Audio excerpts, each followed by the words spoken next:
Hello. Testing. Hope this works. Man. Thank you everybody for being here. I wonder how delayed it is. But thank you for being here.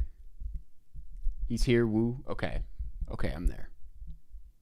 Oh God, it's very glitchy. No? Okay, it's okay. Never mind. We can hear. Awesome. Oh my goodness. It took me so long to set this up. I hope everything's running smoothly. It's a little glitchy, but like if anything isn't working, we can figure it out. I had to switch over. If anyone ever wants to live stream, I would start with OBS and not Streamlabs. Streamlabs is a pain in the ass, even though it looks really nice and looks really easy. OBS has a lot more features, I have to say it. You can do it. Thank you. I'm a little nervous, I'm going to be honest, just because of how much time it took to set this up and because it's the crowdfunding of it all. But we already have some donations. I saw them. I want to give a shout out to them right off the bat. Thank you, Zachary. Thank you, Kimberly. And thank you, Justin, for the $20 donations. The perks are listed in the description. I'll go over them in more detail in a second. But yeah, this is just a general, the what's happening here is I wanted to do a Stream-A-Thon, a nice long stream where we play games, we talk the Oscars, we talk movies, we have interviews, we have some very special guests on. As you guys know, I'm going to have Professor Sky on later today. You lag hard. God damn it. Let me check this real quick. Nope, don't go up. Okay, maybe this will help. We're gonna have Professor Sky on later today. The rest are a surprise. I told him he's welcome to tell his viewers, but it is supposed to be a surprise. But yeah, it's gonna be incredible. It's gonna be really incredible. Like I said, there are some perks if you guys are so inclined. One second. I think maybe this will be better. I don't know. I'm very new to live streaming, so bear with me through all the he got Nolan. Listen, I did try to get some fun guests, many of which said no. The lag is so bad. One second. Let me figure this out before we go any further. But I think who we do have today it's gonna be pretty fun. Okay, maybe that's an appropriate video bit rate. I'm not really sure. Who's Professor Sky? Professor Sky does not make film-related videos. I will say that much. It's a bit random, but I'm a huge fan of his channel. And he has a lot of amazing videos on music. He covered the Kendrick and Drake beef earlier this year, and it's like some of the best shit on YouTube you can find. And he's going to come on to talk about The Substance, because he is a French professor. House tour when? I don't really know if I'm that kind of guy, I'm going to be honest with you. But okay. The short film. Let's get down to the basics here. I'm raising money for a short film. The short is a proof of concept for a feature that I want to make. The short is about a man with Alzheimer's who goes to Las Vegas to visit his deceased brother, leaves his house in the middle of the day, goes missing, and yeah, it's a little bit more on the serious side compared to Dirtbag, if you can't tell, based just on the synopsis. But it's one that I've been working on for a very long time, and I've been working on the feature for a very long time, and this is just, an extension of that. But yeah, that's it. I'm very excited about it. If you guys want to support it, if you want to chip in, even if you're just there for the perks, it would mean the world to me. But yeah, if you have more questions about it, I'm happy to talk about it. But is it like a mystery? If you're talking about the genre, it's not really a mystery, no. But you worded that as if that's a feature, and I have not seen it. But no, it's not really a mystery. It's very much like it's a pretty straightforward drama with a lot of surreal elements. And that way there is like a bit of dirtbag in there. But yeah, can we expect a Marvel cameo? Man, you don't know what I'm cooking up with this short. But anyway, the perks are $10 will get you a vocal shout out, and I'll recommend a movie off the bat. For example, to those who have already donated, Zachary, you should check out The Conversation in honor of Gene Hackman. Kimberly, In Bruges, off the top of my head. Justin, Shark Tale. That's how it goes. It's whatever movie comes to the top of my head. There's no thought put into it, but it's like, I just thought that would make it a little bit more personalized. Everybody gets assigned one movie. Also, all the donations, if you want to support it, the best way to do so is through the GoFundMe link, which is in the description. But all super chats from this stream will also go towards the film. But I do recommend the GoFundMe. But I will say, super chats, if you want your question read, if you want me to see your message, that's the best way to get it across, as usual. Speaking of, Jorma Pesto, thank you for the $5. Karsten, loved your video about Oscars editing. Just wanted to know, what do you think are some of the best and worst edited films? You asked this at a good time, because I just watched this film called 7 Years in Tibet, starring Brad Pitt.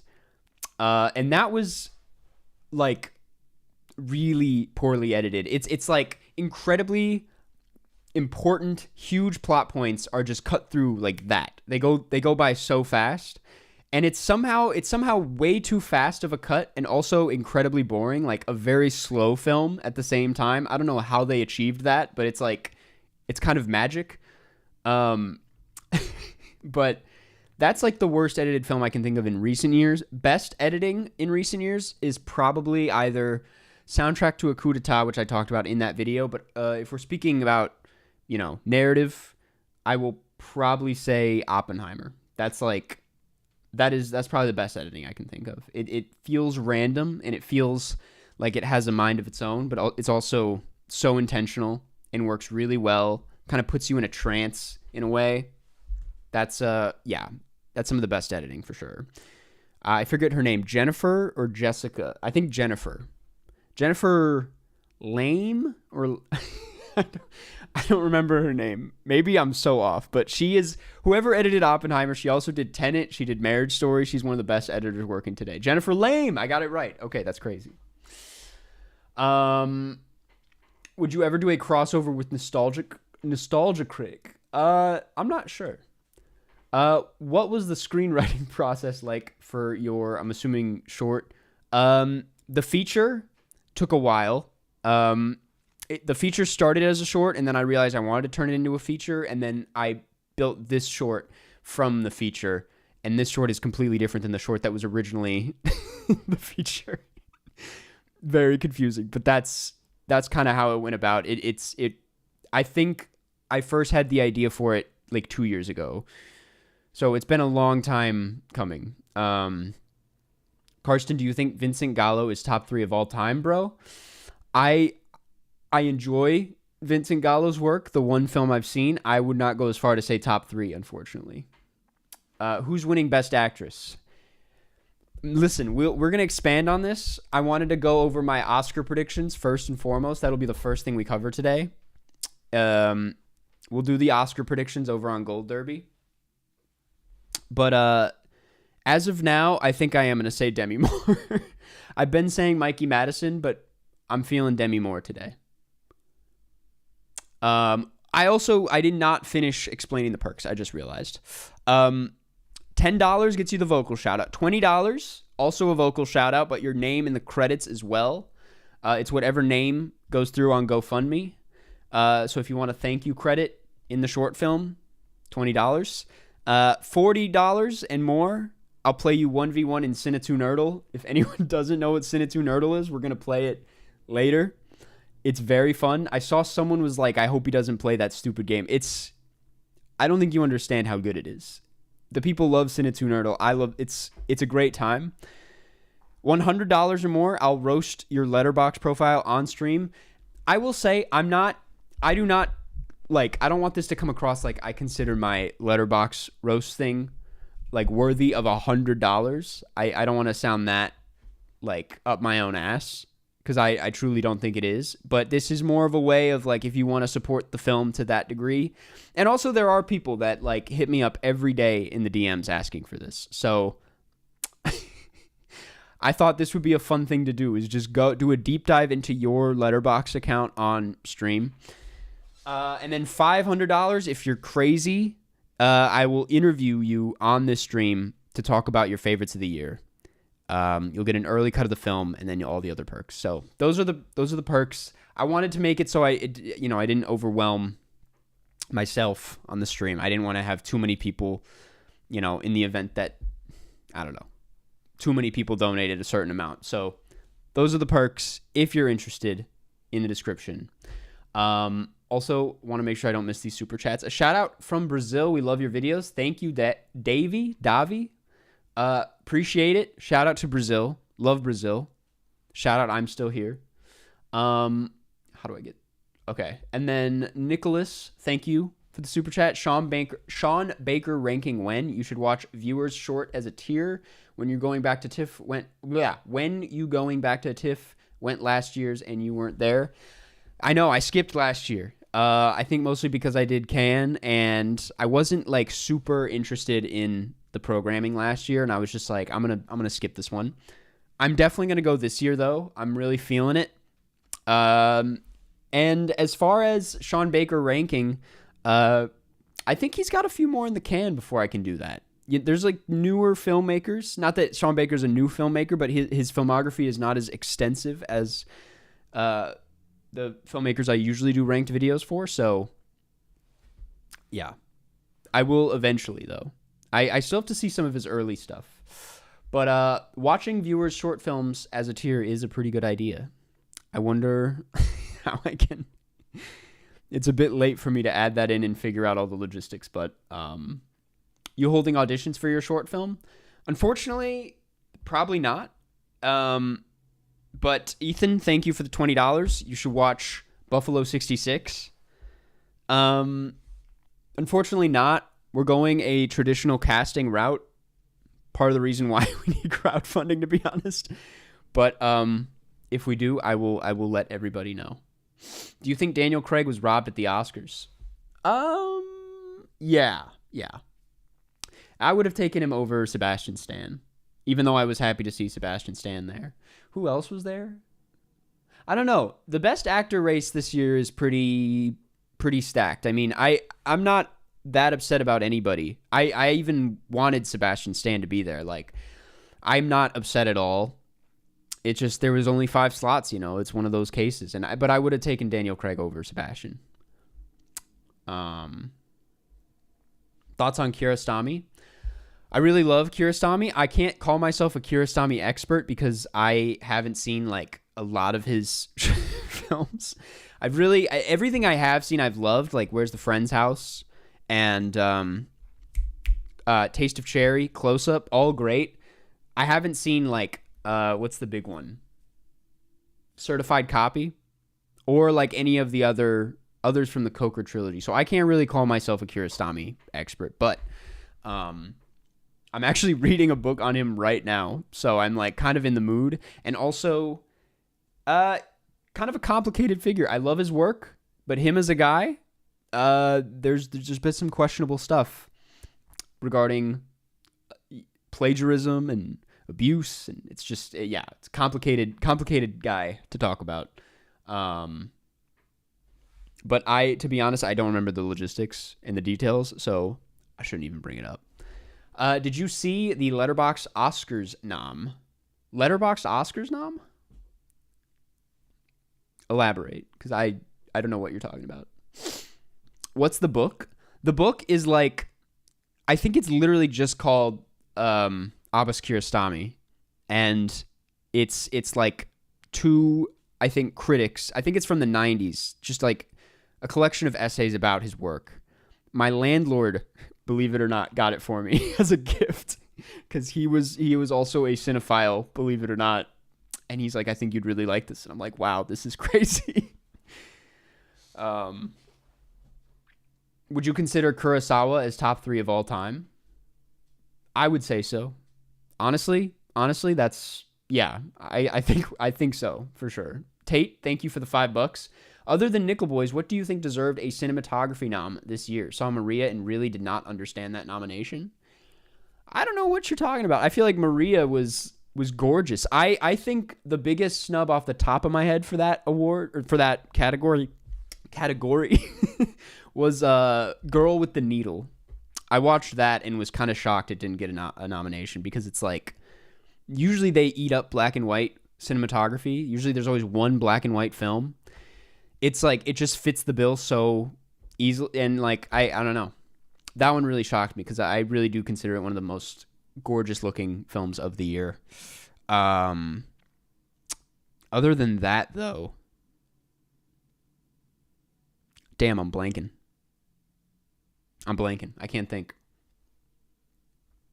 It would be cool to have like an animated film in there at some point, because that's like, even though I know they're not out there with cameras, there's still like, there's a frame and there's lighting and there's everything that goes into cinematography. They just do it animated, and I feel like Flow could fit that, description.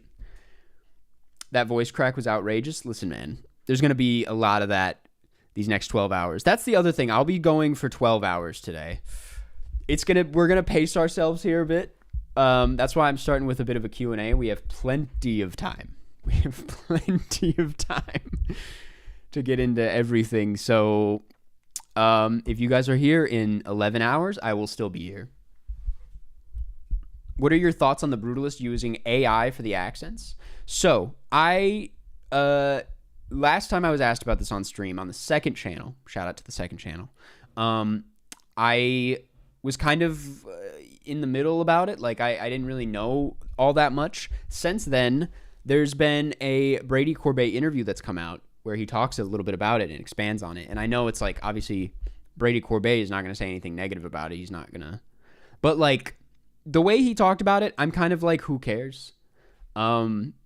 It's like, it was used more as a tool, and just to like brush out the fine details. It was kind of like this Fincher-esque perfection, and I don't really have a problem with that personally. Like, especially if I didn't notice it. That was my whole thing the first time, is that like I didn't really notice anything, and so I didn't really have an issue. I think Brady Corbet made a pretty interesting point that it like created jobs instead of taking anything away. It just helped them make it better. And I don't know. I don't really have a thought or have a problem with it for that reason. Like, I think they used it in a pretty ethical way. And it's like, the thing is, and this is, you guys already know this, but like, you use AI more than you realize. Like, there's like features in Premiere that use artificial intelligence in a way to make it easier and to like, speed up certain process. And it's like, I don't have a problem with that. It's when it's completely replacing a creative task that I'm like, well, what's the point of that, So those are my thoughts on that. It's a slippery slope. It's a bit of a thorny subject, but those are, as far as the Brutalist goes, that's kind of where I stand on that.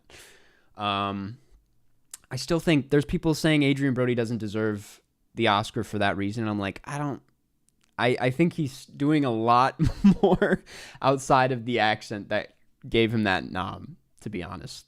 If he was doing a shitty accent, it's like he would still be giving a pretty good performance. Trenton, thank you for the $5, by the way. Hi, Karsten. What is your most anticipated film of 2025? It's probably the new PTA, but I'm also very excited for the new Wes Anderson and F1. I'll say it.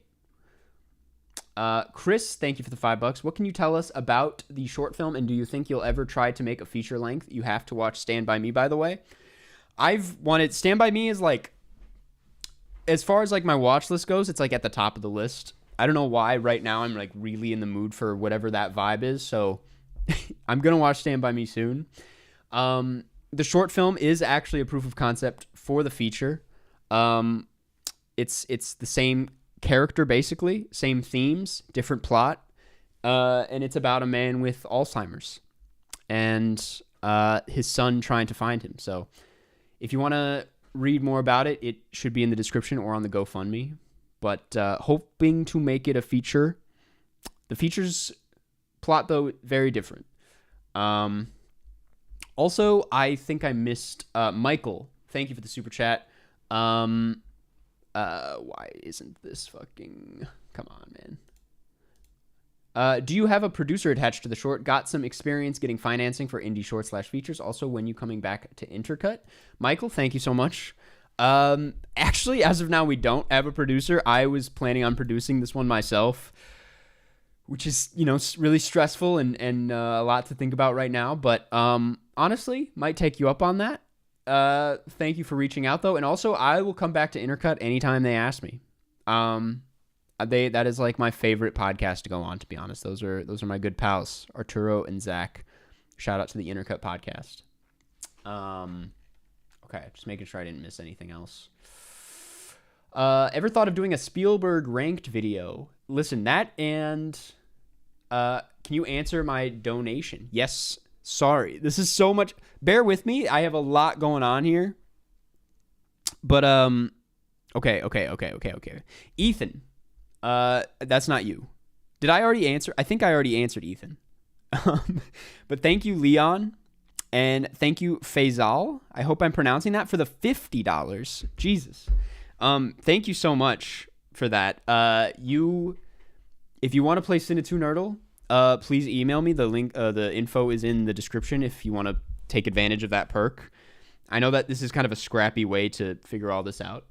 Also, I'm realizing, John, you're probably referring to a super chat, which I don't know if... There it is. Scorsese versus Kurosawa. Who's better, band for band?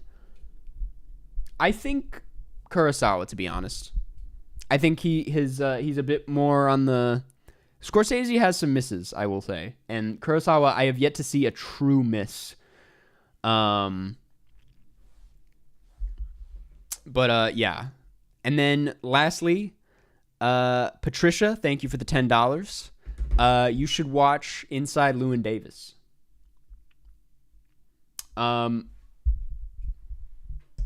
Okay. Will you be participating in Monkey March? I'm burnt out of monkey movies. I have to be completely honest with you. Will you do something similar to Monkey Mondays next year? I wanted to do something called Worldwide Wednesdays, where every week I watch a movie from a different country. And I realize it's a great idea. It's an incredible idea. I have to give myself that. But it's way too late now. We're almost through February, and I have not gone through with that at all. Like, the first few Wednesdays of the year, I was busy and, like, just couldn't do it. And then it got to a point where I was like, God damn it, I'm just, like, not going to do this, am I? I might, it's not too late. I could just go into February next year, but I just really, want to... Every time I do my end-of-the-year Letterboxd stats, I'm just so disappointed by how gray the world map is. I don't go that far with it. There's so many countries, and they're not even countries that don't have much of a film scene. It's huge film scenes that I'm really just not tapping into. So I kind of wanted to push myself to watch more this year. I did Japanuary, which is one country, but I got into it. January and February are trial months, start in March. That's a great point. William, thank you for the $10. Thank you for the $10. You should watch Seven Samurai while we're talking about Japan. Would you do Best Picture winner ranked video? I already did I think I would, and it sounds like a lot of fun, but I already kind of did my every nominee ranked video, which is to me kind of just the same thing but big. But we'll talk about the best pictures today. I mean, that's the whole thing, is that we're going to be talking about every best picture nominee. I couldn't find a guest for everybody, or for every best picture, but I did my best for the time. I had to throw this all together in 48 hours. So, okay. Just confirmed another guest, actually.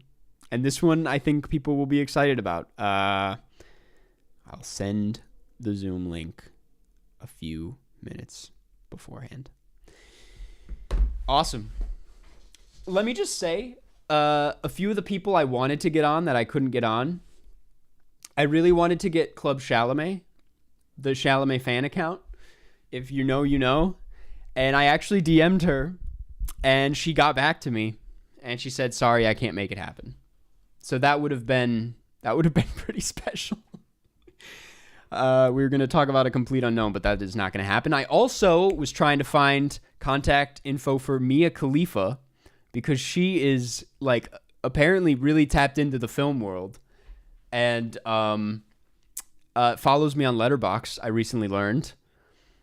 And I couldn't find her contact info. And I'm sure I would be one of like hundreds of people in her DMs, and I just, I thought that would have been legendary, though, if I got Mia Khalifa on the stream to talk about The Brutalist, man. Like, that would have been crazy. But we are not, that didn't happen. Sawyer, thank you for the $10. I'll recommend you should check out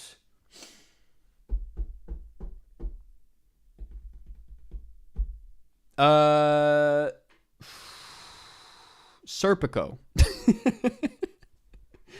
John, thank you for another super chat. Also, did I miss? I'll get to that in a second. I want to cover this one before it runs out. Sigmatron, thank you for the $5. Have you seen End of Evangelion? Also, AI is real bad for the environment because of the energy it takes to run. I will recognize that. Yes, the energy aspect is pretty devastating. Not a fan of that. I will say. But I have not seen it yet. That is like one of the most highly requested things on this channel. People bring it up all the time, and maybe this is the year I get into it. I would have loved to get Charlie XCX. She would also be a lot of fun to talk to. But John, thank you for the super chat. Rank Kurosawa, Kubrick, Hitchcock, Tarkovsky. It probably goes Kurosawa. This is tough, actually. I've completed the Kubrick filmography. I would say Kurosawa,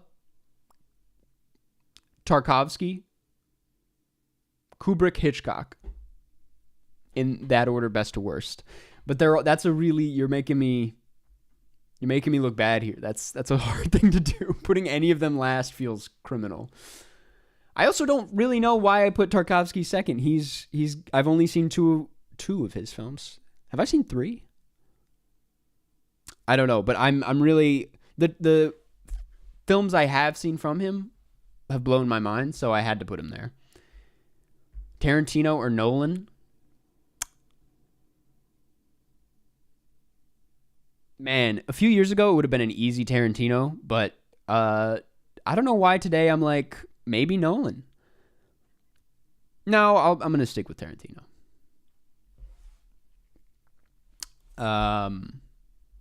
Favorite piece of mindless entertainment at the current moment? The Northern Lion streams. It's like the best person making anything on the internet right now, in my opinion. And that will become clear throughout the stream, as I was called, what was I called? Like the Timu Northern Lion on stream the other day. What are your thoughts on Severance? I'm not caught up. I have caught up. People ask me this every time I'm live, and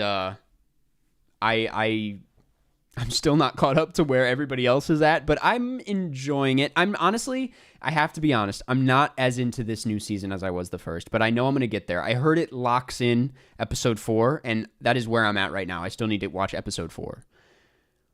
John, thank you for another super chat. You said Kubrick was GOAT. Are you changing your mind? I don't think Kubrick's the greatest of all time, no. I don't know if I would say that. I don't know. There's like personal favorites, and then there's who is just the greatest of all time. The greatest of all time, now that I've been thinking about it though, ever since, I forget if it was you or someone else, is probably Kurosawa. He might be the best. He might be the GOAT. Another Succession kind of show you're obsessed about. I really struggle with Luke. Thank you for the $5. Chris. Damn. Chris, thank you so much for the 100. Wow. Sorry that I'm delayed in seeing some of these donations. I'm manually checking them. But thank you so much, Chris. Really appreciate it. If you just email me your letterbox, I'm happy to get into it. But yeah, thank you so much, Chris. Wow. Really appreciate that. Yeah, thank you. I'm sorry that it's such a messy way of doing this. Like, I wish there was a better way than just emailing me, but that's the only way I can like manually like see it. Also, I want to say, I don't know if GoFundMe is the best way to crowdfund for shorts, but it was like the easiest one to link up with streaming. Like, they have these widgets, and I like that. And it's just simple. It's a little harder to, like, you know, look through perks and whatnot, but Connor, thank you for the super chat. Karsten, do you need any crew for your short? Got experience as a key grip and AC. We do have an AC at the moment, but as far as key grip goes, I will, you know, get, I don't know, I won't say get back to you, but if you want to follow up, I will let you know. You said that in Kubrick ranking, you said greatest. Well, that was many years ago. But, I mean, he's still one of the best, don't get me wrong. But thank you for another super chat. Will, thank you for the super chat. Brian, thank you for the 20. Hey, Karsten, what advice would you give to anyone trying to write their own short film? Also, have you seen Paddington in Peru? Have not checked out Paddington in Peru yet. And for everything I say about Paddington, like, hyped up Paddington 2 a lot when it came out. And I'm like, just not itching to see this new one for some reason. I've heard nothing about it, but I'm looking forward to checking it out. Any advice would be to not worry about if it sounds good at all. Like, just vomit it onto the paper as much as you can. Like, just start there. Just start with, like, any and every idea you have, and just kind of don't think about, like, well, like, how is this going to get there? How am I going to get to this point? Like, just write it and kind of see where your mind takes you, you know, and worry about, like, if any of it actually is any good after the fact. Because just getting something out there is, in my opinion, the hardest part. It's the most important part because you can work from there. So I know that's like kind of cliche advice, is to just do it, but like, I would just let go of any, like, worry that what you're saying is any good. Like, just get it out there, you know? But thank you for the 20, Brian. NB, thank you for the 5. Do you have favorite video essayists? I don't watch video essays all that often, to be honest. I used to, in like the nerd writer every frame of painting era, but these days I'm not, like, I'll be honest, I'm just not sitting down to watch them that often. But I think Thomas Flight makes some of the best film videos on the platform. I think Broe Deschanel, if I do watch a video essay, it might be Broe Deschanel. I think she puts out some amazing stuff. Her video on The Substance is incredible. Patrick Willems, his video on like why the industry is dying, or like who is to blame, is like one of the best film essays out there. It's, if you can call it an essay, it's just a really long video, but it's like really pretty incredible. Shout out to Patrick Willems. Big Joel has a handful of great stuff. Yeah, that's off the top of my head. Also, oh my God, I can't believe I forgot.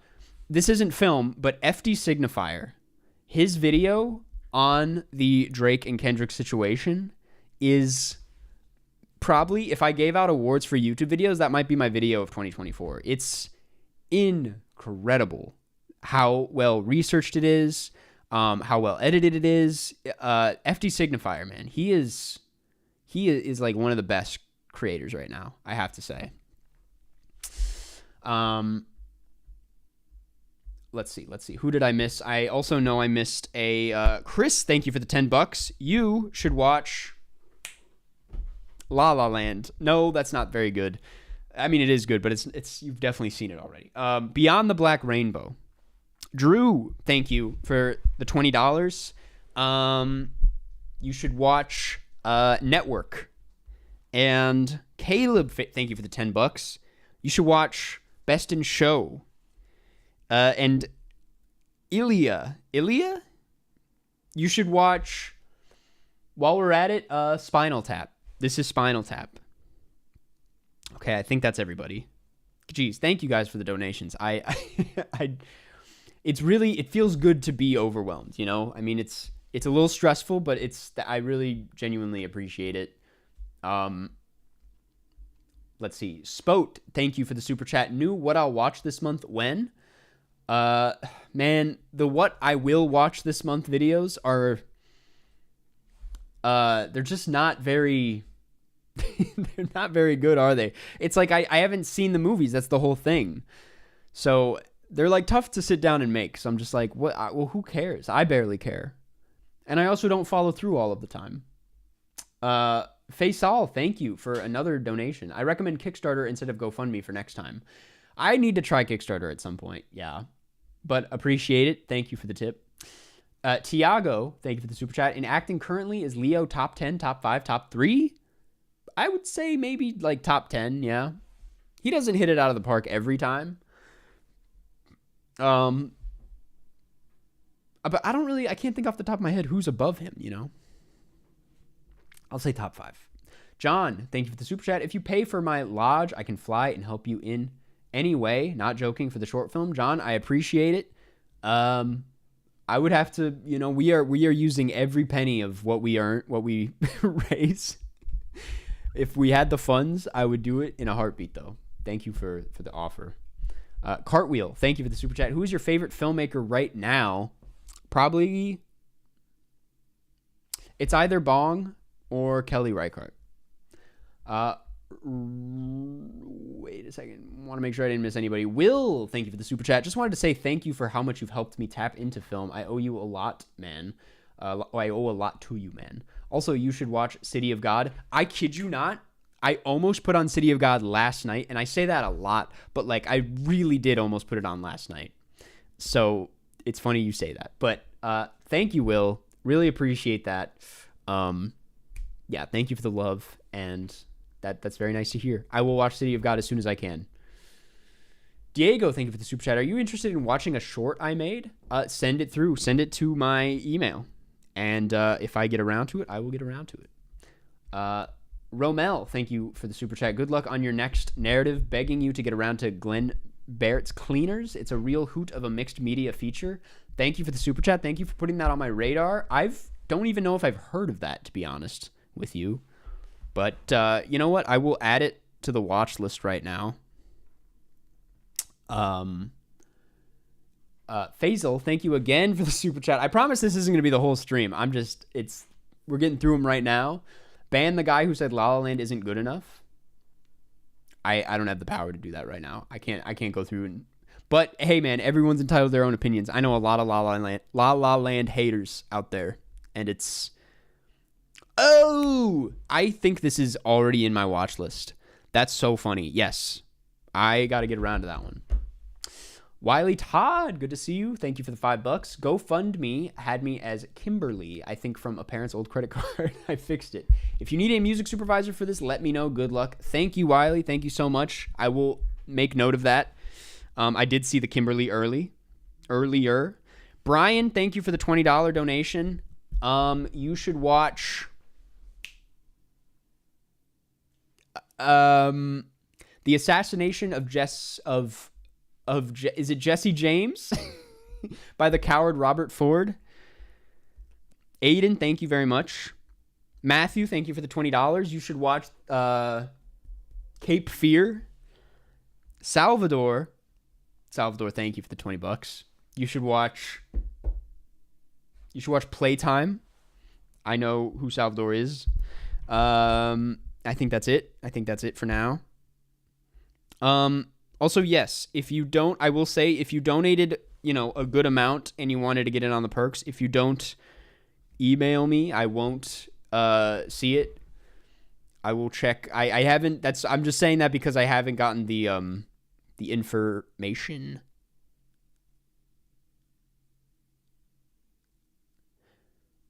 Brian. Oh wait, Brian, did I already shout you out? I think I did. Unless I didn't. Shit. Okay, wait. Let me just check something real quick. Okay, we're good. Okay.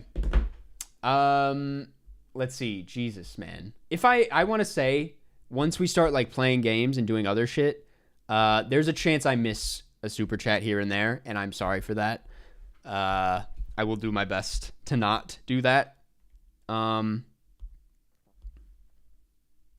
Aiden, I don't remember if I answered you already, but I'll stick to election. I'll say election. You've got 2 recommendations in case I forgot. Corrins, thank you. If I may ask, have you heard of that British-Canadian animated series on Netflix called Hilda? It's one of the best animated series I've ever seen. I have heard of it. I have not seen it, but I will check it out. Thank you. Thank you for the super chat. What do you think of the recent renaissance of...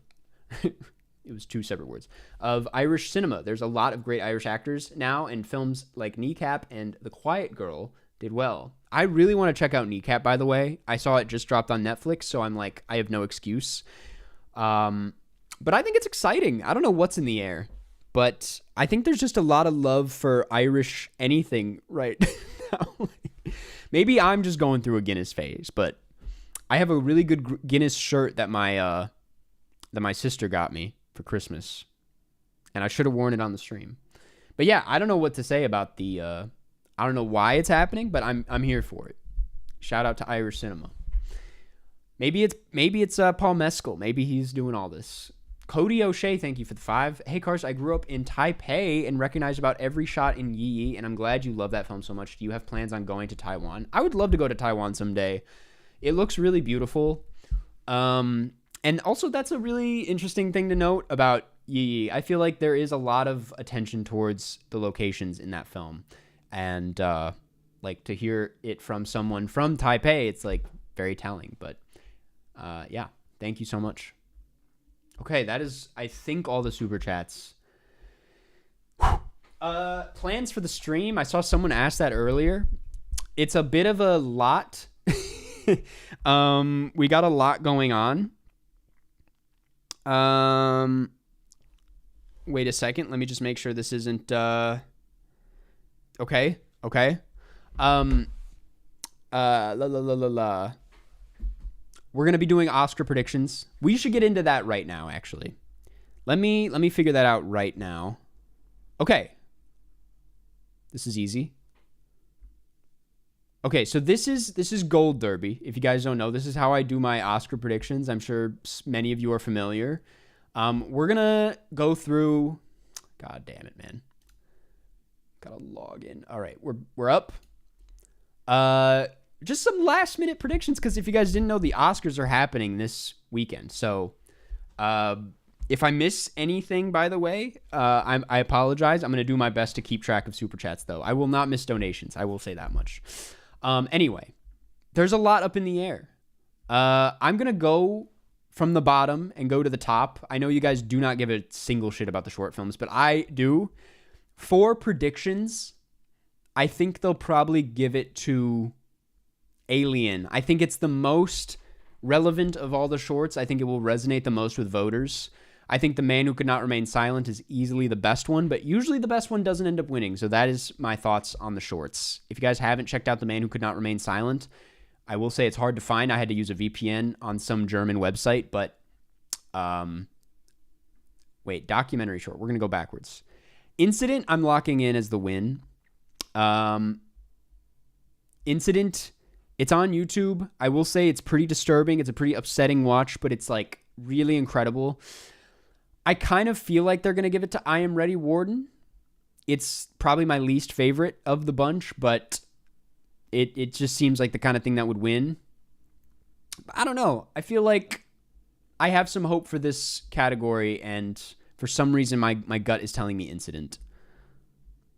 Animated short.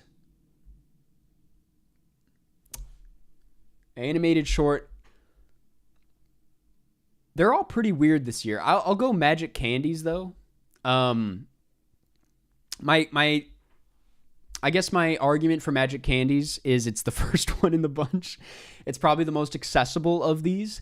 Usually, I mean, Yuck is pretty accessible, but I don't know. It's just not doing enough.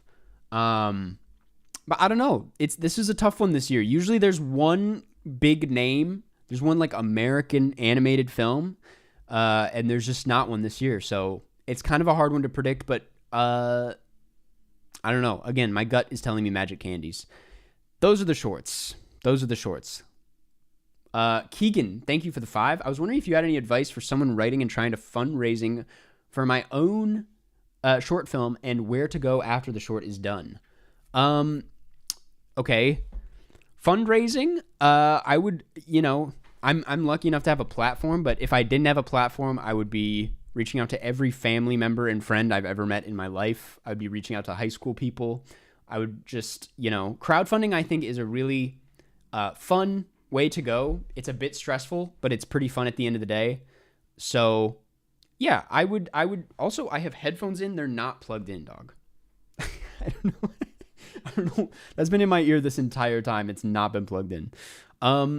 That's my advice on that. Where to go afterwards is entirely up to you. It's, do you want to, it depends on like where you're at in your career. You could go the festival route. That's something I recommend planning on before you reach that point. Like having a little bit of a festival strat before you even go into production doesn't hurt. Don't go too hard because it's like, you don't know, but don't just like don't just go on Film Freeway and submit to like everything, have a bit of a strategy. Think of like what festivals your film would work in.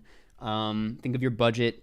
Think of them as like, the dream festivals, like the best of the best, and then like mid-tier you'd be happy with, and then like, it's kind of like applying for college, like you have your like shoo-ins and then your mid-tiers and then your like dreams.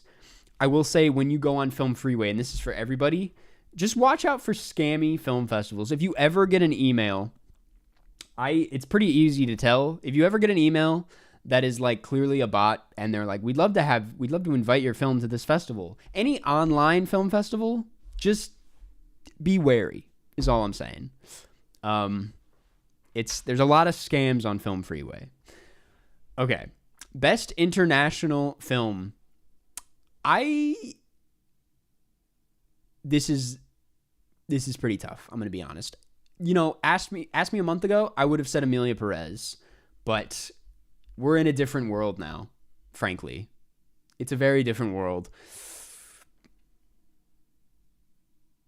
I'm still going to stick with Emilia Perez, to be honest. I think as much as I want I'm Still Here to win, as cool as it would be if Flo won, I think Emilia Perez still has all those nominations, and I think more people have seen Emilia Perez than I'm Still Here. I'm assuming more Academy voters will just go with Emilia Perez by default.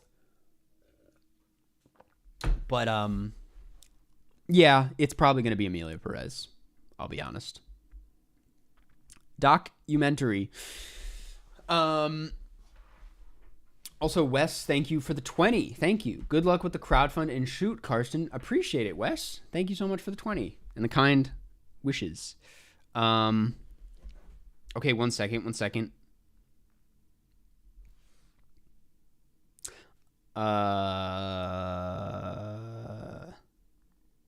Okay, Chris, I got your email.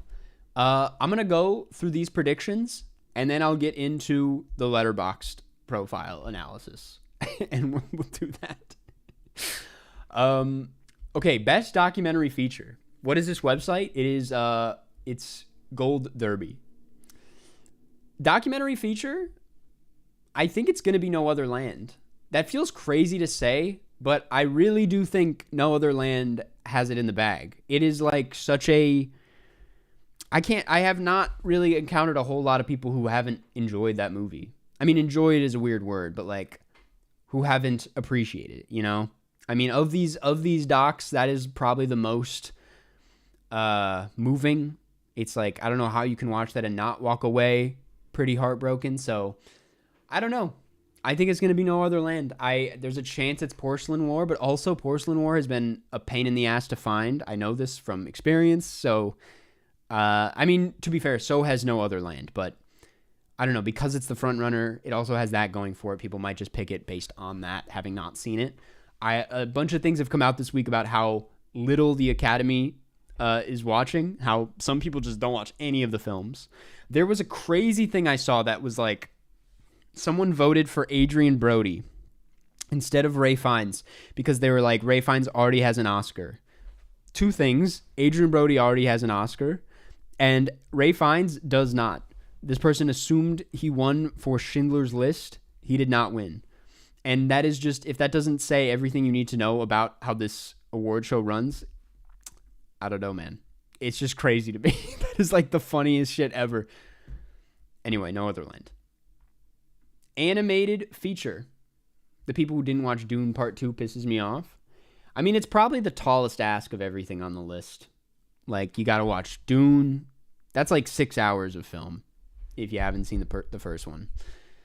But, I mean, it pisses me off too because it's like one of the best movies of the year for sure.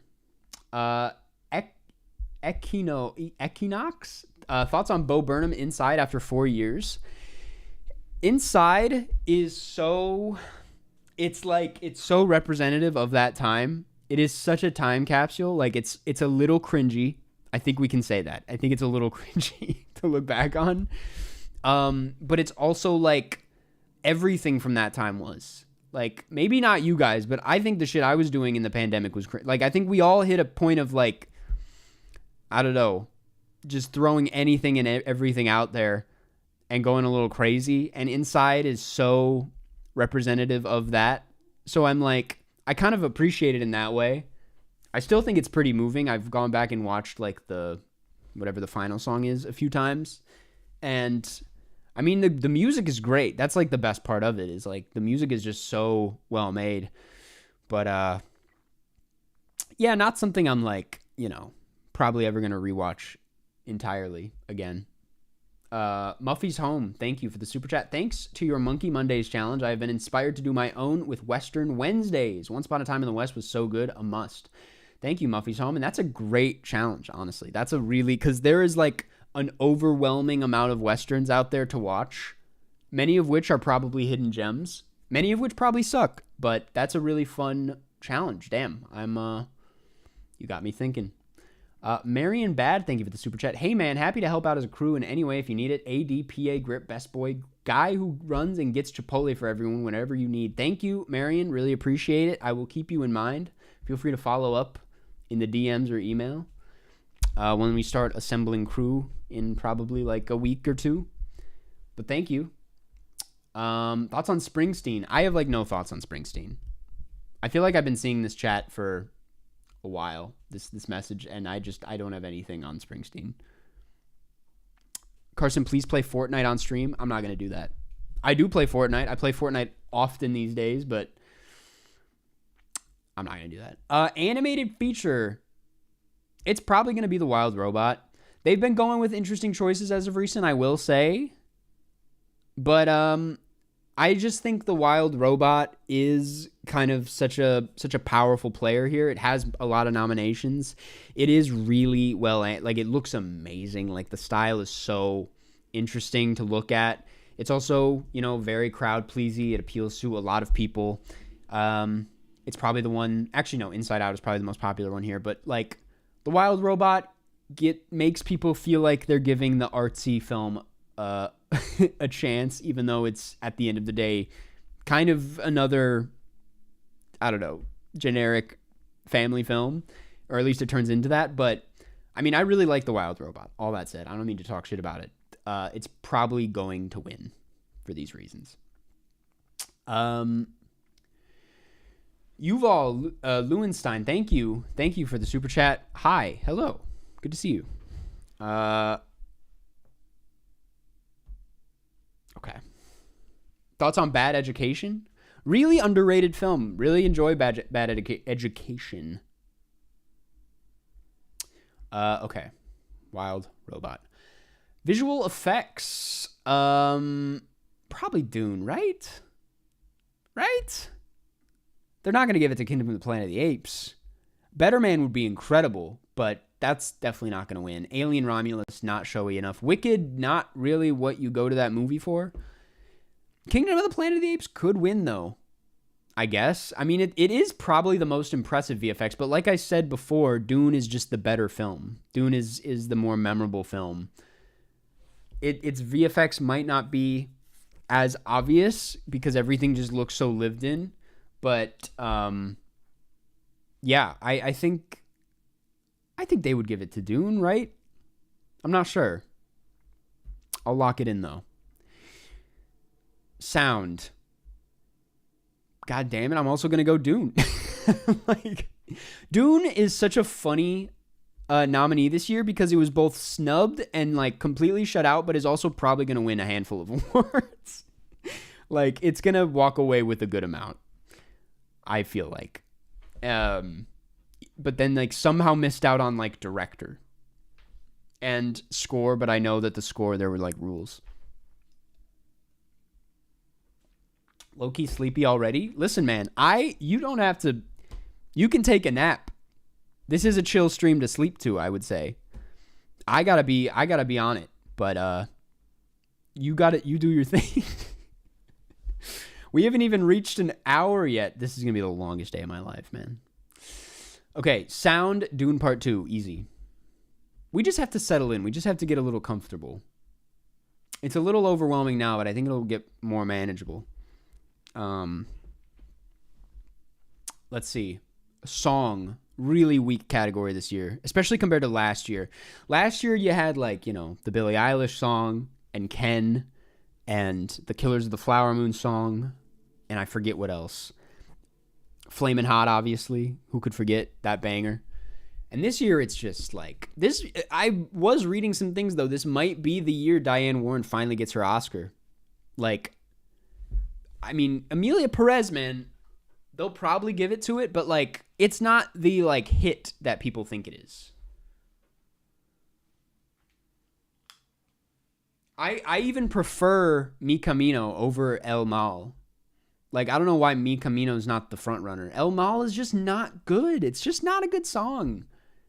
It's really clunky. It, like, it's not nice to listen to. I don't get it. That said, it's probably going to win. Actually, man, I'm going to go 688. I'm going to go Diane Warren. I'm going to make this happen.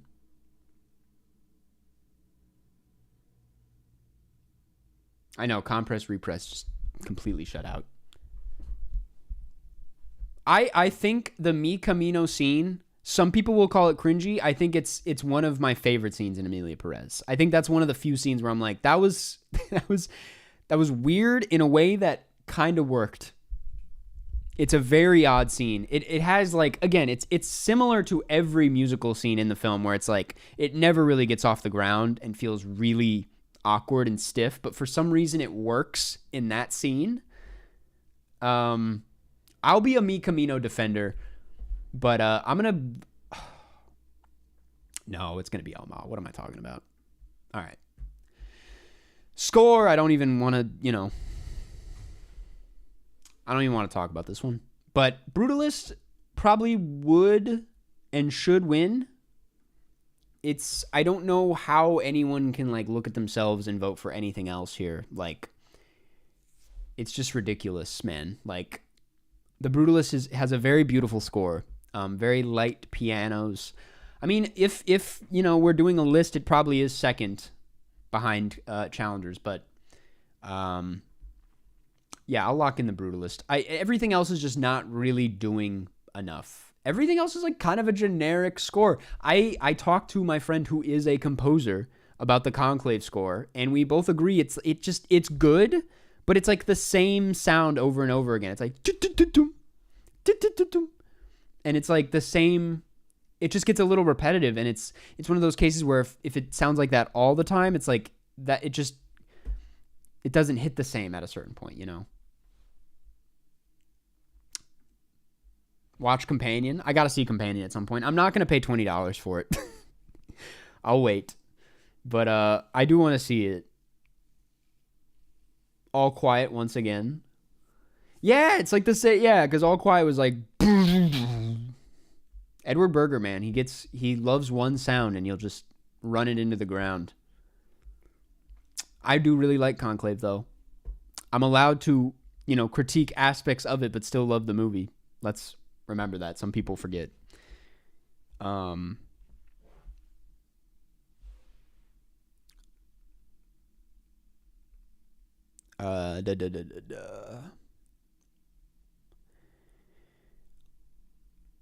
Okay.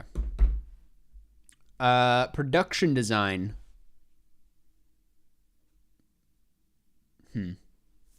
I mean, oh, and Heretic. Yeah, I gotta watch that as well.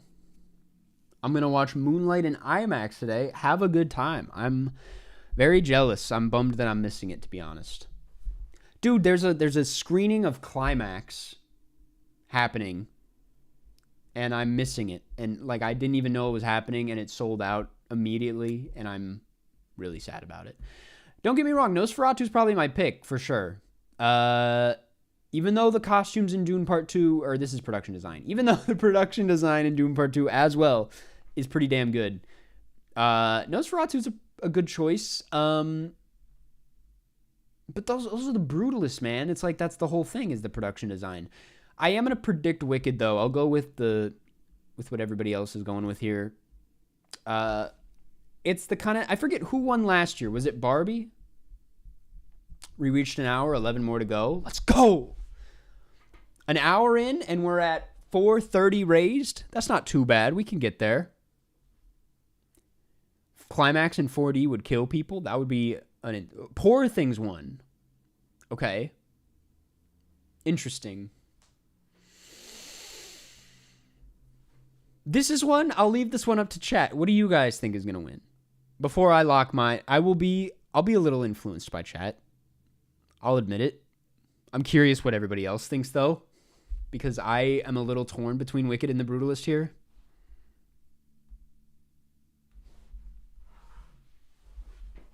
Dune. I'm not asking what your pick is. You can't be genuinely predicting Dune for production design.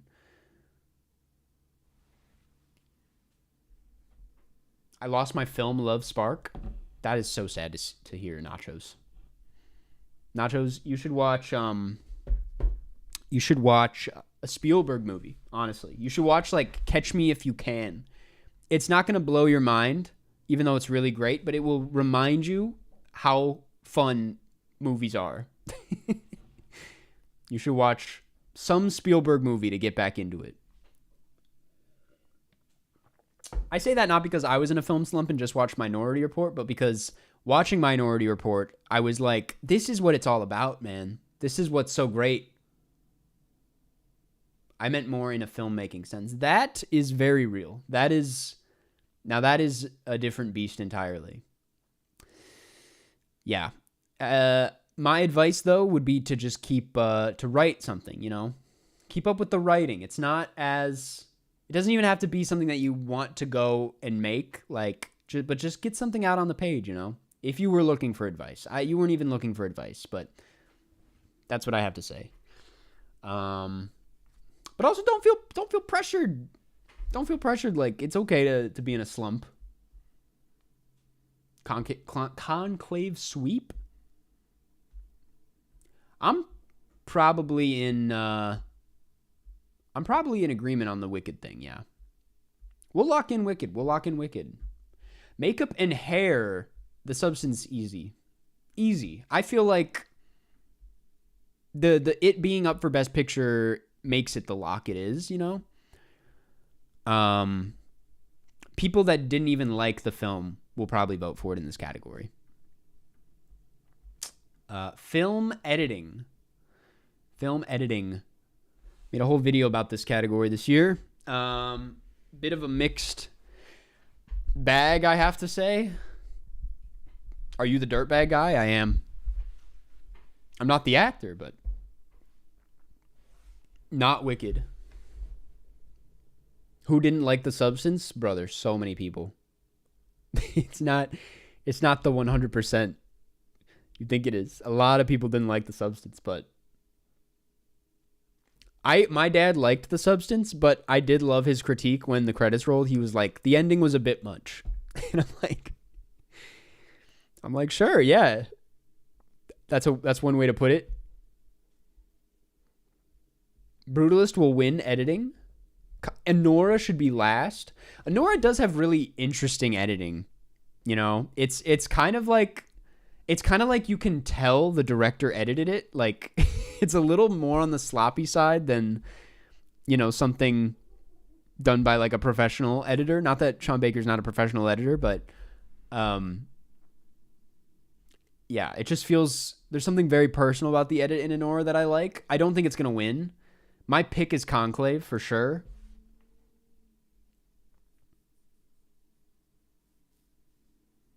When are you watching Possession will blow your socks off? Eventually.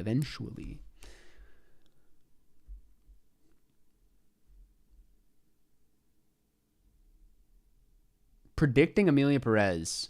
Damn, you guys are, there is like no clear winner here. Everybody's kind of guessing something different.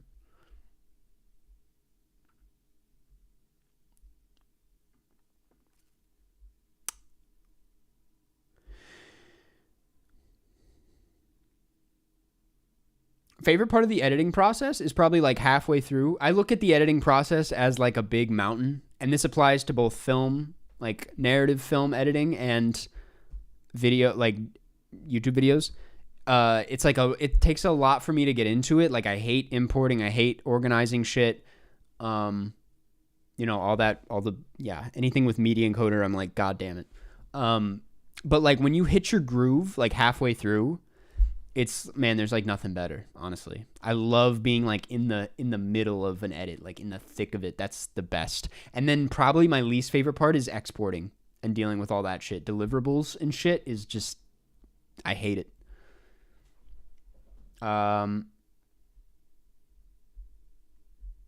Predicting challengers, honestly. Hey Karsten, how's it going? It's going pretty well. I'm gonna predict Conclave. I'll go with the pick and prediction move here. That would be great to see. I really hope it wins, especially because it's becoming more of a Best Picture player. I'll predict Conclave. Costume design.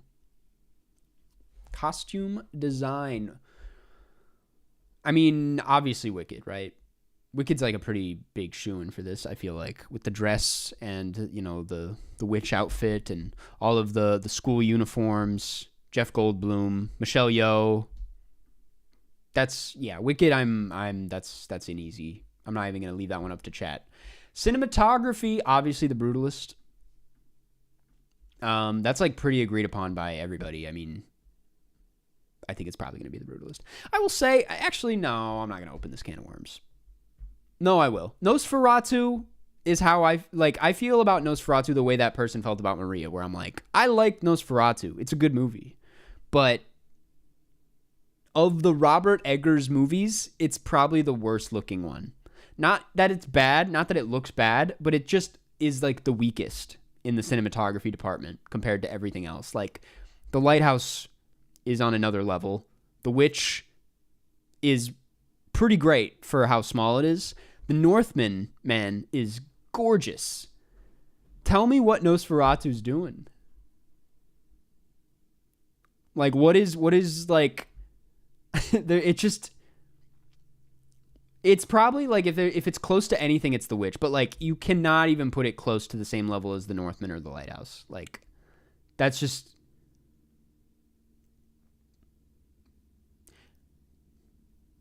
I'll say it. The Witch, debatable, for sure. We can say that. But, like, I would still go with The Witch. I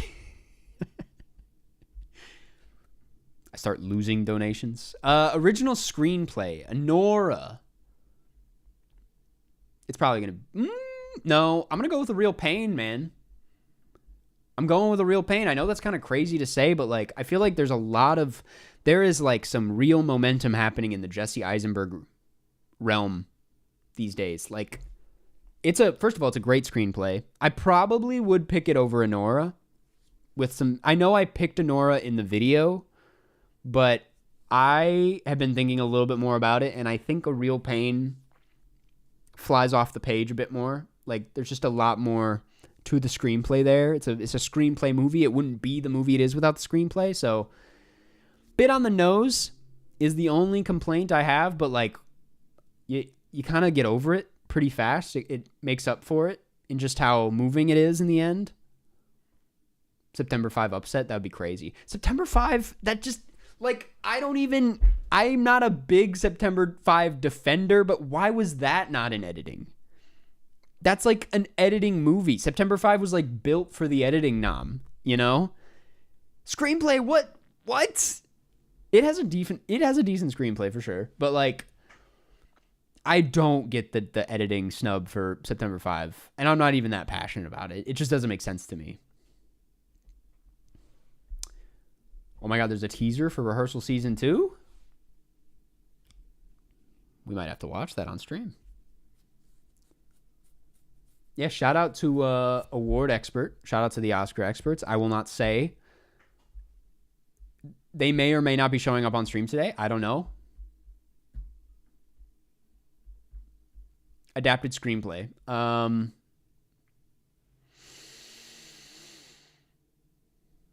September 5 didn't even deserve to be anywhere at all if we went off actual quality and not the bait stuff.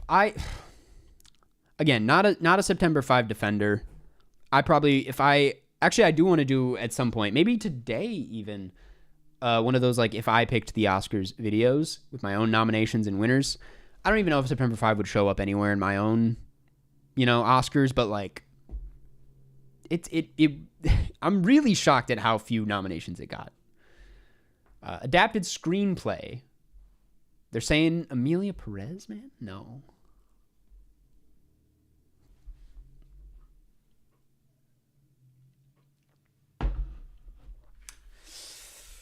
Funky Monkey Fridays? That's way better than Monkey Mondays.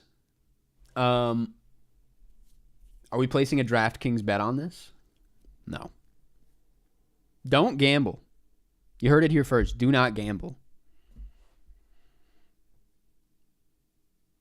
Yeah, I would agree, Conclave.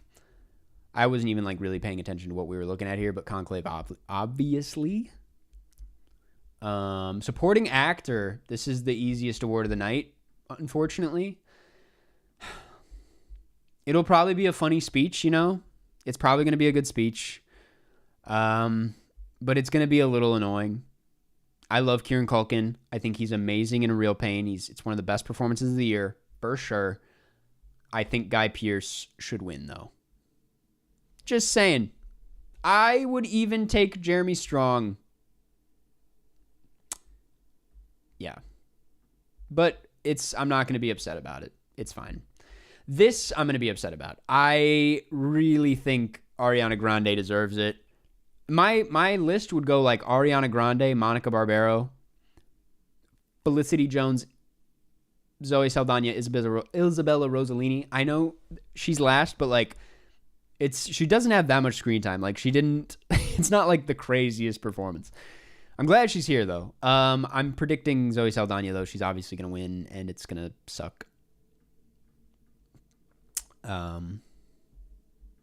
Actor.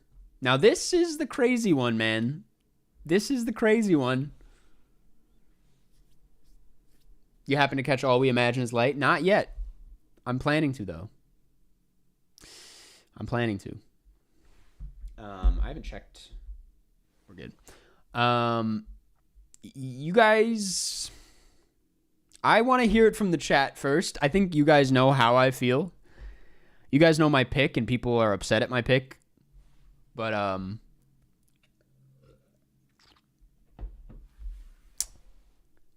it's going to be Brody. It probably is going to be Brody. The thing is people are starting this new, like, Timmy movement in light of the SAG Awards and his speech. But you got to remember, voting closed before the SAG Awards even happened. Like, it's not going to do anything. It's probably going to be Adrian Brody. I'll be real with myself. I want an accurate score more than I want to manifest what I believe is right. I like everybody here, though. I like Adrian Brody. People, just because I picked him, people are acting like I don't think Adrian Brody did a good job in The Brutalist. It's like, no, I thought he was incredible. Everybody here is incredible. Honestly, it would be great to see Coleman Domingo win for Sing Sing. That's a career peak for him. But it's probably going to be Adrian Brody. Honestly, he should have been nominated for Different Man, but also, like, of those two performances, the Apprentice performance is a lot more impressive. I think it surpassed a lot of people's expectations. Like it was way a much more interesting take than I think people were expecting. Actress, I'm locking in Demi Moore. No, I'm locking in Demi Moore. And honestly, like the big thing is the speech. Like she has like slaughtered every speech where she's won. Like she gives the best speech of the night every time. Mikey is probably my pick, if I'm going to be honest. Also, let me clear the air on something. I got a lot of flack on my second channel when I said something along the lines of Demi Moore's not doing that much in the substance. And that does not, listen, I kind of stand by what I said, but I'm also not saying she's bad in the substance. People act like I'm a Demi Moore hater. I thought she was incredible in the substance. I loved her in the substance. I just think it's when I say she's not doing a whole lot, it's not like in a bad way. I'm just saying it's like kind of a quiet performance. It's like you only hear her speak like a handful of times. A lot of it's like screaming and moving and, you know, I should have clarified. Maybe it wasn't the best like wording on my part. She's doing a lot with a little, but not doing a whole lot on the surface. But I don't know. As far as my picks, though, I would still go Mikey Madison. She's got one of those performances that you see in every Sean Baker movie where it's like you're following her the whole film and it just never gets old. Like you can't take your eyes off her the entire time. It's just like Simon Rex in Red Rocket, you know? It's like she's just so captivating. And that to me is like, that's like the kind of thing I go for. But who's saying Gascon, man? Who's in the chat saying Gascon? We're not doing that. She's pretty good in the movie. I will say that, separate of everything else, like she's pretty good in Amelia Perez. That's like the part of Amelia Perez that I can get behind is like the performances are not terrible. Zoe Saldana is pretty good. Don't think she deserves the award, but she's pretty good. Selena Gomez, questionable. It's very hit or miss. She can be good in it though. And Carla Sofia Gascon doing enough. Probably not enough to warrant a nomination, if I'm going to be honest, but director, I'm going to say Sean Baker. Am I really going to do that?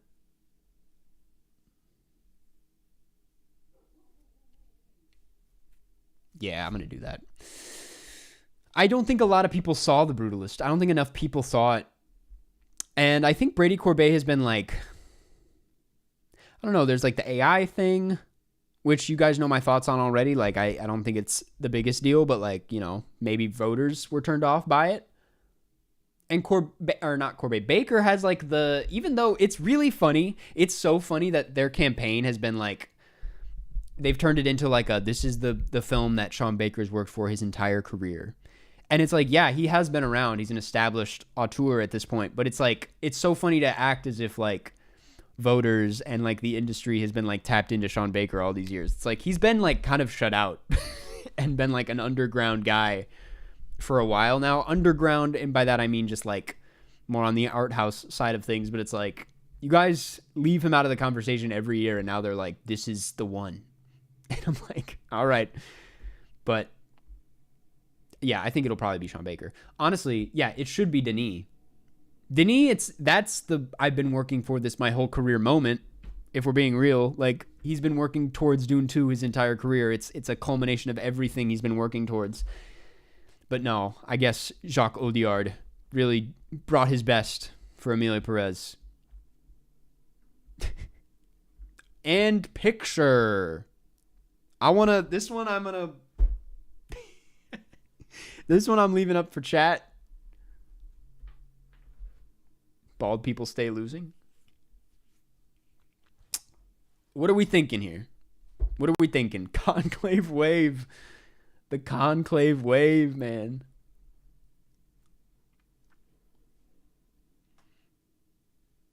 Yeah, I think I'm in agreement.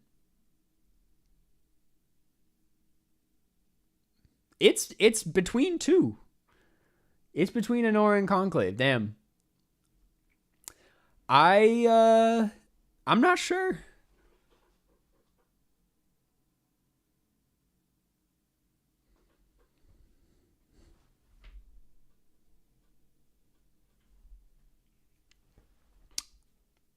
I'll lock in Anora. I'll lock in Anora for sure. It just has so much going for it.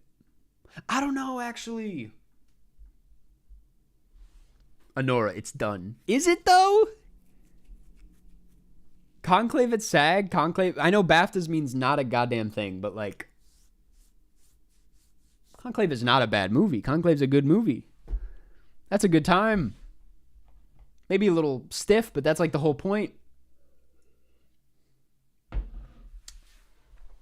These all bad. Now we're just talking out of our ass. You just can't say that about these bottom three. Bottom four, fuck it. Bottom five, I don't know. It's a pretty good lineup this year, though. I don't know what you're talking about. I mean, there's some enemies for sure.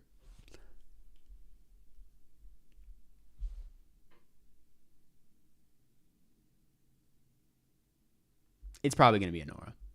It's got so many awards at this point. It's the exciting choice. They've been going with, like, the hip film the last few years. They've been going with something a little bit more... Conclave is a little too, like, traditional. Like, it's kind of like the predictable choice, and for that reason, they're probably not going to go for it. Anora is like a breath of fresh air. We'll lock in Anora. Those are the predictions. You know, maybe we'll revisit this at the end of the stream, 12 hours from now. But, like, for now, I'm feeling pretty good about these predictions. Let's see. I want to get this Letterboxd analysis down. If you guys didn't know, if you're just tuning in now, if you donate $100 or more, I will roast your Letterboxd profile on stream. It sounds crazy and mean, but, like, people want this. And yeah. Okay.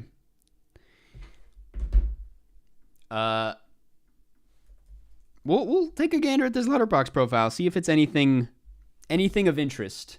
And then I think we'll play some Cinenerdle. I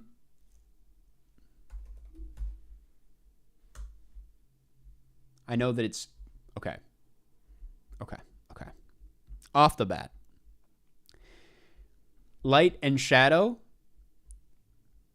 Just give us your name, you know? We don't need to be like this. We don't need to be vague. I will say, though, pretty solid top four. Many people want me to roast their top fours, and a lot of the times I come across, like, just genuinely good top fours. Love that you decided to not change the Handmaiden poster. It's just a good enough poster on its own. The Lost in Translation take, though, is really good. Probably the worst Sofia Coppola movie, I'm going to be honest, but, like... Actually, that's not even true. Oh my God, I just realized how many people are going to get mad at that take. Not even that true, but, like... Maybe a little bit. A little overrated. The poster's great, though. This is a great poster. I have not seen Fireworks, but I'm adding it to the watch list. I cannot roast you for this. I have not seen the movie. And La Dolce Vita, also have not seen, can't roast you for it. But I like the diversity here. This seems like a good, honest, genuine top four. Clearly, isn't this 8.5? Big Fellini guy. 5 stars for Nickel Boys. 4.5 for The Girl with the Needle.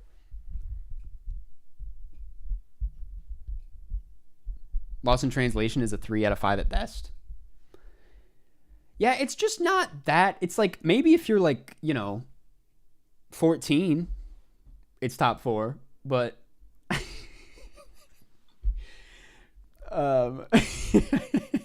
3,000, almost 4,000 films is crazy.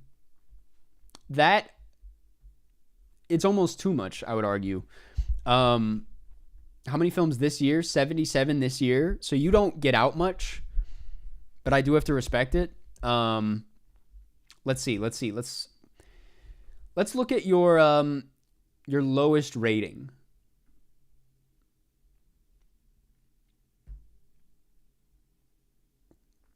Lowest rated, Beverly Hills Chihuahua. I didn't even know there was another Dumb and Dumberer movie. Is there anything like criminal here?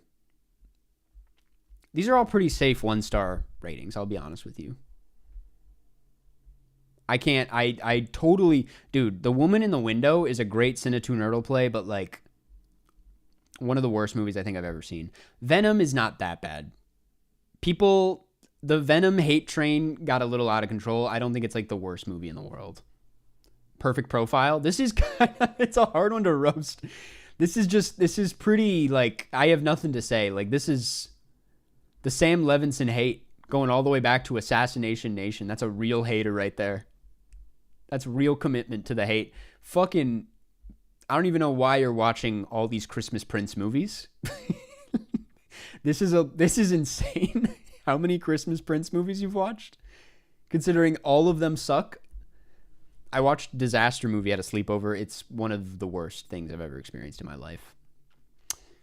Let's see. Bubble Boy at 1.5. Now that's your first strike. That's criminal, I would say. Christmas Prince for life. I feel like this person has a YouTube channel. I mean, like, it's just kind of like, what I'm getting at here is it's just the, you kind of went with the popular consensus for all of this, you know? I don't see any surprises.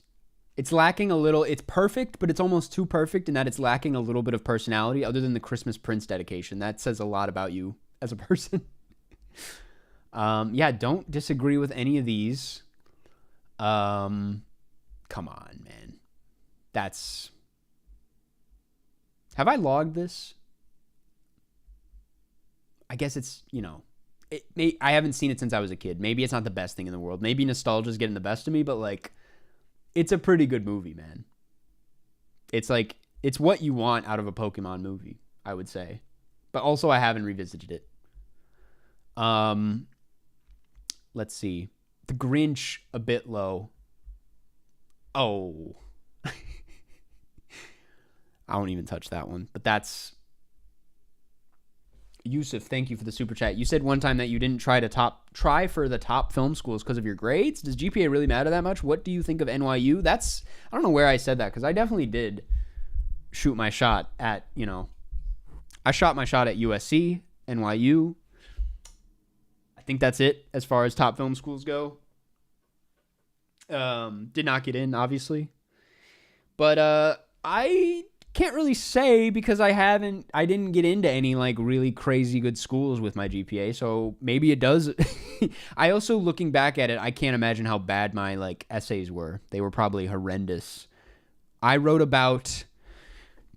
thinking about this a lot recently because the clip of David Lynch on Louis C.K.'s show Louis has been coming up a lot, and I wrote an essay about Louis, the show. I think I wrote about that and like Napoleon Dynamite and I mean obviously Fantastic Mr. Fox, I think. And I'm just like, what could I have said? Like, I'm so afraid of what that essay was. Like I'm like, they probably had good reason not to let me into these schools. This should be lower. This is a really bad movie. It should not be on the same level as The Grinch. I will say that much. These are not the same. New Moon is slightly better than Breaking Dawn Part 1. Breaking Dawn Part 1 is probably in the 1-star range. Good Burt. Oh, wait, what? This is the most offensive thing I've seen.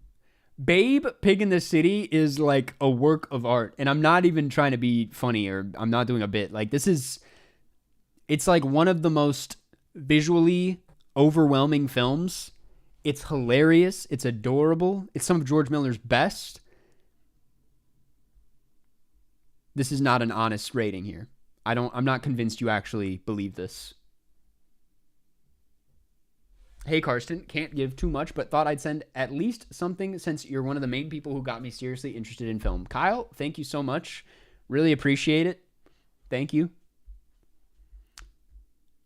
Just want to make sure I didn't miss. Yep. Okay. Yeah, this is just insane, man. I ask that you revisit this, please. That's all I ask. Where to submit our accounts? So it's part of a perk. If you donate $100 or more, I will do a deep dive into your Letterboxd account, like we're doing right now. Just, it's kind of funny as a concept now that I think about it. But yes, $100 or more on the GoFundMe in the description, and then after you donate, email me. It's a lot to ask, I realize, but that's the cleanest way I could think of for doing this. But that is how we do it. Also, now feels like a good time to recap. I should do this at the top of every hour, I'm just realizing. If you're now tuning in, I'm raising money for my short film. It will be a proof of concept for my feature film. It means a lot to me. It's my most personal short film I've made so far. If you would like to donate, the link is at the GoFundMe in the description. We have some fun perks. If you donate $10 or more, you'll get a vocal shout out and a personal film recommendation. $20, you get your name in the credits. $40 or more, I'll play you 1v1 in Cinenerdle.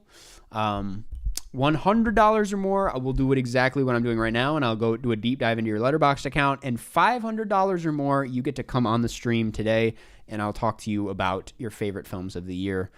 And you'll get an early cut of the film and everything else. Those are the perks. More information in the description if you're curious. And yeah, any help would be greatly appreciated. Also, I would prefer donations through the GoFundMe link, but if you want to do super chats, that works as well.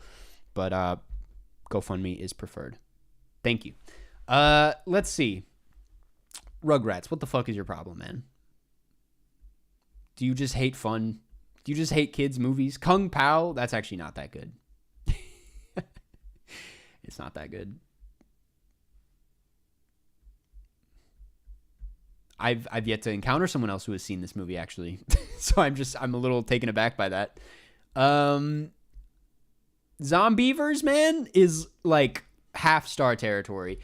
For this to be even in the same conversation as Babe is insane. Zombievers is a disaster of a film.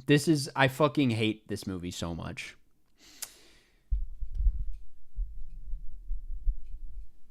Small Joe, I understand. Thank you so much, though. Appreciate the kind words. Kayla says hello.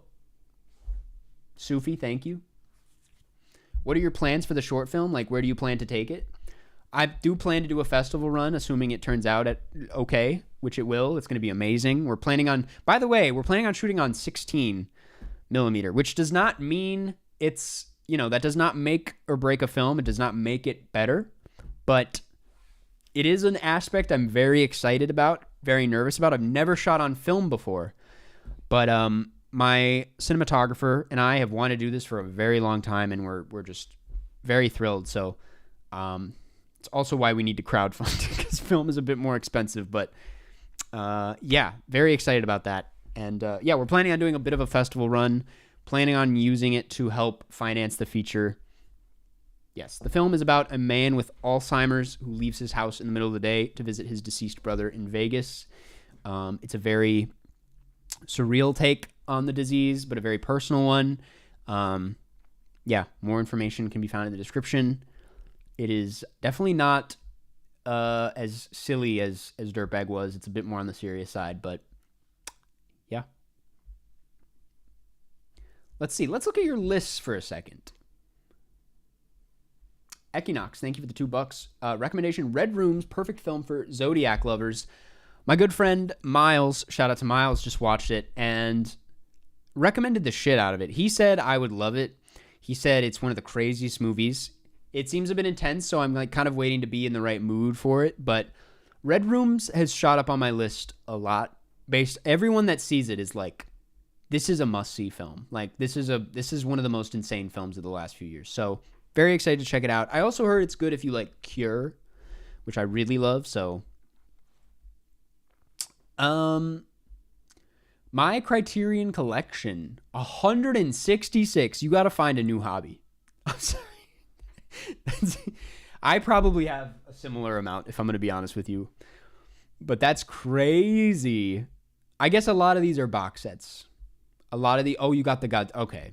You did some damage with the Fellini and the Godzilla box set.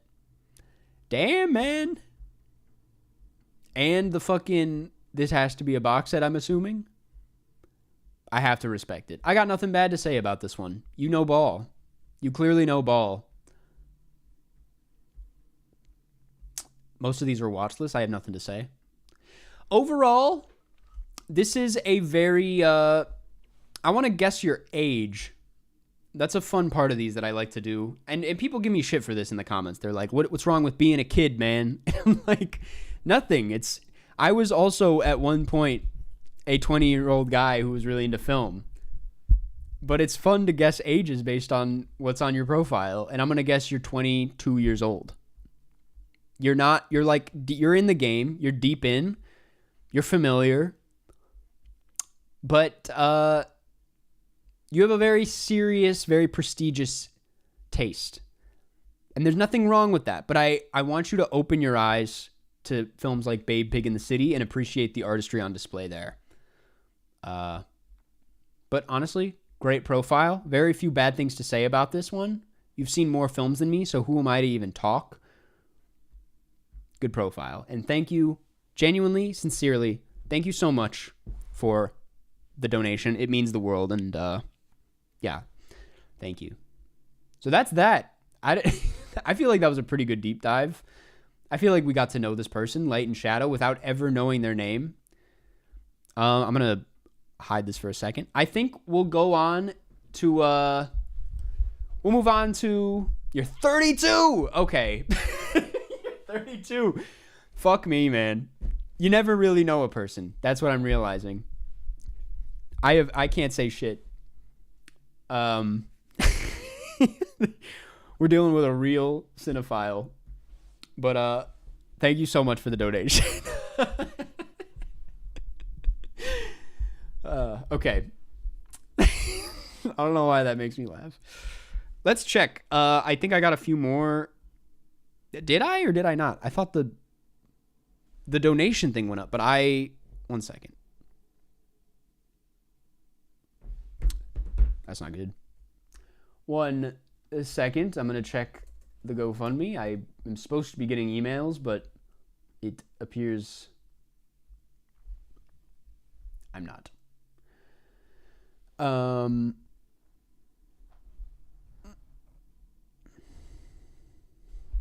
Eric, I appreciate it, but you do have to donate a certain amount. Let me just check. Wait, maybe you did donate and I didn't see it. 1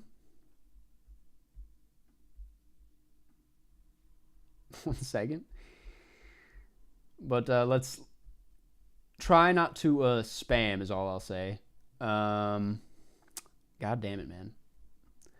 Bear with me now. Okay.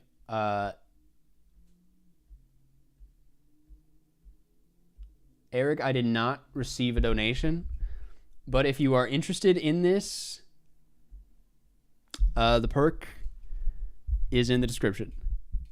Thoughts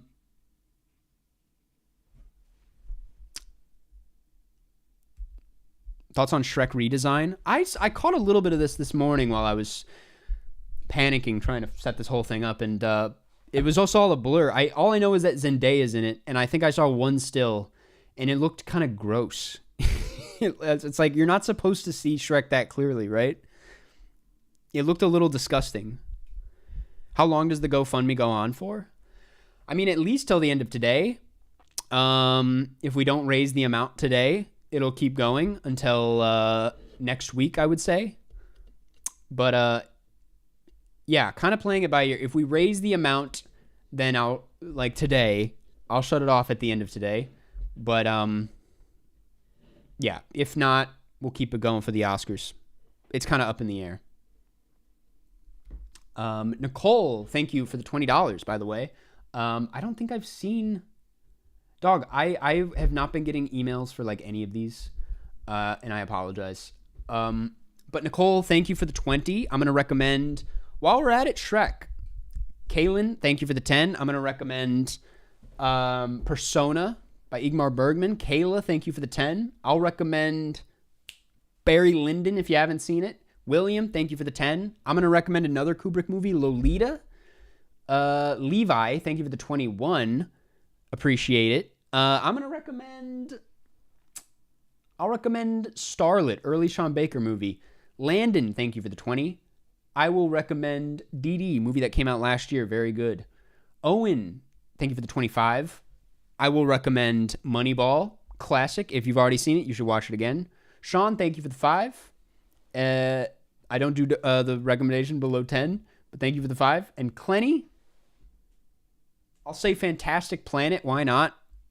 Throw out a Fantastic Planet. Tanner, I can't remember if I've already said it, but I'm going to say, I'll say Chained for Life, early Adam Pearson film. Adam, thank you for the 10. I don't remember. The last one I remember is Aiden, so I'm going to go through. Adam, I'm going to recommend High and Low. Tim Schwagel, shout out Tim Schwagel. Good to see you. I'm going to recommend The House That Jack Built. Alex, thank you for the 25. I'm going to recommend Baraka. Okay. Maya, good to see you. Thank you. I'm going to recommend... Damn. I'll recommend Carnival of Souls. It's the first thing off the top of my mind. And I will make sure to continue. I can't believe it's not notifying me. That's so fucking annoying. I will routinely check this, though. You will not go unnoticed. Okay. I say we get into some Cinenerdle. How do we feel about that? It's going to be a lot of fun for people who have not played it before.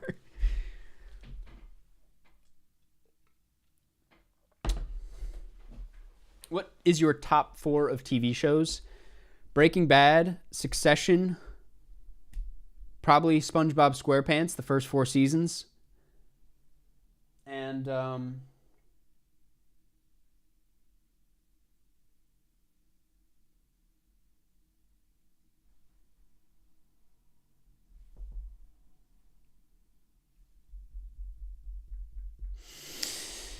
damn, that 4th one is hard.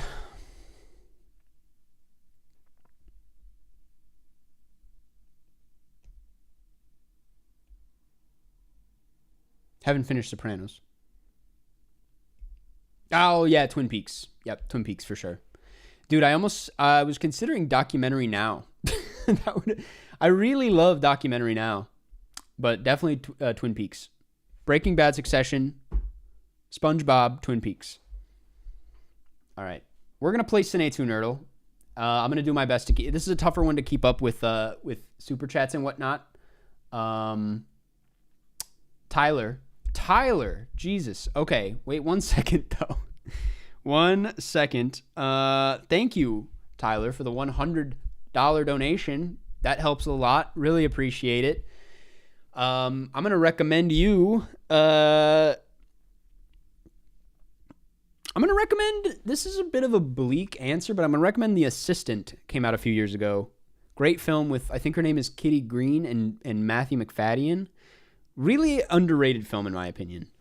But thank you so much. If you want to get in on the Letterboxd analysis, feel free to email me your Letterboxd profile, and we'll get into it after a few rounds of Cinenerdle.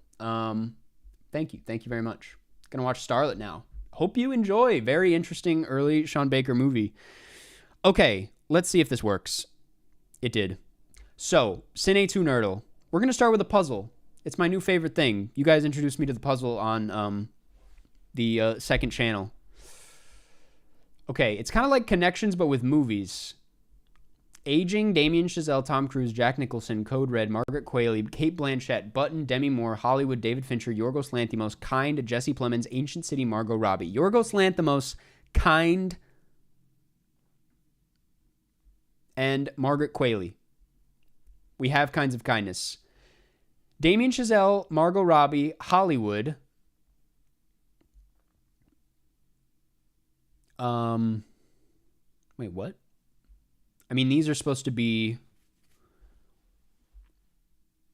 And then,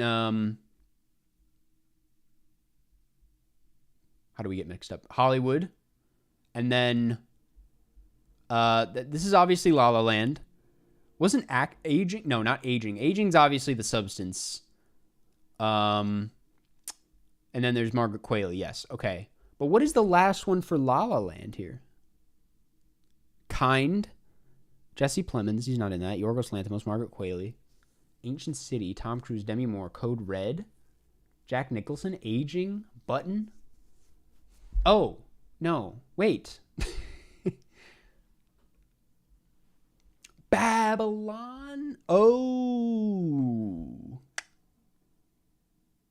Who's in Babylon again? Oh. We got it. Okay. So then Demi Moore. Wait.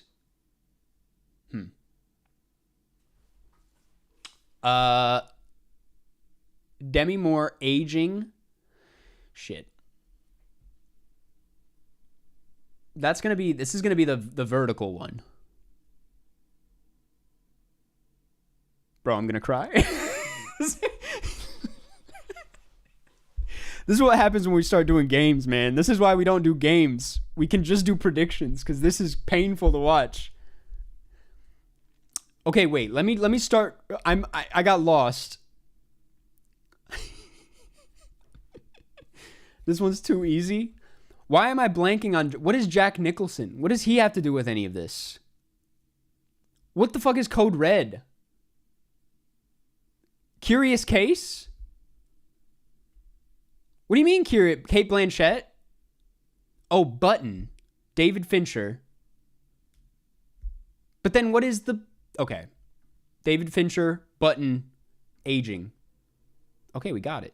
And now we just need to do the vertical one, which is obviously aging. Wait. Aging. Demi Moore. Hollywood? The Hollywood thing doesn't make sense to me. I'll be completely honest with you.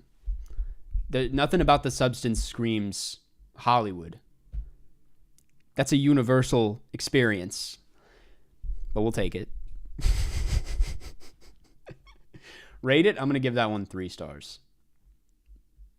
Okay. And then there's the reversal. This one I like more, to be honest with you. We have to match their themes. So Theater Camp, Shanghai Nights, I've never seen it. Friday, I've never seen it. Teenage Mutant Ninja Turtles, I've never seen it. The Fifth Element, I've never seen it. The Wedding Planner, I've never seen it. Money Talks, never seen it. Rogue One, Anaconda, never seen it. Jersey Girl, never seen it. Triple X, never seen it. Air, I've seen it. Bottoms, yes. Inside Out 2, yes. Shall We Dance? No. Ip Man, I've seen clips. This is going to be a disaster. I don't even think we should do it, man. We can't do this. I mean, Bottoms and Theater Camp, I see that. Inside Out 2, Iowa Debris. And then she was in probably Teenage Mutant Ninja Turtles? Yeah. Okay. I know. I gotta see Friday.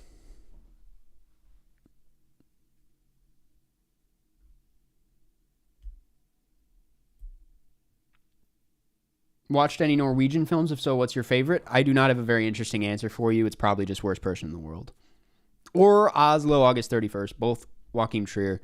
There's probably some Norwegian films that I've seen that I just didn't know were Norwegian. But that is the honest to God answer. Jennifer Lopez is in here. Anaconda. Is that her? The Wedding Planner. Isn't she in that?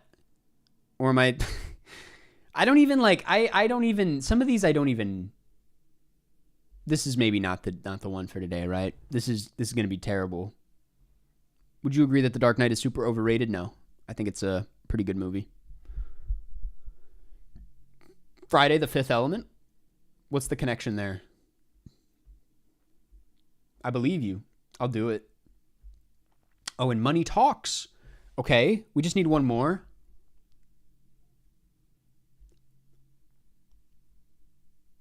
I'm going to take a guess and say it's... Nope, it's not. I'm going to take a guess, say Shanghai Nights. Nope. Shall We Dance? Nope. Okay. Well, we accidentally got here, and I'm aware that there's a limited number of swaps. The Shanghai Nights. Okay, these are all like, I'm assuming, kind of action films.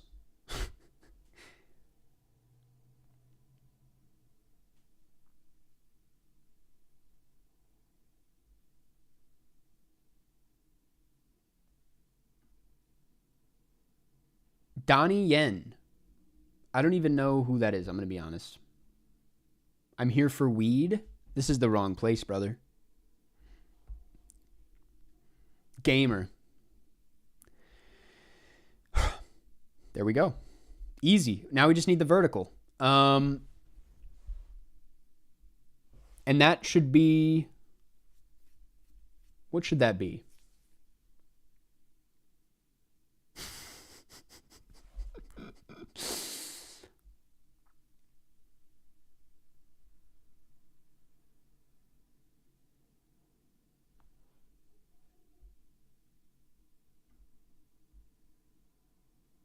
I know what Ip Man is. I just haven't seen it.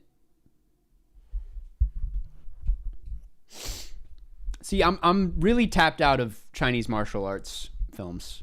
That's my first mistake. I know I'm gonna get my donations stolen from me. That's terrible. No, well, I will say, no one's chipping in on this one. No one knows what the last one is. Ice Cube is the vertical? Okay. Ice Cube, Friday, Anaconda, I'm assuming Teenage Mutant Ninja Turtles, and probably this? Yeah. Okay. I'll give that one a 4. Okay, so that's not what this game is. What we came here to do is play Battle 2.0. If you're new here, if you're not familiar, you'll learn pretty fast. It's a bit of a hard one to explain, but you're just trying to, like, you have 2 things you can win with. A win condition, which is name X amount of films from blank, like 3 Cate Blanchett films, for example, or 3 Martin Scorsese films, for example, or like 7 horror films. I need to name 4 Meryl Streep pictures. This person needs to win 4 Philip Seymour Hoffman pictures. So you can either win that way, or you can win by leaving them stranded in a movie they don't know. You just have to keep staying alive. She's had to have been in a damn Spielberg movie, right? We're going to start with Always, though. What is this website? Cinenerdle. I got to go to work now. I'm so sorry to hear that. This is when the stream is about to get really good. That's all I'm saying. There's something about Mary, Keith David.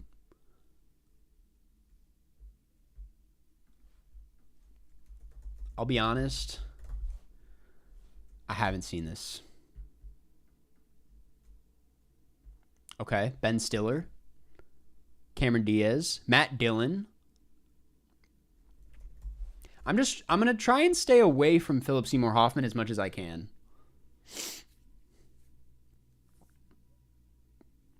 Because I don't want to give this person, that opportunity. Michael Keaton, Jack Frost. Michael Keaton will go Mr. Mom, because I don't want to get stuck in Mr. Mom. So this is how it works. You have 3 strikes per an actor. You can only use the actor connection 3 times. So we can only use Michael Keaton 1 more time. I'm assuming this person's going to use their last one. Yep, there it is.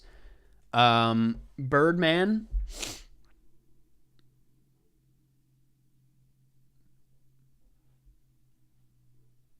There's a lot of routes we can go with this. Oh, I know what I'm going to do. I'll go The Revenant. It's a little risky. I don't know if Philip Seymour Hoffman has acted with Leo before. But I have an Alejandro Gonzalez Iñárritu kill shot that I would love to use. I don't know if I'm going to be able to use it. This probably wasn't the best move.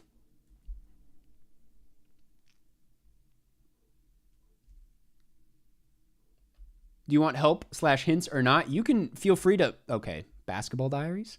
You can talk amongst yourself in chat. I'm not going to be looking at chat. We're kind of playing by the honor system here. It is a little bit of a cheat if I get advice from chat. It's also a bit delayed, so I don't even know if it makes a huge difference, but I'll do the great. No. He was in that, right? No, it's Gilbert Grape. I always get them mixed up.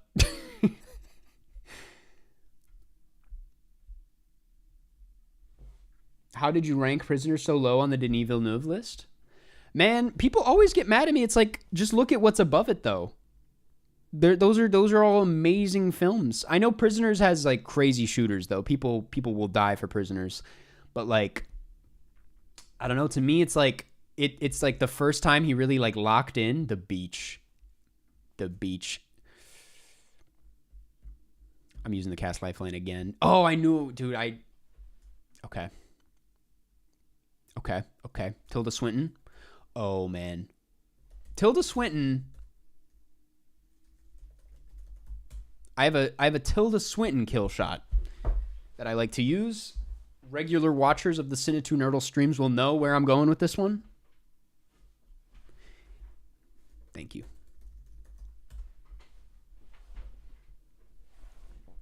It's going to be hard for you. I just want you to know that.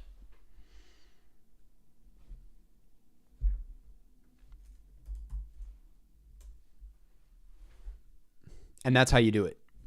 That's how you get them to use an escape. So you do have an escape. It allows you to get out if you're stuck, but you only have a certain number of them. This person only has one more left, and then they can't escape. Okay.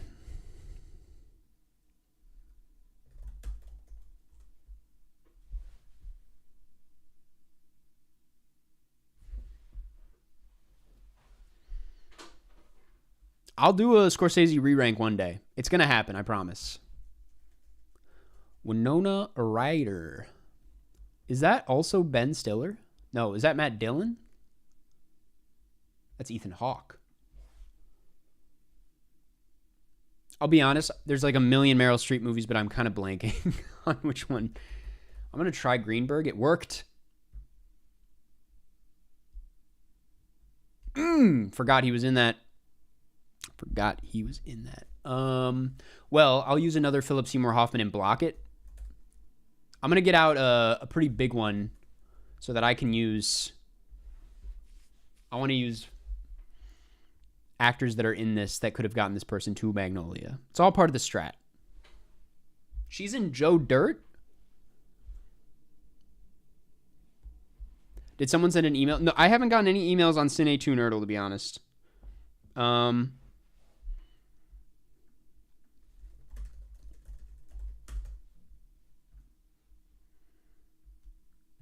going to block that just in case. I knew it.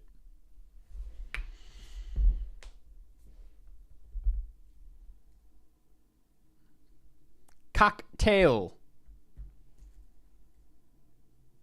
Who directed Cocktail again? Nope.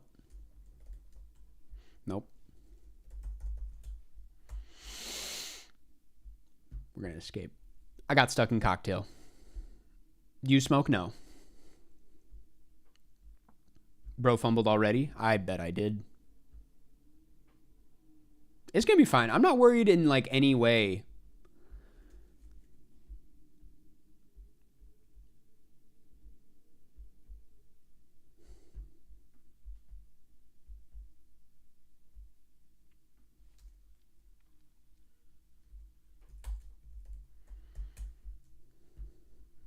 Probably not a great play.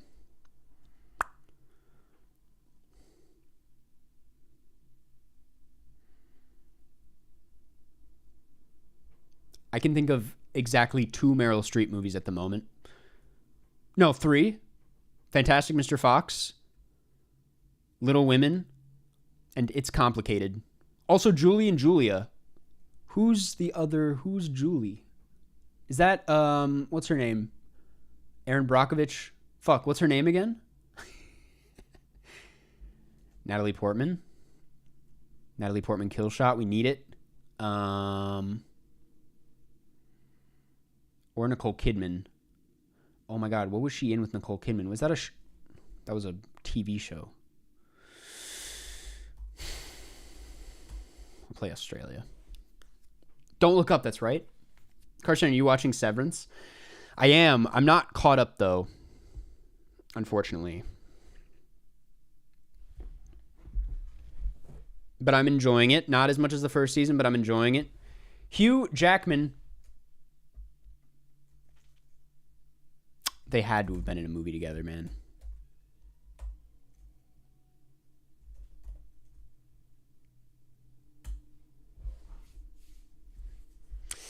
I don't like where this person's going.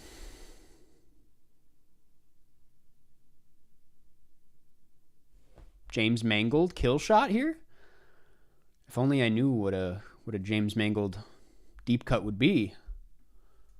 A lot of routes we can go with this. I'm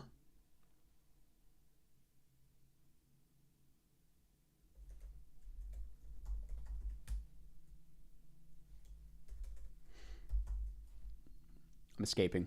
I panicked. I panicked. Oh, Little Women was right there. I forgot that he was in that. Oh my God, damn it, dude. I almost sent it too, but I was like, there's no way anyone's in Little Women. All right, warm-up round. This is just a warm-up round, man.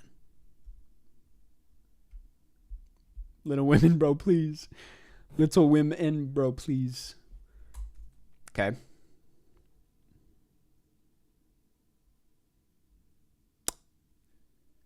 This could be good.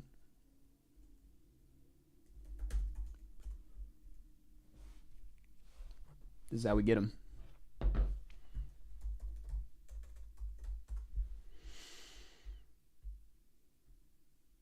There it is. There it is. Oh, we're going to be just fine. We're going to be just fine.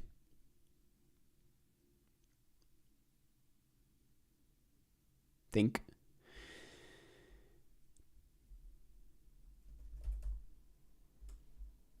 I got this. I got this.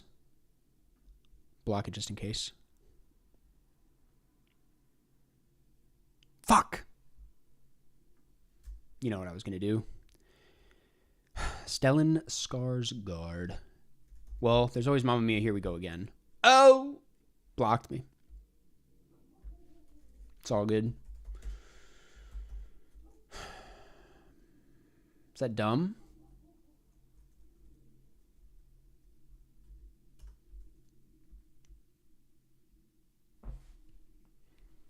He needs one more. Do you guys think I'm stressed right now? Does it look like I'm... All right.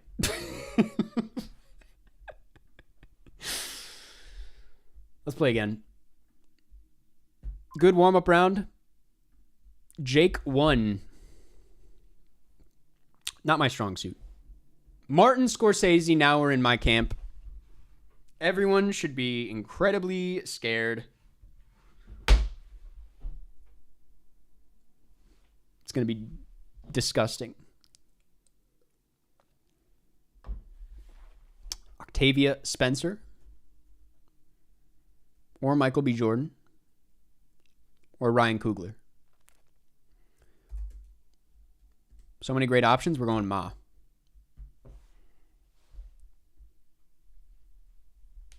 Bro should have been a little stressed.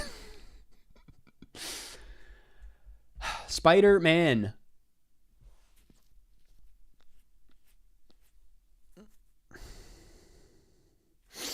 Now, if we can just get to the other Spider-Man, the Amazing Spider-Man, I know how to get in somewhere.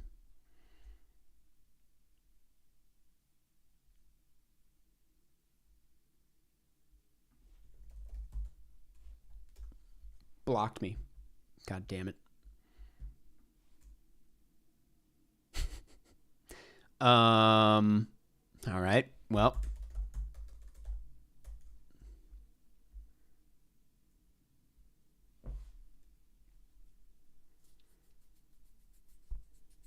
He saw that one coming from a mile away. Florence Pugh. Chris Pine, Nick Kroll, Olivia Wilde, Harry Styles.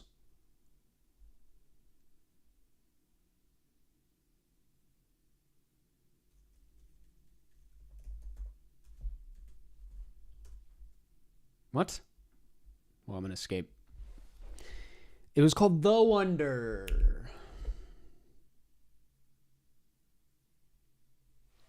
American Graffiti. Harrison Ford has never done a He's never done a Scorsese movie, has he? Has he? Let's just browse the cast real quick.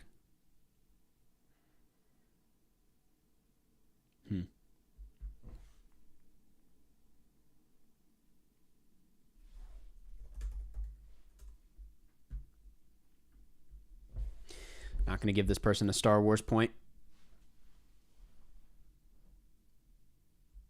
When is Professor Sky coming on? He is not going to come on until 5:30.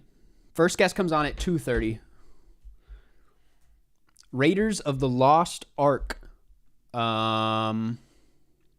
Think, man. Think.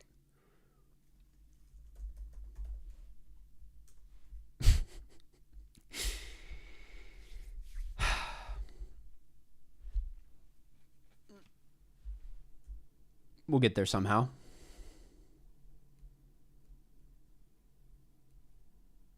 Bet you guys didn't know Alfred Molina was in Raiders of the Lost Ark. Actually, you probably all knew that.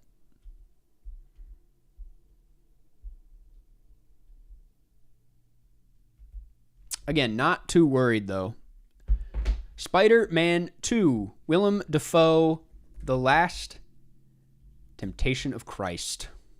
And just like that, we're locked in. This person could... Oh, but I have a skip. I'm not worried.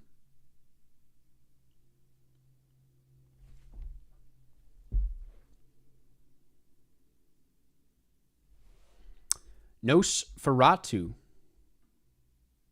Big cast here. None of whom I think are in a Scorsese movie. Who am I missing? No? Okay.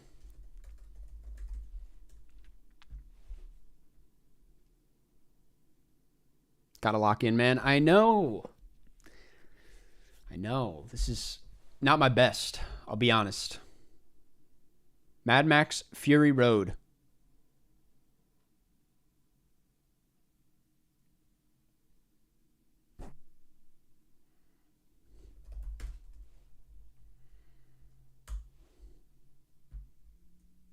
Because we had to. Is there a better... No. Am I going to get stuck here if he skips? Absolutely. Is this all it is? There's a lot going on right now, man. Okay. Come on.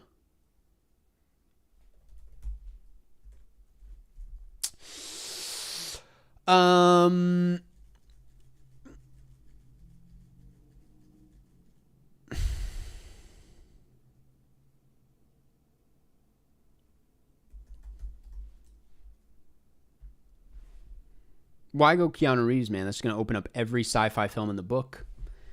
Dude, I'm slacking here.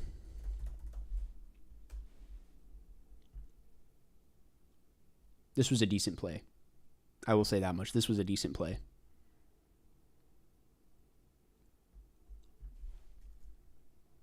Dude, why is... I'm like, but Scarlett Johansson was not in a Martin Scorsese movie.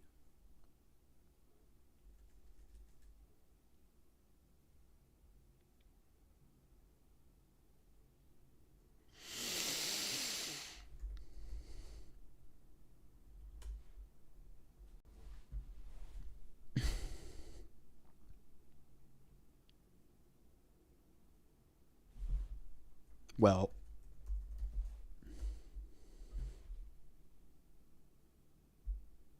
now we're cooking.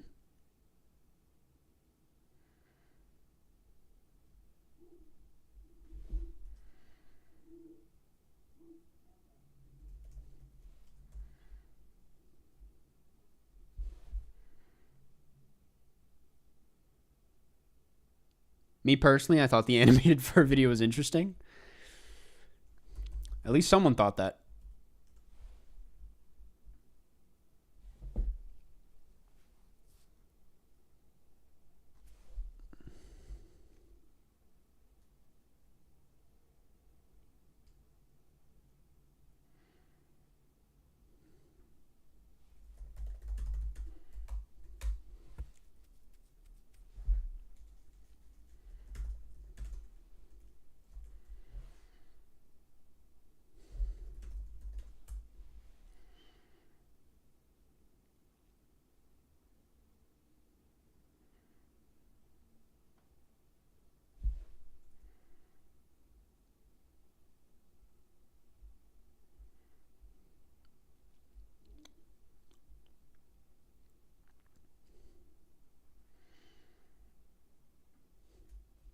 Dude, I wish I could remember the Chloe Zhao kill shot that someone told me about. It was like people and strangers, or it's all good.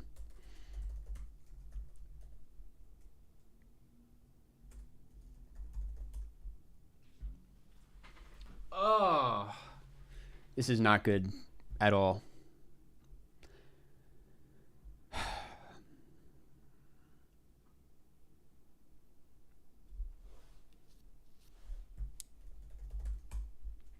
Needed that. I'll get stuck.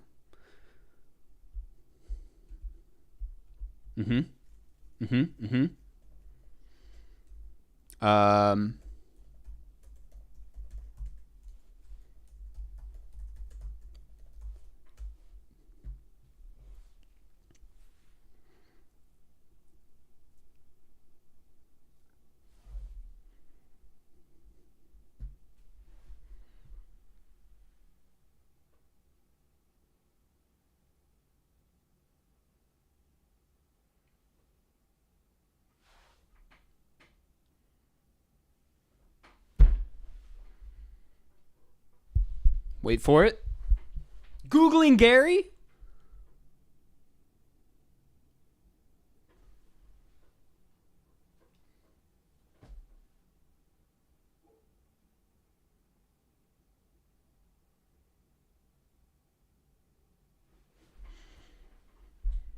And you guys doubted me. And you doubted. That's pretty crazy. That's pretty crazy. Tried to get me on Mandy. Like, I don't know my Panos Cosmatos. Even then, you could have gone a couple Benjamin Loeb pictures. We did it. What game is this? Cinenerdle. All right, let's celebrate that with a few donations, if we have any. We do. Melanie, thank you so much for the $10 donation. I'm going to recommend, on that note, Beyond the Black Rainbow. Matthew, thank you for the donation. I'm going to recommend Dr. No, the James Bond picture. Tyler, thank you for the $30 donation. Let me just double check. I'm going to recommend...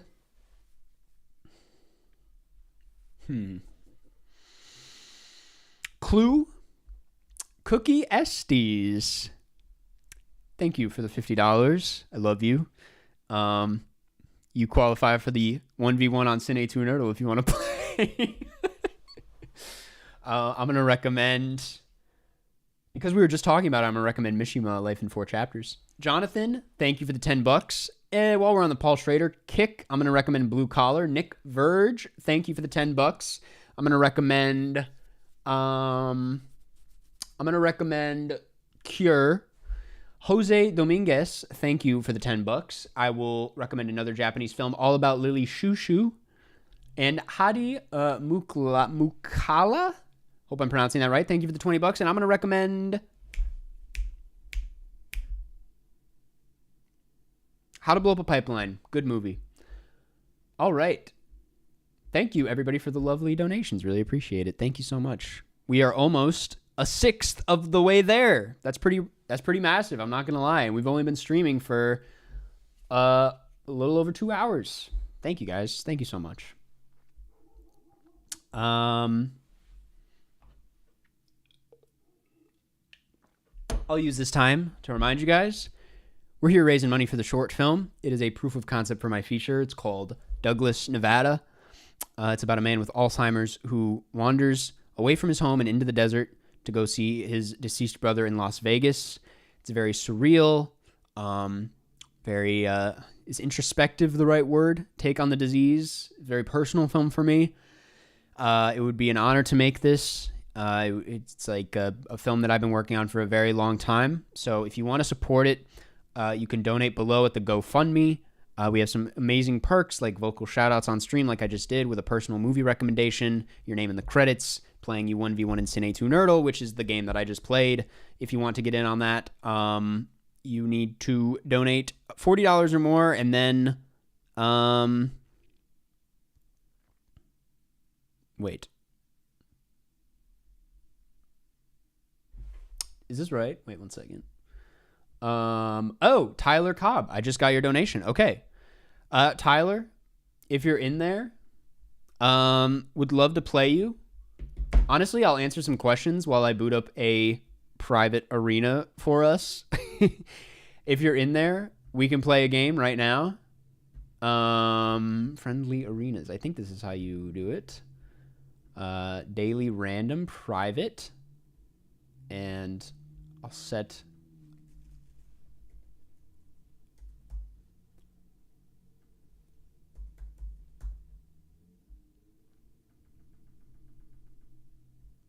Okay. Tyler, if you're in there, I'm going to email you back with the password. This is just simply maybe not the most efficient way to do this. We'll do this, and then I'll do the deep dive into your Letterboxd. But in the meantime, I'll answer some questions. Why isn't this working? Who's getting best original and adapted screenplay, you think? My money's on A Real Pain. That's kind of an upset prediction of mine. I think Jesse Eisenberg's having a moment, and they'll give it to him. Adapted screenplay, easily Conclave.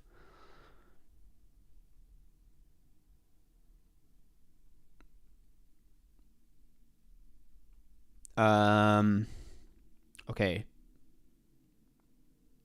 I just emailed you the password. This is such a janky way of doing this, but man, we're making it happen. Are you playing any games right now? If so, what? On stream, I'm playing Cinenerdle right now, but in general, in life, I'm playing Fortnite.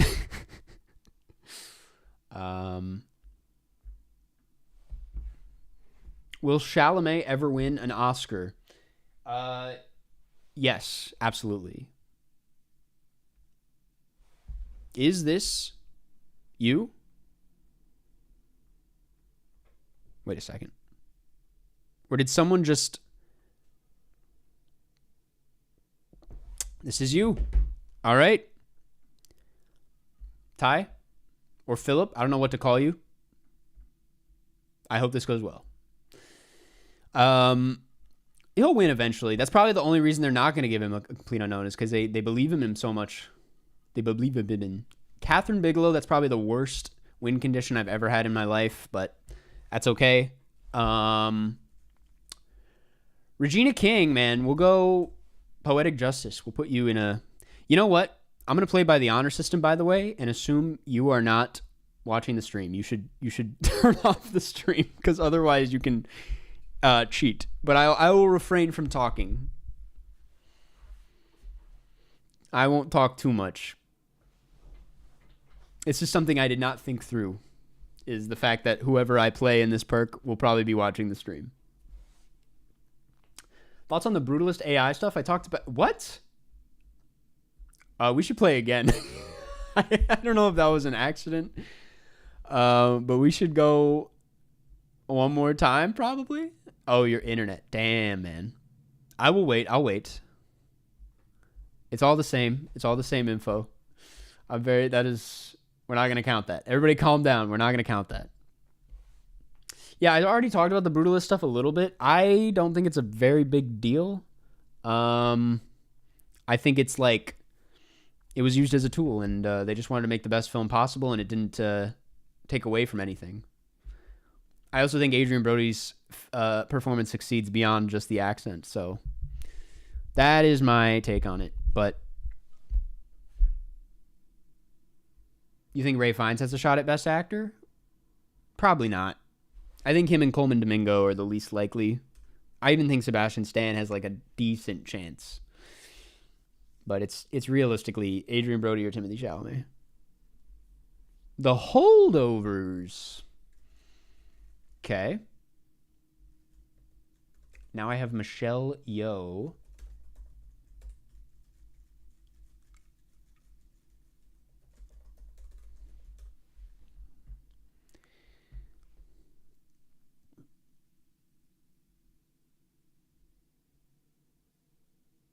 Oh, does he get 10 movie recommendations for 100? That would be crazy. If I could think of 10 movies off the bat, I'll do that after this. I'm too busy thinking of 10 movies right now, but that's a good idea. Oh, man. I didn't realize you had crime. That kind of opened up the floodgates for you on this one. Where do you find your crew for the film?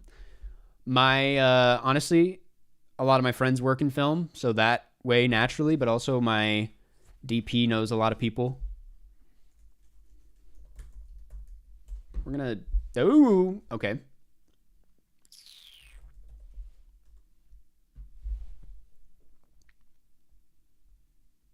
The short film is about a man with Alzheimer's who leaves his home in the middle of the day and wanders into the desert to go see his deceased brother in Las Vegas. And it's half that and half his son trying to find him.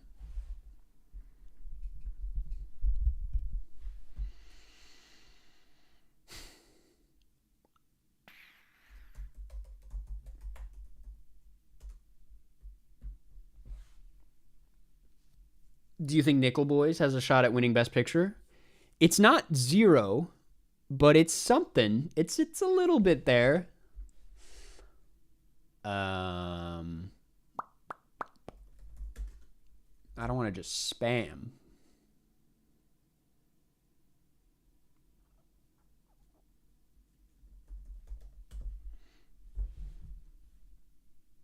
It's about zero. It's probably zero.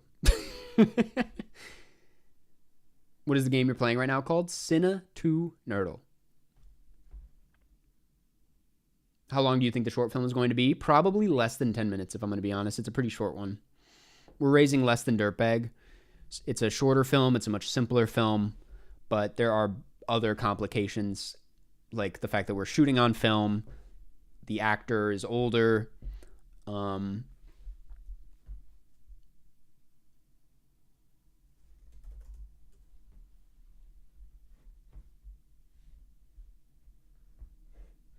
Where would this short film be available? It will probably be oh shit. While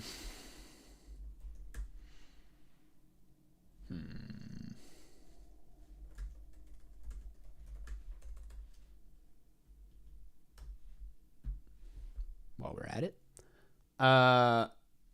It'll be I might put this one on my YouTube channel, to be honest.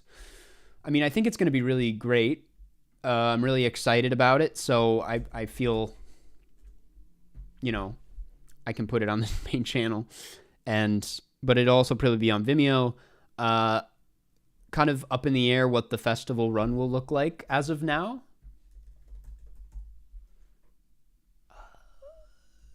What is it called?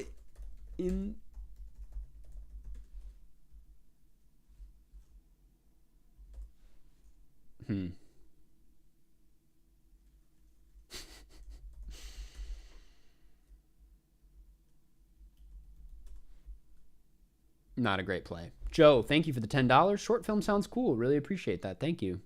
I think it will be cool. I know it will be cool. It's going to be a lot of interesting stuff with sound. It's going to be shot on film. There's going to be a lot of interesting camera tricks and some surreal elements. Yeah, very excited. Oh my God, I forgot about... Oh man, it was right there. I forgot about my wing condition entirely. God damn it. In the Mouth of Madness. Shit. The Sweet Life movie. I'm definitely going to block that. Shooting on 16 or 35? 16. Very excited.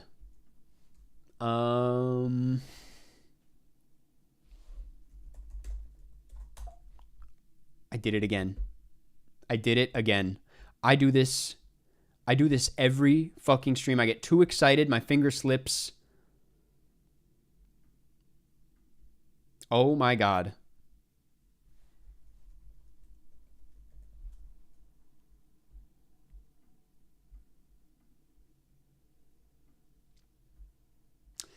my man, we can run it back one more time. I oh my God, man. Jesus Christ. Is it really gone?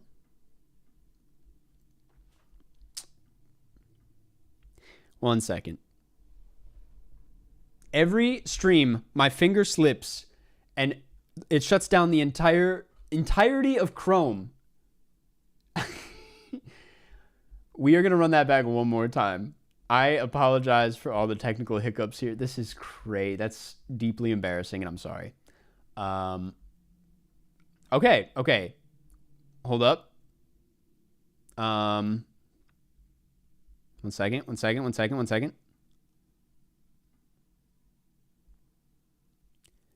Let me just... Okay, it's working. It is working. Let's do it. Jesus Christ. Oh, man.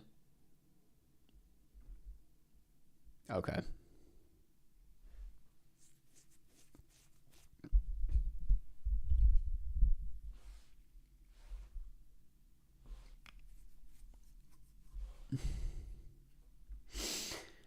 Friday. Demi Moore. Not good for us. And this person has action comedy.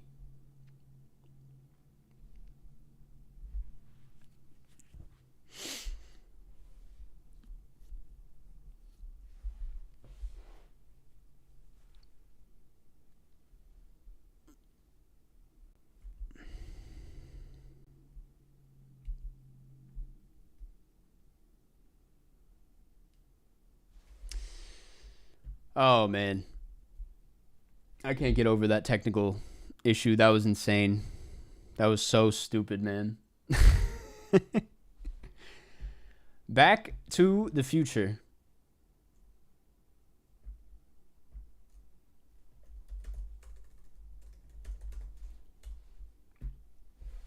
Oh, God. No pee break so far. Insane. I actually really have to go. I'm going to go after this round. When we finish this, I'm definitely going. Just so we know. Do you collect physical media? I do. I'm not going to pull it out right now, but...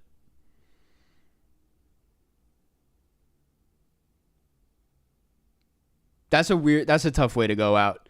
You know what? I'm going to go to the bathroom.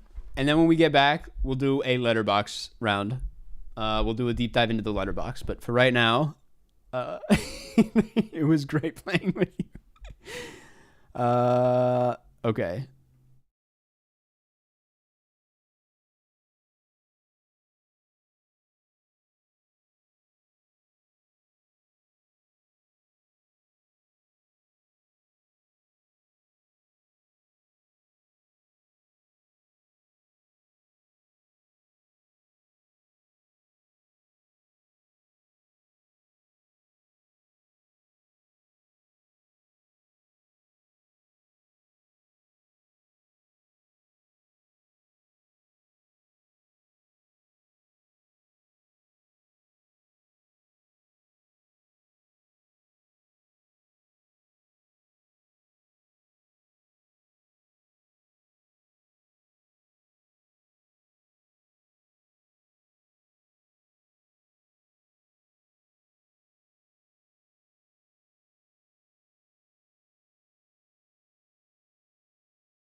We're back.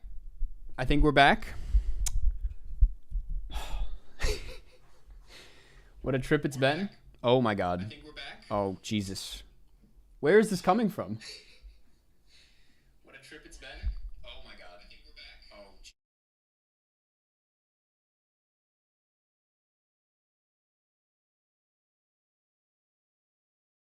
we're back. Oh. We're back. Oh my God. Hands washed, I assume? Every time. Every time. Okay. Is everything working? Is everything working? Yes. 1 second. Okay. Bro was hiding the reels. That's a crazy chat comment. I missed this super chat. HRZ Nelson, thank you. Thank you. Very excited for your film. Almost reminds me of The Straight Story, which I haven't seen. Just the idea of this guy on a somewhat aimless journey. Also, what are your thoughts on a young, lean biopic and who should direct? Thank you. Thank you.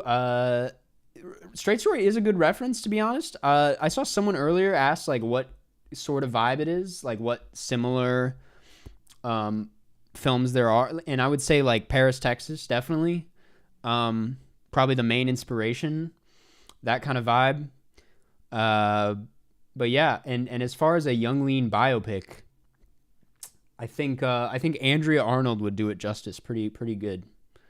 I mean, you saw Bird. I feel like she just would nail the vibe. Okay, we're going to do a deep dive into this person's Letterboxd. And then we're going to get back to, honestly, it's already 12:30. I had some tier lists that I wanted to do on stream that I think would be fun. Give me 1 second while I find this Letterboxd account. And then I will get into it.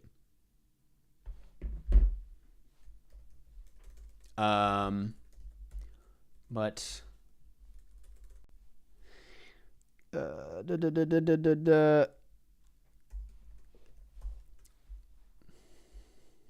Okay.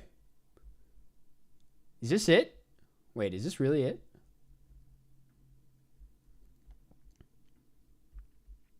One second. I'm gonna confirm that this is it real quick. Type that in one more time.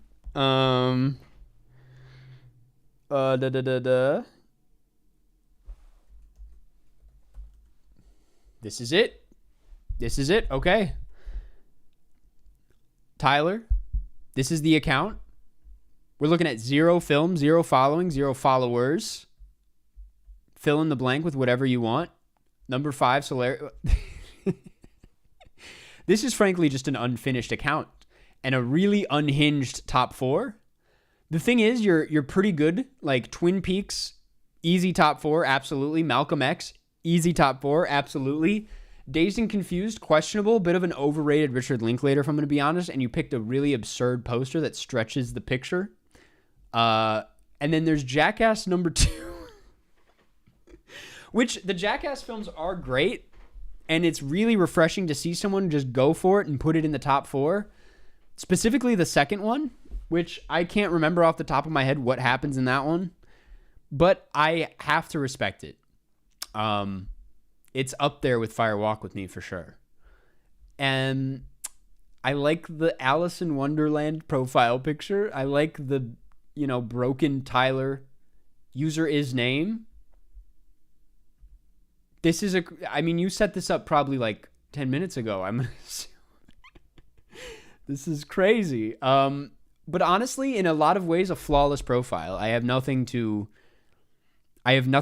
would change nothing about it. I hope you never update whatever is going on in the bio. I think this is excellent. Solaris and Rushmore, number 5 and number 6 will never... Oh, I guess it finishes off here. I've never seen this before. Also, why is it cut off at 6? Why not just go all the way with 10, I'm going to refresh it and see if any... Nope, it's still the same. Man, this is an excellent profile. Is this the default poster? Why is this the default poster? Follow him.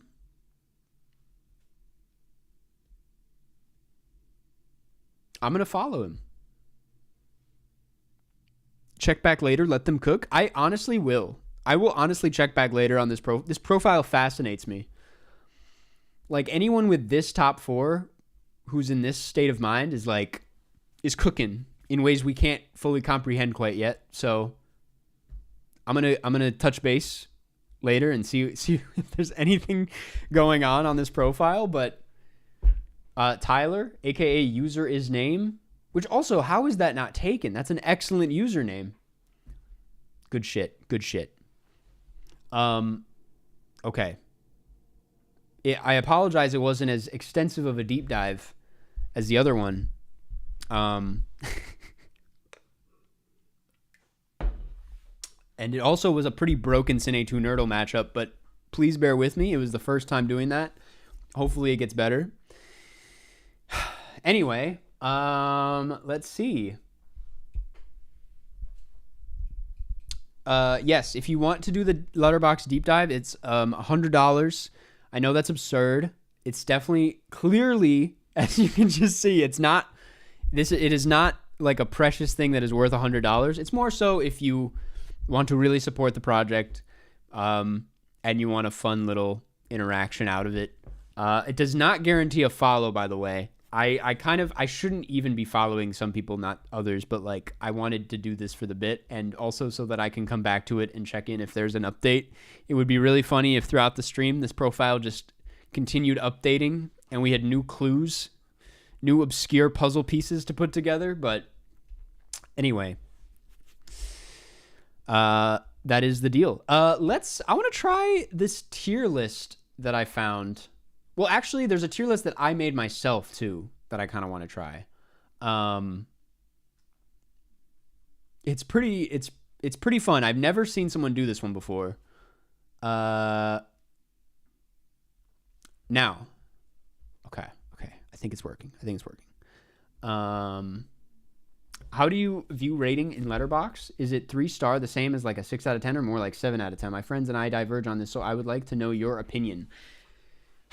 That's the age old. I do see it as like a broken down version of the out of 10 system. Like a 3.5 is a 7, a 3 out of 5 is a 6.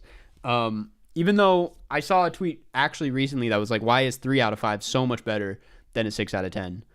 But that's the thing, is like I don't really see a 3 out of 5 or a 6 out of 10 to be like a bad thing. It's like you did pretty well. That's slightly. Once we're in the 2.5-star range, that's when I'm like, this is not very good. 2, I'm like, this is just simply a bad movie, but it's not in like absurd territory. Once we're in the 1.5 to 1 to half-star range, those are like different variations of awful. If I give anything a 1.5, I really didn't like it. 2, it's still like, on the side of like, this wasn't very good, but I don't think it's like a waste of time. Maybe. I mean, it differs. There's no like set in stone rules. Then things would just be really stupid in that case. But 3.5 with a like goes a long way. There's a lot of 3.5s on my 3.5s and 4s. It's like that's most movies I watch. If I'm gonna be honest, it's like I try not to watch shit that looks bad. Like I want to watch good movies. So most of the time it's going to be like anywhere from 3.5 to a 4.5. And then I've been reserving the 5s for my special little babies. This is why I've gotten rid of ratings on my Boxed account. Listen, I really want to do that, to be honest. I would love to do that. I might do that someday. But at the moment, I'm still keeping them up. And I mean, they'll probably always be there in the what I watched. I keep them mostly as a record, because when I go to put my what I watched this month together, I kind of forget what the specific star. I know how I feel, but I'm like, well, what was the star rating? And that's like stupid, right? It's like I don't really like. Who cares? There's people that get mad in my what I watched this month videos. They're like, I wish you would like keep up the star rating for longer. And I'm like, it doesn't. What do we just like listen to the review and you'll get my thoughts. And I don't know. I see what they mean though. People just want like a quick, whatever. Let's do this tier list. Hopefully this works. It did. Okay, so I've made a tier list of A24 merch because there's been a lot of discourse as of recent about the Brutalist merch that they're selling, which is like a little model of the building. Whether or not that's tasteful or not, we can unpack that one in the comments. But I find A24 merch to be pretty crazy. It's either really great or just like, why does this even exist? And a good amount of it, I'm like, I'll make fun of it, but deep down, I kind of want it. And so I have this tier list here. We have need it, as in like, I might buy this later. If it's available, I would love to own it. We have love it, which maybe I wouldn't go as far to buy it, but I'm like, that's pretty damn good. Cute, which is just right down the center. It's just like cute. I feel like that one's pretty self-explanatory. I see the appeal, also pretty self-explanatory. Not something I would ever buy myself, not something I'd even really want, but like I can see why someone would want it. And then there's you, which is maybe a bit harsh, but like just not my thing. I've left out, the books and the shirts and most of the bags. I have one bag on there. But I've left off all that shit because like that's just kind of traditional merch and it's not as interesting. I've kept in some of the little objects. Yeah. They're also that's a good point. Something to note about A24 merch is it's also very expensive. Like a lot of these little objects go for like $75 to like hundreds of dollars. Some stuff is like very cheap and reasonable, but anyway, we're going to start with this one, which I have, not that many thoughts on, but it's the Maxine makeup kit. There's also a Priscilla makeup kit, I'm pretty sure, but I thought the Maxine one was more interesting. Maxine, pretty harmless. I mean, she's got really good makeup in the movie. I can totally see the appeal. Not something I would own myself, but also I would take it a step above and say cute. I think it's a cute idea. There's nothing truly wrong with it. I wonder how good the quality is, if anyone has gotten it. I've never bought it myself, but I see no problem with this. The Love Lies Bleeding ashtray Crater Gym goes pretty hard, I'm not gonna lie. This, I don't smoke. That's the one thing I will say is like I have no need for an ashtray. But I love the design. I love Crater Gym. Like, even if you haven't seen the film, it's just a really fun thing to have around. Good color. Pretty good quality. It looks like it's glass. Yeah, I wouldn't own it, but I would put it in love it. Like, it would be fun to have. I'm not going to go out and buy one myself. I'm too afraid to look up how much it is. I threw this together this morning. I should have attached the prices, but Crater Gym ashtray, not too bad. What film is the Crater Gym for? Love Lies Bleeding. I think so, right?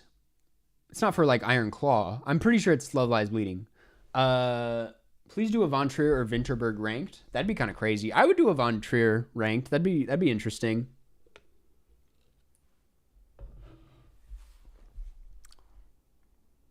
Karsten, if I donate $100, I don't have a Letterboxd, so instead can I show you my Minnesota hot takes list, seeing as you are a fellow Minnesotan? Potato Devil, absolutely. Are you kidding me? I would love to see that as a very passionate Minnesotan. I have many opinions on it, so if you do decide to go through with that donation, I would love to. Definitely. And you can just email it to me or whatever's easiest. Okay. Dream scenario sleep mask. I will be honest. I'm probably going to put that one in you.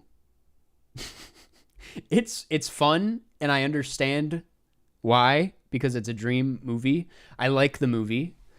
But, like, let's think about this practically, right? Like, no one really, like, sees this. The only time people see this, it's for you. It's for you. And why does it already look kind of cheaply made? Like, if I'm going to get an eye mask, like a sleep mask, like, I kind of care about the quality. I own one, and it's, like, one of those, it's, like, weighted. It's got, like, little beans in it, and it, like, smells like lavender. And it has, like, a cooling sensation. I've worn it on like international flights. It's pretty nice. This, I don't really like. If I wore this in public on a flight, I'd be a little embarrassed. I'd be like a little. It's like a bit weird to own, right? Like, I guess I see the appeal, but also I just don't think I would ever buy this ever. No offense if you own this. I mean, it's fun for sure. This is like a necklace, a little charm thing from Priscilla, and this is cute. This is cute. I mean, this is quite like this is a pretty normal piece of merch. Like, it's definitely not as weird as a lot of what's on here, but it's nice. It's nice. I could totally see the appeal.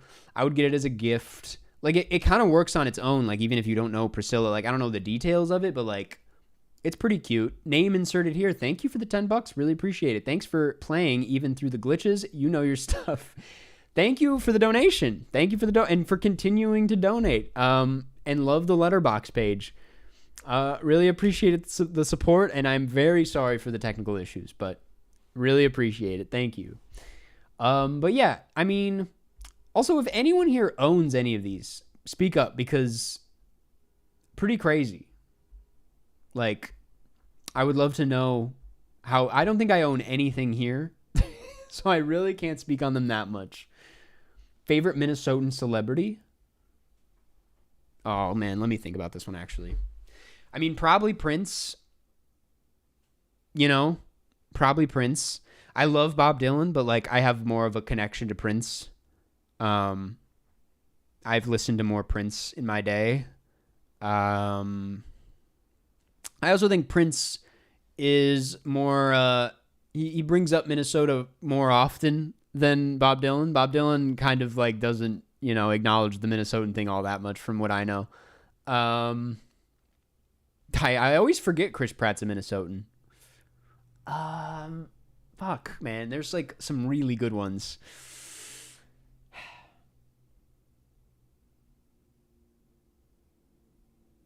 I'm blanking. Okay. The Beau is Afraid pajamas. These, so I would honestly go with Love It.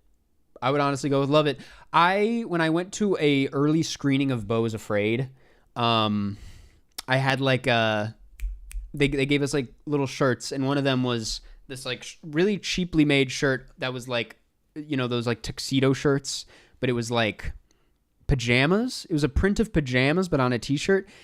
I put that in the donation bin so goddamn fast. I was like, what is this, man? Like, I don't, this is not, I'm never going to wear this.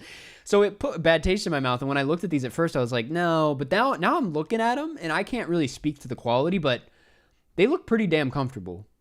And they're not like so crazy with the designs that I would like feel weird wearing them in public. Like I would, I mean, how often are you wearing pajamas in public? But like if you changed into these on like a really long flight, I would feel fine about it. They look kind of cool to be honest. Like I like the color. I like the simple look. I think they're kind of sick, to be honest. I'm too afraid again to look at how much these are, but like they're pretty cool, man. They're pretty cool. Vince Vaughn is from Minnesota. The Everything Everywhere Pet Rock. This is cute. This is cute. I think the Pet Rock stuff, I'm going to be such a Debbie Downer here. I think the Pet Rock stuff in the film is a little, I don't know. It kind of got old to me. I was not moved by that stuff, like the Pet Rock scene, as much as everybody else. But, I thought it's cute, man. Like, I don't have a big problem with this. Like, if someone wants to have this, it's fine. There's another version of this basically on here that I would take any day over this. It also looks kind of messy with like all the, the box is really cute. I will say that. Like the box is really, this is just kind of like a glorified like Happy Meal toy to me. Like that's kind of all this is. I wouldn't be like stoked to, like if you go over to someone's house and they just got this like Pet Rock thing, it's like, there's nothing that makes it special other than the box. And so for that reason, it's like I wouldn't go a step above to love it or need it. Like I wouldn't pay for this myself, but like it's cute. $35 for the rock. There we go. $80 for the pajamas. Now that's a bit much. That's why I don't put it in the need it category. But they're cool. They're cool. I've owned a few. I will say I've ordered a few clothing items from A24, and the quality's all right. It's a bit hit or miss. I had the A20. It said A24 with the like midsummer flowers, like the little embroidery, and that was a great shirt. I don't know where it went. I may have donated it, but like that was a pretty good shirt. It was a bit expensive for what it is, but like, man, I wanted it, and it was good quality. And then I ordered the like fleece with the primary colors, like the black fleece, and it had like blue and red and yellow, and it got the job done. It wasn't like my favorite. It's not my favorite thing. Also, rest in peace, Gene Hackman. Yes, I was gonna acknowledge this much earlier, and I think I did acknowledge it at the top, but pretty crazy news to wake up to for sure. His performance, I wanted to say, his performance in the conversation, like an all-timer, makes the film what it is. One of the craziest performances. Damn, are there audio issues?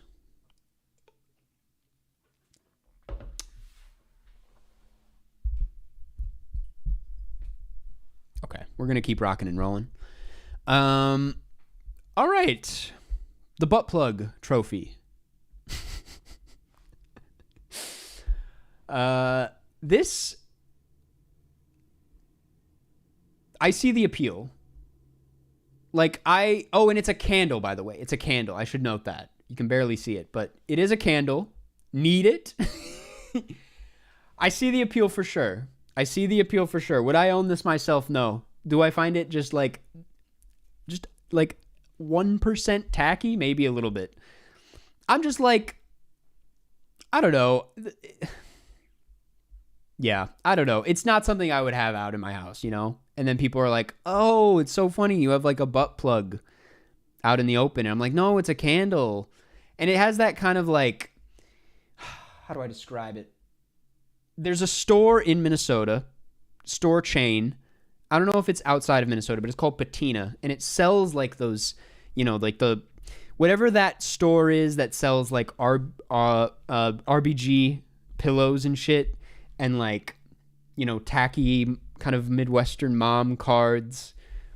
It's like that kind of humor. It's like, you know, do you know what I mean? Whatever this style of store is, this is giving that just a little bit. Do you have a carbon monoxide detector, Karsten? Are we there? Is that where we're at now? No, not Etsy. It's like maybe novelty shop. Maybe, I don't know, but it's not really my taste. I don't like gag. I used to be into like gaggy jokes, like gaggy jokes. Maybe I do need a carbon monoxide tester. Yeah, I don't know. I just wouldn't. I wouldn't put this in my house. But I see the appeal. I'm not like angry about it. I wouldn't go as far to say ew.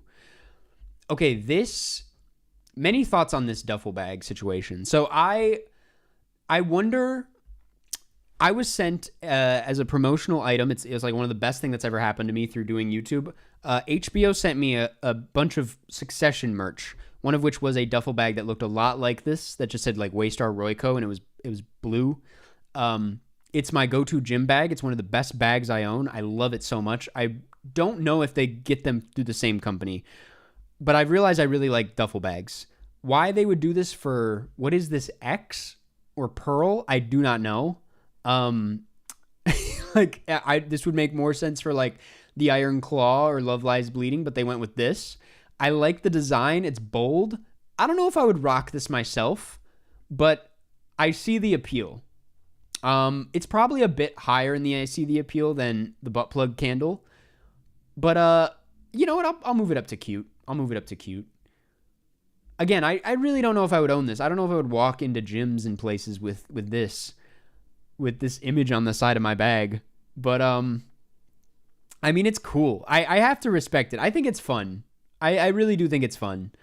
And I want to know, you bought it immediately. Is it a good Is it a good quality? Like, do you have it yet? How is the quality on it? Oh my God. I have a quick thing to say about the Succession package too. My bag, the Waystar Royco bag that I own, I had an incident, and this might be just embarrassing to admit, but like, I went out with some friends. My car was parked outside, and I went out to grab my now this is just more embarrassing. I own my own pool cue, and so I went out to grab my pool cue from the car. A little too excited to play pool, I forgot to lock my car. We're playing pool, and, you know, maybe like 10 minutes later, this like pretty drunk guy comes in. This pretty drunk, I want to say maybe like mid-50s. He comes in and he's like, I got next game. He's like, I don't give a fuck, I got next game. And we were like, okay. Like, this guy's annoying, but like, we'll do it.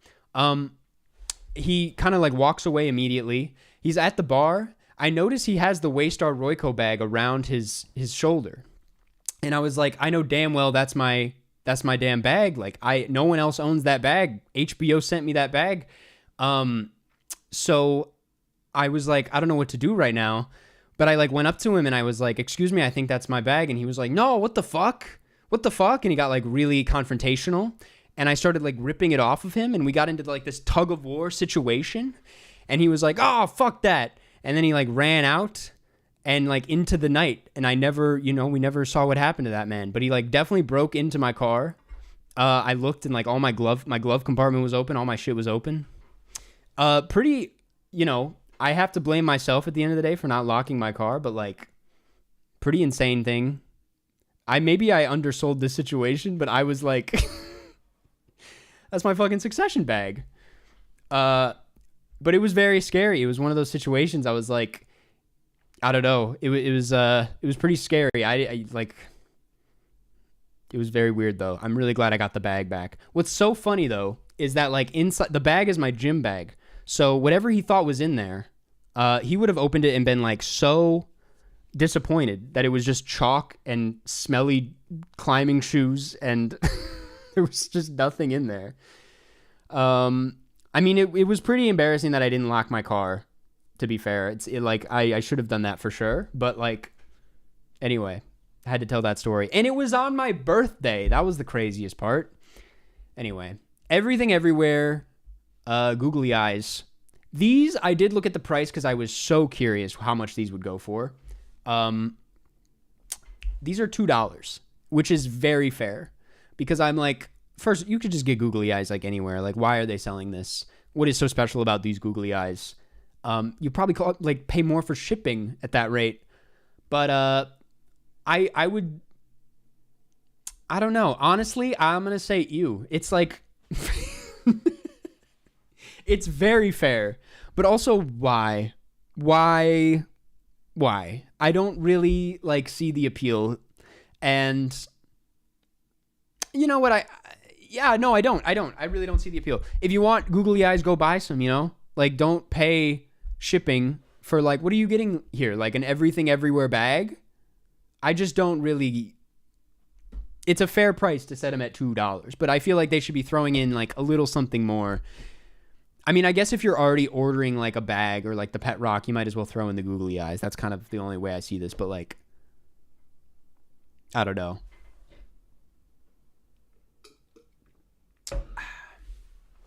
Okay. The Green Knight sword. This goes pretty hard.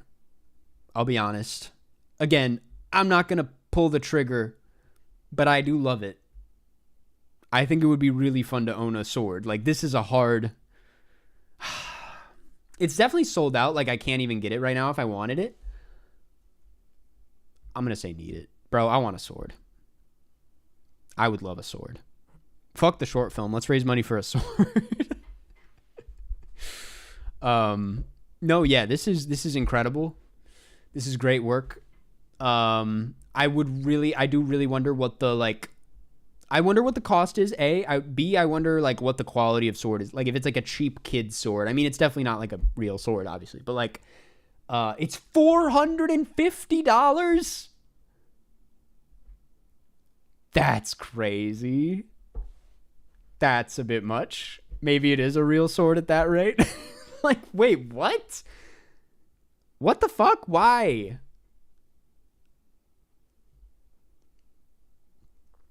That's so worth it? I mean, maybe. But I'm definitely not buying that. It might have to go down for that price. I agree. I really truly agree. That's maybe a little too much. I'm gonna bump it down just a little bit. Just because I know there are some real need-its on this list. Yeah. There's some actual bangers. And this is, for that price, man, is a little crazy. What film is it from? The Green Knight? I'm pretty sure. Do you go to the Minnesota State Fair every year? If so, what's your must-have item? If it's Sweet Martha's, your basic. I know, yeah. Like Sweet Martha's is a bit basic. In recent years, I've been hitting it up. To be honest, I haven't gone the last 2 years, but I am a big fan of the mini donuts. The mini donuts go really hard at the state fair. I also do like the novelty of like the really long corn dog, even though it's not that good. Oh my God, the cheese curds are delicious. That's about it though. I'm not a big foodie at the state fair. Say what you will about Sweet Martha's, they are pretty good. I think it's a bit played out at this point though. I agree, it's maybe a little basic. But I mean, if you go to the Minnesota State Fair, you got to get the mini donuts, man. They're so good. You got to do the big slide. You got to go to, what's it called? The Oink booth. See the pigs. My girlfriend is from Minnesota. What's the best thing to mention to impress her?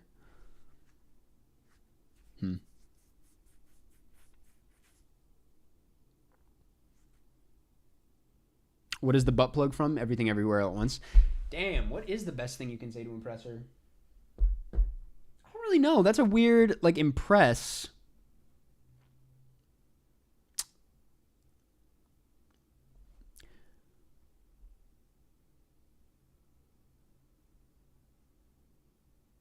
I have to think on that. I have an answer, but I don't know what it is yet.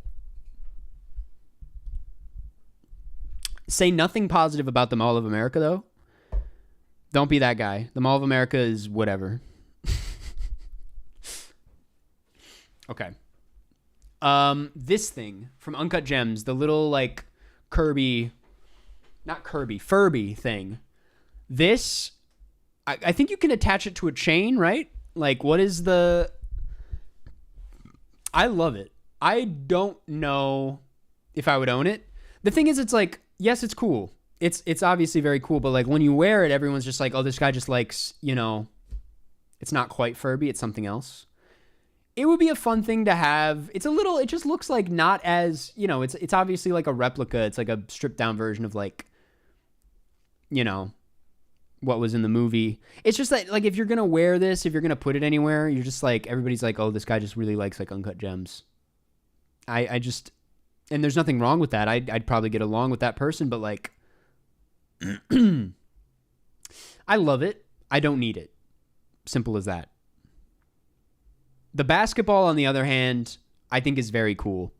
I would rock the basketball. Again, probably don't need it though. I'm very picky here on what I need. I'm not that kind of guy. I don't need a lot of this shit, but I do really like the basketball. I think Pete Davidson showed it off in some video, and it looked pretty cool. It looked like a good quality ball.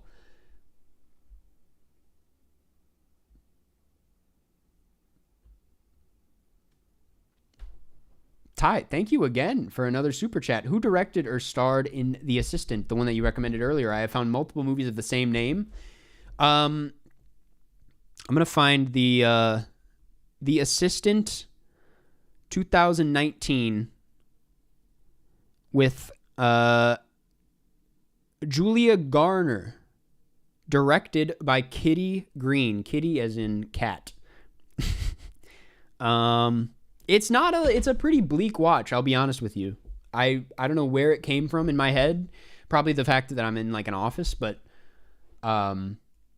very good movie, very underrated movie in my opinion.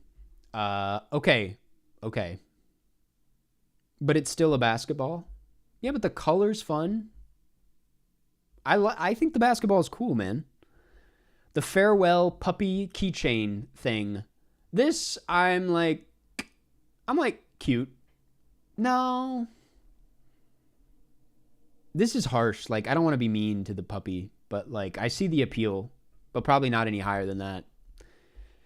I don't get keychain. Is this meant to be like a thing you put on your, like, you attach this to things? Like, it's just too big. I don't understand the people that walk around with like keys that have like a giant stuffed animal or something attached to them. I'm like, doesn't that get annoying? And also, like, I don't know, it just looks a little cheaply made, like the dress around the dog. It's just, I'm not crazy about it. You know, I mean, it's cute and I see the appeal, and I wouldn't like bat an eye if I saw it in public. I'd be like, oh, that's cool. Someone's fucking with the farewell. Good movie. But like, would I own it myself? Definitely not. The bear from Midsommar. This, I might need. This is just a sick little object. This is just a cool toy. A cool ass thing. I would, 1K? Did we hit 1K? We hit 1K. Oh, I wish I had like a sound or something I could play. Guys, thank you so much. We are a sixth of the way there. Thank you so much for 1K. Let's keep it going. Let's keep it going, man. Thank you so much for 1K. Really appreciate the support. I'll cover the donations when I finish this tier list. But thank you guys. Really appreciate it. That's awesome. We're making progress here, man. But yes, the bear, like, it would fit so well in the office, you know? I would love to have the bear just sitting somewhere on a desk. The little trinkets are the best by far. Yes, definitely. And like, you know, if we look at the little Furby type thing as a trinket, it's like not that great. The pet rock is pretty underwhelming, but this, man, like, this just doesn't exist anywhere else. And like, I love the little cage.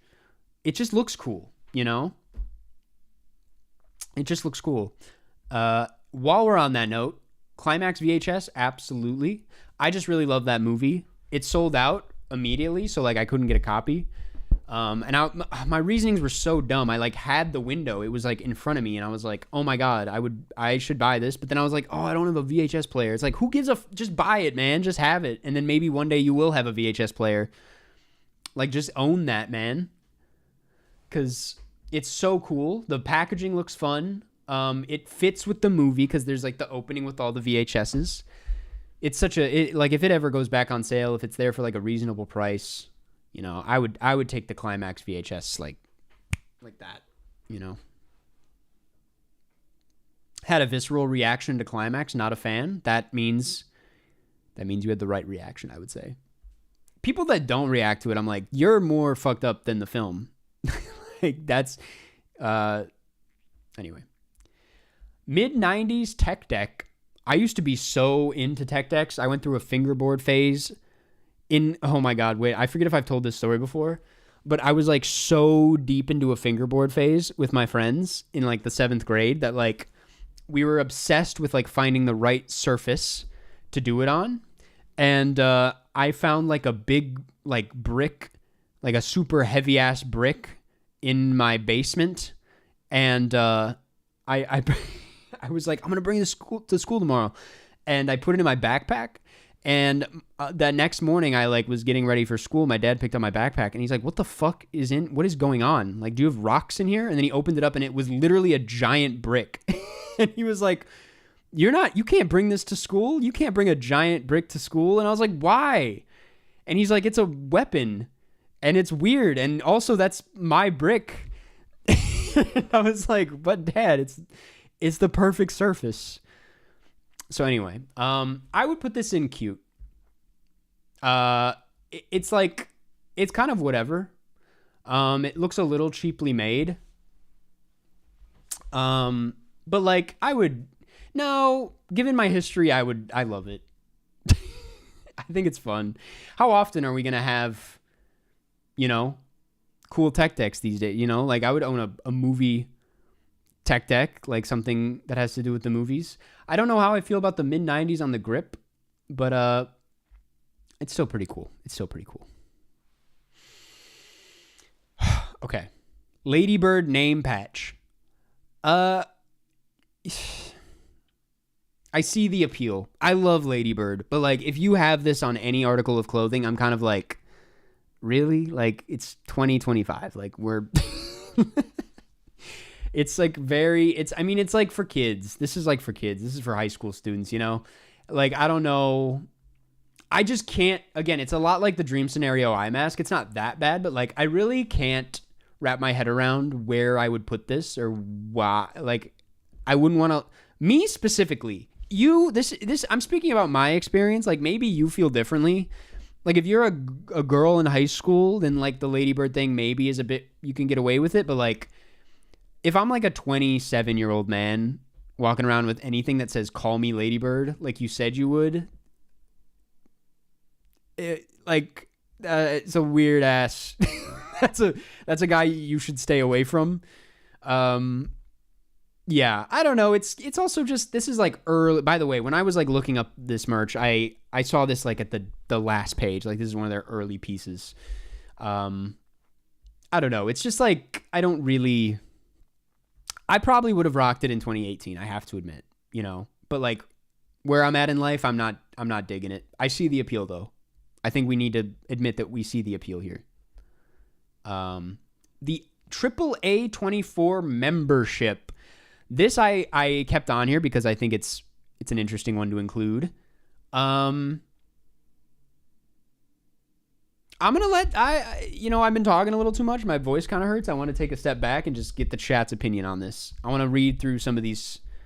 I love the A24 membership. I signed up for it when it was $5, and it's such a steal. What are like some of the benefits? You know, that's kind of what I'm interested in knowing. I should have researched this beforehand.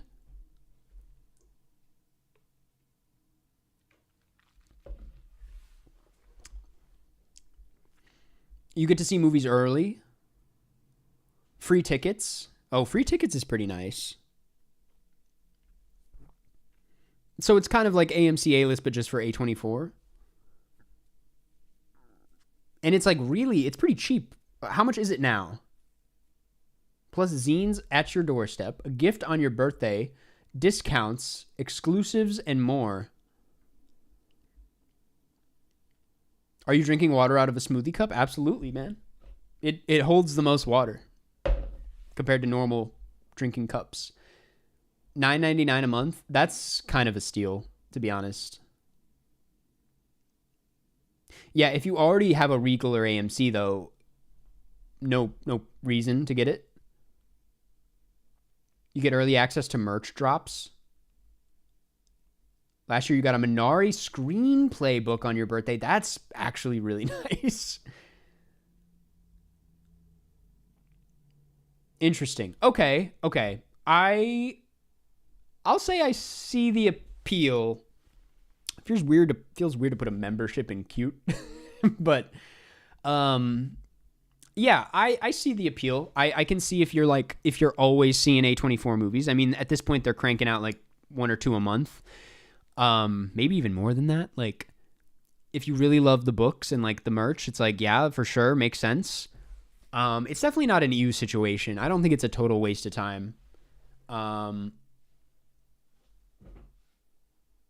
But yeah, it's a cute little membership, you know. I see the appeal. It's not in cute, but it's cute, you know.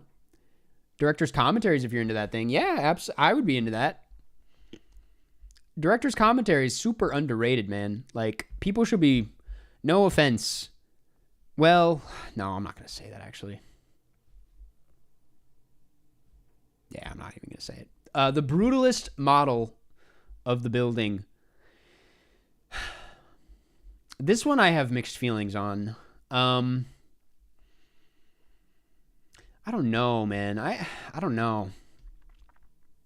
Not even like from an ethical, I know we talked about it, like, you know, there's some people that think it's distasteful. Maybe it is a little distasteful given like what happens in the film and like the people behind the building and like everything that, you know, it's kind of a traumatic place in a way. But like,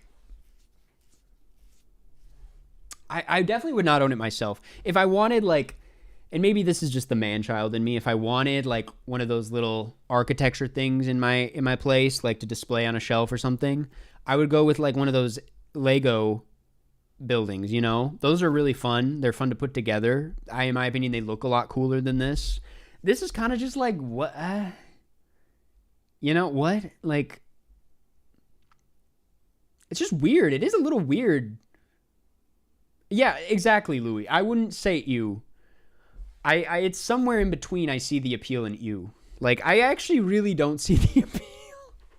Who are the real, like, brutalist heads that are like, I gotta get the building, man. I gotta get that. Like, the bear makes complete sense. Every other, like, little model thing makes complete sense. Because they're, like, characters. They're, like, iconic scenes from the movie.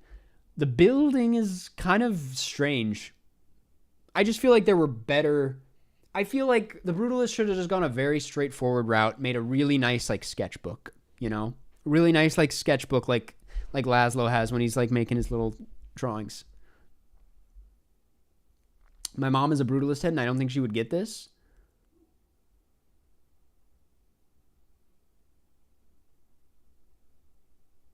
I'm gonna just put it in you. You know, if people tune in out of context, it might look really bad, but I'm just kind of like, I don't really see the appeal. I don't think it's bad. I don't think it's like terribly offensive or whatever, but I'm just kind of like, I really just don't see the appeal. And it's $75. Yeah. Okay, this is a We Live in Time timer. I have not seen We Live in Time, so I don't really know what... I mean, obviously the time aspect, but I don't know if the cooking is a thing in it. But is that Andrew Garfield's face? Dude, I'll be completely honest with you.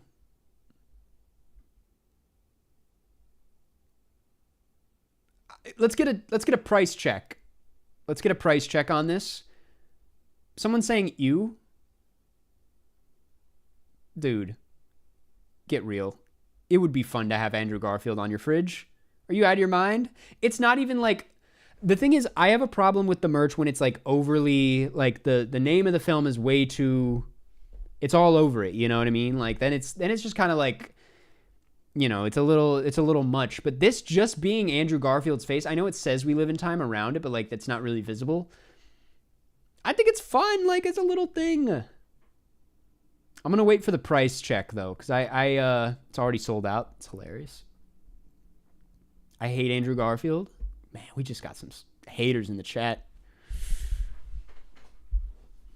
Movie was mid. I still need to see it. We're not speaking about the movie. I'm speaking just about this item. And if I saw this, like, if it was like, here's what I will say. My cap is like $15 probably. Even $15, that's a lot for a timer, actually. It probably is $15. It's probably like 35 if we're being real. No price check, no one knows.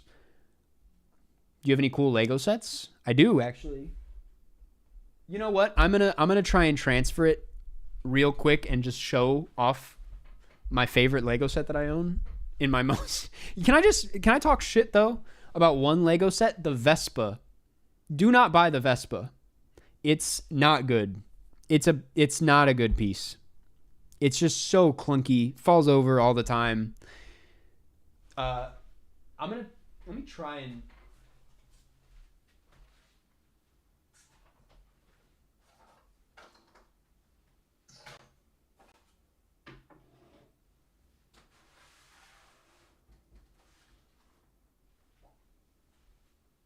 Okay. I have this movie theater. It's an older set, but my friends all chipped in one year to buy it for me, which is like not only the sweetest thing in the world, but also like it's just a really great... I love it. And then you can like look inside. I'm not going to do all that right now though. Anyway, talk shit about me all you want, but Legos are a good time. I'm going to put this back though so I don't break it.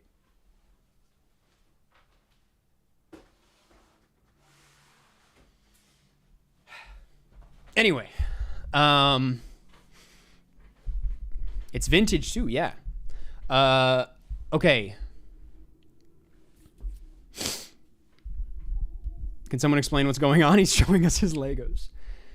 Okay, movie chocolate, popcorn, and candy. So they have this line of chocolate bars that like taste like other movie snacks. Like I think there's one that's like a fizzy, soda situation.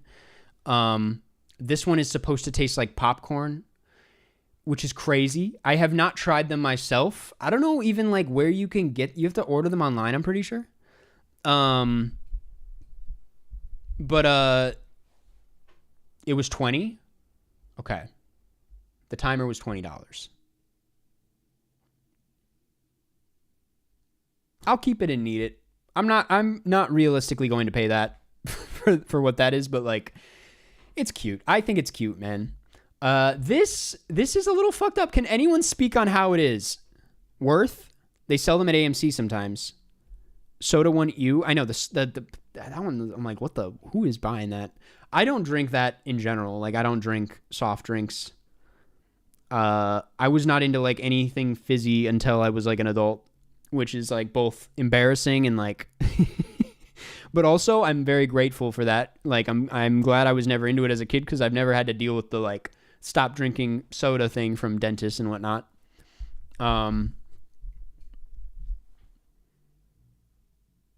Soda's very mid. Yeah, okay. I'm gonna put this in cute. I'm not gonna like bash it. I assume it's probably like tastes pretty good.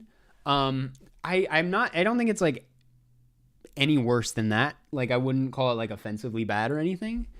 It makes sense. I would take this over Feastables. Your dentist must love you. I get along with my dentist. These are X or Pearl or whatever Maxine ornaments. These I kind of love, to be honest. Like they look a little small is my one thing. They look really small. I wonder how big they actually are. But they're cute. It's like, if you can't see, it's like a little axe. Oh, I realize I'm covering the screen. It's like a little axe and then like a little gator and then what is that? A duck or a chicken? What's your ideal movie snack combo? I don't do this every time because I would probably die, but like I would get Milk Duds and a small popcorn.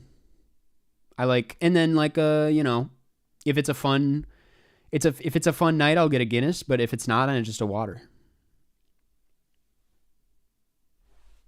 Yeah, these are really cute. I like these. Definitely putting it in Love It.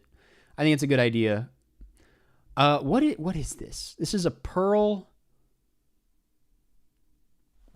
I'm looking this up in a separate tab. Is it a pearl butter dish?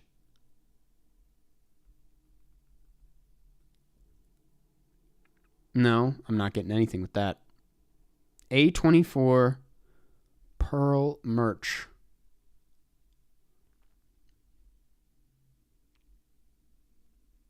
I'm not finding any. I don't even remember putting this in here. I don't know what this is.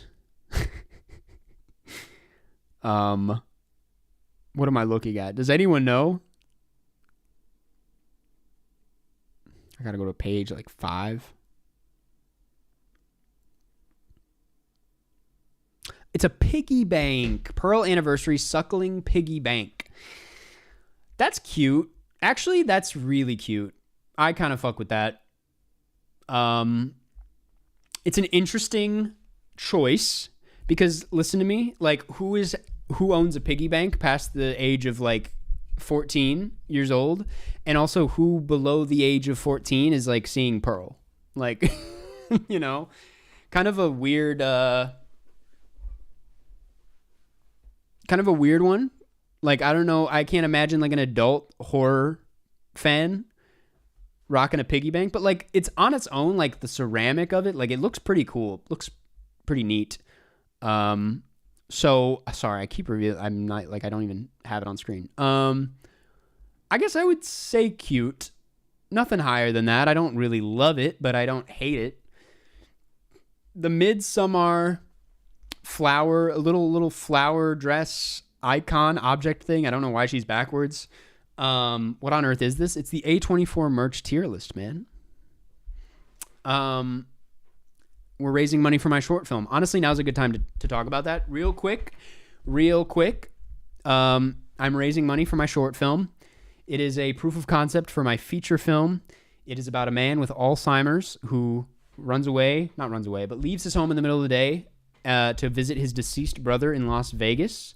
It's a very serious, very personal film of mine. I'm very excited about it, and we need your help. If you feel, like you want to support this project or donate or, get involved in some way, feel free to donate to the GoFundMe at the link in the description or pitch in a super chat, although a GoFundMe would be preferred.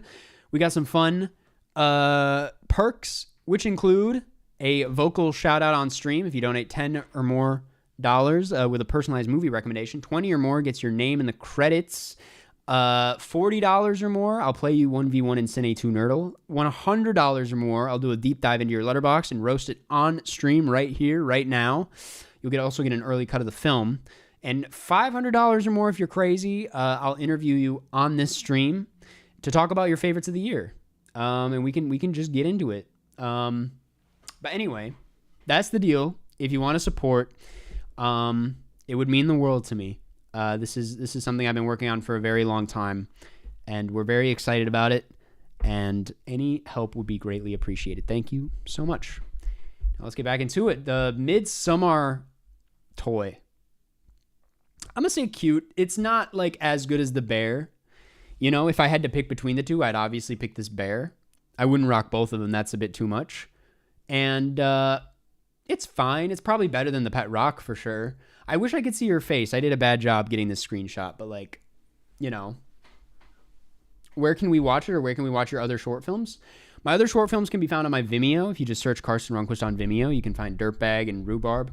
And for this one, it'll probably be on Vimeo as well as my YouTube channel, to be honest. But we might do a small festival run with it first.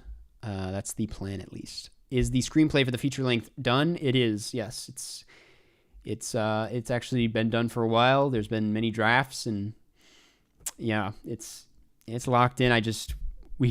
That's another big mountain to climb, I guess, with financing. Midsummer, what is this, a candle? A lot of Midsummer merch, and you can't blame them.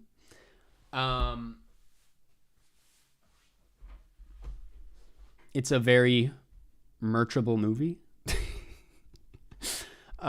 This I would rock. I like how vague it is. It's not in your face about the movie. It's not like a super obvious movie reference. I like the yellow and the triangle. That shape and that color go really well together. I don't need it, but I do love it. I would happily rock this on my coffee table, Like I would put this on my coffee table. It'd look pretty cute. Do you handwrite your scripts like a psychopath? Absolutely not. What's more exciting to you, writing or directing? The few times I've had the pleasure of directing has been like some of the most fun I've had my entire life. There's really nothing like that. I can't compare that experience to literally anything else. So obviously I would have to say directing. It's a very special and enjoyable time, even as stressful as it can be, as stressful as it is to put together. It's really fun. And fulfilling.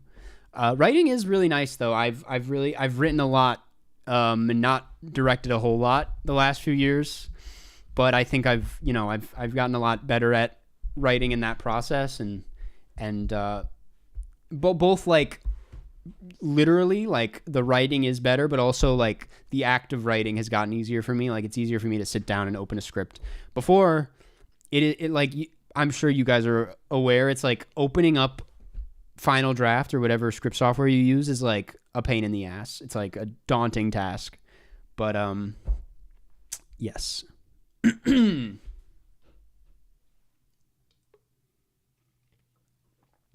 Okay. A24 playing cards. These are like the only like standalone A24. That's the only A24 merch that I can see. But I guess besides the membership.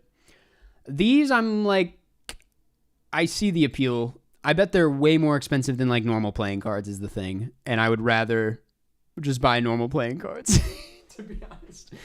Like, I don't know if I would need the A24 cards, but they're not offensively bad. They're cute. It's fun. it is like at a certain point you got to ask yourself, like, what's going on with this film company? Like, why are we selling cards? But I'm not complaining. Do you have any movie merch? Yes, I own a lot. Some of which is like sent to me by studios and whatnot. I have this right here, which I don't know why this was out, but Mubi sent me this Substance hat. I never wear it because I don't really look great in green, but I do love it. I love having it around. You know, I own some movie merch. I'm not crazy about it though. I mean, like, I don't go out of my way to get it that often. Also, accidentally activated that. The Iron Claw action figure. What's his name again? One of the Kevin Von Erich. Now this, call me crazy. It feels better because I won't go any further about this, but like, you know, it borders on being a little weird, right? Because like this one was based on a true story. Like, it can get a little weird, but like also I kind of love it. Like I really do like it. I wouldn't call it distasteful, but it definitely could be distasteful. I don't think I need it that bad, but the Iron Claw is I would put it in love it for sure. The Iron Claw is just such a funny movie to make merch about because it's like, you know, Midsommar with like a horror movie. It's like you can go kind of crazy in, like, you can fall in love with it and be like a fan, and a horror movie can have a fandom in that way, and merch for it makes sense. But like something like the Iron Claw that's so devastating, it's like, it's funny to imagine people being like, yes, oh my God, the Iron Claw action figure. Like, to me, that's just kind of, but all of that said, I need it, you know, like I don't need it. I love it. It's also like to have a Zac Efron action figure. That's kind of the appeal, I guess. Marcel the Shell with shoes on. That's a goated piece of merch right there. That's honestly like maybe their best one. It's literally the character in the film. I've been to like 3 different apartments where this was there. Like, it's kind of like I feel like you should just own this if you're into film. I don't own it yet, but I would. It's great, man. It's iconic. It's like you could just own him. You could have him if you want, you know? That's what's so beautiful about it. Like, literally, that's like how big he is in the movie. So, yeah, I think this is I think it's just adorable, you know? There's nothing wrong with it. It's not doing any harm. There's nothing wrong with Marcel the Shell. It just makes complete sense. An Everything Everywhere Rubik's Cube. I didn't even know they made this until I put this together. I was like, wait, why? Why does this exist? $30 ain't bad either. Yeah, I mean, it may be a bit expensive for what it is, but these things are like, I've held one in my hand before. They're like pretty hefty, and it's good quality, you know? And it's like, it adds to a room. It's not a waste, I would say. Everything Everywhere Rubik's Cube. This I would say,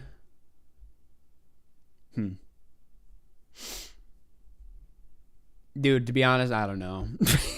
I don't know if I would. I guess I see the appeal.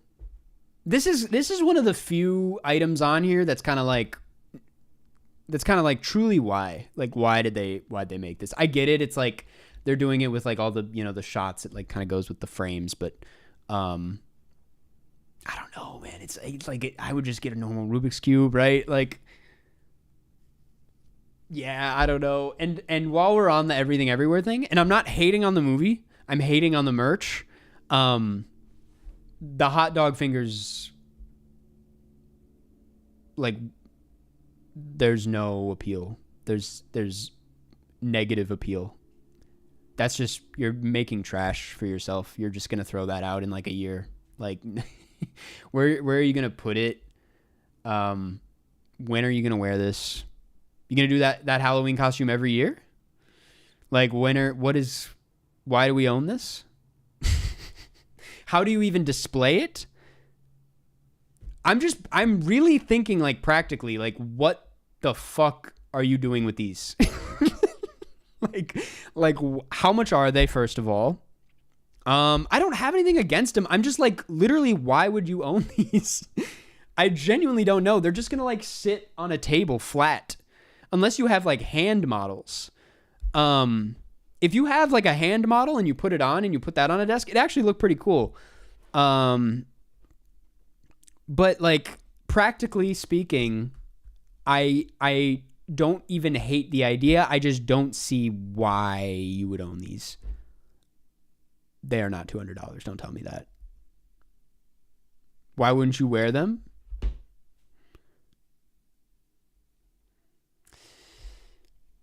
That's what I'm saying. They're just kind of junk.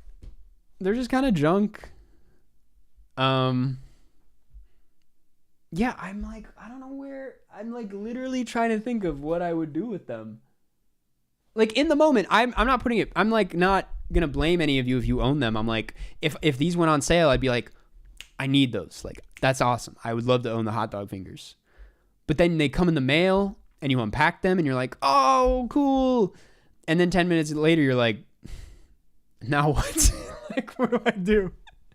Where am I putting these? I'm wearing them right now. All right. Maybe I'm wrong.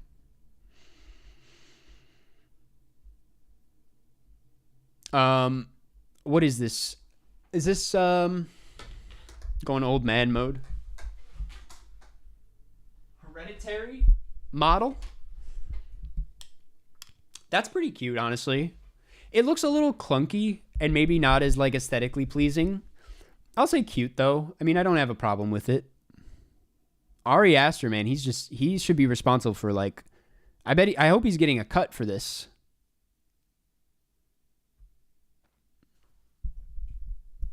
It's a gingerbread house? Wait a second. Hereditary gingerbread house? It's a gingerbread house. Okay, forget everything I just... Dude, $62, man. No, I take it back. This is pretty fun. I don't know if I would actually put it over this, but it's fun. Do I watch the shorts this year? Definitely watch the animated shorts. I would wait for The Man Who Could Not Remain Silent to come out on streaming of some sort and definitely watch that one. But, yeah. Talk to Me. They had this labeled as the Talk to Me Party Hand. Is this different than the pipe? The pipe is something else.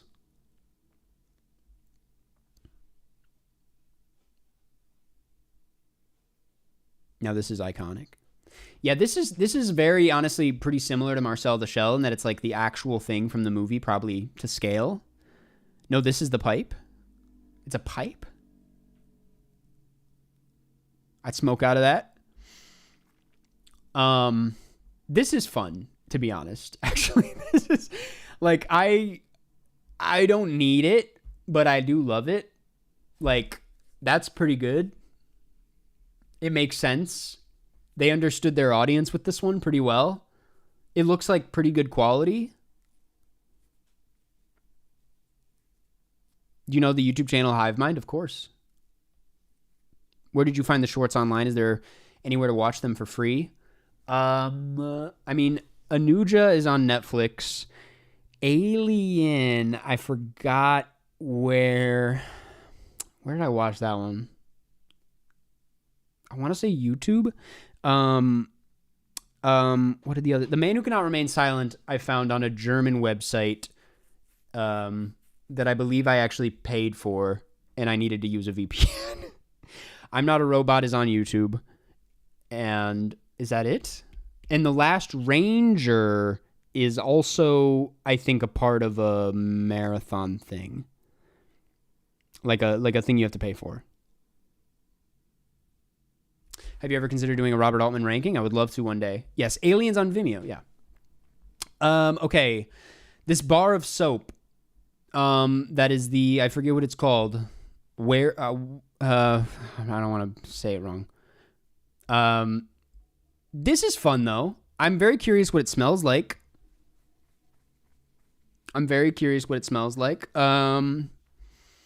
But it's fun. I would say cute. I can't put it any higher than that.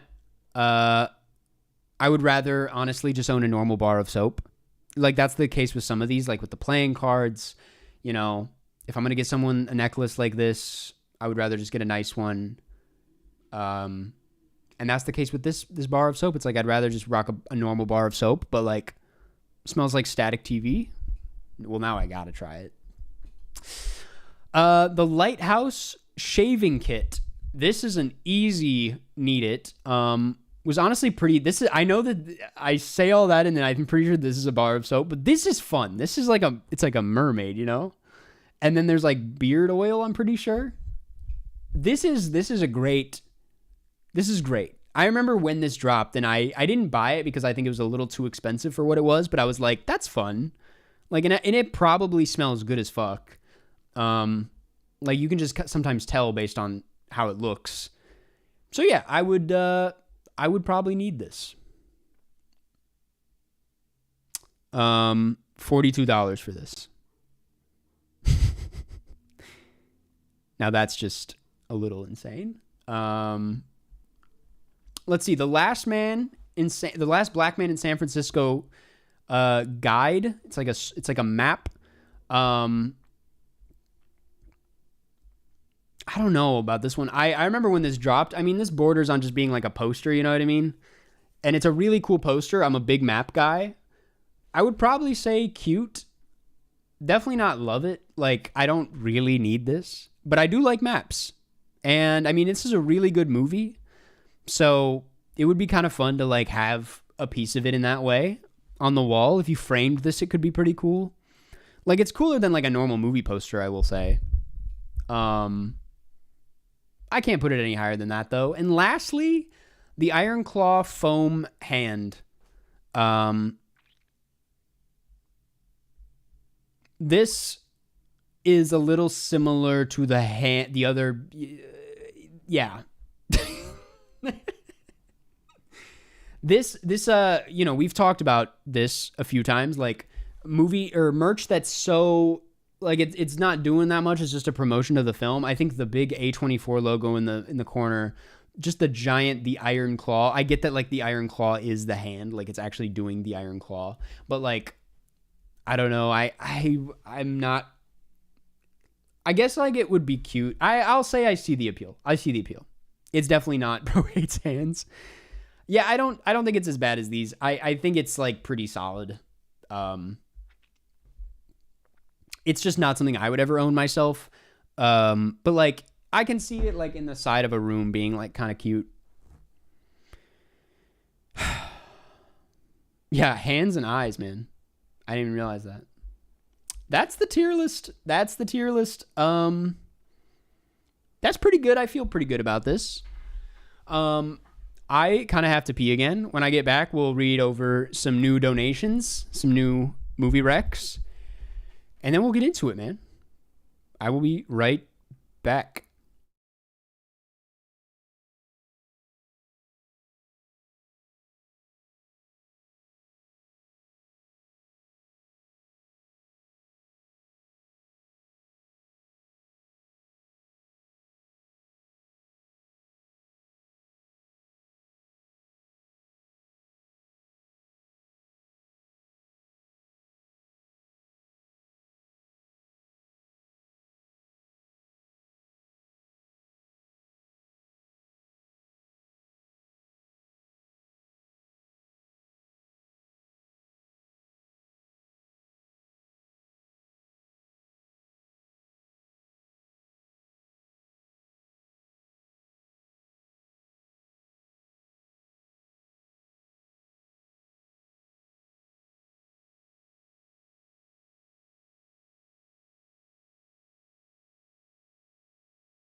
We're back. We are back. I apologize that took longer than expected. I need more water. We're back. Oh my god. We're back. All right. Can someone give me an entry point into Lars von Trier? Honestly, Antichrist is not a bad start, or Melancholy. I would wait to get into Melancholia, to be honest. Even though many will say that's the entry point, I don't know if that's not Europa. That's a little. I really would say I would say Antichrist. I think is you get thrown right into the depths and also like get a pretty stripped back idea of what he's doing. You might not love it. Your taste in movies suck.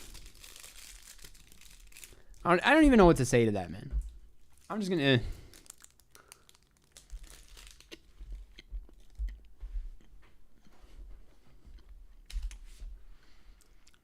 To me, it's perfect.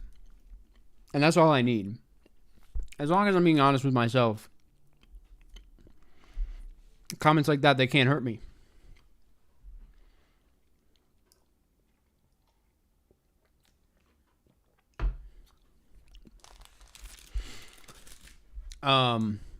I saw the TVP.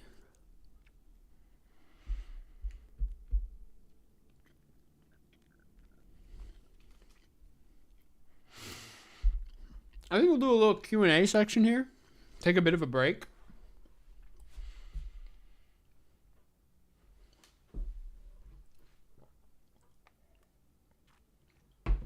But let's start with some donations real quick. Let me pull that up.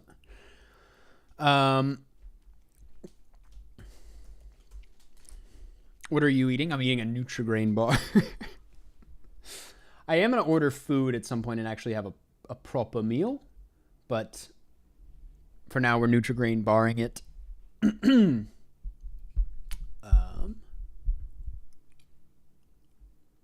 do I see the donations? There we go.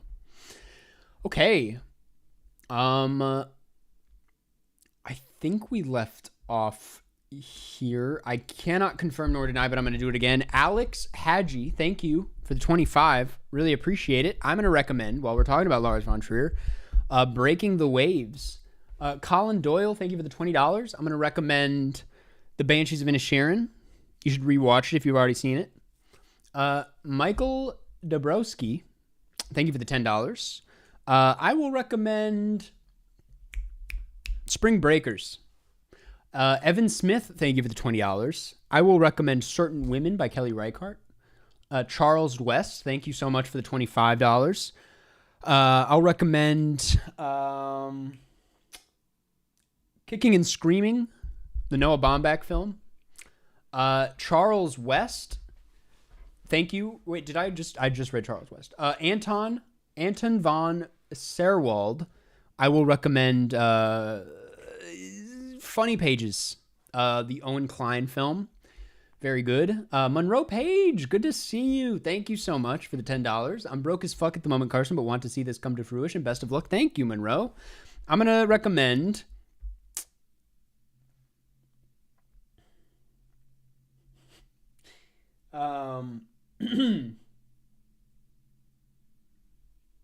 a movie from last year that not a lot of people saw, Io Capitano. It's very good. Tom Mullins, thank you for the $10. I will be recommending... fuck. It's so much harder than you think it is to just come up with a movie on the spot.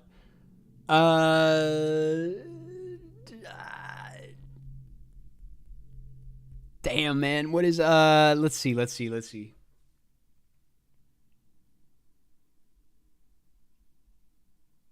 Crumb, the documentary. Ash McClelland, thank you for the $25. I'm going to recommend Girl Interrupted. Nick Provenzano, thank you for the $23. I'm going to recommend... I'm going to recommend Crash by David Cronenberg. Shane Walsh, thank you for the $10. I am going to recommend...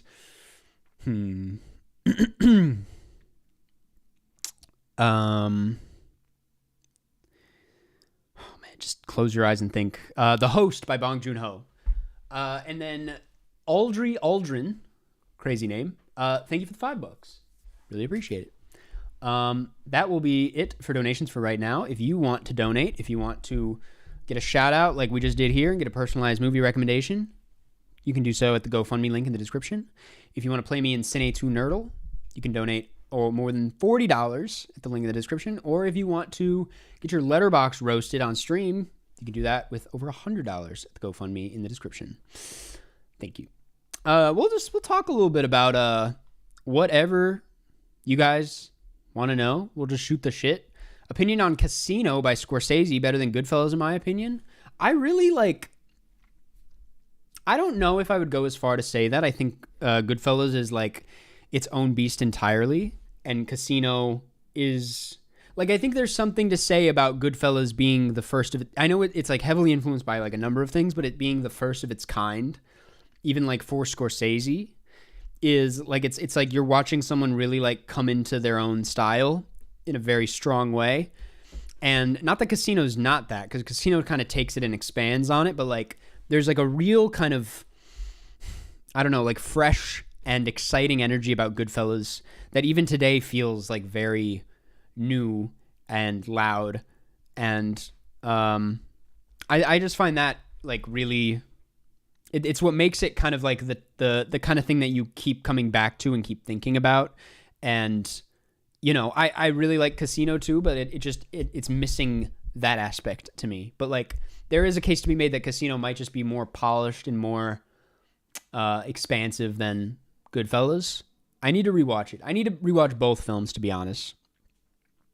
But it's an interesting debate. And then it's like, if you're looking at this as like a trilogy, you have The Irishman, which is then like reflecting on all of that, you know? It's like revisiting this story, these kinds of characters and these themes from a much more distant perspective.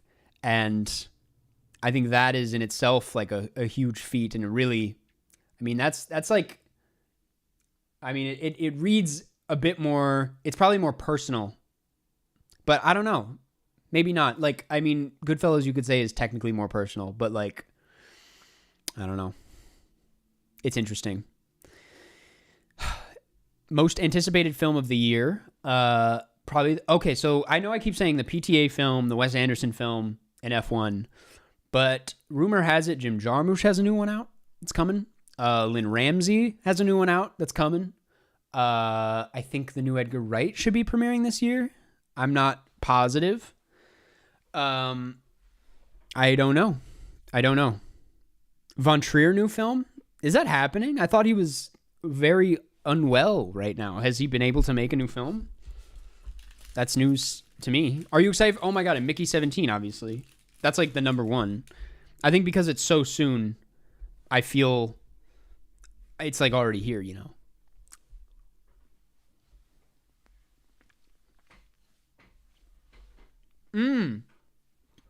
I'm not sure the new Gregoroki's coming out this year, right?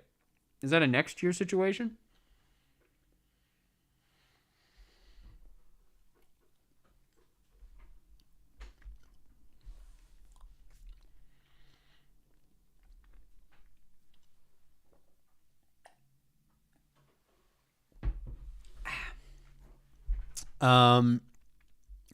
What flavor bar is that? So I usually go with the blueberry, but I'm rocking a cinnamon apple cinnamon situation. It's pretty good. It's very dry, these bars. They're very dry. New Yorgos Lanthimos. I'm excited, don't get me wrong, but like it doesn't have the same like pop, you know, as like a new PTA is all I'm saying. Or like a new Lynn Ramsey. Like a Lynn Ramsey you rarely see, so it's like I'm very excited for that. Oh, that's right, Marty Supreme and the Smashing Machine. Damn, dude. There's a lot coming out this year.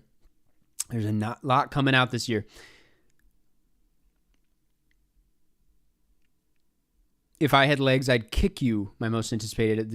Who directed that again? That was at Sundance, right? At first I thought you were saying that to me, and I was like, what's this energy? Favorite Bong Joon-ho, Memories of Murder, in my opinion. I really got to rewatch Memories of Murder.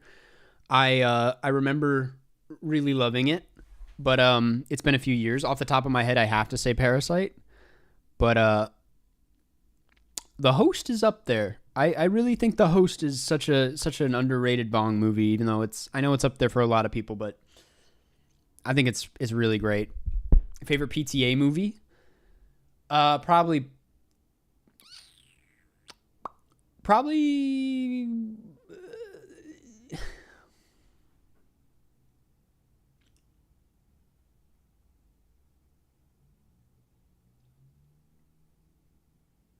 Phantom Thread. I don't mean to keep naming the like most recent film, but like it's either that or The Master. Just rewatched The Master this last summer on 70, and it was like that was a wake up call. That was like it was a whole new movie for me. Favorite Lars von Trier film? I mean, probably Melancholia.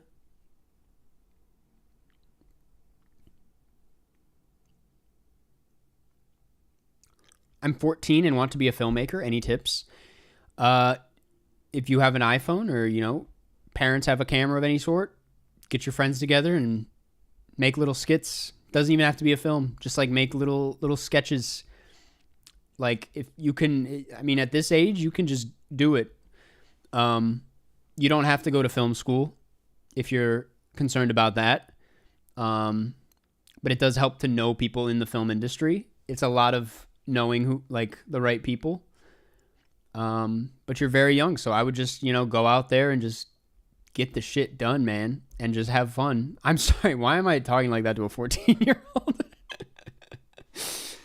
But like, it's just you are at the most exciting time where it's like you were just allowed to play and experiment and honestly, a lot of the stuff that like you make when you're younger is like, it's obviously not going to be as polished, but the ideas, man, when there's no filter, it's just like there can be some real gems in there.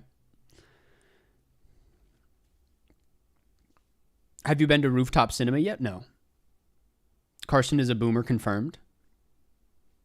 Now, why would we say that?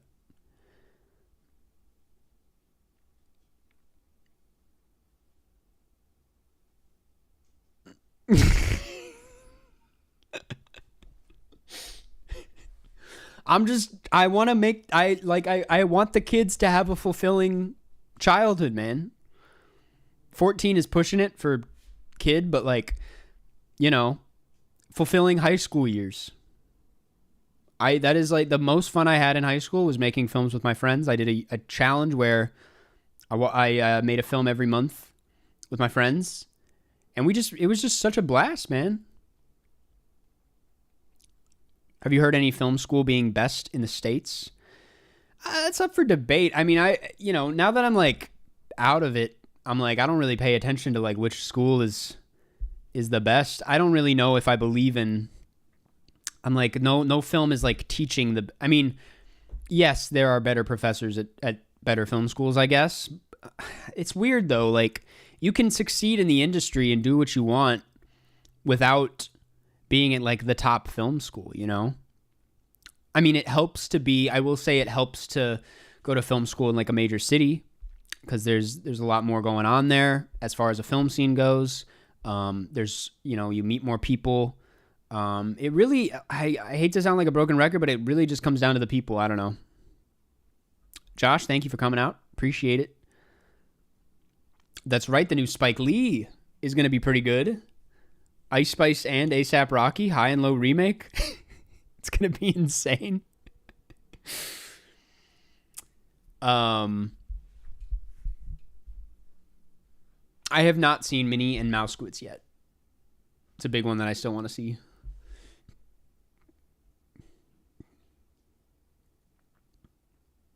One second, I want to make sure. We have a guest coming on at 2:30.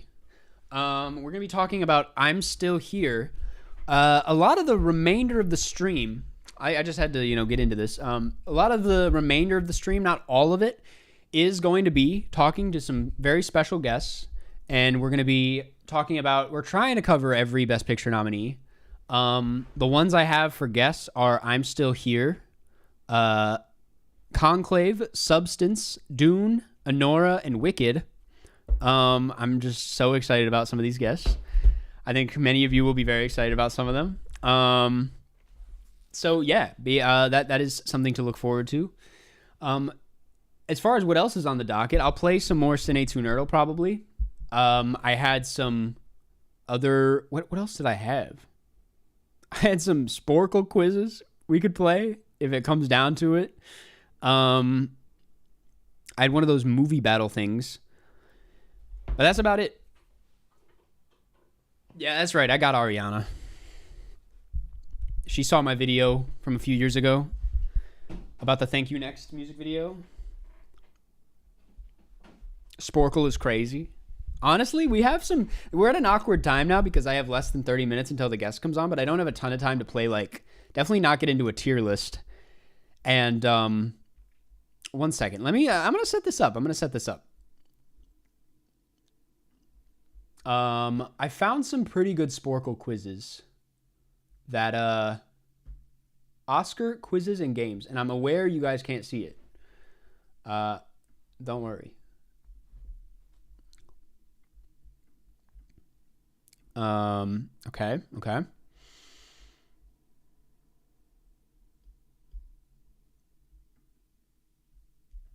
Wait, what are these? Sorry, I don't know what, popular today. Okay, we'll try this. What the fuck is Sporkle? It's a bunch of quizzes. It's a little bit on the slop side of things, but it's kind of fun for what we're doing here. Okay. We're back. I think we can see it. Quick pick. This is the easiest shit of all time. We're not going to do that. But I found,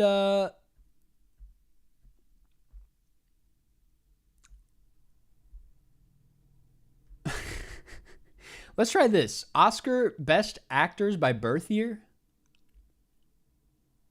I don't really know what this is going to be. Sporkle is an ancient poll, but it's still good, man. Okay, Best Actor Rami Malek. How do we... Wait, these aren't even... Oh, Birth Year. That's literally what it says. Okay. Rami Malek's pretty young. What the fuck is this quiz, man? This is not what I was expecting, but we'll do it. Okay, who's the oldest one here? Probably Gary Oldman. Sean Penn might be up there too. I'll put him safely at 1956. Sean Penn will go 1958. Rami Malek, probably the youngest one. I'll go 1981. Followed by Cillian Murphy, who I also think is relatively young. Maybe Joaquin Phoenix? Maybe Cillian Murphy's slightly older. Tom Hanks is pretty old, and then we'll go Nick Cage and then Will Smith.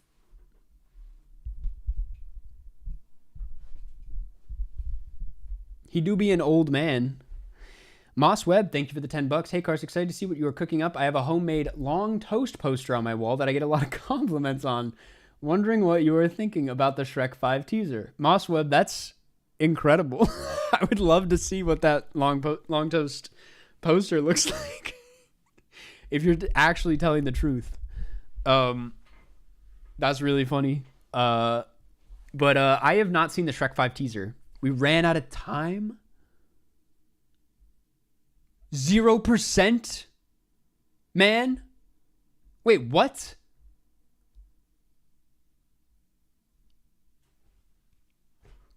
Are you serious? What the fuck was that? Wait a second. Wait, let me try something. I'm going to say Tom Hanks oldest. Submit the guess. That was right. Okay, so maybe I did just straight up get 0%. Okay, let's stop submitting. I forgot to submit, bro. But I also do think I straight up... Okay. Rami Malek, youngest. Cillian Murphy, second young... No, Cillian Murphy. Joaquin Phoenix. Sean Penn there. No, Nick Cage is pretty old. Did I already? Okay, submit.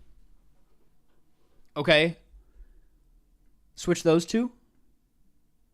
Okay, I was not that off. Oh,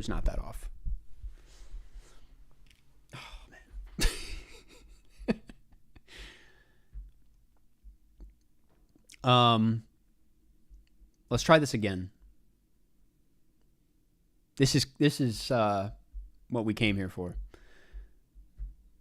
Okay. We have a minute and 30 seconds. We cannot waste our time here. Jeff Bridges is old as fuck. Leonardo DiCaprio, Denzel Washington, also very old. Daniel Day-Lewis up there. Kevin Spacey also up there.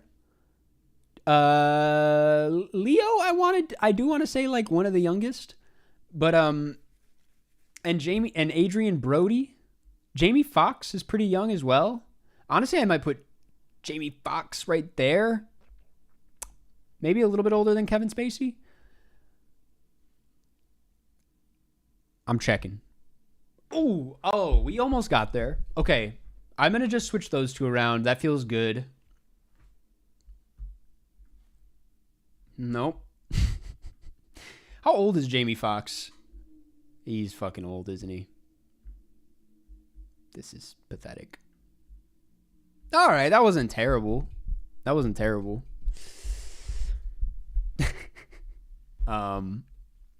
Let's find another movie quiz because this is not good. Hide my screen while I find one. Where is it? Random quiz. Oh God, no.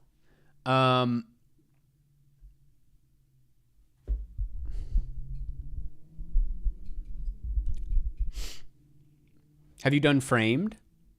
Framed is really embarrassing for me. What was that one I did on the second channel? It was like a grid. What was Movie Grid? Wait, Movie Grid game? I enjoyed that. Movie Snake.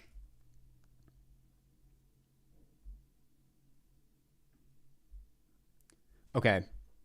This is a game I've been having a lot of fun with.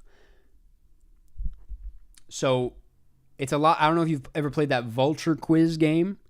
But we have to, it's pretty self-explanatory. Kevin Costner, Meryl Streep, Jake Gyllenhaal plays a real person. 2-word title. This is going to be terrible. I don't know a lot of Kevin Costner movies. I'll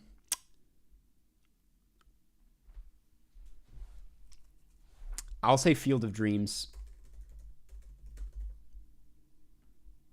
Just lock that one in. Plays a real person.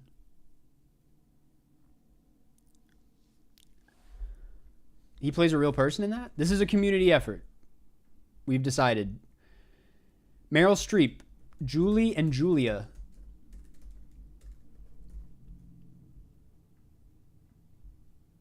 You guys fooled me. He does not play a real person there.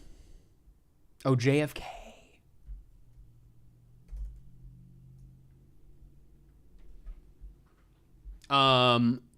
Jake Gyllenhaal playing a real person. He doesn't do that often, does he?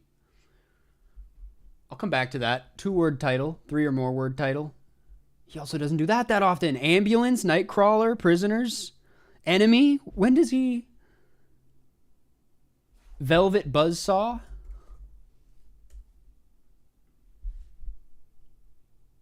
Meryl Streep, Little Women.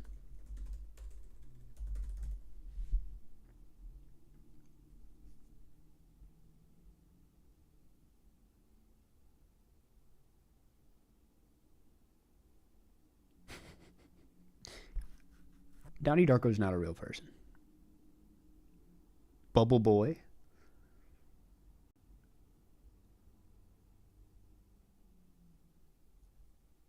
Stronger. What is that? Oh, right. 3 or more word title. The Day After Tomorrow. You guys are the best, man. This is what makes a strong community. Doing puzzles together. Can't believe you didn't do Mamma Mia. Well, we'll just do Mamma Mia, Here We Go Again. And then we couldn't get there because of the Dances with Wolves thing. Zodiac's based on... Oh, I guess it is. Wait.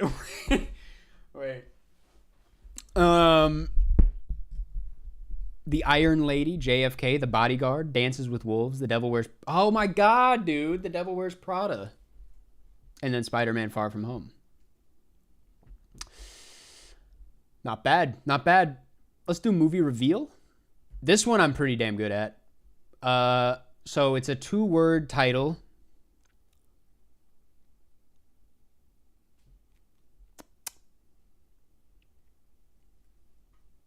I'm gonna actually say Little Women.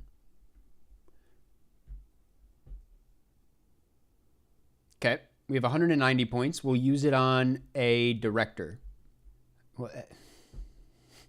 We still have 160 points. Let's use an actor. Second actor. Oh, okay.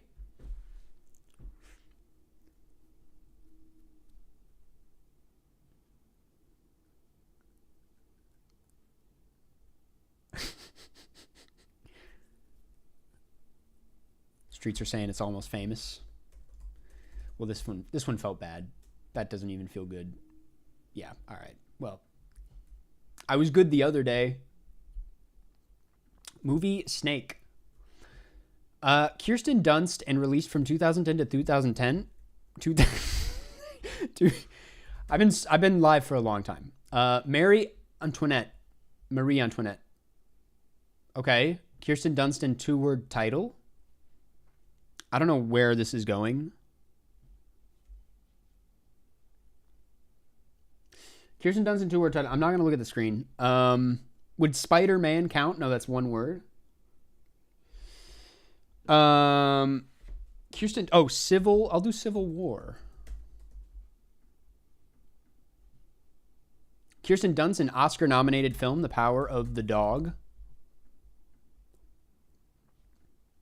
Kirsten Dunst in 1-word title, ignore the. Melancholia. Kirsten, how long is this going for? Kirsten Dunst in release from 2010 to 2025.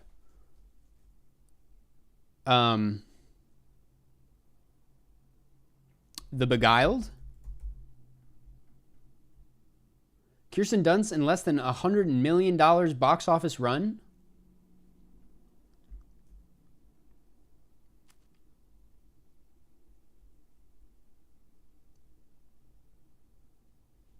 Was this her or was that Nicole Kidman?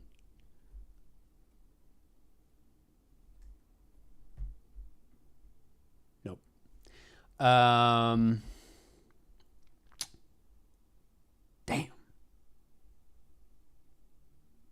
I'm not looking at chat.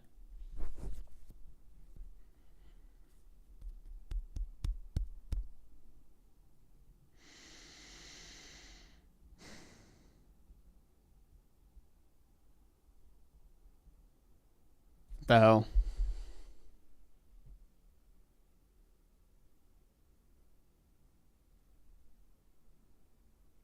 I think I've run out. I mean, there's Spider-Man. Spider-Man definitely made more than that.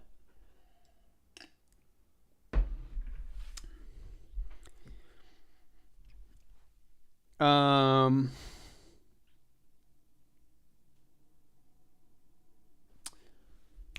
already did Marie Antoinette. Can I guess again? Probably not. Oh, you can guess again. Kirsten Dunst and plays a real person. All right. Kirsten Dunst and released from 1990 to 1995.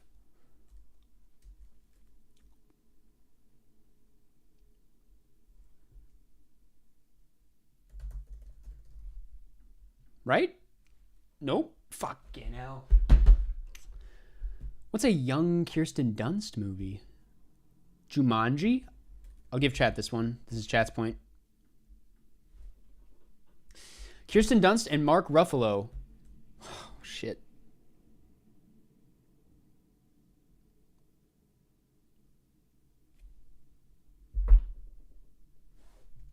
Interview? Are you serious? No. We have one guest left. She's in Eternal... Is she? Who is she in Eternal Sunshine? She's in Eternal Sunshine?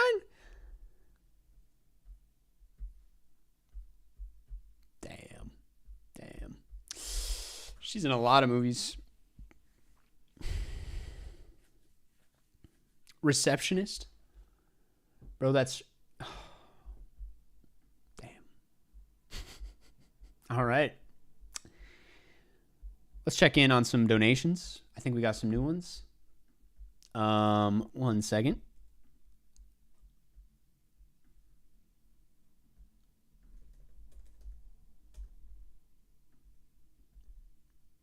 Dude, I gotta rewatch Eternal Sunshine. It's a little crazy. What time is it? 2:19.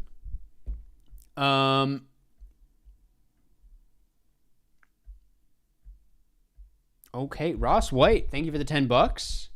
Man, I'm gonna recommend Somewhere by Sofia Coppola. You guys thought I would do another Sofia Coppola movie, but no. I'm gonna recommend Somewhere. Ivy Watson. I will recommend Between the Temples. Came out last year. Very good movie. I didn't realize you donated $5, but I'm still gonna recommend a movie. Joseph Begala. I will recommend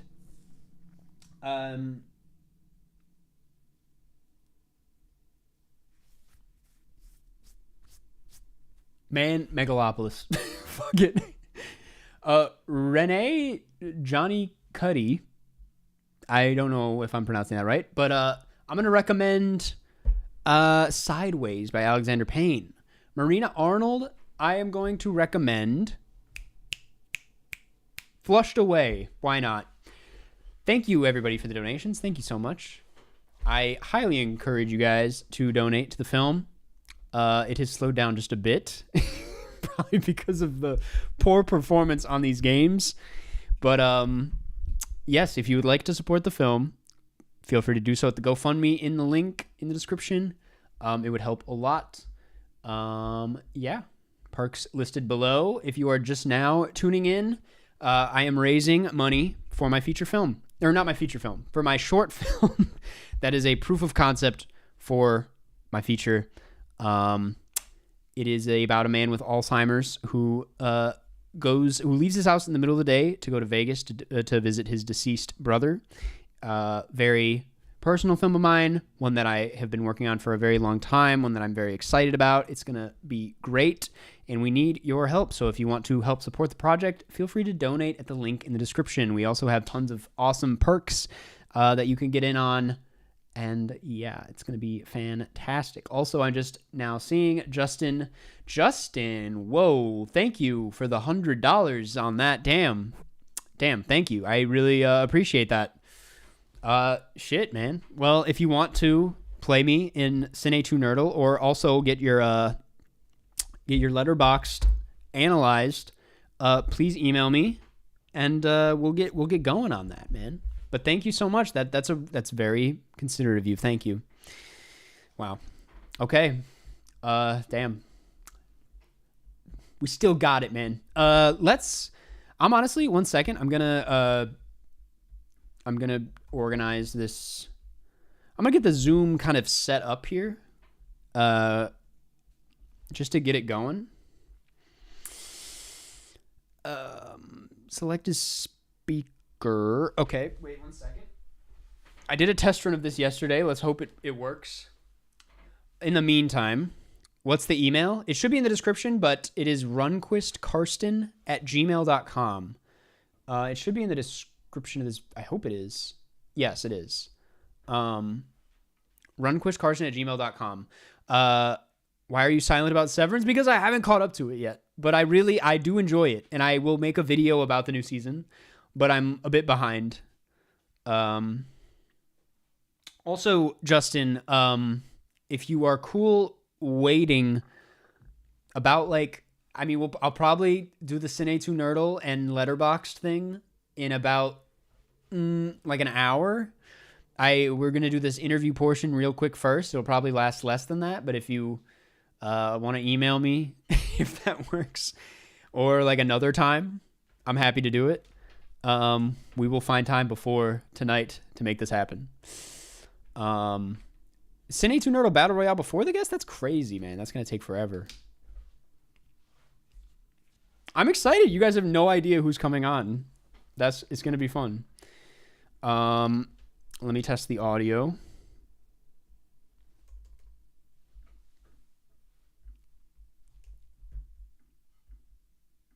Okay. Oh, maybe I don't even need to do that, actually. Okay. Testing, and then 1 second.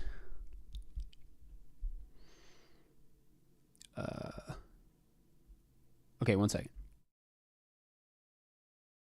Testing. Okay. Wow, la la la. Okay, and then let me see if this works.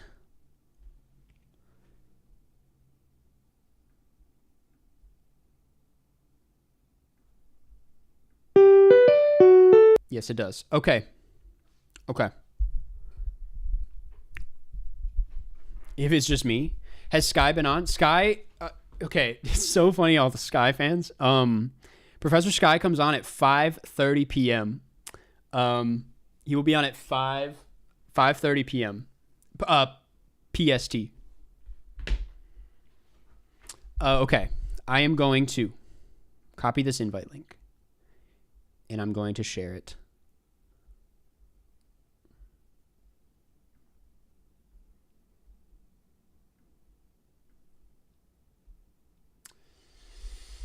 Oh, what a great time for Twitter to not be working. That's awesome. Oh, man. Twitter is so good now.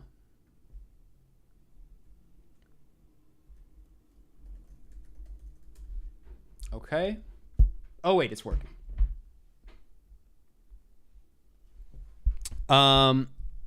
Jeremy Johns when?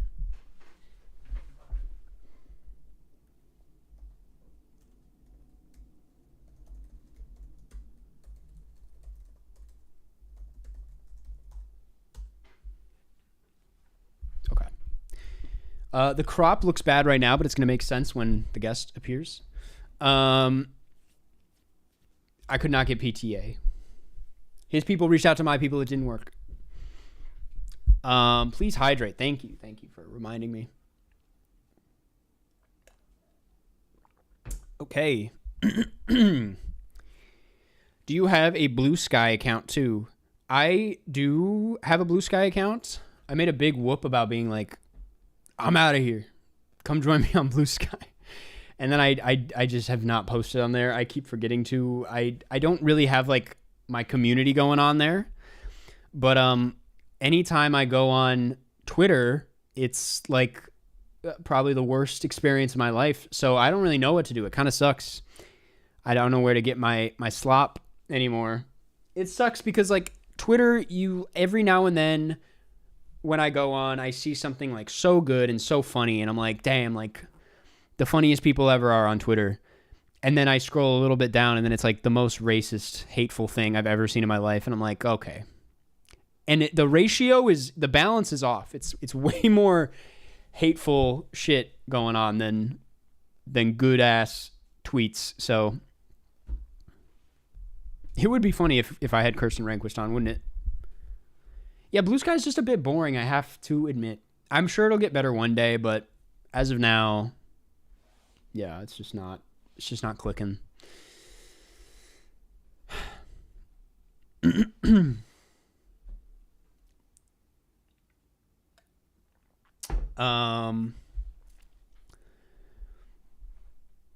We are getting a Jeff cameo in your short film. Hey man, I would love to have Jeff in the short film. He had actually now that he would be really good for one part, so maybe I will.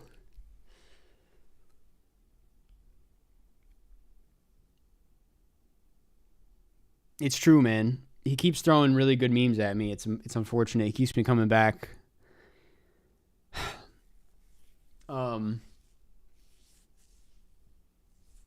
Anyway, I really hope this works. The Zoom stuff was what I was the most nervous about. I was a little stressed about how to do this setup, but I think it'll be fine.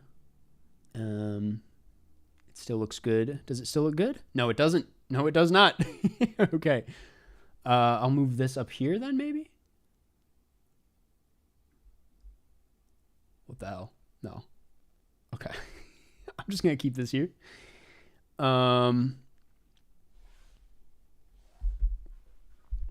That's a great view.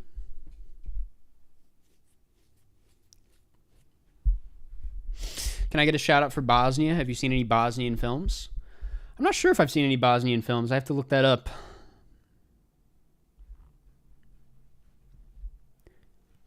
Three more hidden gems. My Winnipeg, Happy Campers, Ping Pong Summer. Dude, I felt like such a fraud seeing rumors at Cannes, but not seeing like My Winnipeg. That's like the one to see from him. I really need to get on. I've heard it's crazy. I heard it's like stylistically insane.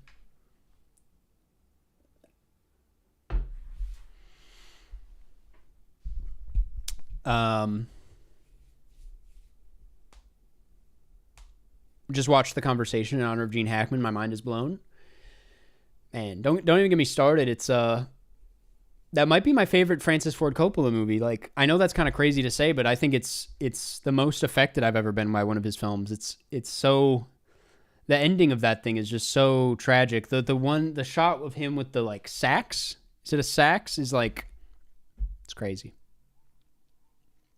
Yeah, he gives an amazing performance in that movie. Is this gonna mess it up? Nope.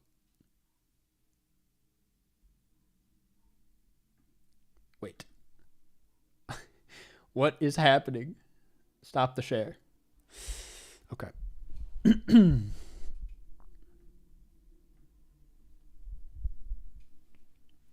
Karsten, are you going to watch Peaky Blinders ever? I started the first episode thinking I was going to get into it and was just not that into it, to be honest with you. Okay. The guest is here. Everybody be normal. It's going to be great.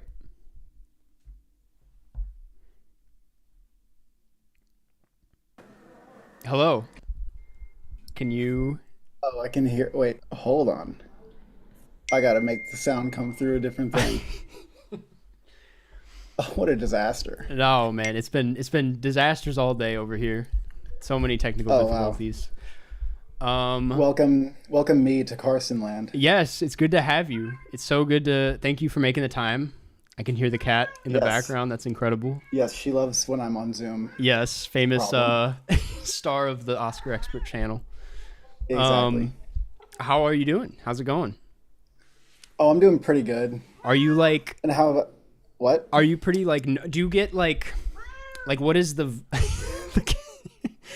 what's the vibe...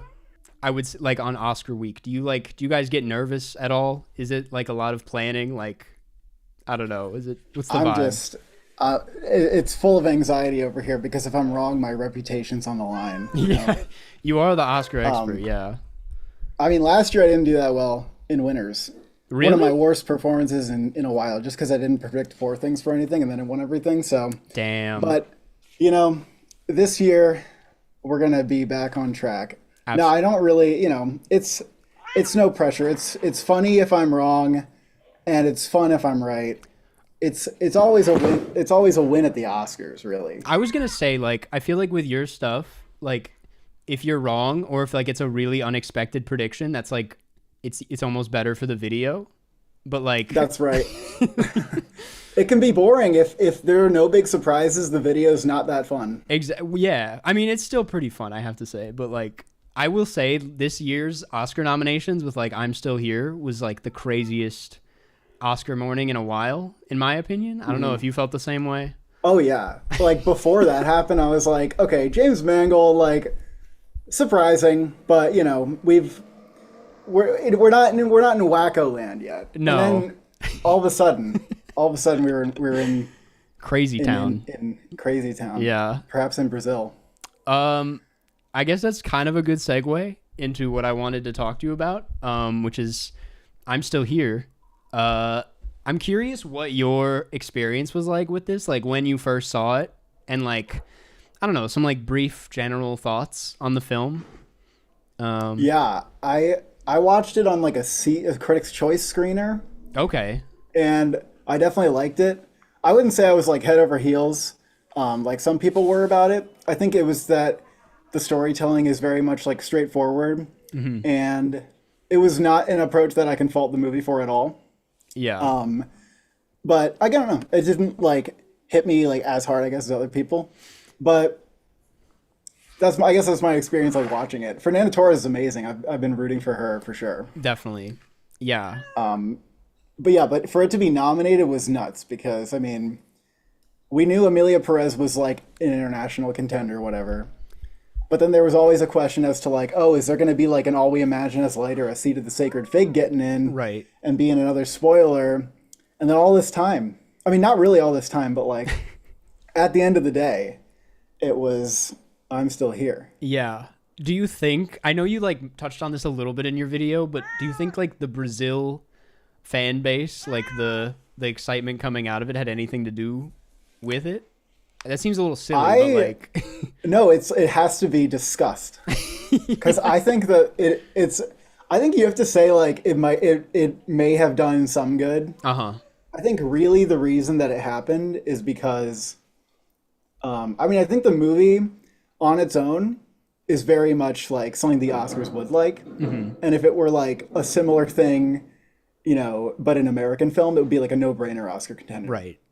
But I think it was the Golden Globe drama category. It was easy for Torres to get the nomination there. Right. Sony Pictures Classics works the Golden Globes.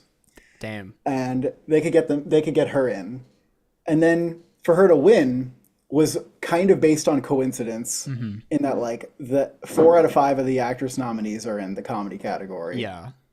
So she didn't have to compete with them. And to get her the win, all they had to do is like get people to see the movie, and then it kind of makes sense. Right. I guess for her to beat Angelina Jolie was funny, but the new Globes they're just like that. They be like that. Yeah. Yeah. And then, I mean, that win, I think, is the reason it got nominated, because then the Sony Pictures Classics was looking around and they're saying, well, if she can get a Golden Globe win, we can get her nominated for the award.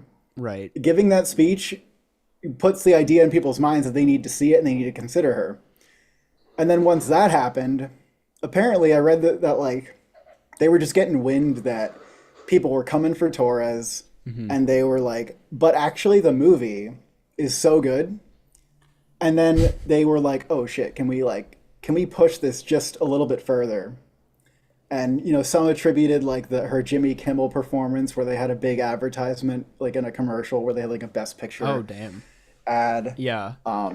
So they were able to do some magic. I mean, Sony Pictures Classics is also responsible for the Penelope Cruz Parallel Mothers like surprise where she didn't get nominated everywhere. So they almost are like they're just so sneaky, those little rascals. I feel like at the time, Call Me by Your Name too was like a Sony Pictures Classic situation, and even though it makes complete sense now, like at the time, Timmy was like a Best Actor thing all the time, but like I don't know, that movie I feel like went so far for the kind of thing that it is. Like if I saw that at like a festival, I wouldn't consider it like an Oscar movie off the bat, but yeah, I don't know.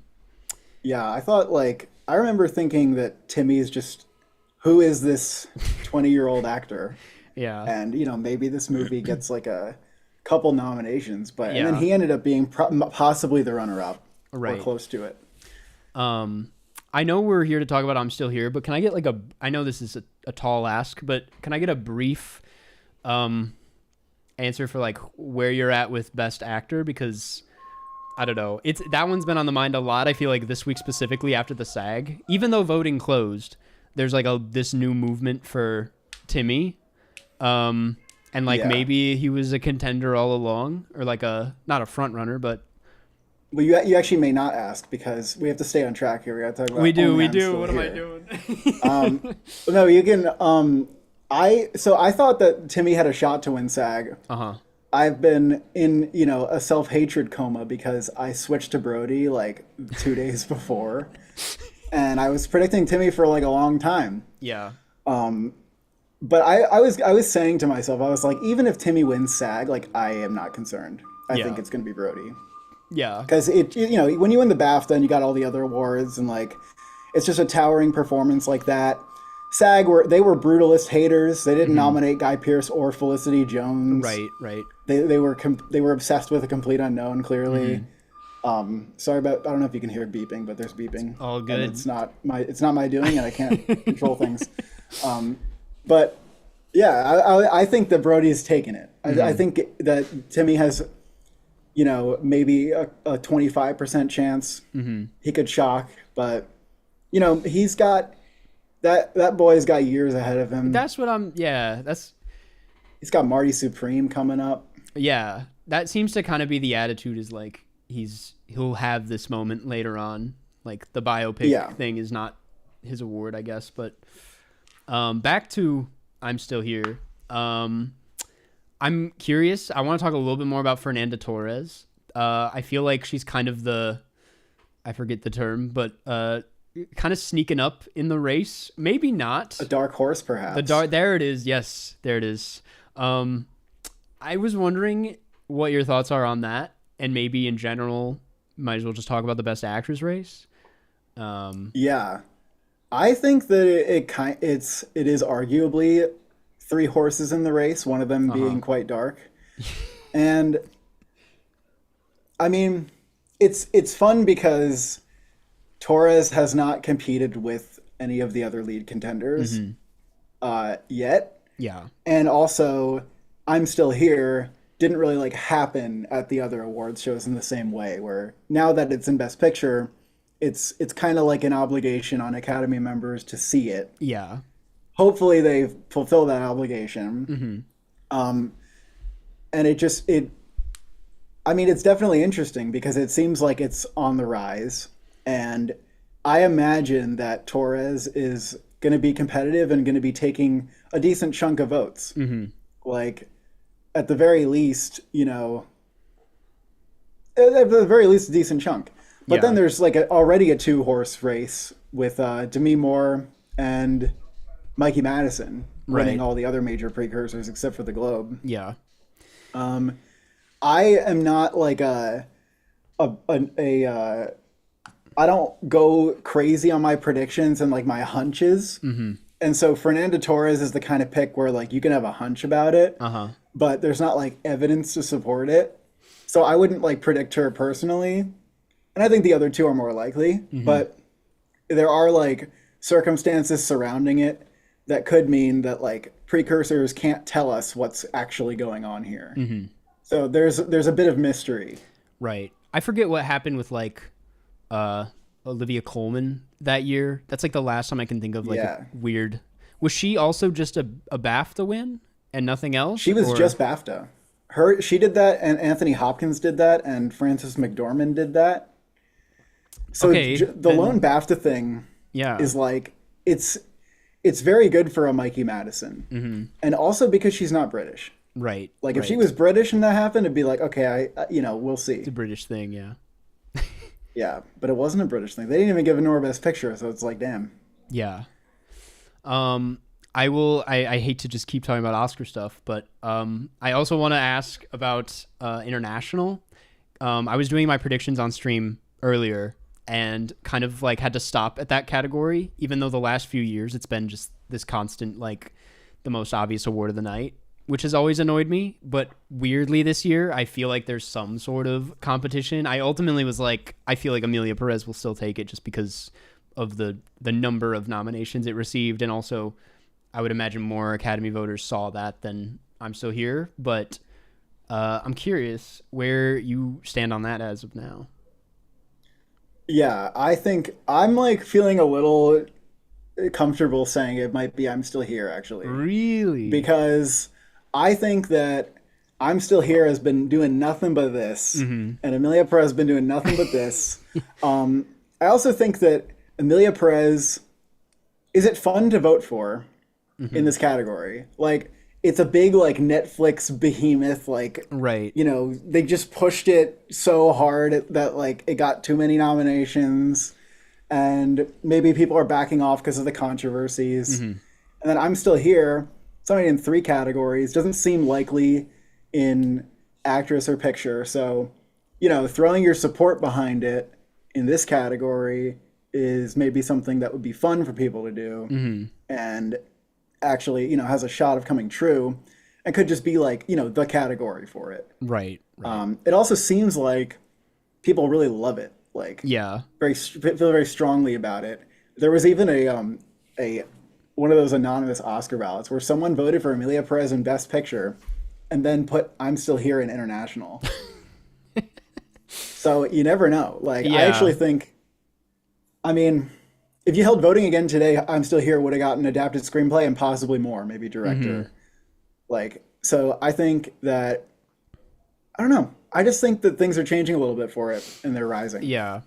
It's also nice when, like, I don't know, the best international nomination kind of like it's like representative of its country in a way, which is something I could say about like I'm Still Here. Obviously, it's like so rooted in Brazilian culture, and like just like obviously the plot, but also the music that's playing in it. And it's like, I don't know, I guess that is besides the point, but it's something I don't really, is Amelia I was thinking Perez, about that too. Is it up for like Mexico or France, or like what is the? It's France. Okay.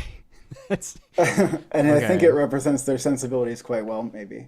Yeah. But I think I was saying that to the brother about like, oh well, maybe in addition, like it's so like Brazil's pride and joy that like it would maybe make a lot of sense here. He didn't really care about that argument though, but I thought that it was maybe real. So I think I agree with you. Okay. Yeah. Yeah, I wanted to ask, someone in the chat said Amelia Perez getting 0. Is there any, I mean, I forget, you may have said something just now, but like, would you say, is there anything it's locked in for that's not?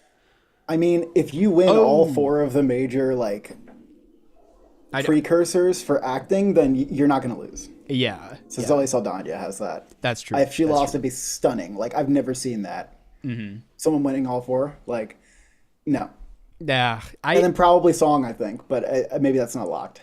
Do you feel, because I've been like bringing this up on my second channel a lot, is like a bit of a frustration, and it's like similar to how I felt about the international category of like the politics of award season and like winning all the precursors, and then it becoming a thing of like, well, everyone voted for this guy, like all these, and I'm talking about Kieran Culkin here.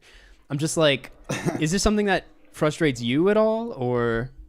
You mean like because of the category fraud, or if it's like not category fraud, but like when it just becomes so obvious and it feels like votes are coming from a place of like, I don't know, it's been winning all these things, so I feel the need to vote for it here. Like, I just feel like, not, and in the past it's like made sense to me. Like, Da'Vine Joy Randolph, like for sure deserved to sweep completely, but to me, like the Kieran Culkin thing is a bit insane, frankly. But yeah, I kind of feel like that more about like Zoe Saldana, where maybe voters are like, if you don't vote for her, it feels like you're kind of taking something away from her at this point because it's so expected. Yeah. And maybe it's like that with Culkin. I mean, me personally, like I actually do really love Kieran Culkin in that movie. And I don't know if it's because I saw it at Sundance last year before people were like, you know, I mean, you put him on like a pedestal now and say he's Oscar worthy, and then people kind of are like, whoa.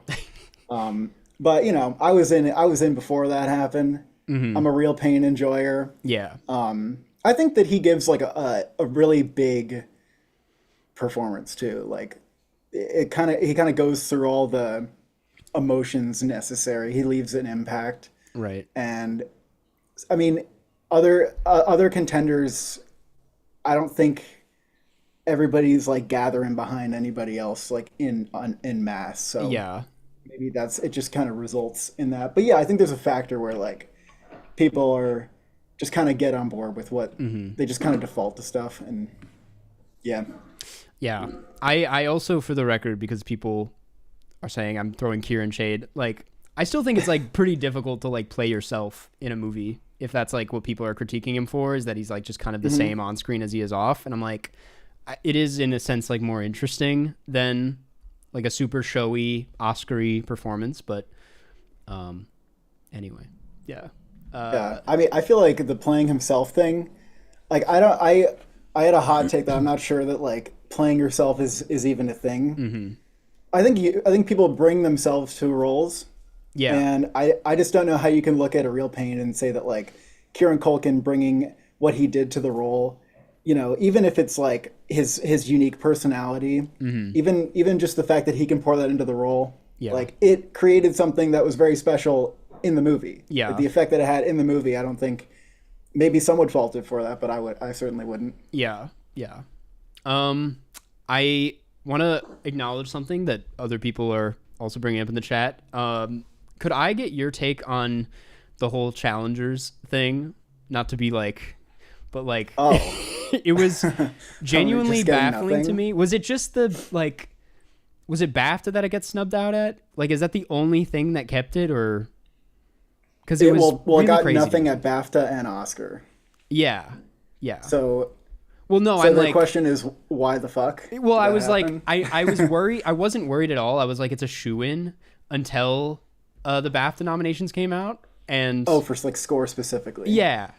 Sorry, I should have clarified. But like, for score specifically, I was like, damn, it's just BAFTA though. It's like probably not a big deal. And then is that the vinyl? Yes, it behind you. I've nice. Haven't taken it down since Oscar morning, but well, you need to keep it up in solidarity. Exactly. I can't let it go forgotten. People need to. But yeah, I don't know how the race works in the score category, but that just was crazy to me because of like the Trent Reznor and Atticus Ross history. I'm like, they love those guys. Like, I don't get what happened, but I would say that the best justification for why that happened. I mean, so first of all, sometimes movies just get shut out. Like, if you're not up for many categories, like you're just on the bubble for everything at that point. I mean, I guess there's movies like Nosferatu. It's like it wasn't going to get picture, but it got 4 nominations. Right. And you know, then there's instances where like it does matter that you're a branch favorite. And Trent Reznor and Atticus Ross have been snubbed for like Gone Girl and stuff. Right. But they also won twice. Yeah. But I think probably the best explanation is that the music branch who votes for the nominations is really classically trained. Gotcha. And they might not care that it's like a really well like crafted techno score. Yeah. And it's certain, you know, techno is often a very like unmelodic genre. So I don't know, like it might just not have been their taste. And they nominated Wicked over it, which is it's crazy. It's very kind of, I mean, if you listen to the Wicked score apart from the songs, like it's just very traditional film scoring, and that's what they do, I guess. That's what I was saying, I think in my first reaction video. I was like, besides the obvious like musical moments, like the score itself is kind of just a whatever, I don't know. It sounds like a Disney film, but I don't know.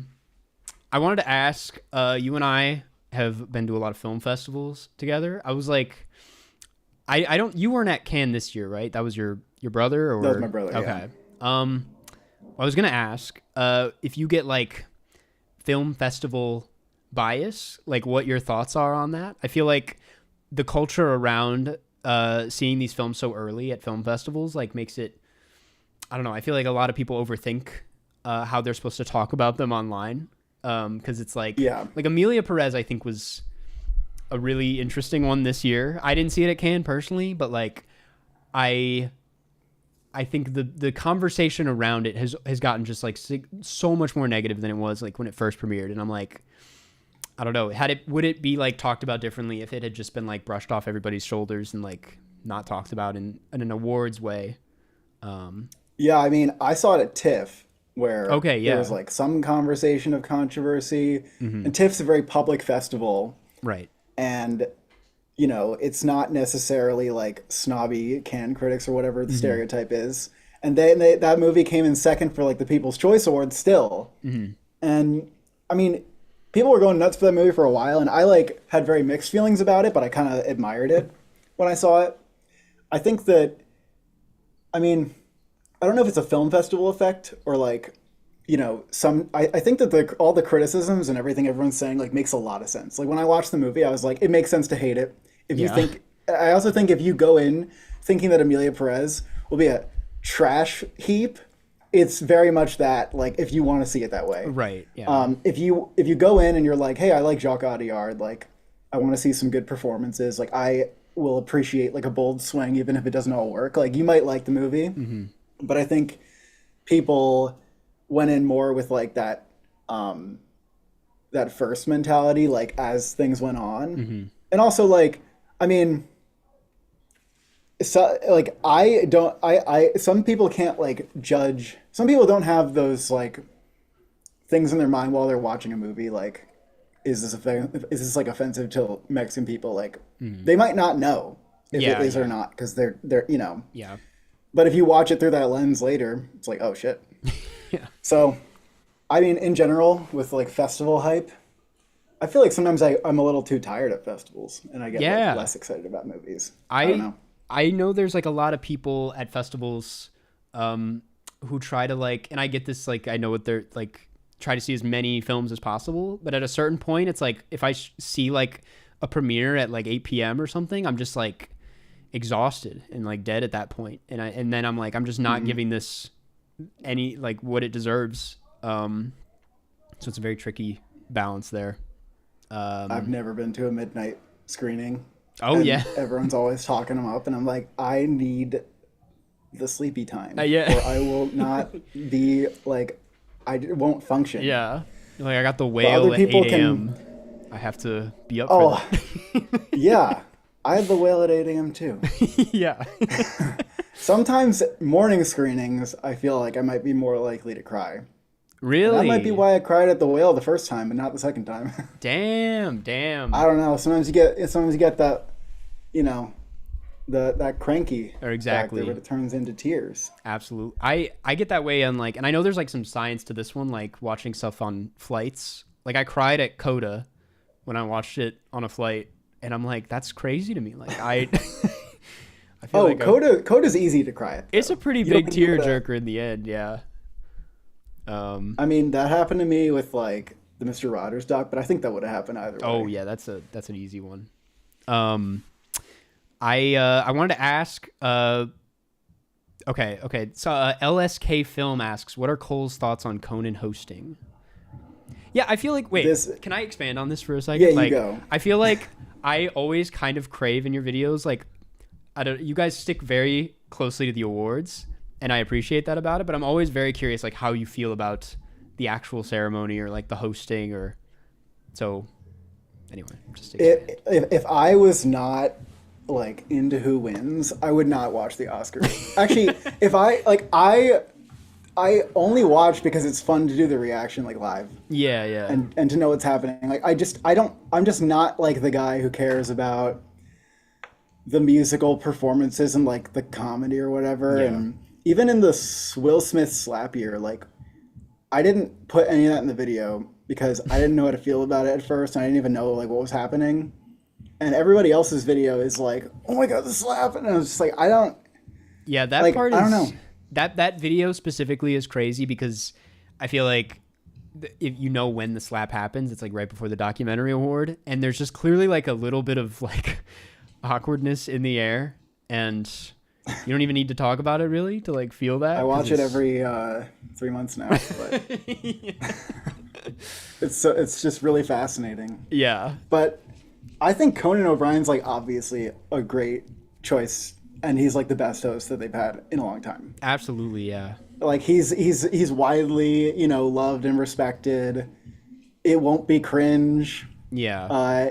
He's, you know, super charming and likable. Like it's been so hard for the Oscars to cast a likable host. Yeah.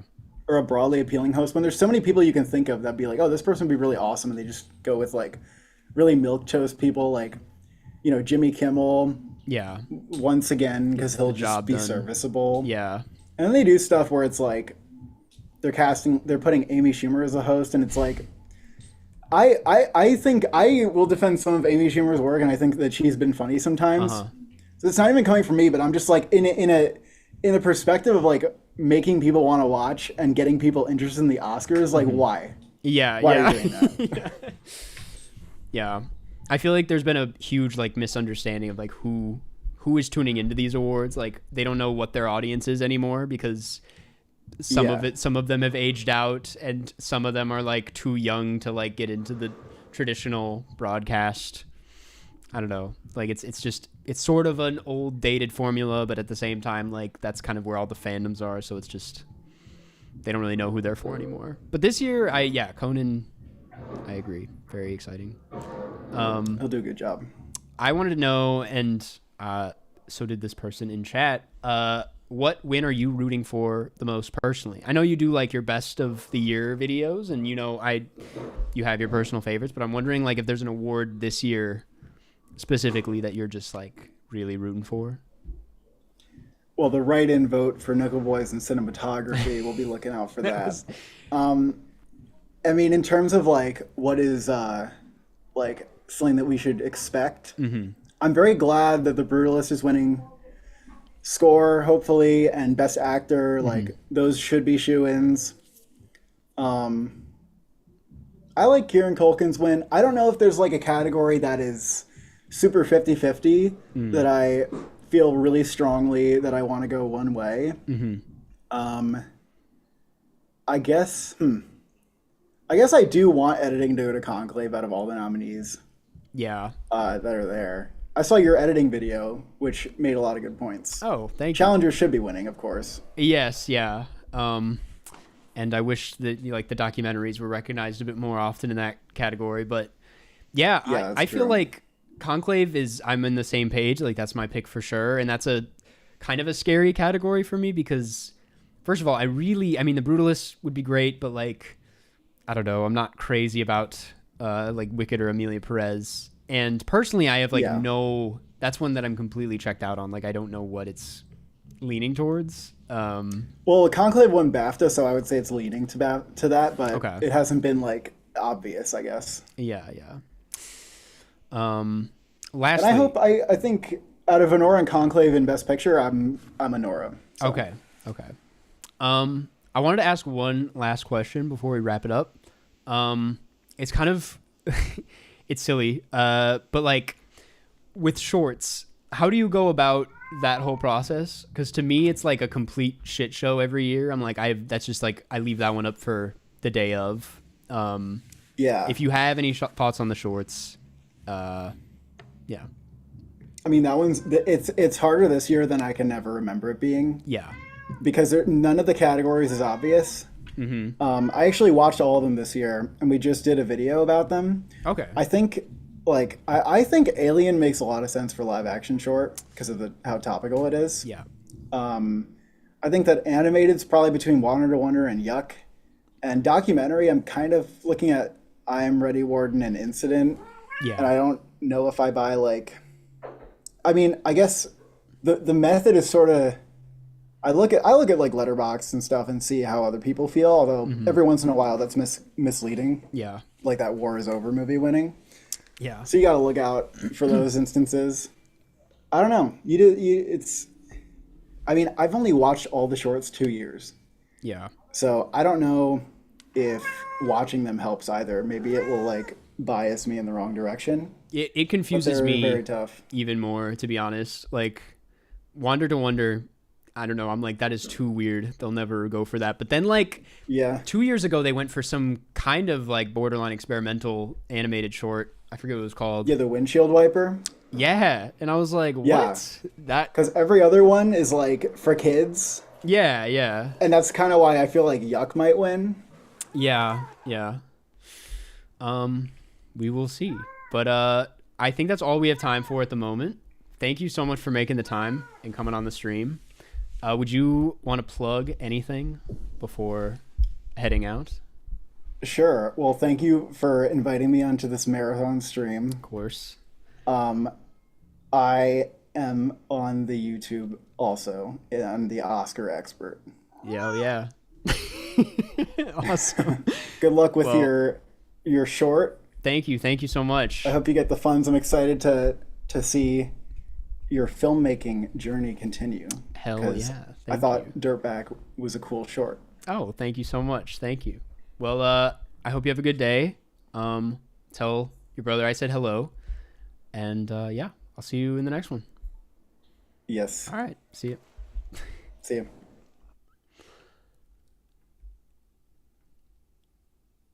All right. All right. Here we are. You're a silly guy, Karsten. Thank you. Um, just making sure the chat still works over here. That was Cole from the Oscar Expert. Good time, good guy. Check out the Oscar Expert on YouTube. Honestly, like some of my favorite videos on the platform. Really incredible reactions, and really like some of the best like Oscar awards analysis you can find. Super fun. Cannot recommend them enough. Yeah.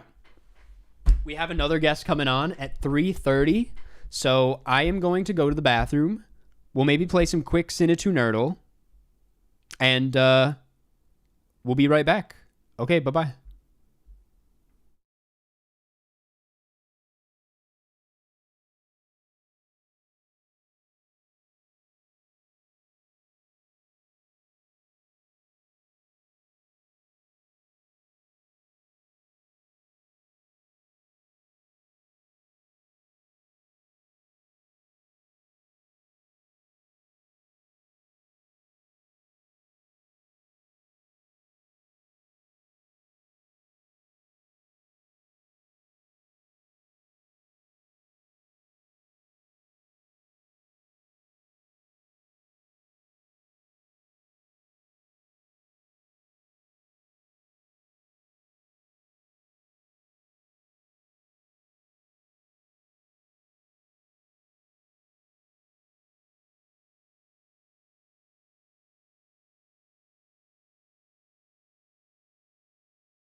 We're so back. We've never been more back. Ugh. How is everybody doing? Get the chat pulled up here.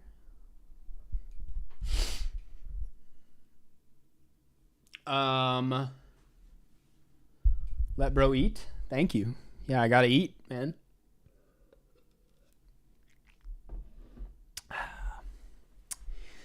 Anyway, we raised a few more bucks while that was happening.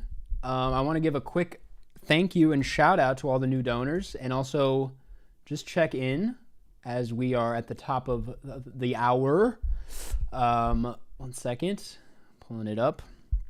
Thank you guys for being here. Next guest is very exciting. We are going to be talking about The Brutalist. I also will recognize we didn't really talk about I'm Still Here a whole lot in that conversation, but I was like, I have the Oscar expert on, so I wanted to talk about the Oscars. But I thought it went pretty well. There's also I'm Still Here, a tough one to talk about, you know. Bit of a tough one to have, like, you know, especially when I'm not entirely clued in on like the context and whatnot surrounding it. But The Brutalist, it's almost like there's too much to talk about. So this next one should be very interesting. I also wanted to say I will be reading questions from chat. I did not mention that before this one.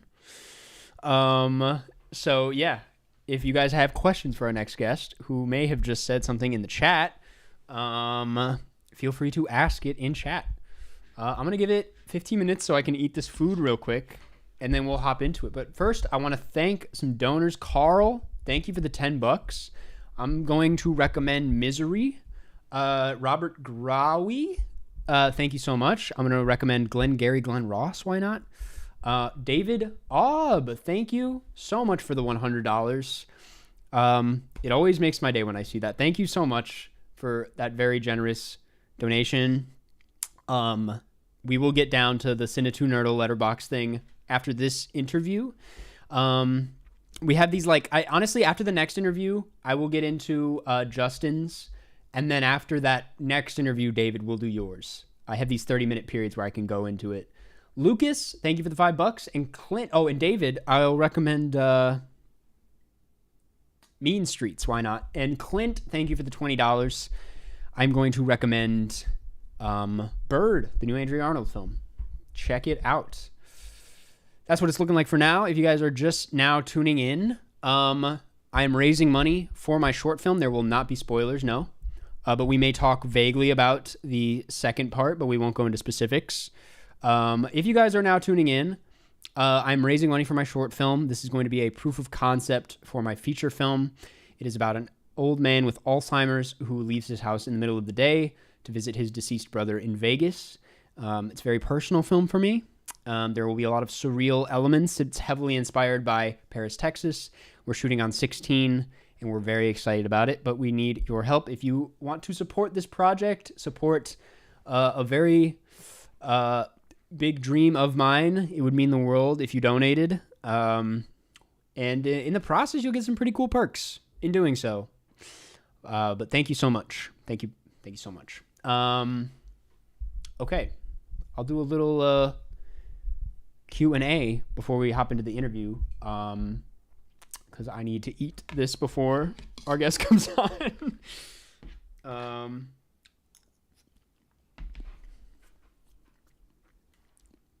Is the father an inspiration? I mean, in performance, yeah. I need to watch a handful of other movies about this subject that center around this disease and performances that tackle it, because there's a lot I haven't seen. The Father's a pretty big one, though. I have seen The Father. I'm also, I would say the Amour, Michael Haneke's Amour is up there. And Gaspar Noé's Vortex. Karsten, what is your favorite food? I love apples. A Honeycrisp apple is nothing like it. Favorite Ryusuke Hamaguchi film? I just watched Asako 1 and 2. And it feels wrong to call that one better than Evil Does Not Exist or Drive My Car. But I really, Really like Tasako 1 and 2.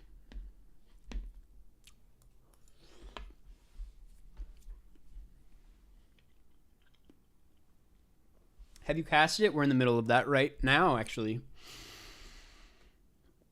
About Schmidt, good to know. Have never seen it. That's a big one. Do you have recs for 16mm rental companies? Man, I wish I had the answer for that right now, but my DP, Nick, is handling all of that. And so I'm so bad at camera shit. Like, I don't know. But maybe I'll be able to answer it in a future stream.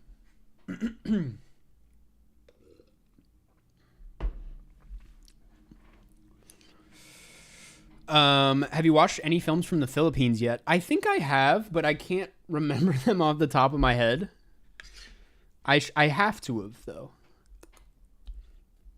I completely missed that bite.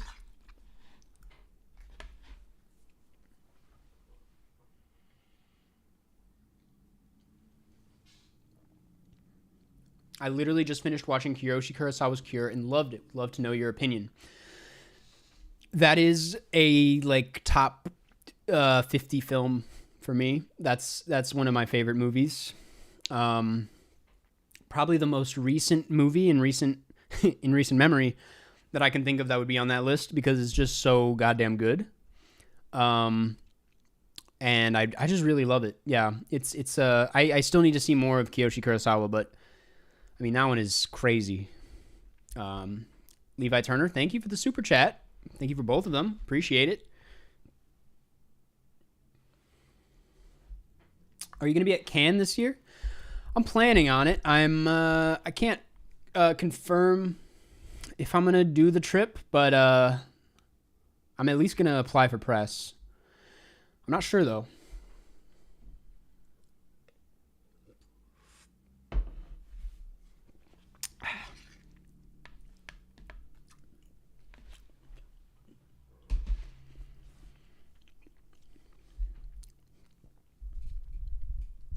Advice for film students, just in general.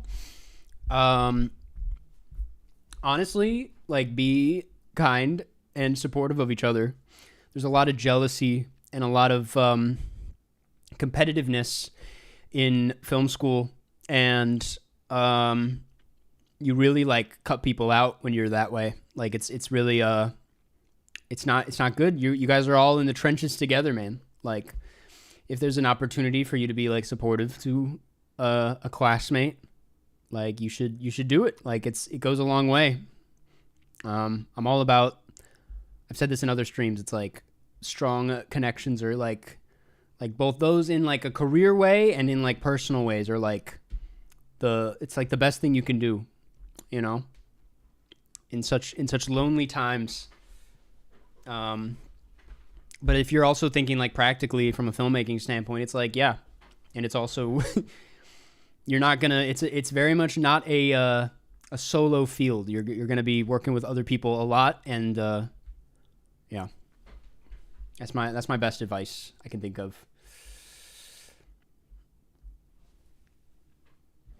And I say that because like the most successful people that came out of my class that I know are just people and very kind people. So, yeah.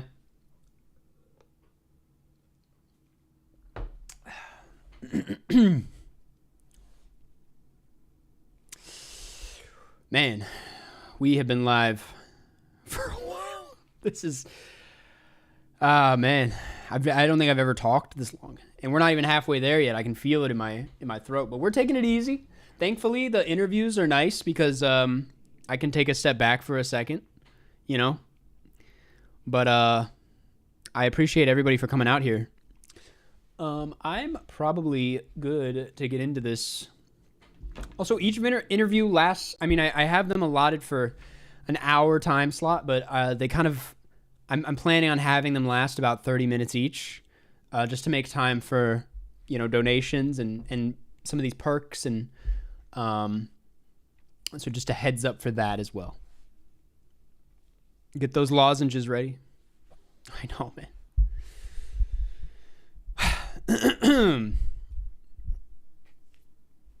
All right. We are going to get into this next guest, who I think everyone knows who it is at this point. Let's do the damn thing. Levi, thank you for the super chat. Don't even know what to say. I just want to see your film. Thank you so much, Levi. I appreciate that. Let me do some quick. Jess Grosshandler, thank you for the 20. I'm going to recommend 3 Women by Robert Altman. Thank you so much. And Cody, thank you for the $40. Thank you. That gets you a 1v1 in Cinenerdle. If you're interested, and this goes for anybody else who donated more than $40 or more than 100, please email me at runquistkarsten@gmail.com. It's in the description. And that way we can coordinate and I can get your username and we'll set up the game.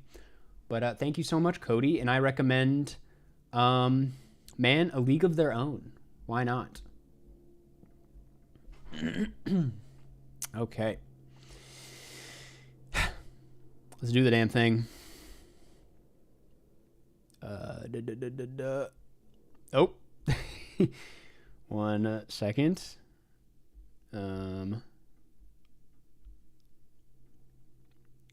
Okay. We're testing. Is it working? I think it's working.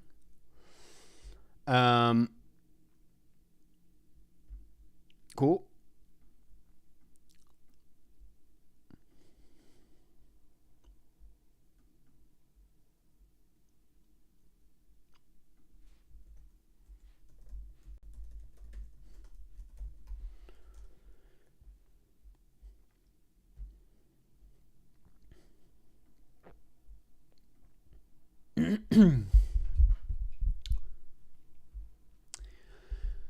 Have you watched any Portuguese movies? I wonder. I again, that's another case of like I have to have, but I don't know. I've listened to the entirety of Suck Off so many times. Any plans on a podcast with the same concept, maybe covering Game of Thrones or Breaking Bad?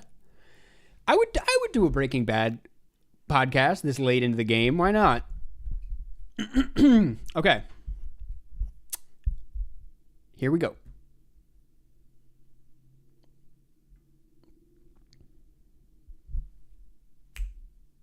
Testing.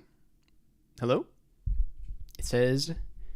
Oh, gotta turn the audio on. There we go. There we go. Thomas, thank you so much for being here. Thanks for having me. I don't think we have talked like out loud to each other since... what was it, 2017 or 18? Some crazy, I was just thinking about that the other day and I was like, I don't think the internet realizes there was randomly in Orlando in like years ago. Yeah. There was randomly like the most stacked panel like that has so many. It was like Tom from like Stories of Old, myself, CoffeeZilla, you, Austin McConnell. I think that was the whole spread. But just we were all randomly at the Orlando Film Festival, which is like a pretty small film festival. Yeah. And none of us were like where we are now. Like everyone's sense has just like exploded in a way. And it's like, I mean, oh my God, I forgot CoffeeZilla was on there, which is crazy to think about knowing what he's doing now. It's like, it was a really, and I remember there were maybe like 6 people in the audience, but it was like a great conversation. And I was like, it was such a great time. I remember, sorry to hold on this, but I told my like film professor about it because I would be missing like an important like class production that we were doing. And he was like, you should do it. And I'm just so glad I did. It was, it was fun. At that point, oh, sorry. I think my mic's a little hot.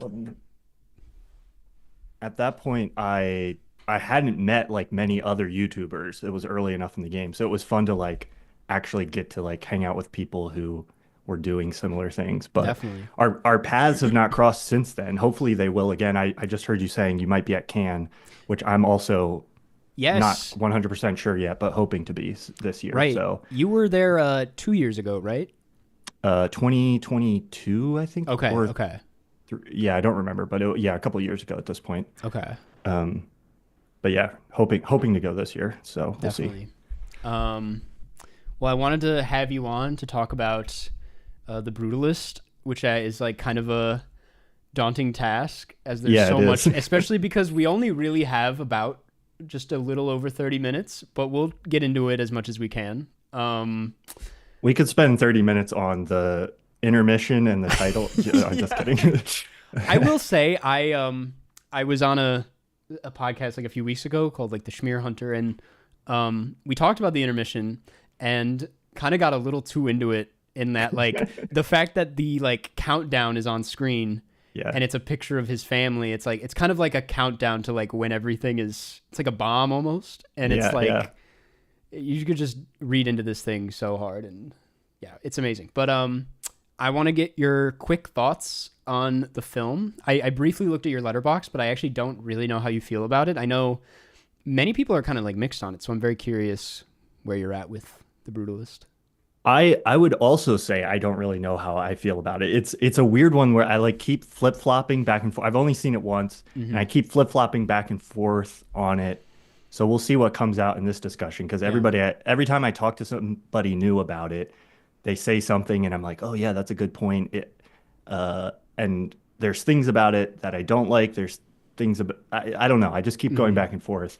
It's one of those movies where I started out loving it and was really, really into it. And then by the end, I was kind of confused and frustrated.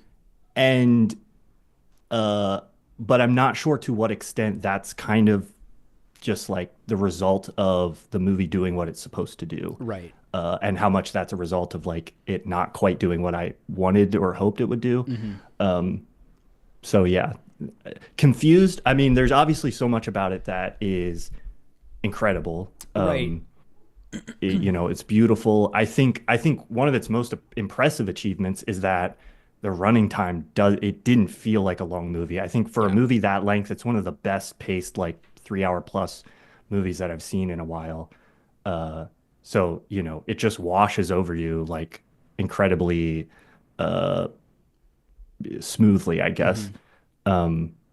So, and the performances are good, the like production design, and it explores a lot of interesting ideas, but then it gets like really fascinatingly kind of convoluted towards the end, and that's where I can't figure out if it's brilliant or if it's just like losing the plot. Right. It seems almost universal at this point that everybody is like, that first half is just completely flawless, airtight filmmaking, and then everyone has the exact same reaction to that second half somehow, where they really struggle with it. And I think that's, I can't blame. At first, I kind of have to give the film a little credit, because it's like, it does get you swept up in his rise in the first half, the same way, like, I don't know, you kind of feel like you're in his shoes in a way, like everything's going so well. And I remember talking to people at the intermission, and everyone's just like, oh man, it's going to get so bad. Like this is going to be a tragic fall. And it is, but it like kind of gets there in a way you're not really expecting.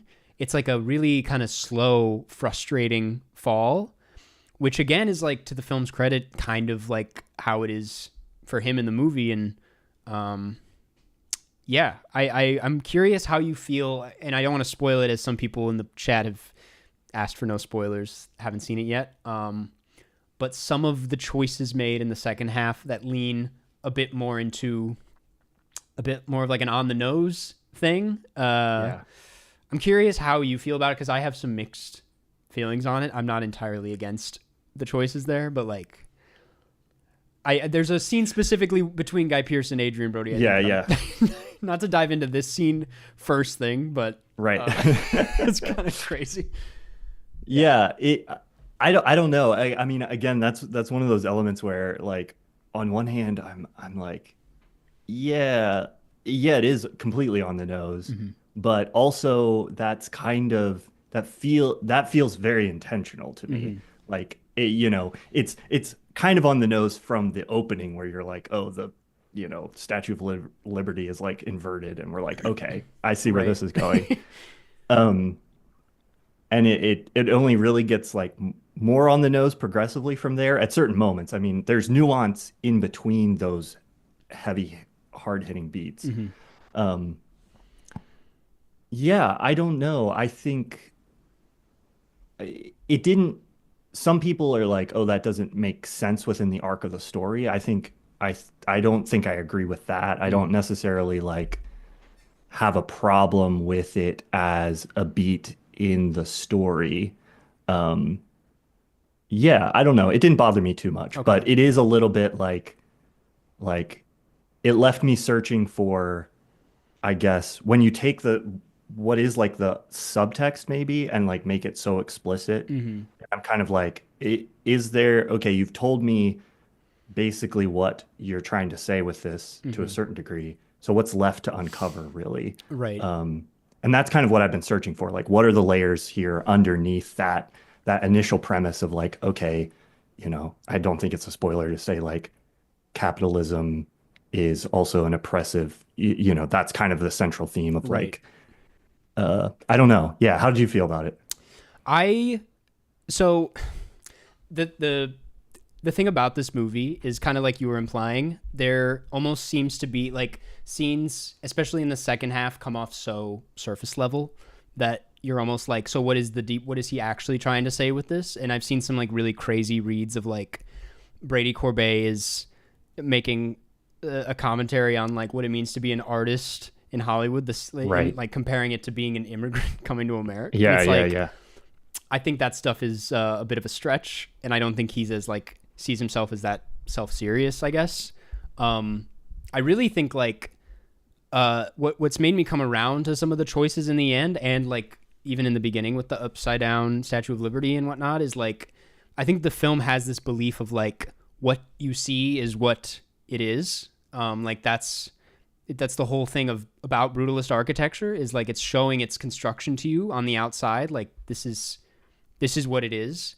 And it's almost like that's kind of the tragedy of the situation is there is no like meaning to some of these scenes, in my opinion. I mean, but that is the meaning, is like it's just a lot of like just empty violence and evil. And at least that was my read.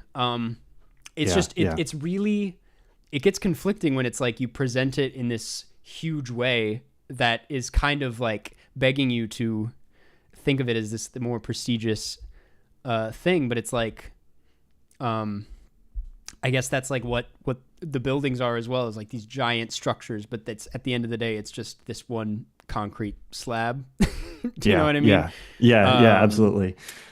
so Yeah. yeah, it was a really that's kind of how I feel about the second half. I've come around to it over time. Um, Yeah. but yeah, I'm wondering. I wanted to ask you a bit about the editing in the film. I think you have like some of the best videos about editing on the platform. Like you do these incredible editing breakdowns of the nominees.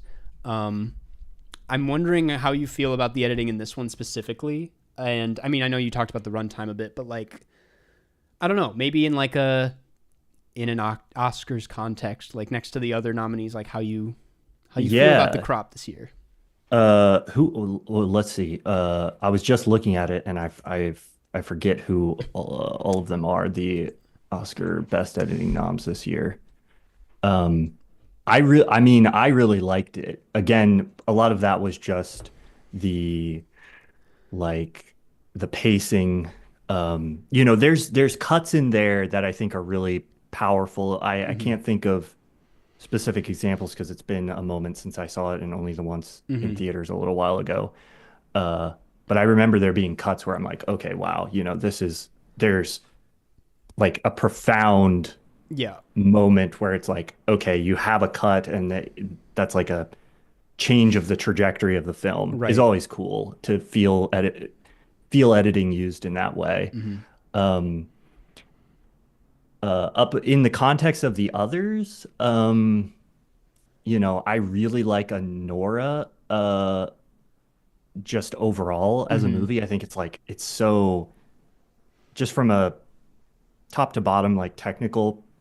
It, Right. it's maybe not the best, but it's like completely in the wheelhouse of the kind of thing that I like technically. Yeah. Just sort of like the energy, yeah, all of it. Um, so uh, I I would maybe like hold those two up Okay. as my faves. Hmm. Um, I think I overheard maybe like you were making a case for Conclave, which I think I haven't seen Wicked. I've only seen 20 minutes of Amelia Perez, so I can't like give fully informed opinions Yeah, yeah. on those yet. But nothing, no, none of the noms this year stood out to me as like being like shouldn't necessarily be in there. Uh-huh. Um, there's always better options that they leave out and that don't even get picked. Right, right. I don't know. What's your editing breakdown? I mean, I feel pretty similar to you. I kind of wanted to. I know we're here to talk about The Brutalist, but I wanted to briefly. Something I really love about Anora is that it's edited by Sean Baker. I feel like Yes. very rarely do we see a director like edit their own film and then get nominated for it in that way. I know you make your own films. Do you edit your work? Do you have a particular stance on directors editing? Because I know some people are like, you cannot do that. You got to let someone else in there. But to me, I'm like, I think it's just another. It's like you're still directing in post. Yeah. And Yeah. yeah. No, I like it. I think, is it Kelly Reichardt edits a lot of her own stuff. And I love that. I think, I can definitely see the argument for like there's value in bringing another voice into the editing process. And there's some great editing collaborations that like define, the work of a filmmaker. Mm-hmm.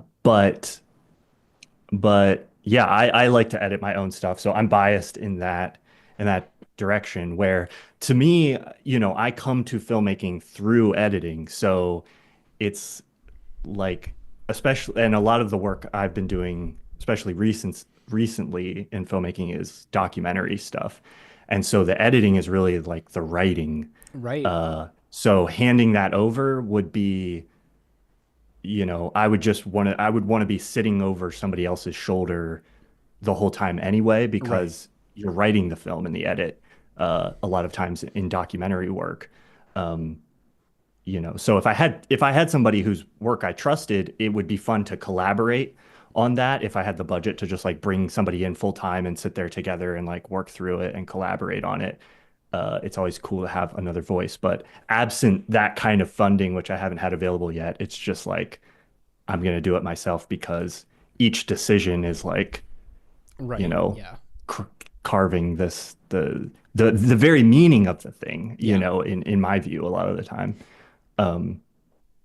Yeah.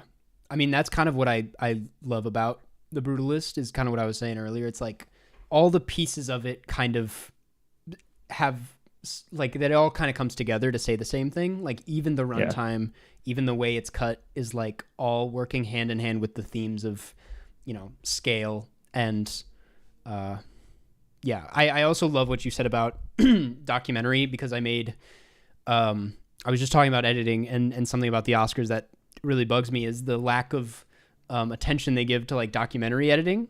Yes, yeah. There's a lovely film this year called Soundtrack to a Coup d'etat that uses like archival footage in a really lovely way. And it's like you said, it's like that's where the filmmaking happens. It's like some of the most impressive editing.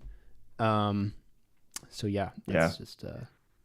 I just saw Nickel Boys 2 nights ago, and I loved the editing in that. Like everybody's talking about the cinematography, which is great, but the way those interstitials are kind of edited, and especially at the beginning, beautiful editing. I saw I saw a Q&A with Ramel Ross where he mentioned how like the entire edit of the film was already decided on before they even shot it. Like when they went into to do like the pitch deck and like pitch it to all these studios, it's like they already had the entire edit kind of in mind, which is mind-boggling to me, because it has a similar edit to like Oppenheimer, where it almost feels so like it has a mind of its own and kind of free and flowy, but to know that it's all very intentional, it just makes me love it even more.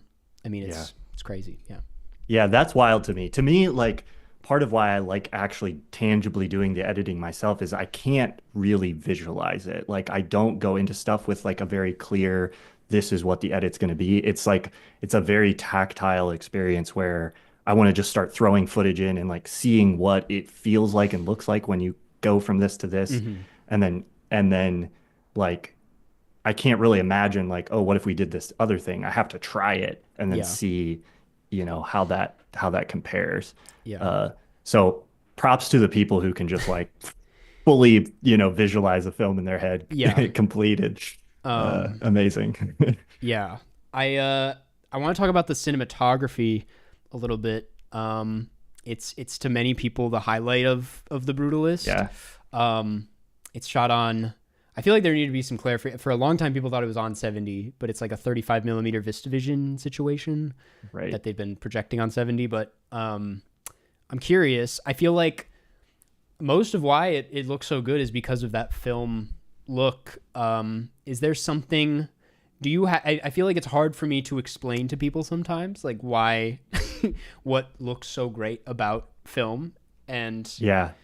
I don't know. Do you have any opinions on that, or like I've been thinking about this a lot recently because there's been a lot of discourse about like kind of the washed out look a lot of things have now, the HDR stuff, like is everything just gray mush, right? blah blah blah.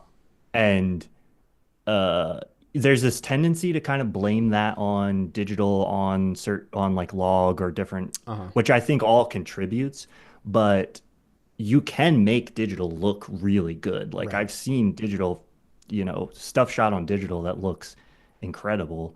But I think one of the big differences is you're like so forced to be super intentional when you're shooting film in camera and on set, and that intentionality just translates to the final image a lot of the time. So it's not like this film is like this inherently visually superior medium, although in a lot of ways I like the look over digital. But yeah, when you're forced to like, the highlights are going to be here, the blacks are going to be here, and you have a little wiggle room, but like the contrast is going to be kind of baked into that. Right. That kind of pushes filmmakers towards, I think, like more intentional choices and like bolder color, like more consistent, bolder color choices. I don't know. I think intentionality just always makes for like good work versus just the kind of like, we'll deal with that when we get to it Definitely. approach. But yeah. Also, I have a friend named Christopher. He has a like shorts channel on YouTube called Magnify, and he's been talking to me about some research that I can't cite, but there's research that they've done about film, and there's something about like the way it captures images where we like perceive it differently. Like we perceive it as more real than digital filmmaking, which we perceive closer to being like animation. I don't know. I'm probably butchering the like research, but there's something interesting about film itself that like has a unique quality. And I'm not one of these like film purists, you have to shoot on film people, but there is something special about it. It's cool and it's sort of ephemeral. I don't know. Definitely. Yeah. I'm getting a lot of comments in chat about the score. Is score something I generally like wanted to know your thoughts on the score here, but also I know some people, like some fans, or not fans, but like friends of mine who are like super into film, who when I like bring up the score, they're like, I didn't even register it. Like some people just tune out score altogether. Yeah. Like how big of an effect does score have on you? / like what did you think of the score in this film? I remember liked the score, although I think I tend more towards that side of things because a lot of times I'll get to the end of the movie and I'll be like, what was this? It doesn't like it carried me at certain points, but I think to me, I'm just like, if I'm really swept up in whatever the moment of the film is, Right. I'm not thinking consciously about that aspect of it. I'm much more likely to be thinking consciously about like the editing or cinematography choices. Although I try to let go of all of that as much as possible, like especially when I'm first watching something. Yeah. Um, but yeah. I also tend not to like go listen to scores separate from the film, especially if it's a movie that I like, because I kind of like to let the score stay attached to the images, if that makes sense. And Right. like, I don't want my experience of it to be like separate from the film. No. If it's really special to me. Yeah. But yeah, I mean, there's a few moments from The Brutalist that I remember feeling like just the music carrying things, the propulsion of it, and really, I mean, really the score we should be talking about is the one that's on your screen in the background. That's the only score I remember from this. Yeah, from I mean, last year. honestly, I feel like I should take it down. You're the second interview of today, and like, we can't just like not talk about it when it's back there. Yeah. But, yeah, no, that is the elephant in the room when we're talking about Oscar's score this year. Like, does score matter to you with this just sitting in the back? But yeah, I agree. I think I like what you said about. I got really into the Oppenheimer score last year, as many people did. Yeah. And there's I forget what the actual track is called, but like the iconic one. Yeah. It's like I listened to it on my own a lot, and then like revisiting the film with it next to it, it's just like it takes on a mind of its own. I mean, Challengers is actually a great example. Like I work out to this score. I write to this score. Like this is like my most replayed score, and to see it used in the film, it's a whole new experience. So yeah. Can you hear the music? That's the yep. But I wanted to get your thoughts on a bit of I mean, it might be old news by this point. We talked about it a little bit in the stream earlier. The AI discourse surrounding this film. I personally was saying I didn't notice it when I saw it. I didn't know that was a thing when I saw it, so maybe that's why I didn't notice it. But for those reasons, I don't really think it changes my thoughts on the film, firstly, but also, I don't know. I'm not too upset about it the way I jumped to being upset about most AI being used in film. I'm curious what your take on it is, if you had any thoughts. My take for the audio side of things is I don't have a huge I don't have a inherent issue with from my understanding of what they were doing, the audio stuff that they were doing, where there's been AI tools in like audio software for like decades now, and I see that more as like a tool that's being used by a paid craftsman to do like, that's part of a craft that has involved like tweaking. If people understood the amount of ADR, the amount of manipulation of dialogue that happens in movies to begin with, the amount of like, AI tools that are being used to like clean up and modify, I think it's like, it feels like another step in that progression to say like, okay, we're like shifting, sounds in certain ways. Right. But that doesn't feel like something super new to me. It's like it's still a tool that a sound engineer is using in a very specific kind of like applied application. Right. So I could see arguments against it, but I don't have like a huge problem with it. The imagery generation stuff, I was having trouble like figuring out exactly how it was used in the film. Like it seems like there wasn't actually, like, they maybe generated some stuff and then they used that to like design other things. I don't know that there's actually, maybe I'm wrong about this, I don't know if actual AI generated images appeared in the film. If they did, that seems like a little bit of I have more of a problem with that. It's just kind of like I don't know, even if you don't notice it, I'm just tired of seeing that stuff. It cheapens things, especially in a film that's like so craft oriented around like the craft and design of things. Right. But yeah, I didn't know any of that was going on when I saw it. So I'm curious the next time I watch it to see if like anything is noticeable. But we're definitely going to keep having this conversation because, like it or not, I think people will keep doing it. And which I don't love necessarily, especially when it comes to like visuals being generated. Just because, again, like I was saying, I think when you force human intention into the creation, it's more interesting. And so anything that like takes that out and you're just like a machine's doing it instead, or we can kind of just fudge around with it later on. It's not like that's inherently bad always, but it just makes people trend towards kind of like sloppy or less intentional filmmaking, I think. Definitely.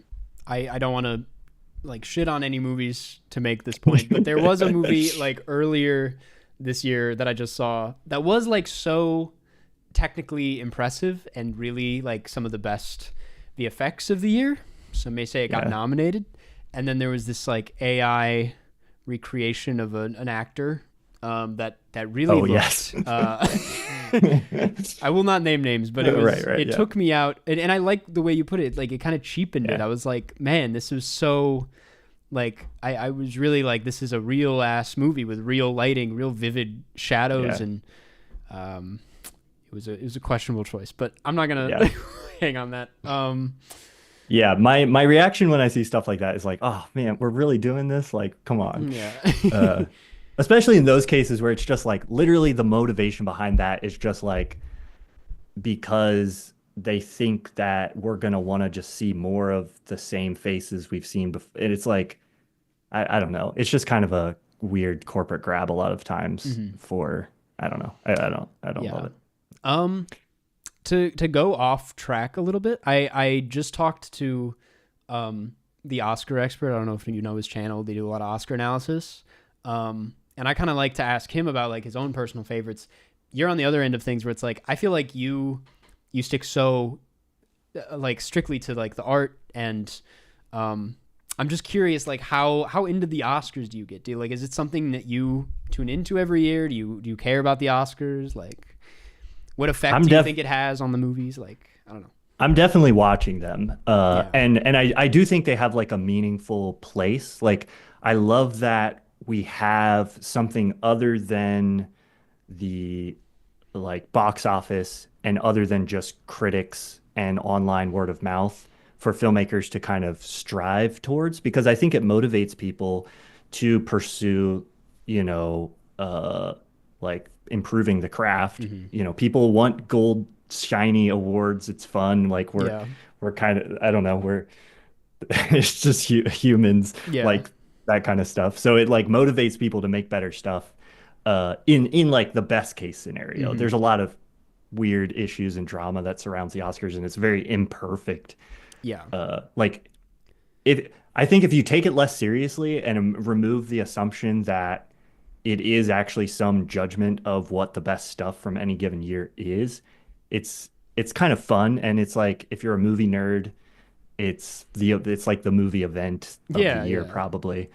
So yeah, I like tuning in, but I'm definitely not an Oscar completionist. I'm not like, I'm not doing what you do with watching all the nominees and and all that. But I try to catch it. I usually try to catch like all the best picture noms at least. Definitely, I don't know if I'll swing that yet this year, but I have a few I still need to check off. But I like them. They're always a good time.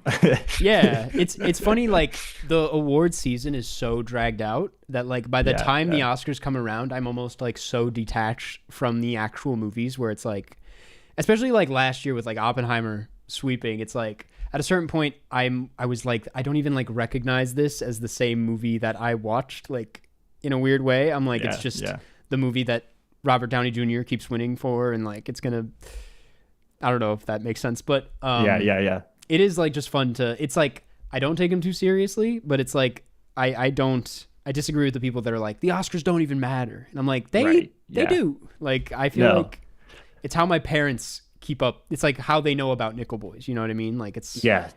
And that's Is there Oscar bait that like, is kind of mid that like slips in, at times? Sure. Yeah, absolutely. But like there are genuinely every year at least a few incredible movies that people watch and find out about because of the Oscars that like nobody would have like paid attention to otherwise. Right. And they make some surprising choices sometimes. I mean, sometimes they're surprisingly awful choices, but every now and then I'm like, wow, they really did pick like a pretty surprising, bold choice. So that's how they keep me coming back. Yeah. Like, every couple of years they lure me in with like a really good, like zone of interest. Like, yeah, exactly. I'm like, damn, I guess they they went there. But yeah, I want to wrap things up as the Zoom call's running out of time, but also we're running out of time. I wanted to know, is there any, like, briefly, some of your favorite films of the year that you want to give a shout out to that maybe aren't getting enough love, I would say? Yeah. My 3 not getting enough love shouts would definitely be Perfect Days, which I think, it did get some buzz, but like, it's forgotten about. That was my favorite movie of last year. Some people count that as 2023. I saw it in 2024. Sometimes I think about Dying. I also think was incredible. I really, really loved it. Yeah. And almost nobody talked about it. And then also I really loved Do Not Expect Too Much from The End of the World by Radu Jude. Yeah, that was awesome. Damn. So yeah, those are my picks. More love to those. Yeah, for sure. Great picks. Well, Thomas, thank you so much for making the time. Thanks for coming on. Yeah, glad to be here. Hopefully we can make it happen again soon. But good luck with everything. Thank you for being here. Thank you. And good luck to you. Everybody should go donate. Excited to see what this short turns into. Yeah. So go support. Thank you. Well, I will see you soon. Peace cool. out. Good luck with the rest of your marathon. Thanks, man. Yeah. hang in there. I'll try. All right. I'll see you. Talk to you later.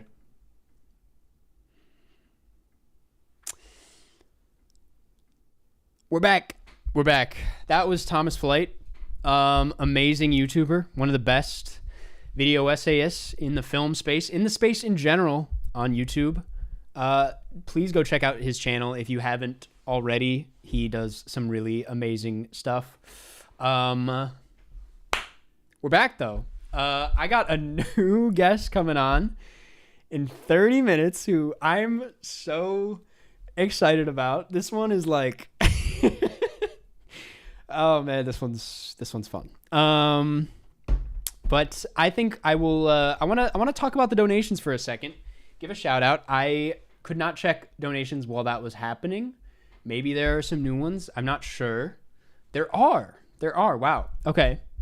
And then after that, I'm going to get into the $100 perks, which I have to make sure the $100 and the 40, because I believe we have another 40 that I have to cover. But James C. Brendel, thank you for the $5. Elijah Garcia, thank you for the 10. I recommend checking out Legally Blonde. Amanda the Jedi, thank you so much for the 25. Appreciate the support. Thank you for being here. I did see you in chat. Howdy. I'm going to recommend Rumors, a Canadian film. Maybe it's not made in Canada, but you are Canadian, so that's where my mind went.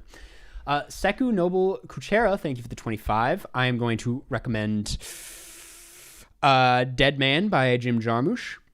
Sarah Richardson, thank you for the 20. I'm going to recommend The Three Colors Blue. Nick Hawkins, thank you for the 20. And I'm going to recommend to you Bones and All. If you haven't seen it, you should check it out. If you have seen it, watch it again. There we go. I am going to find one of our Justin Mahaley. I wanted to Find your email here. And we, as part of donating $100, we do a 1v1 GeoGuessr situation. Or not GeoGuessr, Jesus Christ. A 1v1 Cinenerdle and a deep dive into your Letterboxd account. Justin, if you could confirm you're here, we'll get into... Yes, you're here. You're here. Okay. Let me boot this shit up and let's get this going before we hop into the next guest, where we will be talking about Conclave. But thank you guys for being here. We'll do a little Q&A. The 6 hours are kicking in. Oh boy. They kicked in like 3 hours in. Those 6 hours. Okay. Friendly arena. And then Justin, I am going to email you the password.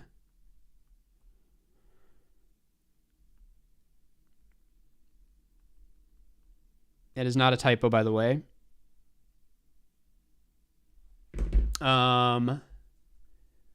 Okay, create arena. And we are going to play Cinenerdle. And I will switch the screen in a second. Hi, Karsten. What is your favorite score? Favorite score of all time might just be Phantom Thread. I mean, that's... You can't really go wrong with that one.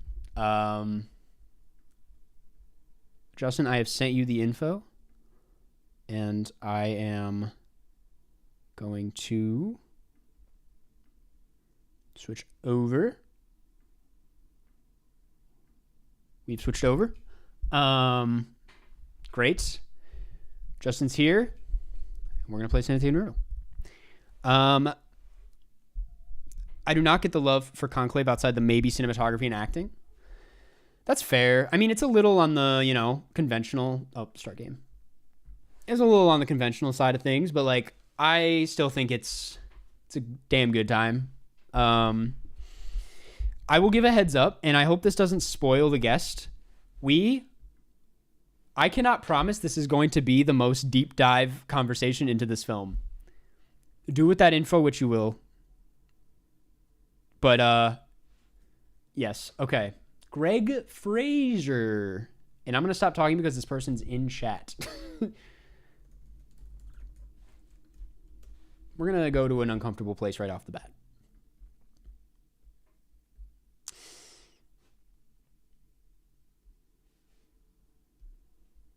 Okay. I see what we're doing here.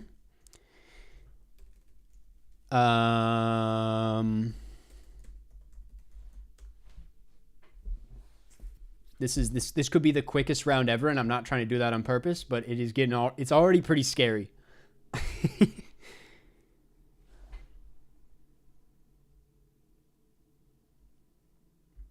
Okay.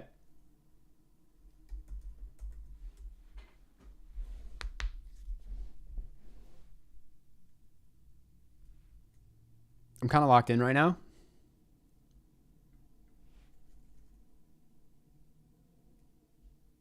Think. Well, I can't.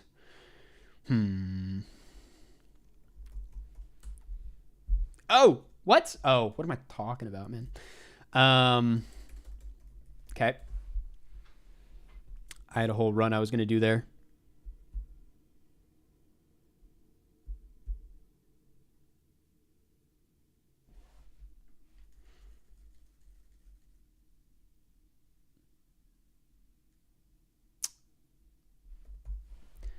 Man, I could end the game right now, but I kind of don't want to. That would just be mean. We'll go somewhere a little bit safer. I could have ended the game just so we all know.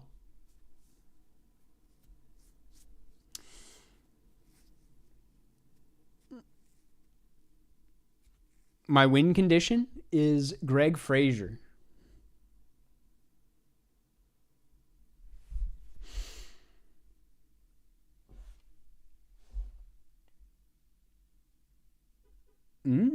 Okay.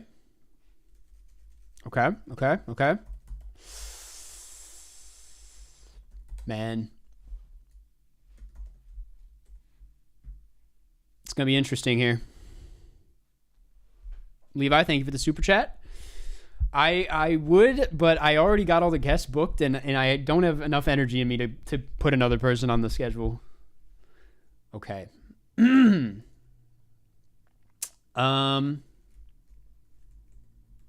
Oh, man. I'm too goated at this game right now.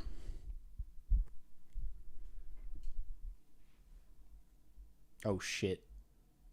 Oh, he's tapped in.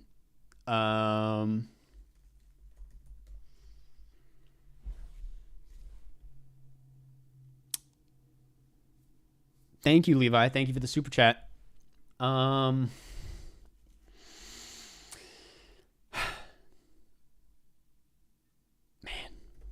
Okay. I know what I'm doing.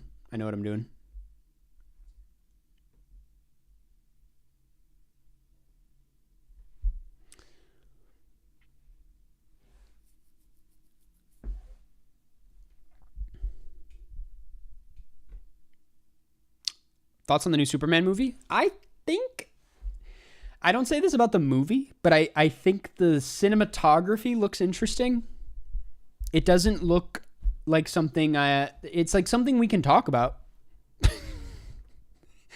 That answer gave off very big it's one of the movies of all time vibes, but like genuinely, I'm like, I would rather that than like some shit that no one's gonna even mention. That might be game. I'll be honest. I mean, who knows? Who knows?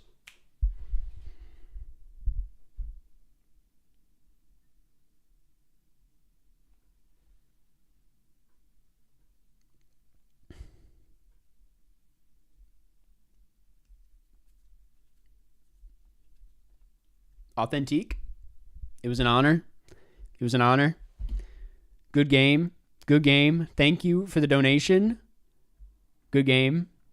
It's time to look at the Letterboxd. That was hell. I will be honest, I was just comfortably in my space that game. I was in a bunch of movies I knew very well. Okay, let's do Letterboxd. I'm going to hide my screen briefly.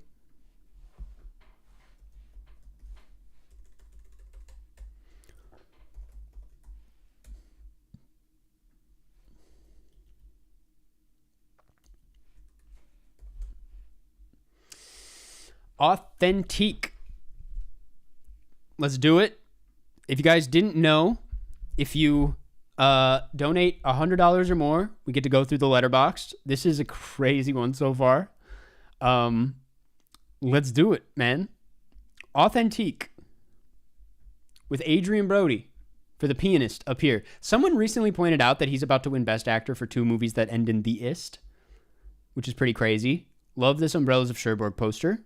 Very creative. Never seen that one before. Fire Walk With Me and Good Time. These are pretty crazy posters. These are not poster choices you see very often. These are the poster choices of someone who has a very unique type of taste, and that taste is the backs of characters. And I don't know, they're very dark. They're very disturbed posters in my opinion. These are not, they're not comfortable to look at, I guess is what I'm saying. Spring Breakers, Lilo and Stitch, SNL, and Monsters Inc. You love the posters, man. You really do love these posters. You're like, I'm not fucking with any defaults. 28 this year. We got to get those numbers up. And yeah, let's take a look at the films. My favorite thing that I've been doing is sorting from lowest first. Come on. Let's see. We got the poop emoji poster for the Emoji Movie in last place. The Jungle Book, man. It's not that bad. I gave it 3.5 is a bit high for me, but whatever this is. Cats. Oh, it's Cats. I've seen this movie. I was like, what the fuck is this? What are these posters? You were like, I can't even go default for the Alvin and the Chipmunks posters. You had to make them stylized. My guy, you don't have to do it for every movie, man. Pitch Perfect too. I kind of skipped past that one. That's a little insane. What else we got? Baby Geniuses. Jump In. Come on, man. Come on. Jump In doesn't deserve all this. Thor should be a half star. Dude, these posters, man. Yesterday. Okay, this is a much more. What the fuck? Where are you finding these? These are like. This is a much more personalized profile. I will say that much off the bat. The posters go insane. I think everyone.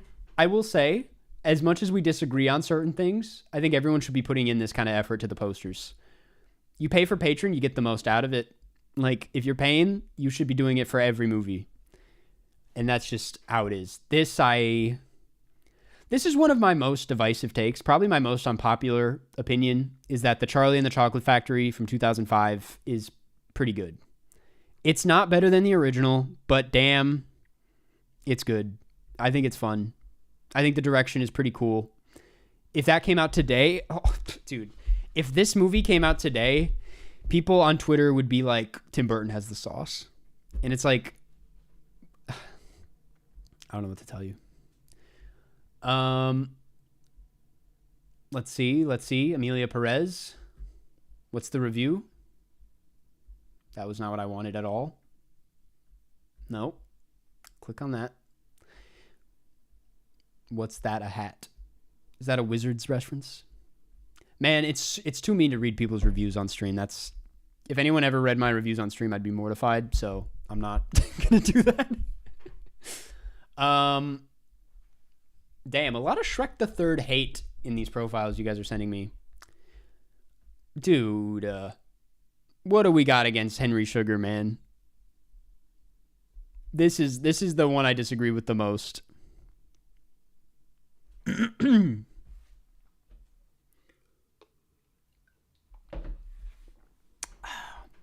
Apprentice at 2 stars. 2 guard, 2 field. This is, you know, it's a lot going on. It's a lot of negative scores. Usually the negatives go away by now, but yours go deep. I have to wonder what are some of the highest. It's not what we wanted. Mad Max. Yeah, I have to like look closer because I can't like instantly recognize all of them. These are solid. Nothing to say. That's a great Red Rocket poster. God damn it. A Man Escaped. Coco. It's good. But and then the what is your thing with the Jungle Book? You have your relationship with the Jungle Book goes a little bit deeper than the rest of us, so I have to respect it. For you to give this one 5 stars, but the other one 1 is, there's something personal about it, and I'm not going to go any further than that. Honestly, this is I've learned a lot about you through this. You have good taste. You definitely have good taste. You have a lot of 5s. We got to slim down the 5s. It does go deep. Okay. I have to respect it. Let's look at the lists. Absolute Cinema. But it's a joke. I don't know, man. This is... It's just funny because all of these are like, you know, we can all get on board. Wait. Oh, I thought this was... Never mind. We can all get on board with most of these as a joke. But Jungle Book, I'm like, it's not that bad. It's... This is solid. You even have 20 for each decade. That's dedication. You know what I have to say about this profile is you are someone that's getting the most out of this website. Polar opposite to the person before this, who I don't worry, I haven't forgotten. We're going to go back to it at some point, but you're getting the most out of the profile. And this is a very cute dog. Shout out to this dog. Authentic, thank you so much for the donation. Thank you for playing in Cinenerdle. Thank you for sending this through. It was an honor. And I really appreciate the support. Thank you. I hate to keep doing this, but I think I'm gonna go to the bathroom again. I don't have a huge bladder, and I've been drinking a lot of water. Oh my god! But first, I want to First, I want to thank some people because Michaela Owen, thank you for the 25. Appreciate it. I'm gonna recommend True Romance. David Howell, thank you for the $100. Really appreciate it. You know what's coming. We're gonna play Cinenerdle, and I'm gonna roast your Letterboxd. If you're down, if you're not down, I completely understand. Bladder skill tree, you got to get that up, Karsten. Dude, I'm in this like crazy position where it's like I need to drink more water because my throat is getting crazy. But the more water I drink, the more I have to pee. That's how it works, by the way. So it's just kind of hell. But David, if you can email me, my email's in the description, runquistkarsten@gmail.com. We can get that going. And then Lauren, thank you for the $6. Really appreciate the support. Thank you guys. Because it is 4:00 now, I wanted to plug what we're here for. I'm raising money for my short film. It is a proof of concept for a feature, which means I'm going to be using it to find financing for my feature. It's the same character, but a different plot. Plot for the feature is a lot crazier and a lot stranger, but I'm not going to give that away quite yet. But it's about a man with Alzheimer's who leaves his house in the middle of the day, wanders into the desert to visit his deceased brother in Vegas. It's a very surreal and, quite frankly, personal film for me. And it's heavily based on Paris, Texas, since people have been asking.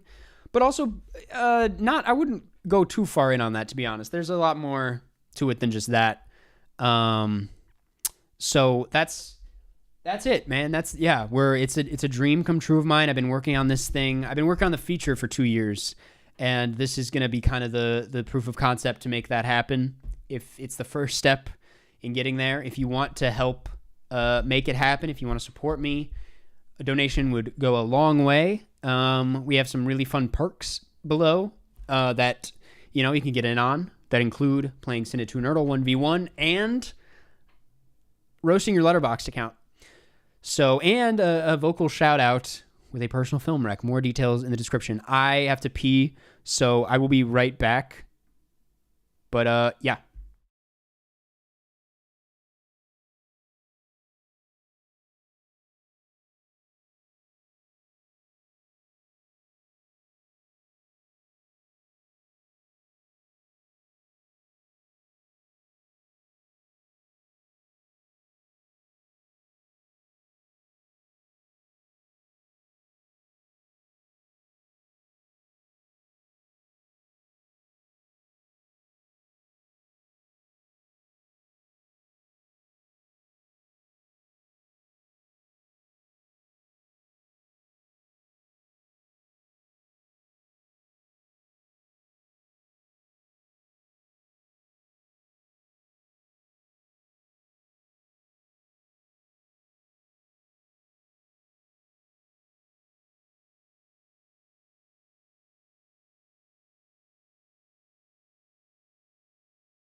We're back.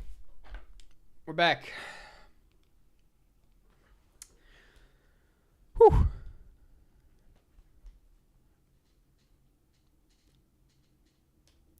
You think Jamie won because of performance? No. That was a career award. That is in my humble opinion up there with the Bohemian Rhapsody editing win. And maybe that's a bit harsh, but it's kind of like, whoa. Yeah, I wouldn't be that mad about it if it weren't for like all the other nominees in the category that year that were like way more deserving.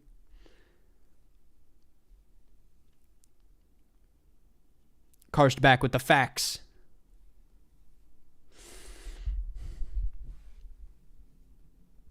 Karsten, can I ask where you plan to film the short? Not to be creepy, I just am genuinely curious. We're going to film it in Los Angeles, a little outside of Los Angeles to get that deserty effect.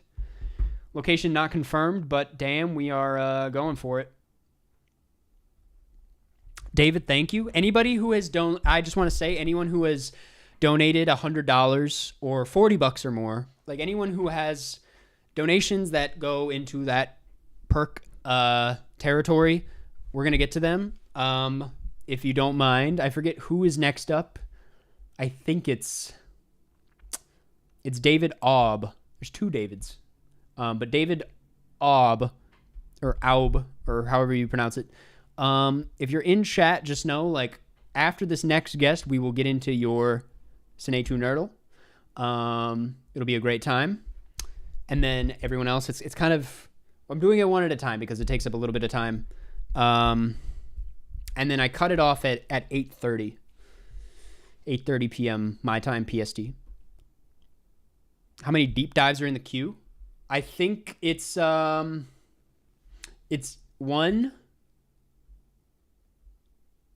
2. I thought there was one more. It's just 2. It is. One second.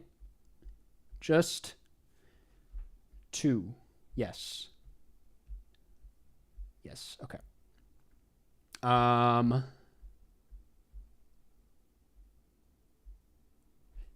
Yes. And Chris, I got to yours. Yes. Okay. Who's the next guest? That's a surprise. But I'm going to get him in here very soon. I'm going to send him the link.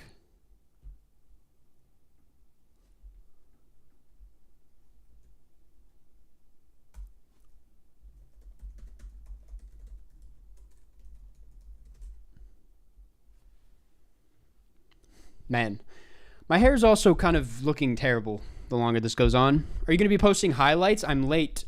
Yeah, one of these days I mean, that is actually... one second. I am like, this is going to fuel content on the second channel for a good minute. I want to post, I think the A24 merch tier list was a ton of fun. That was a trip. And I think it would be fun to make that into a highlight. I had some other tier lists that I wanted to do. And I kind of wanted to do if I picked the Oscars segment where I go through and do my own nominations and winners. And we're just going to do that shit in like a Word document. Fantano, next guest. Let me just say, I did reach out to Fantano. I think I was a bit last minute with it, so I don't think he's going to be on. But goddamn it, did I want that to happen. David, thank you. I just got your email. We're going to get to it. Okay. I'm going to transfer over. Well, actually, I have some time. Jeremy Johns is a special guest, please. Did not make that happen, unfortunately. Will the VOD of this be available as well? Yeah, I'll keep it as it'll be in the live section of this channel. Maybe Northern Lion will show up. I wish. Man.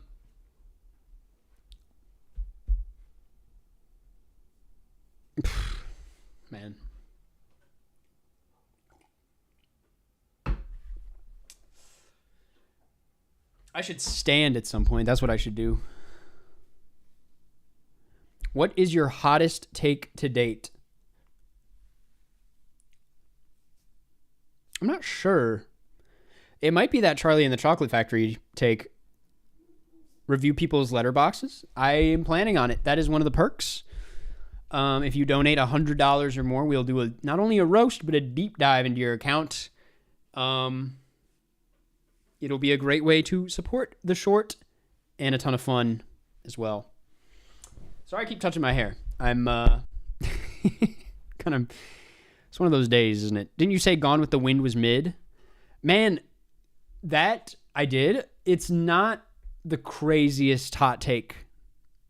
It's like it's been written about many times that Gone with the Wind is a just not all that for a lot of people, even like film scholars, you know. And I'm not saying it's like that's like I was influenced by that at all, but when I was researching it, I was really shocked to see even Jimmy Carter, whose favorite movie it was, said like it would not hit as hard today. And he could have been talking about it in a different context, but like, yeah, Gone with the Wind being mid, I don't even think Gone with the Wind is bad. A lot of people think it's bad. It's not even that bad, but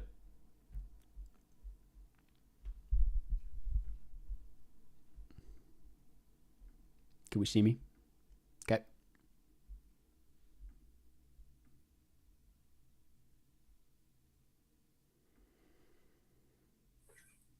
We're here. Can you hear me? Okay, wait. Okay. I don't hear you. Oh, no. Damn it. That's probably on my end. Okay. It might be because I've done 2 other interviews and they've both worked, so I don't think I've changed anything.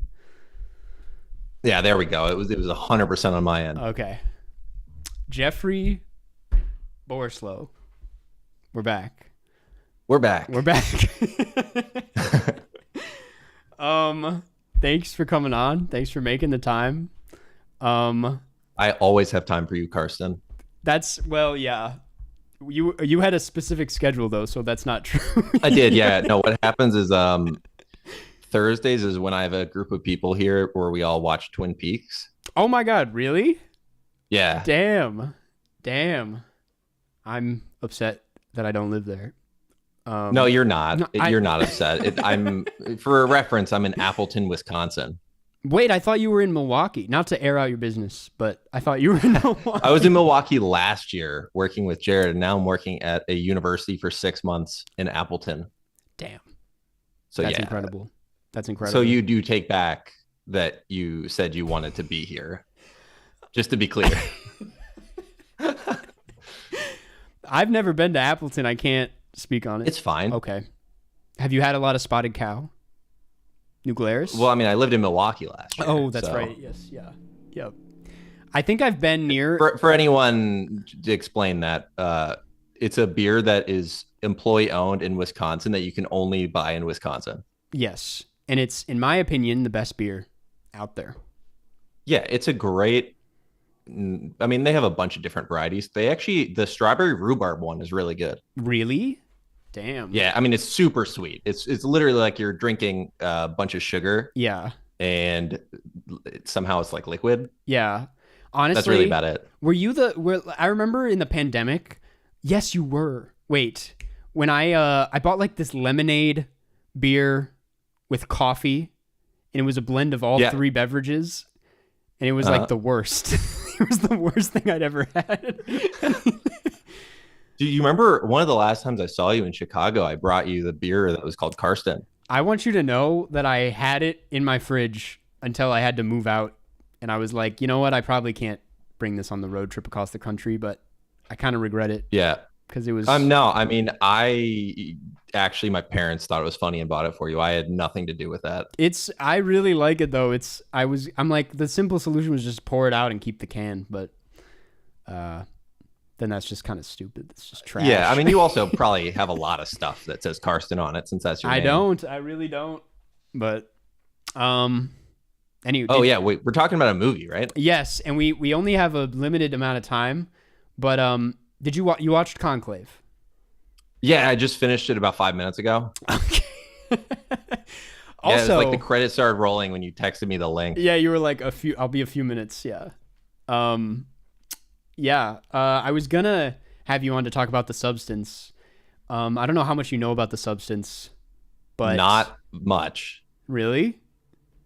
Oh my god. It would have been. I know you really don't like body horror, so I thought it would be fun. As we established when you made me watch like 5 different body horror films during the Karstcast. And I thought The Substance would be like, that is some of the most like gratuitous body horror. So yeah, I thought it would have been fun, but we didn't do that. Right up my alley. Yeah, we didn't do that. Oh wait, so you're doing like a really long live stream? Yep. That's why my voice. What hour are you on? I'm coming up on 7 hours. Oh boy. Yeah. I was like Karsten's normally a little more energetic than this. Oh no, I didn't know it was visible. And it's not that noticeable. It's just because I know you really well. Okay. Like I probably, you would think, have talked to you on a Zoom call more than anyone else in the world. Right. I know, easily. We have hours and hours of footage together. Yes. Hundreds of hours. Yes. And when deepfakes get good enough to where they can just like take that footage and make whatever they want, we are screwed. Oh no, I know. I think we've talked about this. Like they were already like abusing our image in the subreddit at the Karstcast sub. That was kind of a dark time. That was a dark time in the podcast. Anyway, Conclave. I thought for shits and giggles I could look up the reviews for this, the Google reviews. Yes, the Google reviews. Yes. I haven't done this in a while. It was a good bit. It's a really good bit. They've made it so you can't sort by lowest or high. Oh wait, you can. Never mind. What were you gonna say? Oh, I was gonna say, like, technically, we never officially canceled the Karstcast. I know. It just kind of. Well, I don't even want to say it's canceled quite yet. I don't. No, you never know. I really am like, I kind of like don't want to do that quite yet because you never know when we'll just hop back in. You never know. Also, we don't need to officially cancel it. We could just never do it again and not mention it. Yeah, but then do it in like 40 years. Yes. And not acknowledge any difference. Yes. Unfortunately, none of these reviews are very... Okay, this one's from NBear. 1 star. And I'm saying all of this word for word. I'm not messing up. Wow, you're so edging for disrespecting Christians with a trans plot twist. We're done appreciating Ray Fiennes or whatever his name is. But he spelled it correctly. He nailed it. Whatever his name is. You nailed it. Yeah, well, and that's 1 star? That is 1 star. Oh, this is 1 star? And it's loved the twists in this movie. All major actors were excellent. 1 star. Yeah, also, like, we're doing spoilers and stuff, right? We won't. I mean, I kind of just did spoil it. Except for that, not really, because technically that's wrong. Yes. Yeah. It is wrong. Yeah. So not only did they give it 1 star, they were also literally wrong about they just didn't understand the movie. Yeah. I always feel like we find some gold in the 2-star reviews. I'm just gonna browse. Yeah, because those are people that like took time to think about it, right? 1 star is like, oh, I hated it. 1 star throwaway. But 2 stars, you're like, I didn't totally hate it. Yeah. And I have some thoughts. Okay. Yeah. Honestly, maybe we should just get into it. Yeah. What did you think of this movie? So here's the thing. I realized I had never seen a PG rated thriller before. Is this PG? This is PG. I mean, yeah, there's nothing like that, like graphic happening. Right. They don't they're all swear. like they're supposed good. to be cardinals. Yeah. The religious kind, not the bird. Right. Right. Yeah. So that's crazy. Right. I wouldn't show this to like a general audience. Like I wouldn't, but no, it wouldn't really make much sense to a child. No, I mean, what did I guess people are kind of divided on this thing. Some people think it's a very like by the books Oscar bait. And they might be proven right if it wins Best Picture, which it might. But some people think this is like, they don't make them like they used to kind of thing. They really they don't make them like they used to. Wait, so I am totally out of the loop on Best Picture stuff because I know that's the whole premise of your live stream. Kind of, yeah. And like in like part of your life, really. Yeah, been doing a lot of Best Picture. Yeah. Yep. What are the current odds on this winning? It's up there. I don't think it's the front runner. Have you seen Anora yet? No, I'm gonna be honest. I haven't seen any of the Best Picture nominees except for the one I just watched. I looked at your Letterboxd. You've seen Sing Sing though. Yeah, that was good. Yeah, well, the director of photography is a friend of our podcast, Brandon's good friend. That's true. That's right. Yeah. He's in the fantasy football game, and so I was trying to make some trades for him. He will not trade me Nico Collins. There's a few people. I don't even know who's like how many people are watching this. 312. Oh wow, that's pretty good. It's been going down. So like probably 3 of them understood that. Yeah. There's one very active... Wait, did you say it's going down? Like right when I came on, it's just tanking? Not when you came on, but just like slowly throughout the day, people have been like, all right, I'm going to bed. Someone said... And just if anyone's about to go to bed, just leave it on. It'll really leave it help on. Karsten out. Set up a recurring payment so that every 10 minutes you donate $10 to the stream. Every 10 minutes. Are you on Twitch? Is that what you use? No, I'm on my main YouTube channel. Oh wow. Yeah. Do you still have a Twitch channel? Yes. But if I were on... because if I remember I still have my like Twitch Prime. I think I could probably throw your way. Oh hey, I mean, you probably shouldn't. There's not much going on over there. But who the fuck is this dude? Sorry. Yeah. It's one person. Wow. The rest of the chat has been freaking out, but one guy goes, "Who the fuck is this dude?" This is Jeff, man. Yeah. Wait, have the other guests been like really cool? Well, one of the other guests was the Oscar expert, one of the twins. The other twin. Oh, right, which that makes sense for this because they would have all seen the films. And the other one was, do you know Thomas Flight? He's a video essayist. I don't. It's all good. I know the only video essayist that matters. Mm-hmm. And he's right here. Is this guy, Karsten Runquist. So did you like the movie? It was okay. Yeah. That's the thing. It's like, I didn't hate it. I mean, I thought it was very well acted because it's essentially just stringing together tons of dialogue scenes. Mm-hmm. Yeah, it's a lot of twists. It and only turns. works. Yeah, it only works if it's like this believably weaved in and out narrative. Mm-hmm. Mm-hmm. Yeah, and it was fine.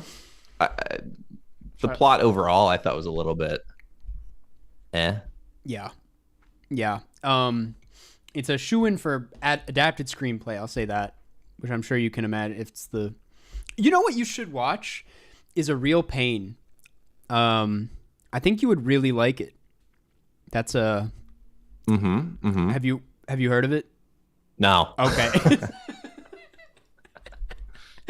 It's starring it's actually directed by Jesse Eisenberg, starring Jesse Eisenberg. Love the hair. And wait, does Jesse Eisenberg have like kind of the puffy hair? No, it's actually it's kind of short. Oh.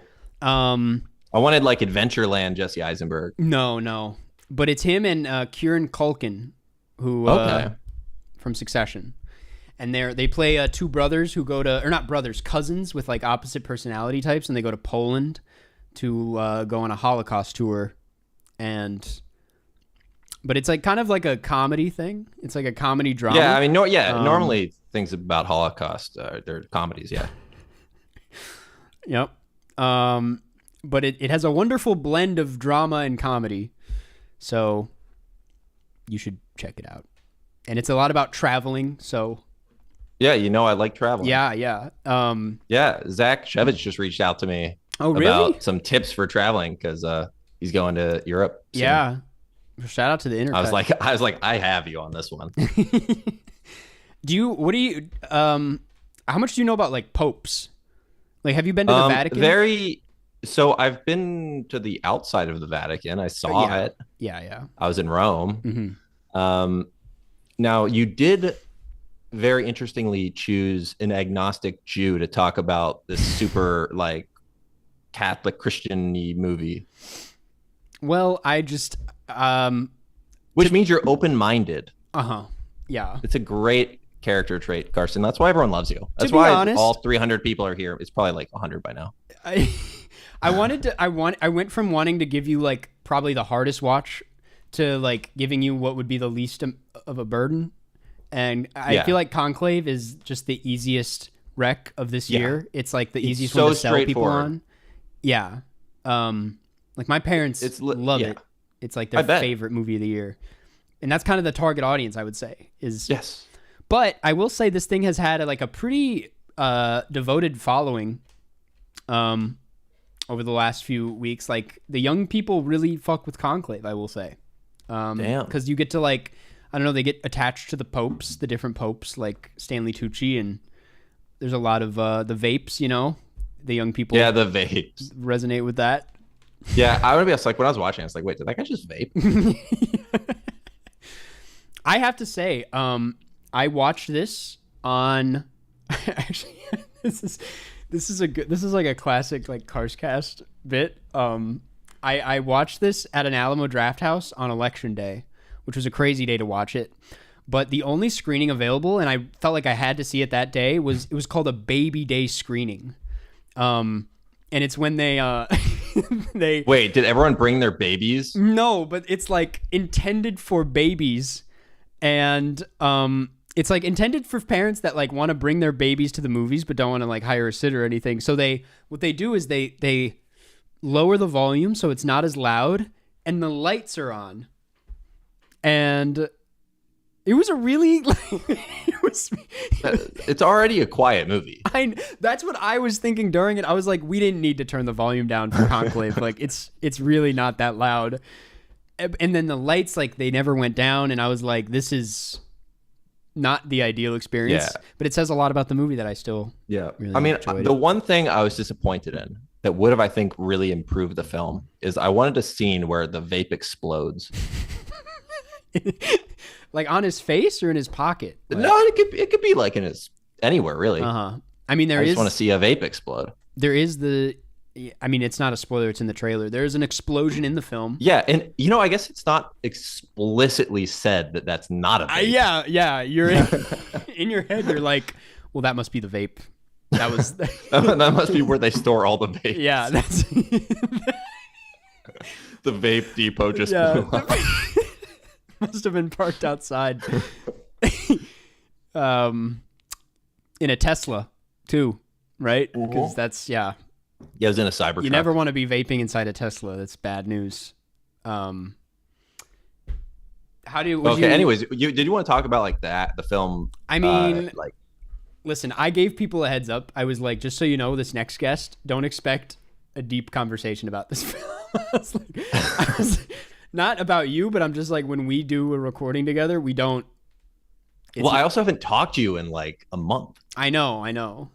I'm like, oh, Karsten, what's up? But the thing is, you're already 7 hours deep, and I'm like fresh. I know. Yeah. Well, hey, man, if you have, what is like the most exciting thing that's happened to you in the last week? In the last week? Well, or a few weeks, because it's been a while. Ooh. See, I don't even know if I have a good answer. I went to like a couple birthday parties. Okay. None were mine. Right.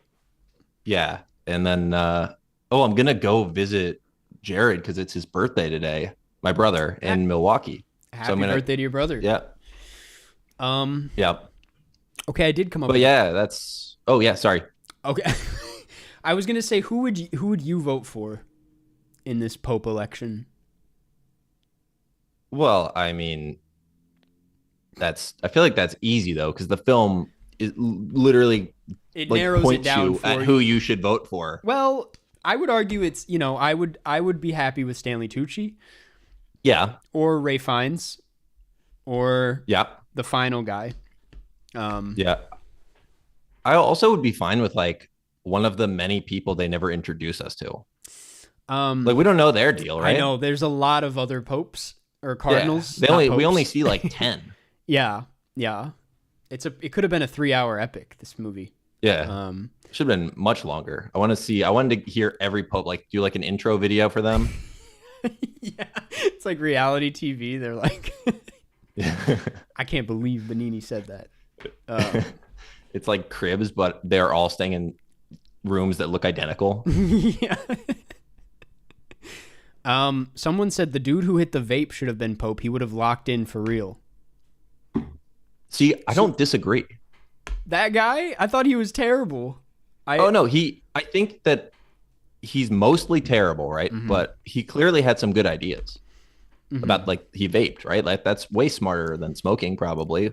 I mean, I guess the long-term studies are still not done. Yeah. On that. I think the answer is multiple popes. Yeah. Oh, that's good. If Co-pope. Yeah, if they all came together, then it would just be hell. It's like they have to go through this voting process, this election all the time. Yeah. But they could make it just like a simple majority instead of, or like just whatever has, because if it's all yes or no questions, then I think it would be easy. You only need one round. Yeah. I mean, this would just be a great TV show. That's when the reality show kicks in. Yeah. All right, we're somewhere off track. What do you think of the score? That's a classic Karstcast question. What do you think of the score? Remind me what the sounds of it were again. I was honestly just talking to Thomas Flight about this. I was like, I talked to some people and they don't know the scores that they just listened to, and I would pick up on it if you just can you like hum a little bit of it? I don't. It's like a lot of stringed instruments, and they're like. Actually, you know what? I do remember. Yes, I'm like they repeat it all the time. Yeah. Because it's like the something decision. Ooh, no one knows what's gonna happen. Yeah. I thought it got a little repetitive. I think they just play that a little too much, in my opinion. But, yeah. So those are my thoughts on that. That's cool. I wanted to. Dude, how have you been liking LA? It's good. I wonder what the weather's like today. I've been cooped up in here all day. It's sunny as always. It's been good. I don't know. I don't hate the. Honestly, I went into it with a lot of negative expectations. I thought people would be a lot meaner, and I'm sure Chicago people, the Midwest, those are my people. At the end of the day, they're a lot warmer and nicer, and yeah. But and also the food. You are trashing all of your viewers from LA. No, I think it's because actually maybe I don't know. It's the people in like certain part of towns in LA. It's like they're just so. There's a lot of influencers here, and you get that vibe walking around. You're one of them. I'm contributing to it. I know. But we do need more Karsten like Instagram, shots of you just like casually in LA. Listen, actually, this is a great thing to bring up. I kind of wanted this to be a surprise, but do you know Alex Hahn? Oh yeah, I do. Oh, you did a photo shoot. I modeled. Yeah, because Alex Hahn does some good stuff. Mm-hmm. So expect some modeling photos on my Instagram in the next week. Ooh.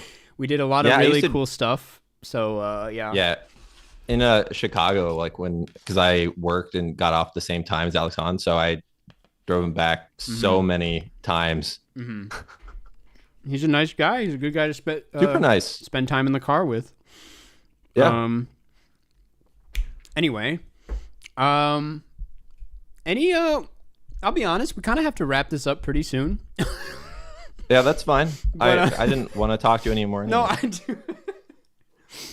I have more guests coming on, and I also have to fulfill all these perks. You have to fulfill all the perks. Oh wait, are you gonna like read off things? One of the perks, actually, thank you for this segue, is that if you donate 100 or more, I'll do a deep dive into your Letterboxd on stream and roast it. That is good. Well, oh my God, Jeff, have you played Cinenerdle before? No. Oh my God, it's so fun. I'm sending you the name, like how to spell it right now. We should play it. It's like right now or like at a later time? Maybe later. Okay. Maybe even later tonight if you have time. Probably not. I might be down. Okay. If you are, we also got to play GeoGuessr again sometime. I know. They've added a lot. Remember we did the last time we did it, we were kicking ass. We were on kicking a team. ass. I'm so rusty now, but me too. Yeah. What was I gonna say? Oh yeah. So those are the perks. And so after this, I have to open up somebody's page and just tear it to shreds. Just yeah. That's gonna be good. You're not gonna want to miss that. Yeah. People watching. I'm just gonna destroy this account. Yeah. I don't see like the chats, but were people saying like that guy seems chill? Someone was like, I don't know who this guy is, but he seems chill. Someone said, don't let Jeff vote. Someone said, for the Pope. Yes. Okay, yeah. I thought they were trying to disenfranchise election. Me. They're like, don't let this guy vote. Someone said, ask Jeff about Sing Sing in all caps. Sings, I liked it. The person I was with didn't really like it. Really? Oh my God. Yeah. I'm like, it's one of the most likable movies. Like, I don't know how you don't like it. Yeah. Hey, Karsten, just watched Incident. Okay, that's not thank you for the, but I'm looking for Jeff questions. I mean, there probably aren't anymore. No, there were. What are we, some kind of conclave? Okay. Someone said, we love you, Jeff. We love Jeff, guys. Hey. Anyway. Hey, if you love me enough, maybe Karsten and I will do a podcast again sometime. It's true. This is the trial run. If someone donates $500, Karsten and I will record a Karstcast episode. I would do it. I want to just say that don't make that about the movie of your choice. Yeah. What an amazing we got to have you on the crowdfunding team. Yeah, Karsten's texting me. He's like, I'm not doing that. I know. Nah, he will. He'll do it. I wouldn't say I don't like. I said this about the $100 for the Letterboxd roast. I'm like, let's not pretend like it's worth that much. But you're supporting a good cause by doing it. Yes, and to be clear, I do not think us recording an episode of the Karstcast is worth $500. It's worth more than that. At times, we were paid that much. Yes. By sponsors. Yeah. But it's not worth that much. Yes. Someone said Jeff, the People's Princess. I'll take it. And then someone else said, you promised to cast Jeff in your movie, which I did. There's a role that you would be good for. Ooh, okay. When are we shooting? When are we shooting this film? It's halfway through April. I mean, I could be down. Okay. If you can't, there's actually, oh my God, this could actually be perfect. There's a role that is just a voice, but you don't see you on screen. It's like a phone call situation. If you want to be the voice. Okay. But we'd also love to have you in person. Yeah, I mean, just give me some details. Yeah. I'm technically an award-winning actor. In what? In my own web series. That's right. The DePaul Film Festival gave Best Ensemble Cast. Yeah, I was technically in it for like 10 seconds. That's right. What? All right, we probably should just like wrap this up. Yeah, because I know you need to do your thing. So what time? Let's do time of day rating for the movie. Oh, ooh, yeah, throwing it back. The time of day rating. I do want to think deeply about this because it could be a lot of. It's not like a basic 7 p.m. situation. It's actually kind of an afternoon movie, I would argue. Yeah, I could see. I think there's two ways of going about it. I think, honestly, you could even start your weekend with this. Like, I could see like a 10 a.m. on a Saturday. Wow. Yeah. But the other side of that for me is I also could see like Friday, 9 p.m. Yeah. I like the 10 a.m. Saturday.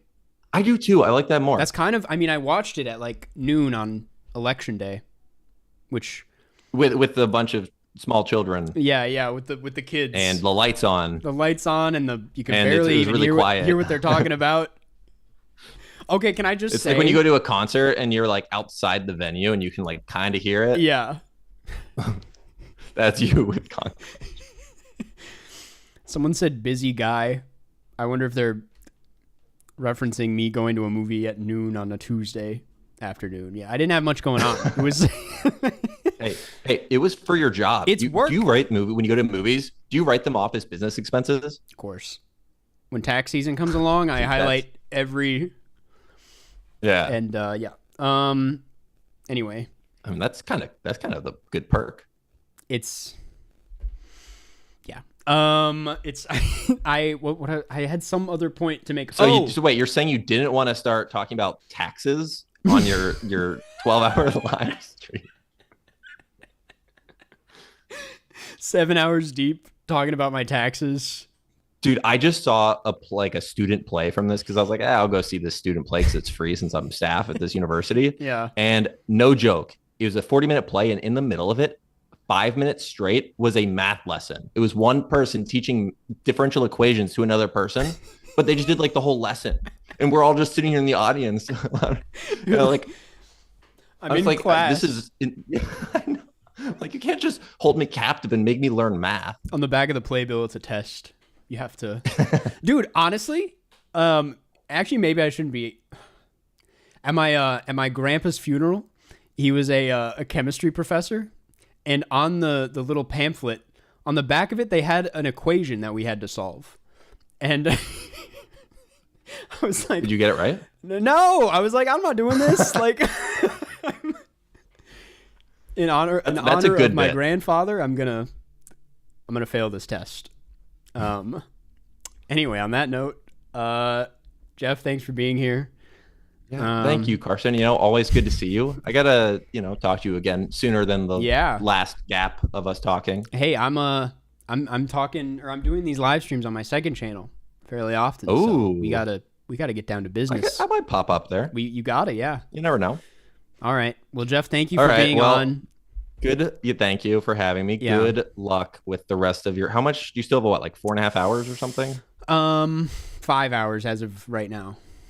Ooh. Oh yeah, that makes sense that you would have started it on an hour. It's 10 a.m. to 10 p.m. Yeah. And then I'm gonna get back to Fortnite because I've been playing a lot of Fortnite. Really? Are you doing the thing where you're building, or is it no building? The no build. Yeah. See, that I can get behind. Yeah. All right. Well, I'll let you go. Okay. Well, actually, you're gonna let me go because it's your live stream. It's not. Yeah. Anyways. Bye. Bye.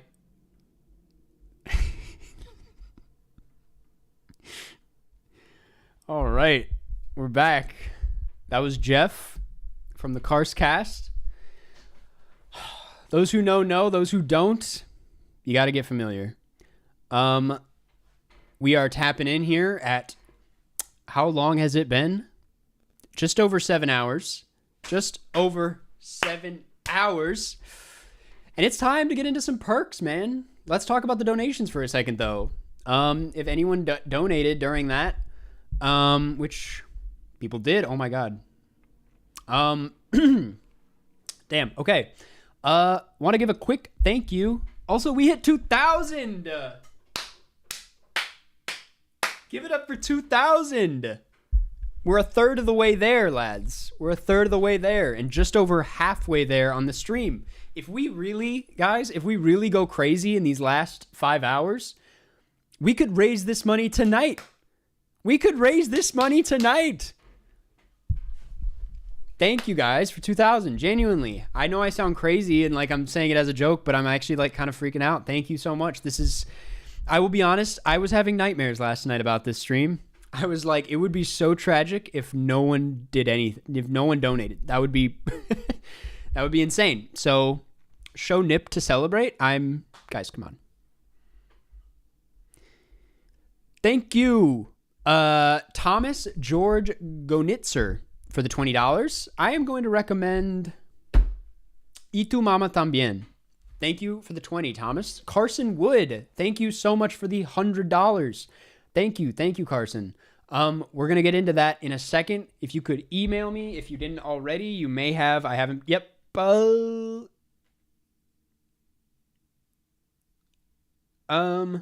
Yes, Cody, I got your email. It's gonna happen. Just give me a second. We have to get through the rest of the queue. It'll happen soon though. And then yes, Carson, if you would like to take advantage of these perks, feel free to email me at runquistkarsten@gmail.com. Link is in the description. Thank you so much for the 100. Genuinely, thank you. Shauna Hill, thank you for the 13. Also, Carson, I owe you a recommendation. I'm going to recommend Fire Walk with Me. Great David Lynch movie. Shauna Hill, thank you so much for the 13. I'm going to recommend The Hot Rock. It's a Robert Redford flick. Liam Roy, thank you for the 100. Jesus Christ. Thank you, guys. I'm really kind of overwhelmed. I didn't think anyone would take advantage of these. And I'm a little I am literally overwhelmed. I want to make sure we get to all of them. And we will. We will by the end of the night, I promise. I will email you before it happens if you're not in stream. But Liam, thank you so much for the 100. Genuinely. I recommend fucking Steve Jobs, the Michael Fassbender movie. It's a really great movie. If you haven't seen it in a while, you should check it out, but it's really great. And just so you know, the perks, you emailed me, right? I think you did. Yes, you did. We will get to it very soon. Justin Brennan, thank you for the 100. Man, thank you. Again, we are going to get to it. We're going to plow through them at some point when I have a bit of a longer wait time. But Justin, if you would like to get in on the perks, feel free to email me, runquistkarsten@gmail.com in the description. Thank you so much. Man, thank you guys. Anna Klingman, thank you for the 10. Oh, and Justin, I keep forgetting about this part. I recommend Spree, the Joe Keery movie. Really interesting movie. Anna Klingman, thank you for the 10. I'm going to recommend Gone Girl. I know you probably already seen it, but if you haven't, you should check it out. If you have, it's time for a rewatch, man. And Samuel Friedrich, thank you for the 5. Appreciate it. Thank you so much. Oh, man. I'm going to refresh just because I saw a few other donations coming in. Irene, thank you for the 5. Appreciate it. Thank you for the support. And Jeff, thank you for the super chat, Jeff. Thank you. And thank you for being on. Have fun the next 5 hours, Karsto. Thank you, Jeff. I'll remember to drink water. We got, if we do hit the goal tonight, which, you know, is possible, I don't know what I'm going to do. I gotta figure out a thing to do. Some sort of celebration. We'll figure that one out when we cross that bridge. Okay. So let's focus on the next. David, you were the Letterboxd. David Aub. Okay, you are opting out of the Cinenerdle section. That's okay. That is okay. Just email me back if you change your mind. But we do have your profile. We're going to get into this. We are going to get into this profile. The next... one second. Is this it? Yes, it is. Next guest, by the way, I will not announce who it is. No one's guessed this one yet, but I know... Actually, no, this next one is Sky. This next one's Sky. Professor Sky is up next.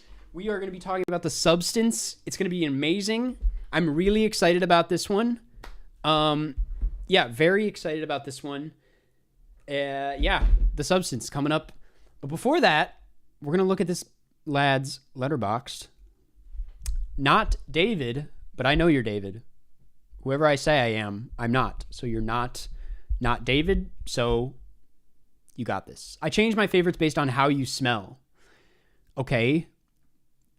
I don't know how to feel about this. I would imagine... I will be completely honest with you. I haven't seen The Plea, so I can't speak on that.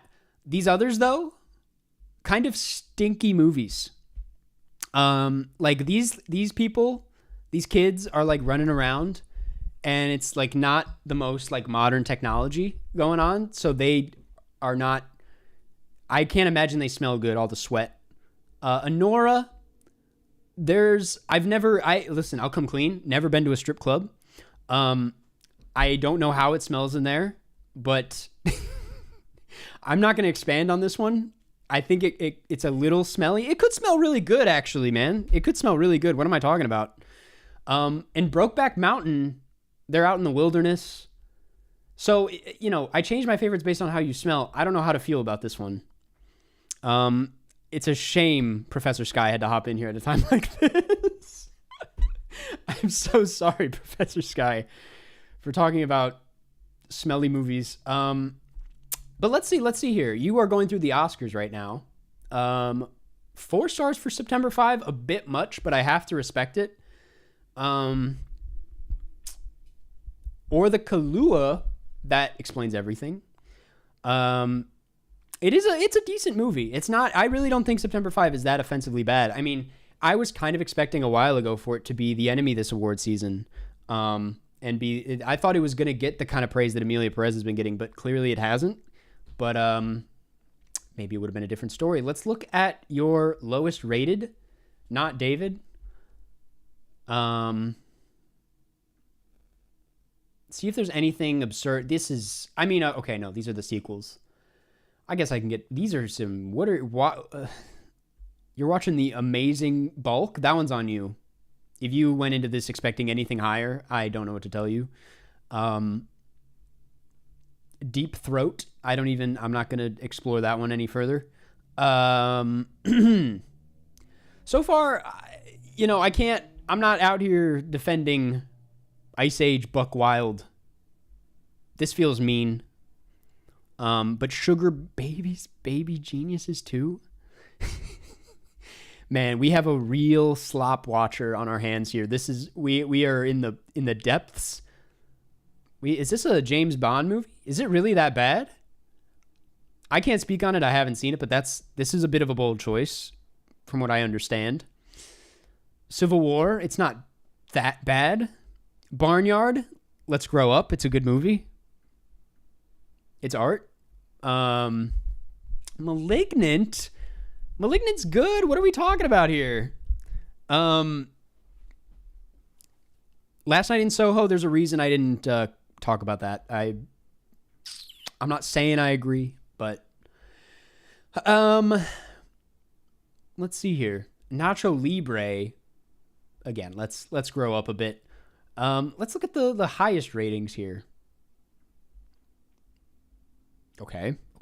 Mad respect. Day Homie at 5. Mad respect. You're watching some good stuff. You're tapped into the good stuff these days pretty hard. I don't disagree with a lot here. Soundtrack to a Coup d'etat. Shout out. Giving it love. Damn. I gotta see Look Back. I really do gotta see. Radical Hardcore. I won't say anything. Look, Mom, I'm consuming the movies I recklessly purchase in the pursuit of preserving physical media. I love that, honestly. Oh my God, flow for the physical copy. I love this. I should really keep log of. I really like this description, and I really like the list. This is a W account. This is an easy W of an account. My 2025 search history. First time watches during my first time going through 2025. Literally me. Actually me. I don't know what the difference is. Apologies, my voice. I'm going to lose my voice by the end of today. I just know it. Not David. This is a great account. 1,200 films, 79 this year. That's actually a lot of movies this year. I have been wanting to do a video for a while. Also love the profile picture. Underrated Nick Cage picture. I think more people should be using this as profile pictures. Damn, you watched Kingdom of the Planet of the Apes, soundtrack to a coup d'etat, and September 5 all in one day. That's crazy. Yeah, I have nothing wrong with this. I have nothing wrong with this. Let me just peep at the watch list. See if there's anything you should prioritize. Definitely prioritize Inside Llewyn Davis. I just watched Bullet Ballet. It's very good. And, A Town Called Panic. The Skin I Live In. Heat. You got to watch Heat. Heat's got to be at the top of the list.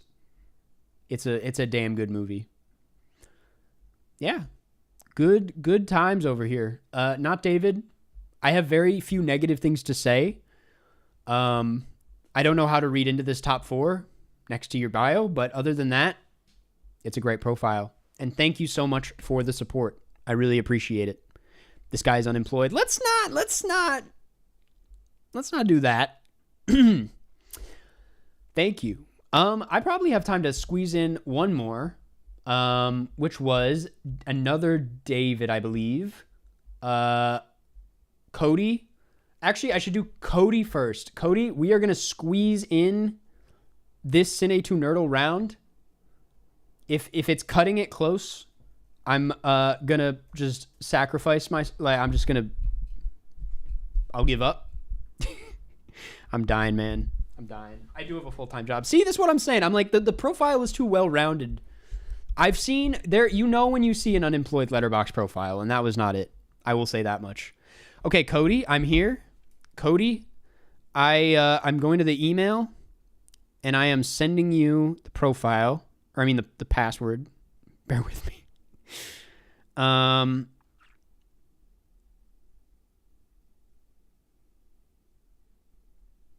then it'll be in friendly arenas under Karsten. Okay. Screen is covered. Create arena. Private. Let's do the damn thing. It is up. Cody, best of luck. I will say, the last player who was in here did not end well. Did not end well. See, Woody, we're here. We're here. Karsten, create an arena for all people on the stream. I will later, but right now I gotta focus on the perks. The people who so generously supported the project. Cody, all you got to do is ready up, and then we're off. Oh, man. All right, let's do it. I'm scared. Hey, man. Oh, my God, I forgot to... There it is. Okay. Almost forgot to share my screen there. Selma.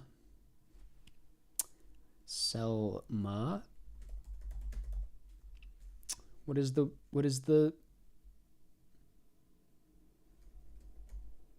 Man, I completely forgot what the Ava DuVernay movie was. That was a tough start, to be honest. Okay.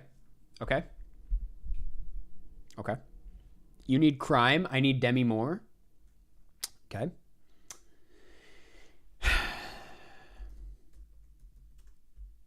It's gonna be just fine.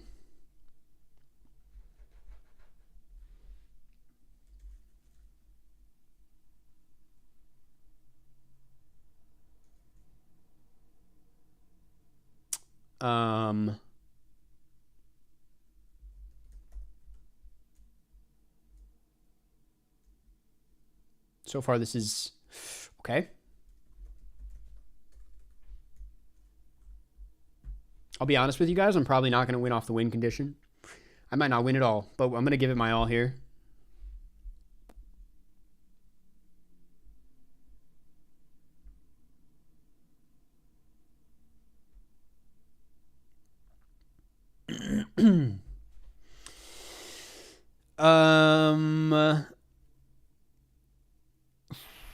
Oh, baby.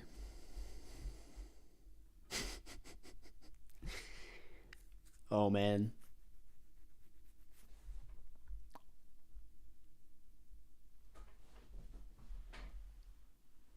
Favorite Kendrick song?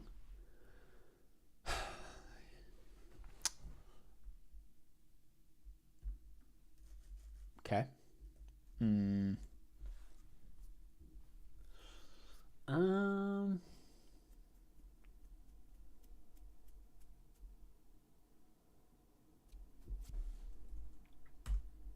Not sure about that.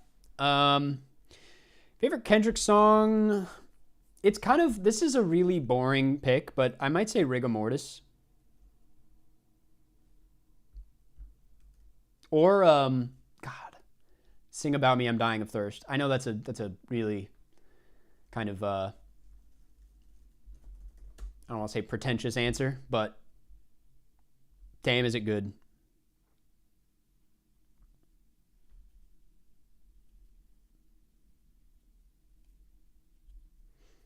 Oh, I'm getting my ass kicked right now. Oh, but I got this. I got this. I got this.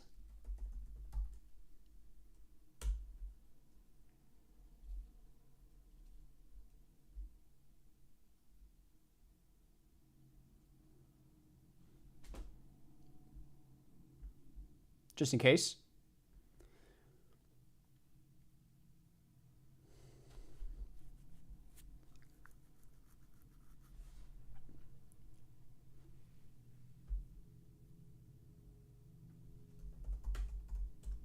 Thank you to the President's video that I did. Really good. Oh, man. Really happy about that play. Not bad at all.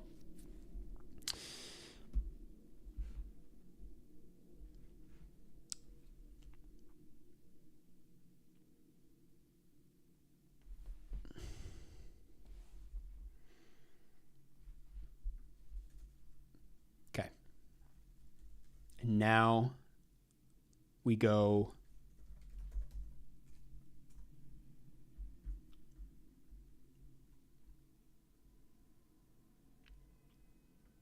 damn it, beat me to it. I guess.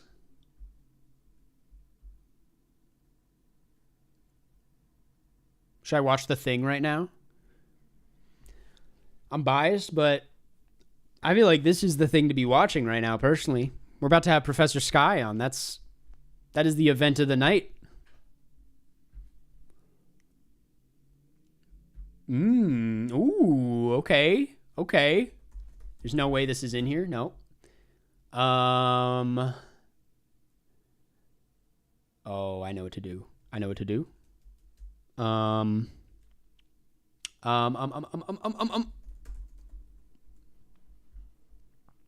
This is going to be very interesting if this works. I'm going to block just in case.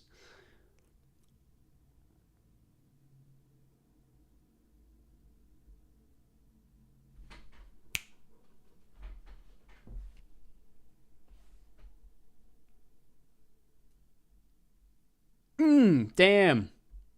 Should have kept my mouth shut on that one. What the hell is this? Oh, I can't think of any John Hurt movies right now. Also, I thought this was Pete Davidson. I'm gonna hit you with the skip on that one. You figure that one out. A bit of a coward play, if I'm gonna be honest, but okay. Yeah, you know John Hurt. I don't. We're gonna go here. At 5:25, I'm going to cut it off, by the way, regardless, and you will take the win.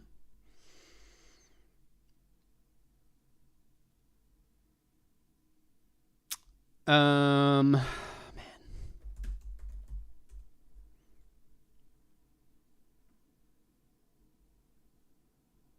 You're going to leave the stream up on the channel after it ends? Yes, it will be up. Okay. Okay.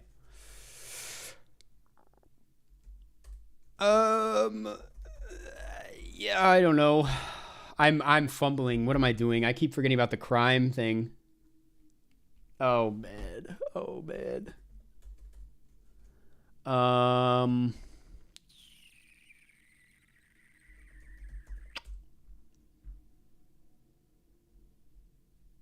This is not going well for me. This is not going well. Why is this on the main? I will explain in a second. I need to get out of here.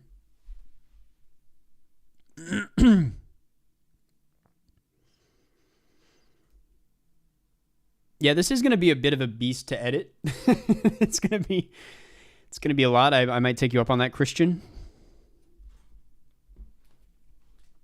Meet Joe Black. Meet this. Could this be the greatest comeback of all time? Did we do it?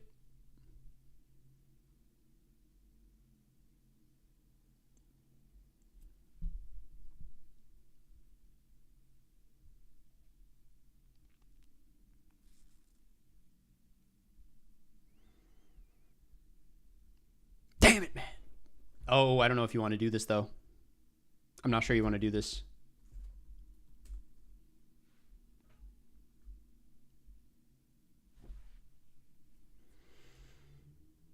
Questionable choice. At this point, you should just have no win condition. I make it random to kind of give a little bit of uncertainty in the air.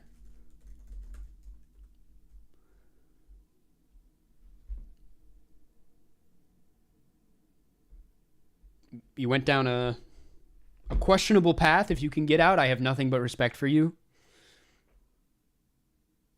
You did it, you motherfucker. Oh my God. Good game. Good game. C. Woody, thank you for playing.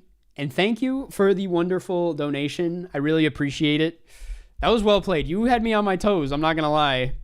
You hit him with that Edgar Wright. Damn, man. One with Hot Fuzz. I know. That was... You knew your British cinema better than I did. I was not expecting that, but... Good game. Good game. That was fun. Thank you so much for the wonderful donation, C. Woody. Yeah, really appreciate it. Thank you. All right, lads. I think I'm going to start this interview. Let's get it going. I'm really excited.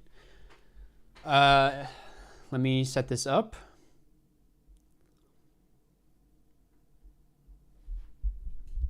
Okay. Kind of want to adjust this.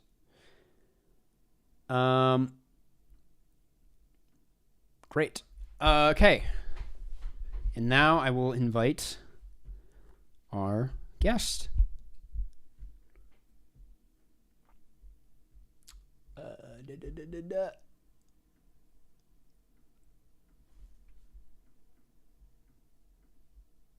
Come on. What am I doing?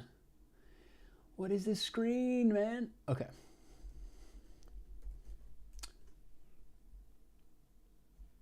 I'm sending over right now.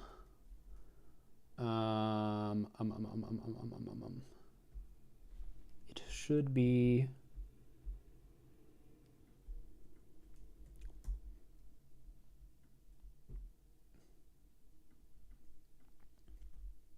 Okay, just sent it.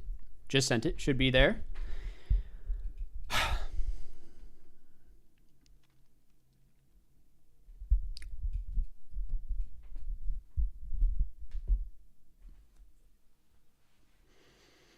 Any working titles for the short film? Right now, it is Douglas, Nevada, which is a working title, but also I kind of really like it. I'm really vibing with that title. I don't know if that's what you meant. With that question.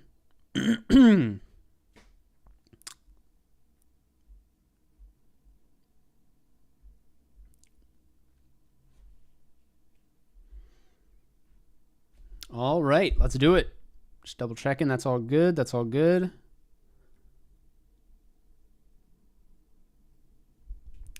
Sweet. Hello. All right, I don't hear you yet, but Oh, I know that might be a thing. So do you hear me now? Let's see. Turn on volume. That does it. Okay, perfect.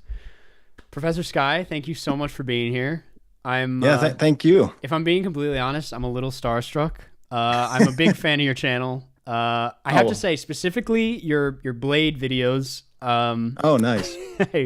There's not a lot of Blade analysis on the internet, and I think you really, I don't know, you captured the fan base pretty accurately, and yeah, put it into words in a way I couldn't do myself. So. Well, that's awesome. Next time he releases something, you come over and you share your thoughts, and oh my god, that'd be really cool. I mean, I've been watching kind of off and on the stream, and I did hear you say that you really wanted Fantano, so I'm gonna do my best to be like a third-rate Fantano for you. No. I mean, there is like a lot of. I think it's a very interesting year for like music and movies. I don't know if you had the chance to catch Challengers. No, I have 4 kids. I don't see anything. That's why I cover music. I don't have time for movies anymore. Okay. Did you saw The Substance though? Oh yeah. No, so like if the world was a different place, like in 1995, I checked www.moviecricket.com, and if that site were open, I would have not gone to college. I would have been an online movie critic. That would have been my entire life. I was like a video store kid. I spent all my time renting movies in the foreign section and all that.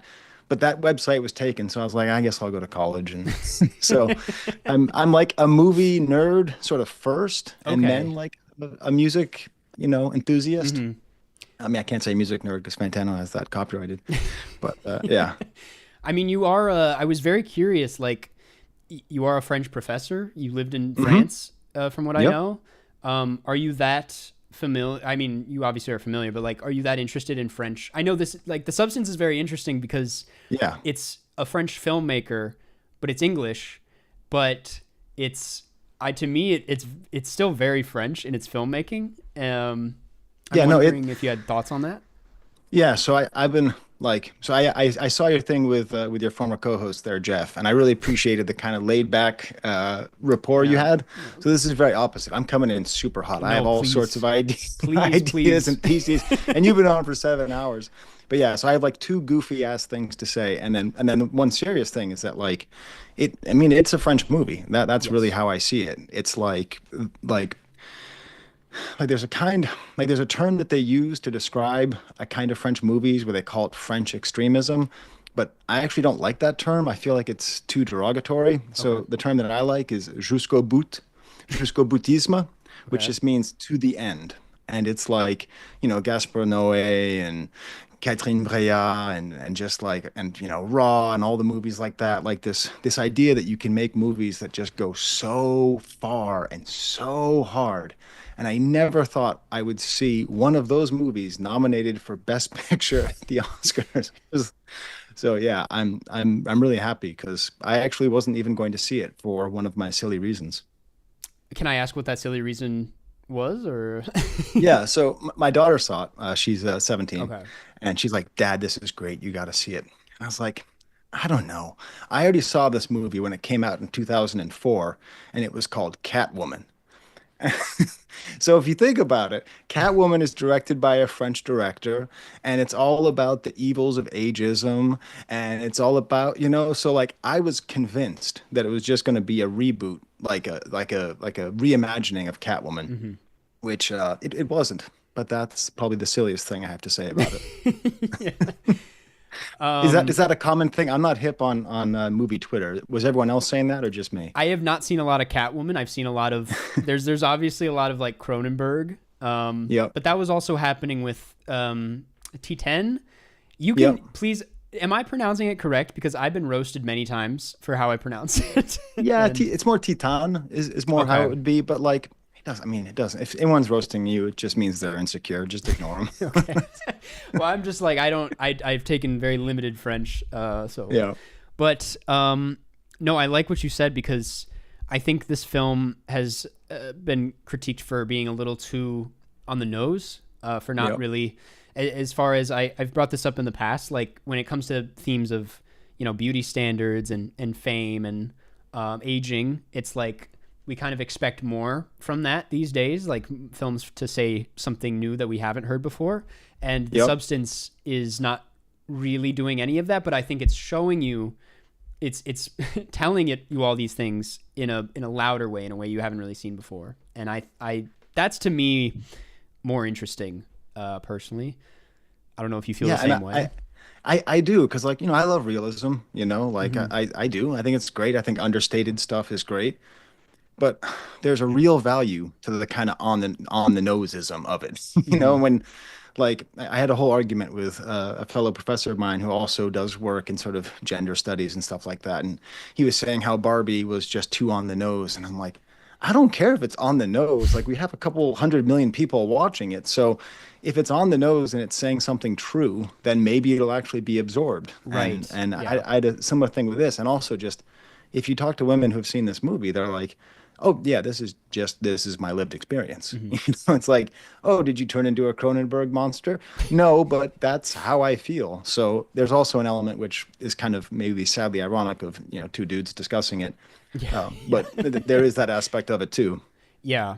I'm very kind of, it's a really tough one to wrap my head around in that way, just in how, speaking outside of the movie for a second, like how well it's done. I had a similar experience being in the child's perspective. Like I told my parents at Thanksgiving, I was like, they were like trying to find a movie to watch, and I was like, listen, I don't know why this is the only option, but like we should really watch this. And my sister was like, don't show mom and dad that, like it's too graphic. But at the same time, it's like it was so, I'm like, even if you don't consider yourself like a horror fan, or like you're not good with body horror, it's like I think there's so much to appreciate about it. Like it still hits you at such a visceral level, and that speaks to the film's strengths. And I think that, like, the accessibility of it, the on the nose stuff, it's like what you said, it's like it's reached such an audience to the point where now like a horror film, more specifically like a body horror film, is being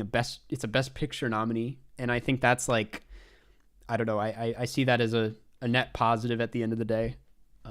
Yeah, and when you think about the Oscars when they expanded, and it was like, oh great, this means that, I don't know, Guardians of the Galaxy will get nominated, and everyone was super happy. Like, I sort of thought it was going to stop there, but it actually seems like they are legitimately allowing more kind of oddball movies like this in.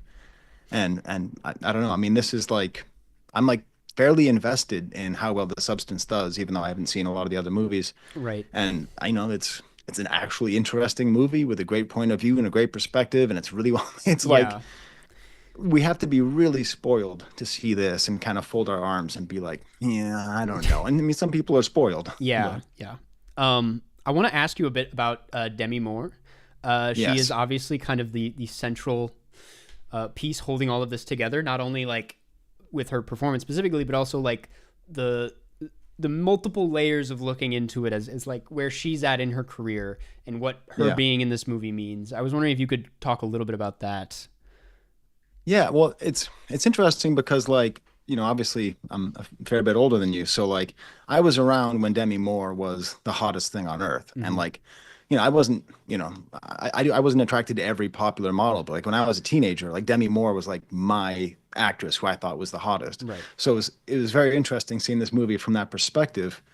And it was one of the ways that the movie sort of didn't work, kind of going back to the thing where they lampshaded in Barbie, where they said, we shouldn't make the point about loving your body and having Margot Robbie. It's like, maybe Demi Moore isn't the person you have to represent what a 60-year-old woman looks like, But yeah, I mean, I thought it was interesting because she's been so far gone.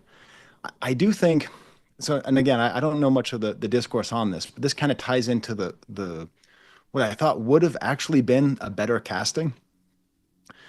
Who would I say? Are you going to guess this? I can't off the top of my head, to be honest. Because there's a perfect casting. Okay, this is going to get into my second point. Okay, I've been really thinking about this movie. I'm really excited. I really like your stuff. Yes. I love your channel. I really enjoy like talking about movies, and I barely ever do it. So the actress who plays the younger woman, Margaret Qualley, is Andy McDowell's daughter. That, if you are, a Generation Xer, that is not some random name. Right. She is the face of age-defying makeup. In 1998, when she was 40 years old, she was like the face of L'Oreal. She's been the face of L'Oreal since 1985. When you say, because I'm worth it, it's Andie MacDowell's face that you think of. So, like, literally the face of this patriarchal, ageist oppression is the actual mother of the actress.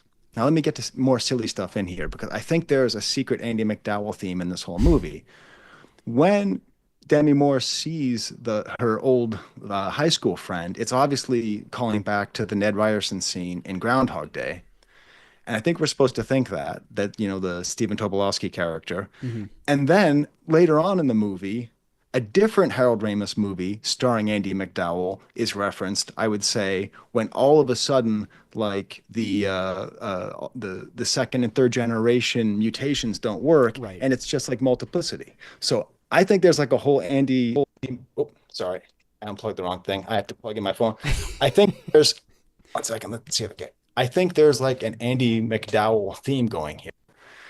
So if she was the actress in this movie, that would have been something, because then you would have had mother and daughter, and then you would have had the face of ageism truly going after ageism, and then a lot of the other sort of the sub themes about like motherhood and birthing and like how you give to your child and all that would have really been driven home. And Andie MacDowell is a terrific actress, but that might have been too far. I don't know what you think of that. No, that's I agree. I wonder if people would go even further with the on the nose critiques with that, and like they would immediately make that connection. But I mean, it's already like pretty there with Demi Moore, in my opinion. Like I think her career and like where she's gone, I agree with you. Maybe there was a better casting, but like that would have been incredible. I did not know any of this, so that's very good to know. Well, I've had a lot of really fun thinking about it and just realizing how important that Sue's mother was Sue. I mean, really was. I mean, like, if you talk to any women who are like American women between the age of like 35 and 50, they'll all tell you like, oh yeah, those L'Oreal commercials, because she was their face up until, I did the research, until like 2017. So when she turned like 59, they moved to Eva Longoria. But up until then, she was like the face of You Can Be Young Forever. Oh my God. Yep. Wow. I'm actually kind of, and maybe I'm just not on the right side of the internet, but I'm surprised I have not seen this come up before, because that's pretty fascinating. Yeah, I mean, well, it could be an age thing, right? Because most of the kind of deep internet thoughts are probably not done by people who are watching, cable TV in 1999.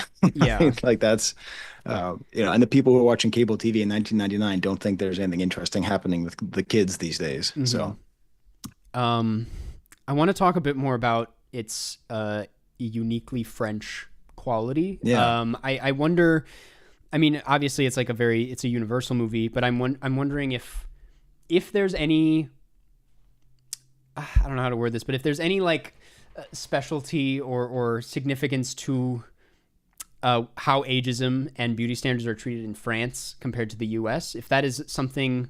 Yeah, it's worse. It's actually, it's pretty wild. I mean, L'Oreal is a French company, and it seems impossible because France is not as hyper-capitalistic as America. And again, maybe there's French people who have a different view of this. I'm not like an expert on, lived experience, but in my experience, when I was there, the amount of creams and amount of like just pictures of like lingerie commercial pictures everywhere, and just perfect bodies and perfect faces. And yeah, so I don't think it's a coincidence. Like, I think it does actually matter that America and France have this shared obsession over beauty and perfection.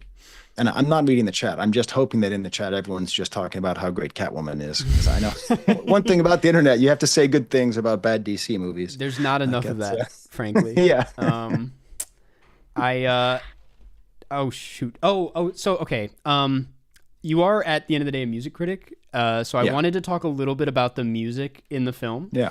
If you had any, I think it's something that I don't see a lot of talk about, but it's got this constant thumping, like pump it up song that is not, it's not hard to read too deep into that. I mean, the pump and then the substance. But I was wondering if you had any other insight to offer as far as just the music in the film goes, because I think it adds a lot of personality.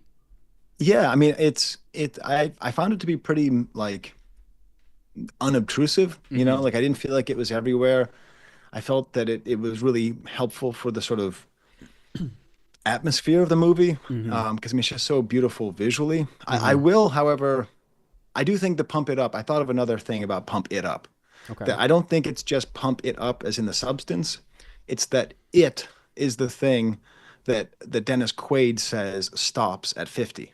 So like my favorite scene in the whole movie is not the Mr. Bean eating langoustine scene where he's, eating all the prawns and everything. It's at the very end of it where he says, and at 50, it stops. And then she says, what is it? Right?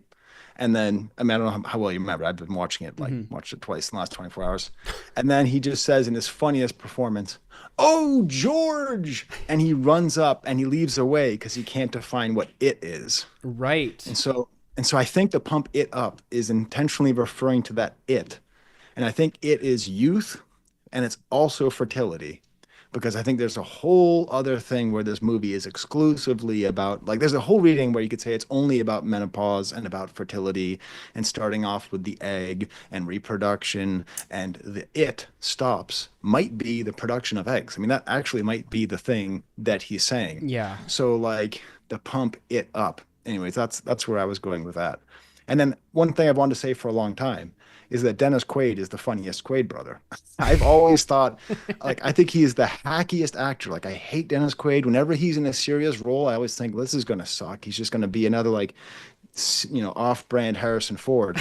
So to see him actually being funny, I have never had more respect for Dennis Quaid than I did in this movie. I thought he was just awesome. So that was a big surprise. Yeah, it was a really, I wanted to talk a little bit about Dennis Quaid. It's a really interesting choice on both his part and, I mean, you could read it in a similar way to Demi. It's like his character, I don't know if he would admit to this himself, but it's like knowing the kinds of things that Dennis Quaid says nowadays, it's like he can be kind of a tool. But it's for him to, like, agree to this movie and to deliver this kind of like overly comical performance. It's like, it's one of my favorite aspects of the film because I can't wrap my head around what he actually thinks of this, or like what the choice was, but yeah, just to go so far. And it's one of my favorite things about the movie is that it's totally on the nose and all that, but it's pretty streamlined in the way that it's not,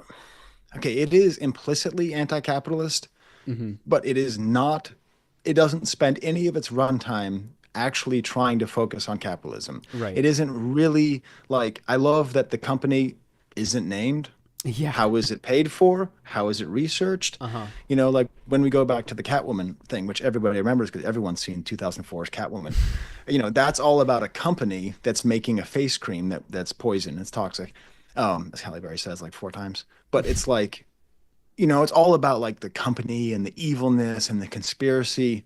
I love that he's the closest thing to a villain of just like, but he's just a cartoonish, just studio head guy. And it's not about like I think he does say this, the shareholders at some point, but it's just so I love that they spared that whole preachy bit that they could have done because that wasn't the point of the movie and they could just go straight into this. So yeah, and I think he was the perfect villain in that way. Definitely. And just the way he allowed himself to be filmed just eating those prawns.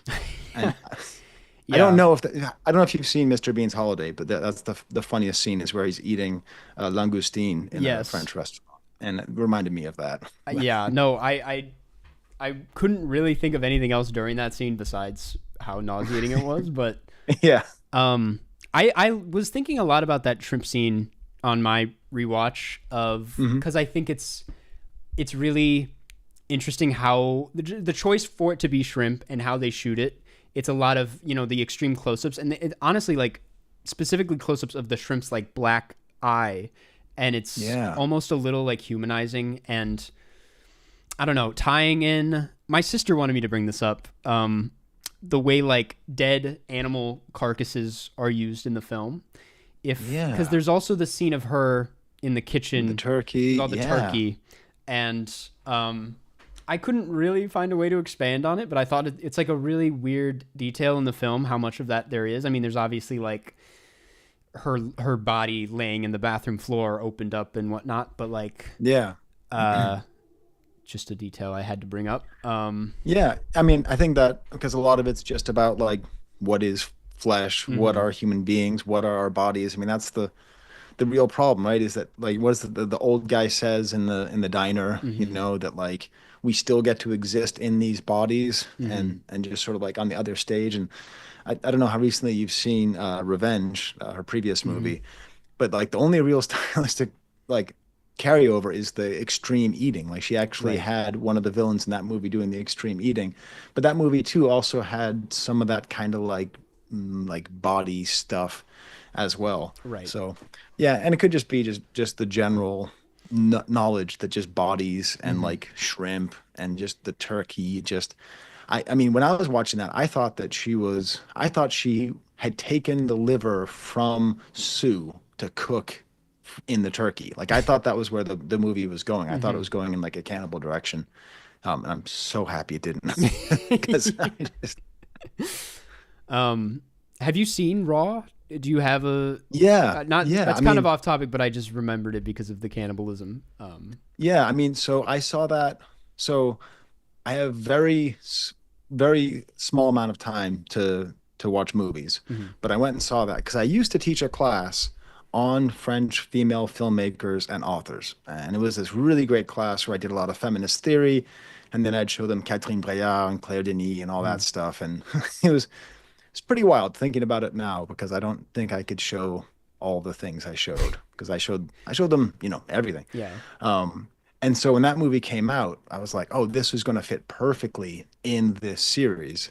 And I went and saw it, and it definitely would have. But then they canceled the French program. So wow. now I teach hip hop. But that was the most I ever got to teach cinema. So that was really fun. I promise we'll get back to the substance, but while we're kind of off no topic, worries. I'm good. We could talk. You know, I can bring up my Letterboxd and you can roast it if you want. It's all no. good. The two movies you suggested, the substance, and for obvious reasons, I wanted to talk about that. But I was also kind of itching for your thoughts on Amelia Perez, which I don't know if you've seen it. It's another. So this is the thing. If Amelia Perez were a good movie, I still wouldn't watch it. Okay. So like when I understand it's a bad movie and everyone knows it's bad and I've heard the, you know, penis, I don't even know what it is. But like even in the best case scenario, if everyone told me no, Sky, it's really good. Like I don't really care for musicals. The thematics just seem kind of off. So like I've watched a few think pieces about it. Okay. And it's wild that there's now 2 French directors nominated for Oscars. True, yeah. You know, I mean what? I guess The Artist won, right? Was that the last French person to win a best and that movie. Who doesn't remember that movie? That movie came and went. That sucked. It was a good movie. Yeah, so I am interested in it in sort of an abstract way, but like when it was described to me, I thought that doesn't sound like that's like good. And then over time, everyone said that it was bad. So yeah, I'm sorry. I don't have enough time to watch stuff I know I'm going to hate or is going to be bad. No. So it was. But maybe it's good. Is it good? No, I'm not crazy about it. I do like Jacques Audiard, the director. I think he's made some decent movies in the past, but yeah, I wouldn't. I mean, I would be very curious to hear your take on it, but it's not. I don't think it's worth your time. Yeah. The other film I wanted to, I don't know if you've seen it or not, but I wanted to briefly get your thoughts on a Complete Unknown, as you are you're more knowledgeable of music than I am, and if you had any takes on the Bob Dylan of it all. And so I really should have seen that movie. Okay. So it just happens to be I have 2 teenagers and then a newborn and like a 2-year-old. So that means that like if I can't watch, like the way that the way that I've watched Substance is like I bought it on Apple TV because that was the only way I could do it, and like I watched it for 10 minutes in my office, and then like I watched it for 5 minutes, and like all over the place. So I haven't had the time to actually watch it. I actually like James Man. I liked the last Indiana Jones. I think Really? James Mangold. Yeah, I think he's a fine director. Hmm. You know, in general, I don't think he's a bad director. So I'm like, I'm sort of dreading watching it because I have a sort of love-hate relationship with boomer bait, you know, which is just it feels like it's going to be boomer bait, but then I really trust my daughter's taste, and she said that it was good and that it makes you think that Dylan's an asshole. So I'm like, whoa, well, if it makes you think Dylan's an asshole, then it might be a good movie Yeah. because I'm pretty skeptical of biopics. So I hope to see it. I mean, Okay. I'm going to see it eventually, but I haven't yet seen it. And then the other thing is like so you'd think that with all the music takes that I have, the meanest, angriest, hardest stands in the world are Bob Dylan fans. They Hmm. have nothing on the Beehive. Like the Beehive has nothing on them. Hmm. The Swifties, like I love Dylan. I own, I don't know, probably 30 Dylan CDs. I've seen him in concert 4 times. I've done, I love him. He's Yeah. great. I have giant posters of him everywhere, but I still will criticize him and people will just be like, you just don't understand because you weren't there. So I get a little like scared of talking about Dylan. Yeah. Honestly, But yeah, the fact that Dylan fans have been so uh openly supportive about this film, like I have seen very little hate from the Dylan communities on this film. right, Maybe even a call for concern. Like maybe that's not a good thing, but you right. know. But anyway. Yeah, but I really should see it. But there's just like, I mean, it's a question of time. Music fits a lot easier when you're going from place to place. Yeah, yeah. Um, well, I want to wrap this up. I'm sorry that this is so brief. These interviews go by No, it's way it's too awesome. fast. I want to go back to the substance just a little bit. Yes. My father's like main reaction when we finished it was that the ending was a bit much. And Yeah. but I really think, and this I guess kind of goes back to what I was saying earlier, but that like I think this is a kind of story that really needed to be told in this way with body Yep. horror. I'm curious. We haven't really talked too much about the body horror aspects of it. If you have thoughts on just that style of filmmaking in general, kind of what it adds to this film specifically. I mean, I know it So kind of like, is the film, but like, yeah. yeah, So I'm really conflicted because I don't like body horror, but I like the artists who would think to use body horror. So like I've watched a ton of Cronenberg and whatever. I mean, I think Saw, I think Hostel is body horror, and I think that's a really great movie. Like there's a whole bunch of different kinds of body horror. So it's like I'm just squeamish. Like, my wife will laugh at me all the time because I'm just like, like prick my finger, I pass out because I see the blood. But so yeah, so like I think it's very necessary, especially in this case, because it's all about bodies and like your sister was pointing out with the turkeys and the shrimp, it's really is just about like what are these flesh bags that we walk around with. And yeah, so I thought it had to be that way. I saw everyone compare it to Carrie, but it's actually are you familiar with the band Guar? yes, actually, yeah. Have you ever been to a Guar concert? No, I have not.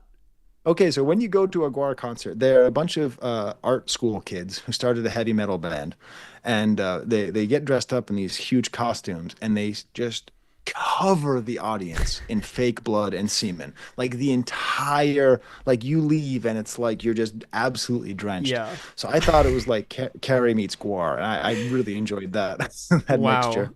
I wonder if Guar was an inspiration. I wouldn't be surprised. Yeah. But any closing thoughts on the substance? Is there anything else? Is there any I guess closing thoughts on the substance, and also just any music you've been listening to that you'd love to plug that's going a bit under people's radars? Yeah. As far as like, I will say my number one nitpick, my one thing that I think keeps the movie from being truly great is that they went with the overheard in the bathroom trope, because that forced Dennis Quaid to use a cell phone, which took us out, which then placed us in a certain time frame, because it could have been 70s, 80s, 90s, 2000s, maybe not later than 2010. Yeah. But when he had the cell phone, to me, that just bugged me. So that's my one actual gripe. Okay. And then as far as music that's going on the radar, I mean, there's a lot.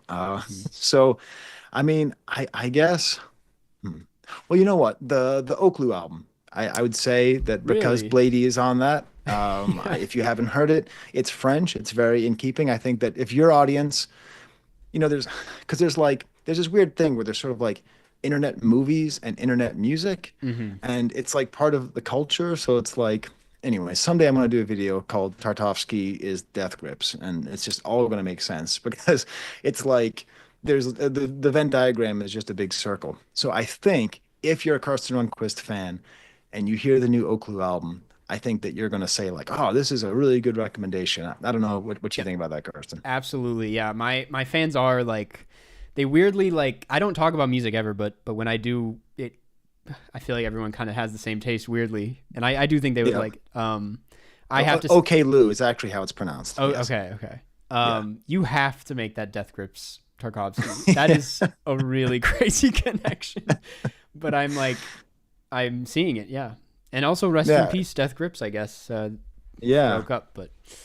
Ironically, I did a video with Fantano a couple years ago, and in that video, I had him explain to me what the Death Grips were, and I said I would review the Death Grips when he released that video, and he's not released it. So it's this whole joke called "Release the Sky Cut," because I still haven't listened to a Death Grips album all the way through because I'm waiting because it was like really cool to have like Fantano explain Death Grips to me before I went to listen to it. So kind of tying into the to the missing person. Yeah. Well, that is all the time we have. The Zoom meeting is running out of time anyway, but Sky, thank you so much for being here. Yeah. Truly. Yeah. If you want to plug anything, now's the time. I mean, Professor Sky's record review, if you like my kind of energy that I brought here, but to new music, that's what I do. And I want someone to donate $13 to your short movie. And that'll be for me, okay? So every time you donate $13, okay, that means it's a Professor Sky fan, because that's my favorite number. So I just want to see how many of those, if we can get the numbers up so that we can see the short film about the Alzheimer's and everything. So that's my Thank you so much. That's very sweet of you. Thank you. And I'm going to be watching. I want to see those $13 hits come in. Yeah. The pressure's on. Well, thank you so much. And thank you. I will see you soon. All right. Sounds good. Peace. All right. Bye. We're back. That was Professor Sky. I would call him a YouTube legend at this point. One of literally, I'm being genuine here, one of my favorite YouTubers. Some of the points he was making kind of blew my mind right here. I'm not going to lie. All of the fertility stuff in the substance. It's like, maybe I'm just not reading enough, man, but like, I just have not seen a lot said about that. And that is like the wonderful thing about Sky's work is he gets into the details, he's not afraid to go deep with it. And I just think he puts out amazing work. So Sky, if you're watching, thank you again for taking the time. It was an honor. And check out his Blade videos, man. They're very good. Also, I think if I'm not mistaken, 13 from Brian. 13 from Brian Lutner. Thank you, Brian, for the 13, and thank you, Professor Sky. He is going to take credit for that one. Brian, I will recommend you, honestly, Revenge, because we just talked about it. It's on the mind. A few others to get to here. Thank you. And I got to that. Matthew, thank you for the $20, Matthew. Appreciate it. I'm going to recommend... I'll recommend Days of Heaven, Terrence Malick, great film. Dozy, thank you, Dozy. Nicholas Dyke, thank you for the $50. That gets you a 1v1 on Cinenerdle. If you want to take advantage of that, feel free to email me if you haven't already. Brandon, thank you for the 10. Oh, and Dozy, I'm going to recommend Umbrellas of Cherbourg. Check it out. Brandon Beveridge, thank you for the $10. Man, what am I, dude, it shouldn't be this hard to come up with albums on the spot, but God damn it. I'm going to recommend Videodrome. Check out Videodrome. Christian Ugalde Cascante, thank you for the 10. I'm going to recommend Oslo, August 31st. Great Norwegian film. Jacqueline, thank you for the 10. I will recommend Cold War. Great film. Joshua Hilfer, thank you for the $25. Thank you so much. I will recommend Vagabond by Agnes Varda. Landon Erickson, thank you for the 20. You're going to get hit with Stalker by Tarkovsky. You are. And that does it for donations for right now. Thank you guys so much, man. Wow. That's a lot of donations in such a short period of time. And yeah, thank you so much. We have another guest coming up at, let's see. And this is the one I was talking about earlier that no one has guessed yet. No one has guessed this guest. And you all know who he is. You're going to love it. It's going to be really fun. I've never actually talked to him. We've never really met. So I'm really excited to talk to this person who you don't know. I have talked to Shafrillis. And I'm not gonna, is that how you pronounce it, by the way? I'm not entirely sure. But, Shaf will be on later. But not now. Right now I want to get into some of these, he just revealed it in his new video. Shafrillis did? Who revealed this? Wait, Shafrillis promoted this in his video? That's so random. I did not care for the Shrek 5 teaser. Oh my God. Well, okay. Secret's out. He's going to be here at 8:30 p.m. my time. 8:30 my time. He'll be the last guest of the night. But yes, we are. That's so. I try to keep these things a secret, and then the guests are always like, I want to tell my fans. And I'm like, that's fair. You should do that, actually. Okay, so Shafrillis will be on at 8:30, and he's not the one no one guessed. No one's guessed the next one, and the next one has 500,000 subs, over 500,000 subs. So I know you know who he is. Anyway, let's okay. I gotta do this next thing, man. We got to get into whoever is next in the queue for perks. If anyone is just now tuning in, by the way, if anyone's just now tuning in, Professor Sky, thank you for being on. Really appreciate it. We are raising money for my short film. It's going to be a proof of concept for my feature film. It'll be used to find financing for the feature. It follows an old man with Alzheimer's who leaves his house in the middle of the day, ventures into the desert to see his deceased brother in Las Vegas. It's going to be really interesting. It's not a comedy the way Dirtbag was. It's a bit more on the serious side, bit on the surreal side, bit on the Paris, Texas side. Very excited about it. We are inching our way to that goal. We're going to get there, though. We are going to get there. And yeah, any help would be greatly appreciated. Any support would be greatly appreciated. The perks are listed in the description. You'll get a vocal shout out with a random movie recommendation if you donate more than $10. More than 20, you get your name in the credits. 40, I'll play you 1v1 in Cinenerdle. And 100 or more, I'll roast your Letterboxd profile on stream, which is what we're going to do right now. I believe next up is David Howell. David, are you here? Say something in the chat if you are. While you do that, I'm going to look you up in my email.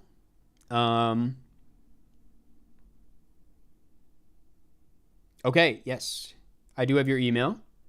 I will wait. I feel bad if you've left. I'm sorry that it takes so long, guys. I just want to make sure we get these guests in. It's kind of the main appeal of the stream. But like either way, we're going to be doing a lot of these later, before the end of the night. So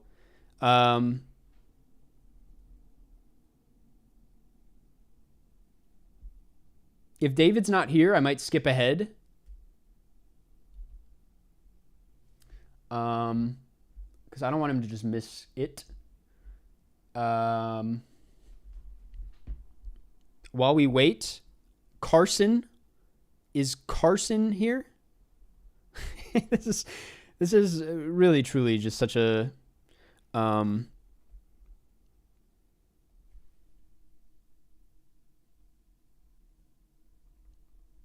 will email David. While we wait, Carson,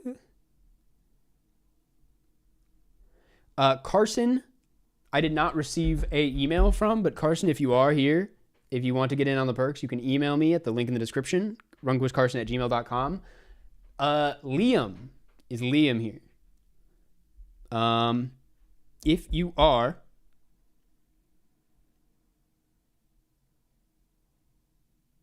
here, would love to get into it.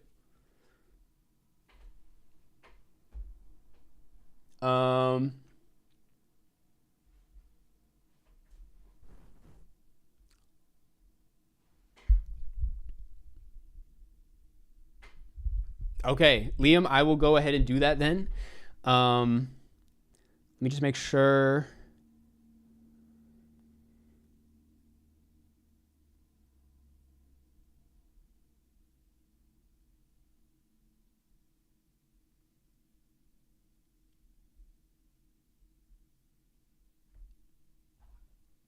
Liam, I'm going to do it and then go back and find the timestamp and email it to you.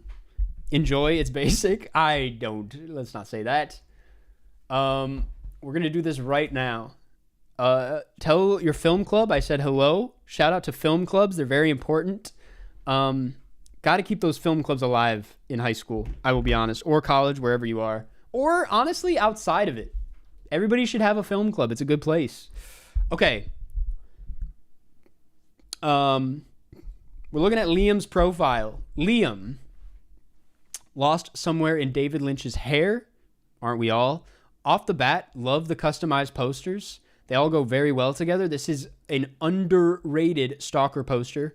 I've seen this before, and it looks very nice. First Reformed, famously a hard poster or a hard film to find a good poster for, in my honest opinion. And this is a great one. You chose the right one. The Lighthouse, perfect, and Eraserhead, probably the best one. Eraserhead over any other David Lynch film, questionable, but it does fit the aesthetic. I wouldn't trust my reviews, ... but I'd like if you read them. Man, we're going to read at least a couple of these reviews then. I will say that much. 1,125 films, 72 this year. Let me just briefly go to my profile and 53. Yeah, I'm not putting in the numbers the way you guys are. I'm a fake film fan. I'll be honest with you. What are your thoughts on Dogman? Have not seen it yet. Let's see. Off the bat, good top 4. Very serious top 4. I wouldn't call it basic. It's just very, it's very, very bleak. It's very cold. It's a very cold top 4. Even the profile picture, black and white. You love your black and white, and I have to respect that. Let's go here. Let's see. I Fear. Damn, 4 stars for The Monkey. Was it that good? Really? Was it that good? It just what's kind of crazy about this is I would not expect this score for this movie based on your top 4 and your profile. This just does not. Bro wants to be David Lynch himself. Maybe there's a little bit of that going on here. Maybe there's a little bit of that. I don't want to go too hard on someone that's not even here, man. I know that's what people paid for, but this is just a person, But I will say The Monkey 4 stars is crazy. I'm an Osgood Perkins fan. What can I say? I live for his direction, and it was fun. Some of y'all ain't gonna fuck with it, and you know who you are. Lots of fun deaths and humor that landed. Damn. Someone in Film Club, dude, is some of y'all, I know, you know who you are. Whoever you are in Film Club. Lots of fun deaths and humor that landed. I thought Theo James did great. Yes. Perkins needs to stop the exposition dumps, but who cares? Whatever. This was a lot of fun. Solid review. Gotta respect it. Put in the hardcore homage poster. Let's look at the lowest rated. Oh man, you know. Oh. It was going so well, Liam. It was going so well. This was shaping up to be one of my favorite accounts. But oh, I'm not going to read all that, but 28%. I'm sorry guys. I just fucking hated it. Bro is stuttering in the review through his rage. That's crazy. Even on a rewatch. You're just not there yet, man. You're just not there quite yet. And a star for Avatar. Wow. What's crazy about this is most people were like 2022. W take on Fablemans? What happened to this community? What happened? I thought we had something. You're just not an Avatar fan. I get it. Amelia Perez half star, not surprising. The rest just, oh man, even this, you're breaking my heart, Liam. A boring, dull, uninterestingly bleak snoozed fest that only serves to showcase Kirsten Dunst's talent. This movie offers nothing but some good performances and an intriguing plot. You're admitting yourself it's an intriguing plot. There were a couple of tender moments and scenes that brought me anxiety. You're there. Only for them to be undercut by some exasperating nihilism that sounds like 16-year-old me after the first time I did acid. Fair. As opposed to a filmmaker like Lanthimos, who is able to find the humor and absurdism within the dysfunction of humanity and unlikable characters, Von Trier takes himself so seriously that everything said in the film becomes aggravating. It makes character choices, dialogue, and his ideas more annoying and tiresome rather than realistic or thought-provoking. This sucked. I didn't like this movie, and I don't like Von Trier. That's fair. I will say, for as... I have to see this first. Big fucking stinker. Well. Oh, man. Liam's got some good reviews. I like these reviews. They are to the point. They are easy to read. He just gets down to it, He gets down to business. And they're honest, honestly. Honestly. I'm fascinated by the trap take. Y'all know when the pile of dookie is steaming? Yeah. Honestly, a goated trap review, and I like the movie, but it's not even about trap. It's about, it just comes down to the review at that point, and that's a really,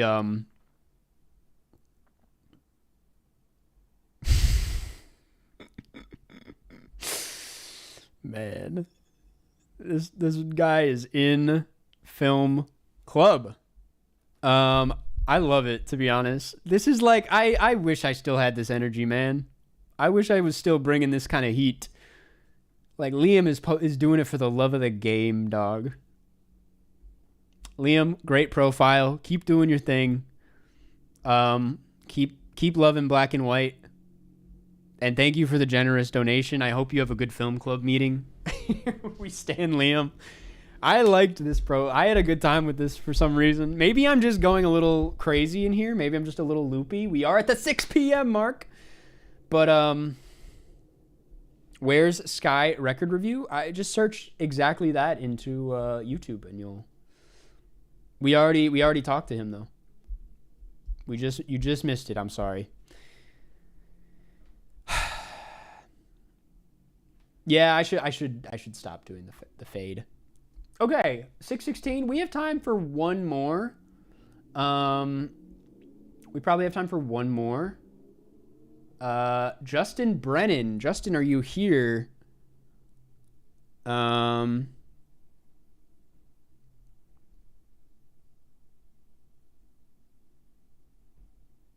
just scrolling through my email.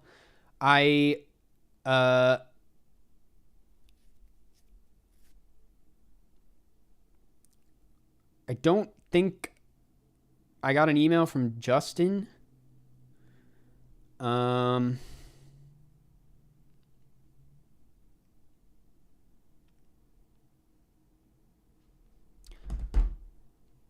Shell Bell Bean.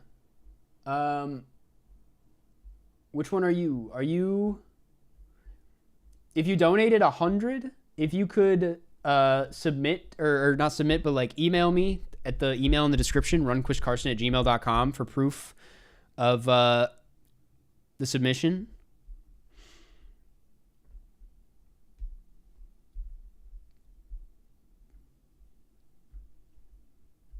It's the only way for me to check. I know it's like super inconvenient and all.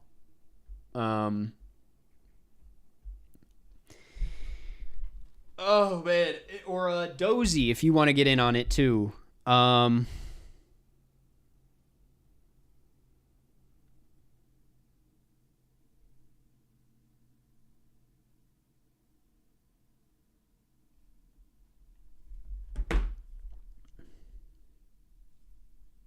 NJJ, who are you?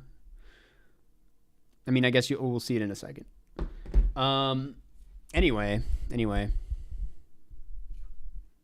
I'm only, it does pain me to do this, but I'm it's if I opened up roasting to everybody, it would be overwhelmed and it would be all this is. So if you want to support the project, consider donating to that perk, and then you will be getting a roast/deep dive.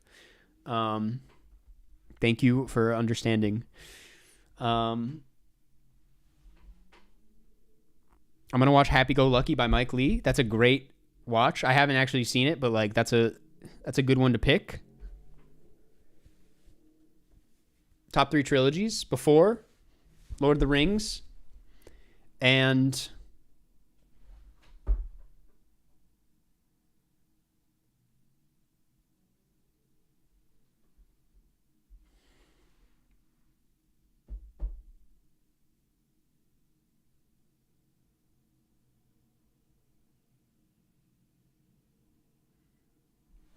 what is that final one? You're Justin Brennan. Justin, I have received your email. Incredible. Wait, are you serious? Tyler, thank you for another donation. Jesus Christ. Wait, Tyler, thank you. That's crazy. No one's donated twice. That's insane. Thank you so much. Wow.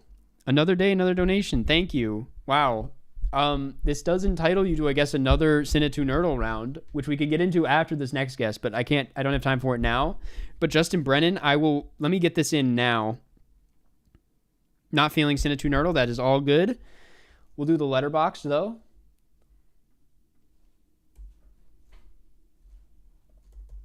Okay. We're here. We're on Justin's profile. The plank profile picture goes hard. I have to start off the bat with that. Man, I made a plank myself when I was a kid. Kind of sad. Not going to expand on that. Very, pretty safe top 4 here from Justin. This is very me. Like, damn, this really, what this is it took me back very vividly to my sophomore year of film school. I'm not saying that as a dig. These are all great films. Literally, these are just like some foundational films for me. But very safe. And there's nothing wrong with that. Phantom Thread, incredible movie. Little Women, maybe Greta Gerwig's best. Kiki's Delivery Service, solid. La La Land, a classic. We can call it basic all you want, but Justin knows what's up. Like, it could be worse. Grand Theft Hamlet. Gotta see that. 3 stars for Patty in Peru. Memoir of a Snail, no comment. I'm just gonna get lit up in the comments. 889 films. Gotta get the numbers up. 31 this year. Gotta get the numbers up. This is, you know what this is? This is the profile of just a really well-balanced person. This is the profile of someone that, here's the deal, man, has good taste, has shit going on, and liked Ed, Ed, Ed, Eddie at some point. And there is absolutely nothing wrong with that. Lists. The movies I've cried / teared up at. I'm not going to get into that. Physical media collection. What? 1,000 movies? That's where do you find the space? What the fuck? This 2025 ranking is crazy. I guess that is really what it is. That's what we're working with this year. Come On is the best of 2021. Damn. Okay. 2020 ranking, I'm thinking of ending things. Here's the top 25. Big Demi fan. Damn, man. You seem like a cool person. Oh, I forgot I was gonna switch off this fade feature. This is a good top 5. Jesus Christ, I'm losing my mind. Top 25. This is very solid. Only one I haven't seen is A Streetcar Named Desire, but love this list. Let's look at some of the lowest ratings. I'm very curious what you don't. You like pretty much. You like it all, don't you? I love how we all have this in here. Like, Amelia Perez is always here. Molly's Game, bit harsh, but that really isn't that good of a movie. Let's be honest with ourselves. The Whale is pretty low. Not bad. Annie Hall, pretty low. I won't say anything, but like, some people might say some things. Basquiat. What you got against Basquiat? Again, I mean, these are pretty safe. Chat is going to roast this for being safe, but I mean, it's, like I said, well-rounded. Just a well-rounded individual who likes movies, who is familiar with Kino, but doesn't make it, a thing. I don't know. Yeah, I gotta respect it. I gotta respect this profile. There's like nothing. It's so. What's the word? I don't want to say sanitized. It's so nice that it's like I'm struggling to even come up with anything to say. Like, I can't argue with this, man. What do you want me to do with this? Oh, that's a little criminal, actually. But still 4 stars. You still liked it. This person just likes everything. Yeah, you've built a pretty solid force field around this. I can't go into this that hard. But I appreciate the support. I respect the profiles, man. You guys always want me to roast, and I'm like, I really just, I'm very, I like the stuff you guys are watching. Like, it makes me happy. Thank you, Justin, for the support. Thank you for sending your profile. Hope you are having a good one. Appreciate it. I am going to cut it there because I think I have to get into this next interview. Can you hear me? Yes. Okay. I'm here, right? Okay. We're getting into this next interview. It is not Shay Frillis. Shay Frillis is not coming on for a little bit. 8:30, and we're talking about Wicked. My next guest, I think you guys will enjoy. I'm very excited for this. I'm very excited to finally meet this person. Turn on this light. It's getting dark in here. It's been an all-day affair. Okay.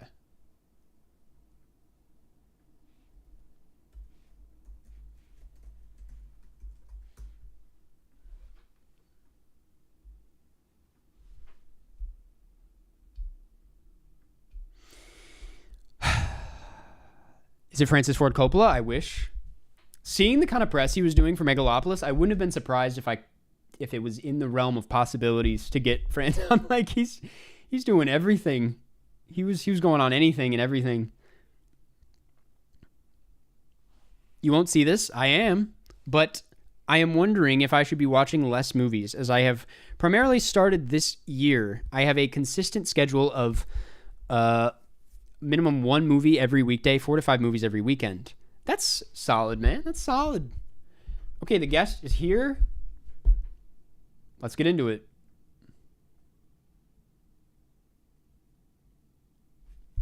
Hello. Hello. Can you hear me? Awesome. I can hear you. Okay, thank you for being on. Thank you for having me. I realized I was going to say this in the DMs, but I was like, I'm like, I've never actually met you. I was like, we've never talked before, I don't think. No, but the parasocial relationship is strong, you know. It's deep. It runs deep. Well, thank you for being on. I really love your videos. I have to admit, one of the first videos I saw of yours was I'm sure many people have the same experience, was like the every video essay ever. And you said something like, and this is why SpongeBob is blank. And I'm not going to take it too personally, but my most popular videos being SpongeBob philosophy video essays, I was like, this I'm feeling attacked, but I love it. No. I wanted to tell you because I feel like your channel, one of the videos that inspired me for one of the things I did was like every YouTuber's most popular video, and it's like plankton farts and dies, some random thing. And I was like, I'm pretty sure, because I was looking at your most popular videos, I'm like, I'm pretty sure I was thinking about that, because I'm like, why is his most popular video a SpongeBob theory video? I'm like, that's cool. I mean, no hate to SpongeBob. No we all hate love at all, SpongeBob, yeah. folks. SpongeBob's, one of the best ever.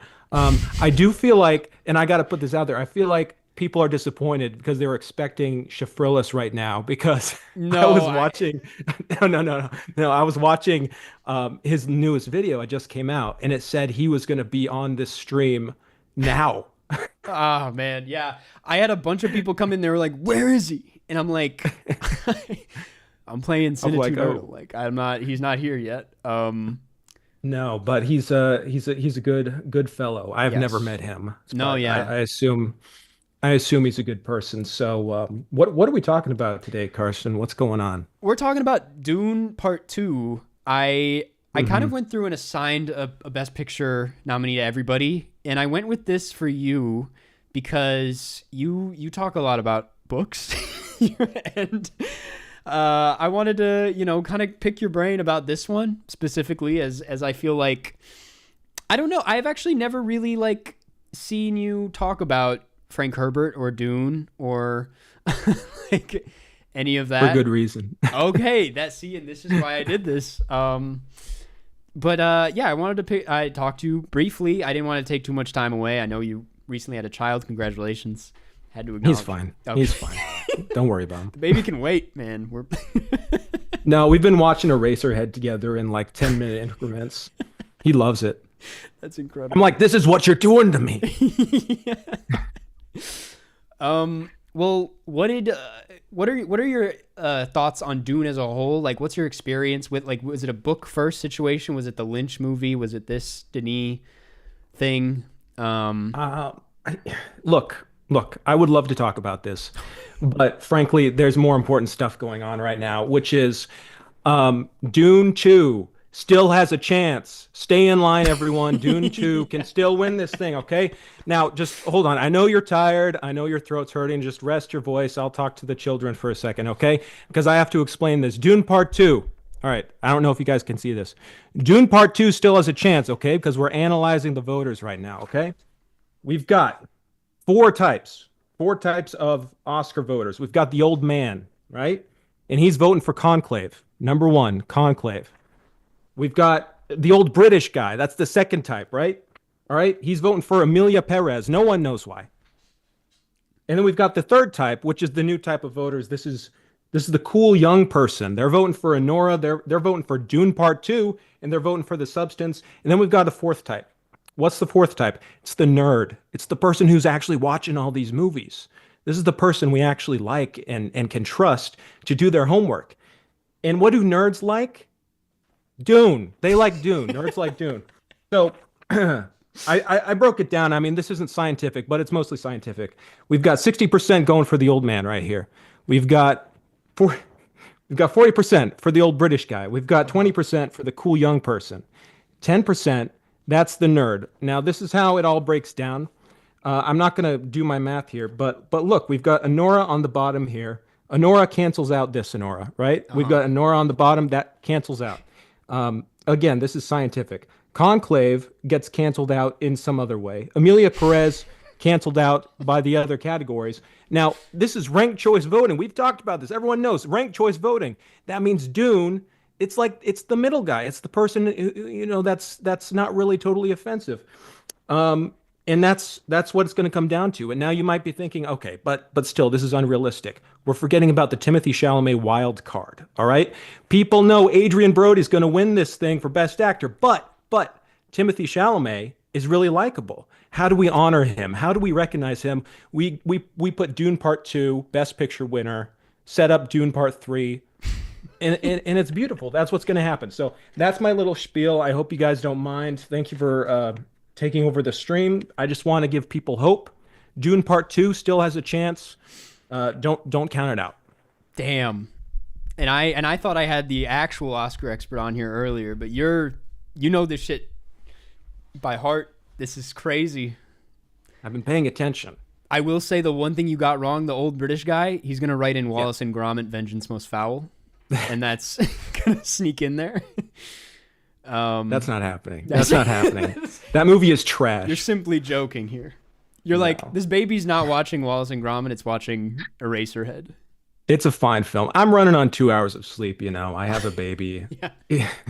an actual literal baby, but Yeah. Well, but did you like Dune? No. No, it was fine. I like Dune. Dune is great. I love Dune. Dune Part 1, I think I like a little more, but Dune Part 2, I really like what they did with Zendaya. Zendaya. Yep. Nobody knows. Z. Yeah. I really thought her character, Chani, they made her the emotional core of the movie, and that made it really work. That ending was powerful. Yeah. I really love that ending, and I really liked it. Okay. So I'm curious what you think of the book. I mean, do you think this story, because I've talked to my audience about this, like, if Dune works in any format, like, should it even exist at all anywhere? Because, like, the book seems limiting, and the movies, it felt like for a little bit there you just couldn't get it right. But I feel like Dune Part 2 was when I was like, okay, this is what this is meant to be. What do you think the book is, what's your problem with the book? I've never read it, but if I had, I'm just kidding. I'm kidding. It's a great book. I have it. It's literally, I'm looking at it right now. I'm too lazy to get up and grab it. And I feel like it'd be, it's a nice copy of the book. I don't want to show off. But it's a good book, and I feel like my one issue with Denny adapting this series is that he's a little too normal. I really like when he goes weird. I love the Austin Butler sequence that's all in black and white. I like when he goes crazy. So I wish there was a little more of that, but it's such an airtight, perfect adaptation that changes things, but in like a really necessary way. So I'm really happy that he adapted it. The book is weird. It's long. It has kind of a strange prose style. But have you read it? Yeah. I read it before the first movie came out. I was I was halfway through when the first film came out, which was actually kind of perfect because it kind of cut right when I was like paused in the book. But I was shocked at how much I liked it. I feel like amongst friends, I have some friends that are super, like, I don't know, they're just big Dune haters, or they were before the movie came out, and they were like, the book, it's like everybody buys it, nobody finishes it. It's not like you won't understand shit. And I was shocked at how into it I was. I think it like introduces you. It like describes the world of it in a really interesting and colorful way. So I was like, I'm into it. That's cool. Have you read Messiah yet, or are you gonna just wait for the movie? No. Mm-hmm. So you don't know what happens? I have no idea what happens. Oh my God. It's gonna be so fucking funny when everyone watches this movie and they're like, Dune Part 3, it's the end of Dune, and it's just like, you guys know, the people watching know. I mean, it's gonna be weird. I mean, I don't really know because I feel like the last movie set up there's gonna be like epic battles. And I feel like Dune Messiah is like the prequel trilogy of Star Wars, not in a mean way, but I mean like it's a lot of people standing around talking. So I feel like yeah. it set it up as like Shawnee's gonna have like a revenge moment in the third. Yeah, that'd be cool. I feel like he needs to do some bold adaptational changes for sure for this one. Yeah. Well, yeah. What do I don't know. I trust him. What do you think of Denis in general? I've seen a few of your like ranked videos on the second channel, which I love, by the way. It's like one of my favorite. It's turned into like one of my. I don't watch movie content on YouTube. Like I don't really like. But yours videos are like so entertaining, especially the ones with Nadia. Who were so that's like. Very sweet. But that's anyway. very nice. Thank you very much. I'm going to hide that compliment from her and take all the compliments for myself. Please, yeah. Yeah. No, it's been weird because she's been on maternity leave and can't really see, can't really go spend 5 hours traveling down to the city to watch The Brutalist. Yeah. So couldn't see the Red Hulk. No, she wanted to see that one actually for real. I have no idea why, but yeah. I mean, it's good. It's cool. I mean, it started out as just like a fun outlet to talk about movies, and now we're actually like a little more serious about it. So thank you. Of course. But anyway, I was gonna ask if you, what do you think of Denis in general, or where you think I guess Dune Part 2 is in your ranked list of his films. Man. I'm no Denis aficionado, but I have a, I'm no Denis yet. I'm really not, honestly. I've seen Arrival, I've seen Dunes, but I don't know what else I've seen. I truly don't. I need to see like Prisoners and all that stuff. I like Arrival. If I have a complaint, and look, I'm not trying to sound like a hater because I think he's done great justice to Dune. It's become mainstream, which is kind of annoying when anything becomes mainstream, but it's here, and we got to accept that it's not going away. Yeah. Part of me remembers watching the David Lynch Dune trailer like 360p on YouTube as I was trying to get through Dune in like 7th grade, and I'm like, this is so cool. Oh my God. This is exactly what I'm imagining in my head. And now it's like Dune is cool. Like what the fuck? That shouldn't be allowed. But Denis, I think, is a great filmmaker. I personally haven't connected 100% with one of his movies as like, this is my guy. I don't know. I guess I trend towards movies that are a little looser, not quite so exacting. I feel like his style is sometimes too like like still image focus. I don't know. There's something there that I bump against occasionally, but I think he's like a great storyteller, and I mean I'm gonna be sitting down for whatever his next movie is. Nice. So which is gonna be Dune, but probably gonna be Dune, yeah. I don't know. How do you feel about him? I know you like him. I wouldn't call myself a Denis head, but I do like him. I just recently did a whole video where I ranked all his movies, and it took me to some like his early. He had like some '90s films, some early 2000s stuff where he is like, that's when he gets weird. There's one with like a talking fish and a woman who like kills a guy while drunk driving, and it's there's a lot of moving pieces. Yeah, it's a real romp. But yeah, I agree with you. I think he has he can be a little sterile, and something I've critiqued him for. I don't know how you feel about this, but I like it when filmmakers, even like the most serious, can have a little bit of humor to them. Not like, you don't need like the cringy comic relief stuff, but like I've always found his stuff to be just a tad humorless in a way that like lacks character, like it just takes away from the character of the film. But like, I think that's why people loved that moment in part 2 when he's like, Maudib. That's what I'm saying. Like that became a meme. Like that was one of my favorite moments. Yeah. Did I hear you say you liked 1 better than 2? I kind of went off track. Well, I'm just saying that. I'm just saying that to be fucking, that guy, to sound cool. be I that know. guy. I'm like, actually, part 1 is. I think part 1's better than part 2. They're lighting you up in the comments. No, I'm not really. Are they? No, no. Sorry, guys. Just part 2 is better. I don't know. I need to. I feel like they go together very well, back to back. So I don't know. It's hard for me to remember what's from which part, honestly. Okay. Yeah. As is the case with each of these interviews, I'm gonna go off topic. What do you think of? Do you get into the Oscars? Like, what are your thoughts on the Oscars? Oh man, is this some shit you get into? It's a sick addiction. It's like, it's so pointless. I'm not into sports, but I'm into like Oscars race stuff. I love the Big Picture podcast. I listen to them all the time. I watch your videos. I like Shafrillas. I don't know. It's just like a fun thing to follow. It's so stupid. I like learning. Oh, the BAFTAs. They had this as the best actor winner, but then the Critics' Choice had this.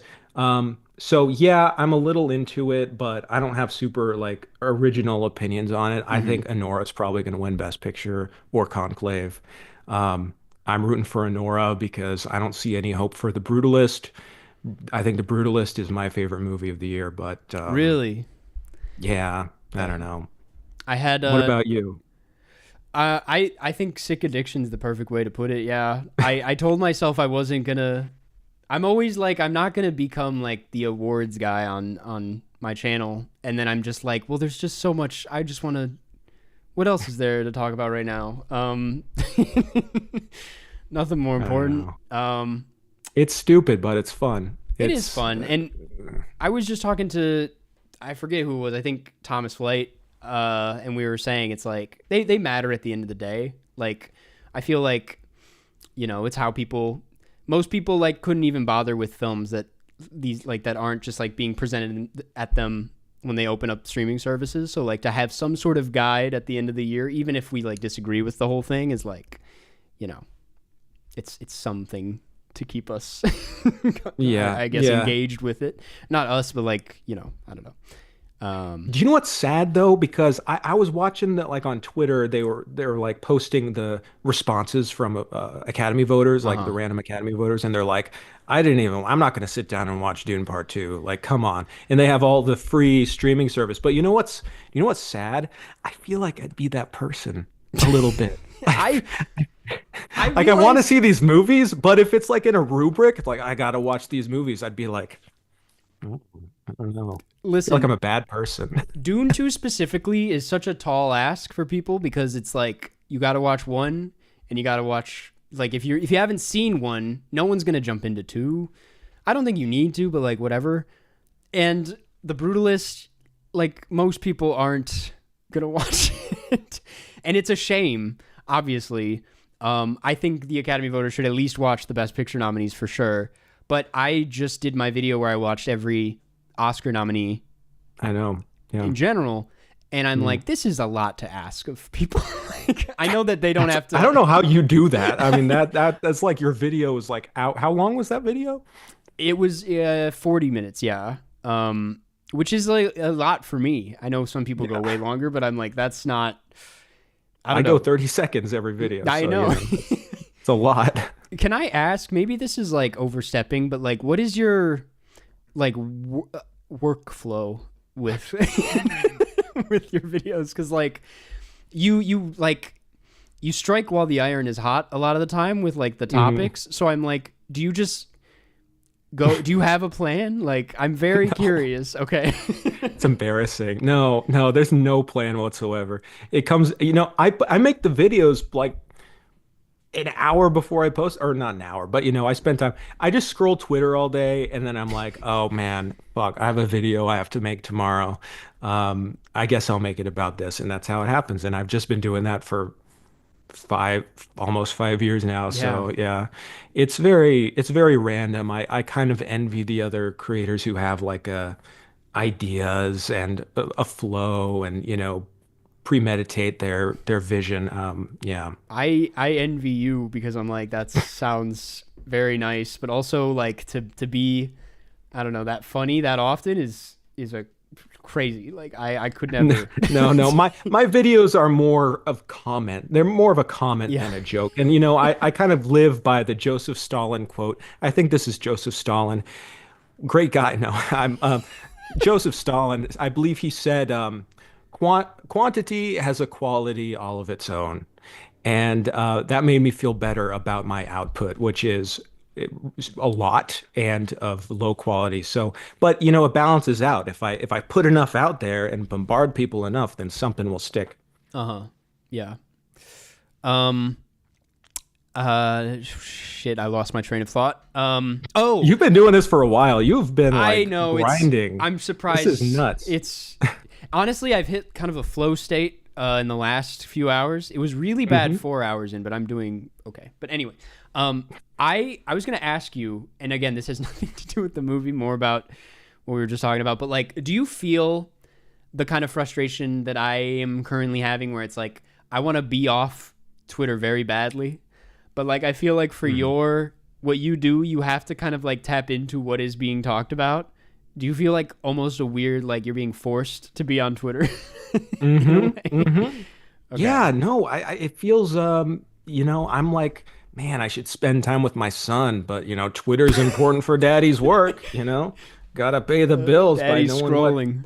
I gotta know what the reactions to Shrek 5 trailer is so I can make a little fucking meme about it, I think that's part of it. I love your like making stuff about movies, and it's just like, I don't know. It's so pure, and I love it.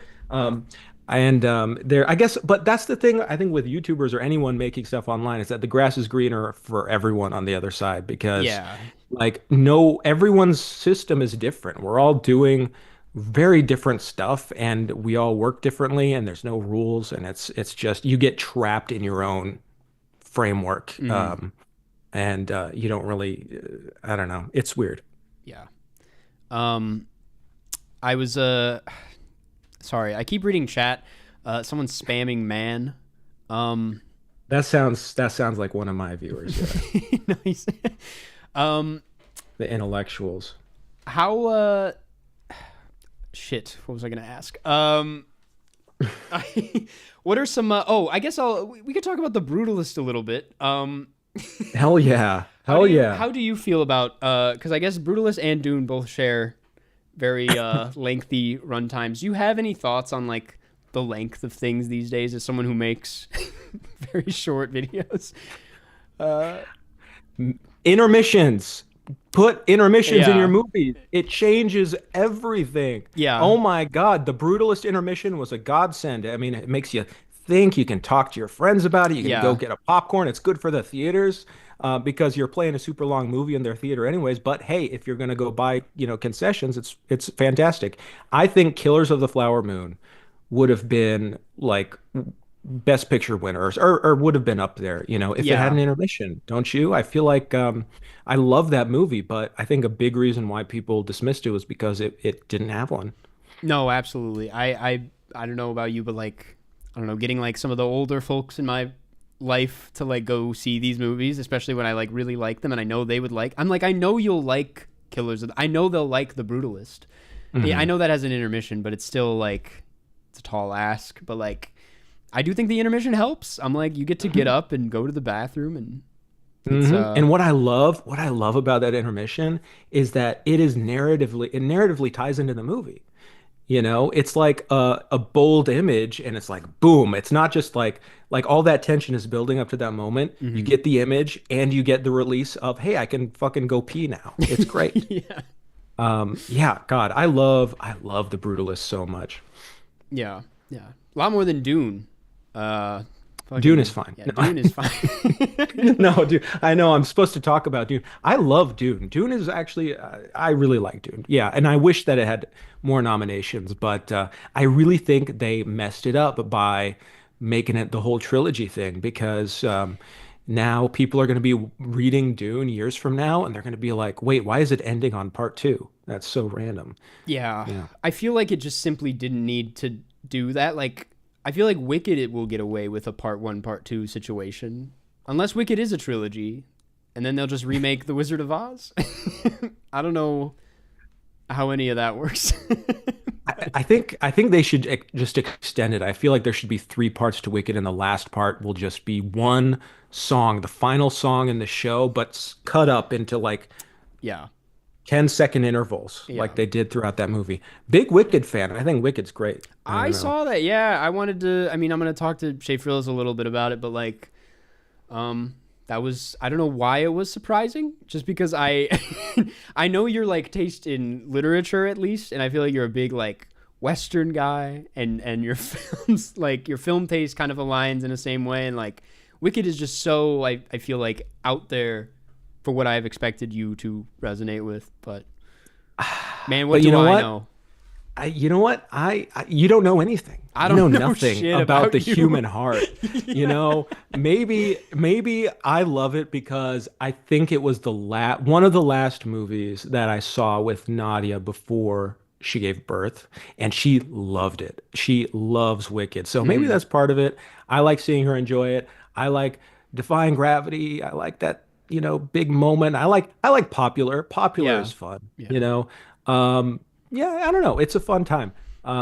But I feel like it could have been better, you know, in terms of directing and cinematography and all that. It was underwhelming. But I need to say this before, you know, we run out of time, because I feel like this is important. But I'm a huge Suck Off fan. Big, big Suck Off fan. Yeah. It got me through that final season of Succession. I keep mixing it with Severance now. Oh my God, Severance is on. I shouldn't have said that. Now people are going to go try to watch Severance. Oh, fuck. I was trying to think of that this morning. I was like, are people going to ditch this for Severance? But don't watch Severance. Stay and donate. Give money to Karsten's film, which will be better than Severance. Mark my words.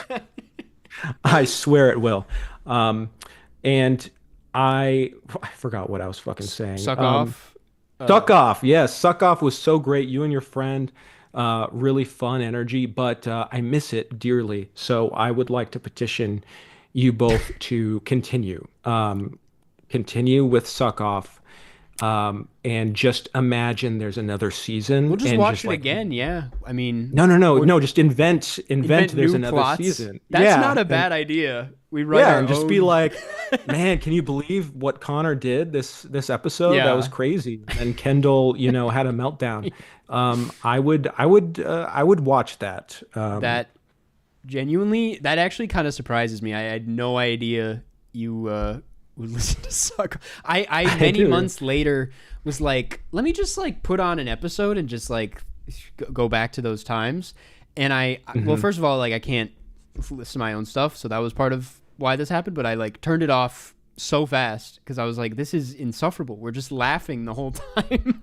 And I remember people complaining, but I was like, we're just having a good time. But no, it was cathartic because, you know, it's such a miserable show, but it's so funny, and, you know, having people laugh about it makes a lot. I mean, it was better than watching Kara Swisher's podcast. I mean, I don't even know. The official podcast was so annoying. It was, no offense to those. No, we had our own beef with them. Podcast with the HBO people. Yeah. There you go. Cool. I had one last question. Someone in chat is asking. Ask him what's most overrated movies. Okay. This is from John R. Most overrated. I have a very, very specific beef with Eternal Sunshine of the Spotless Mind, and everyone's gonna come at me, and everyone's gonna say, "Oh my God, what's your problem?" I have deep psychological problems, and I don't like whimsy. Another one I don't like. Everything Everywhere All at Once, for similar reasons, might I add. I don't like whimsy. I don't like fun. I like The Brutalist. So and Wicked, apparently. And Wicked, so, yeah. But I would say those are overrated. There you go. Nice. Well, I think we'll call it there. Thanks for coming on to talk about Dune Part 2. You are welcome. This was great. I appreciate you bearing with me as I'm like losing my mind 9 hours in, but it was an honor. Hopefully we could do something again soon, but say hello to the family and well, thank you. Take care. Good luck. Everyone go put money into this film. I'm excited. Follow your dreams. This is a cool project. I'm looking forward to it. You're an awesome person. I love your content. And so thank you very much for having me. And I'm going to go because I do have an actual human child to take care of. So okay, thank you so much. Right. I'll see you. Bye bye. Bye bye. We're back. We're back again. That was Man Carrying Thing. One of my favorite channels on YouTube. I'm gonna eat some of these eggs that have been sitting out all day.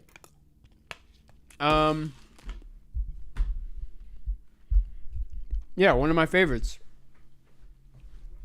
That was awesome. He's such a blast. It's the 9-hour descent into madness, and man, we still got I think 2 or 3 guests left. How many we got left? We got 2 guests left, man. 2 guests left.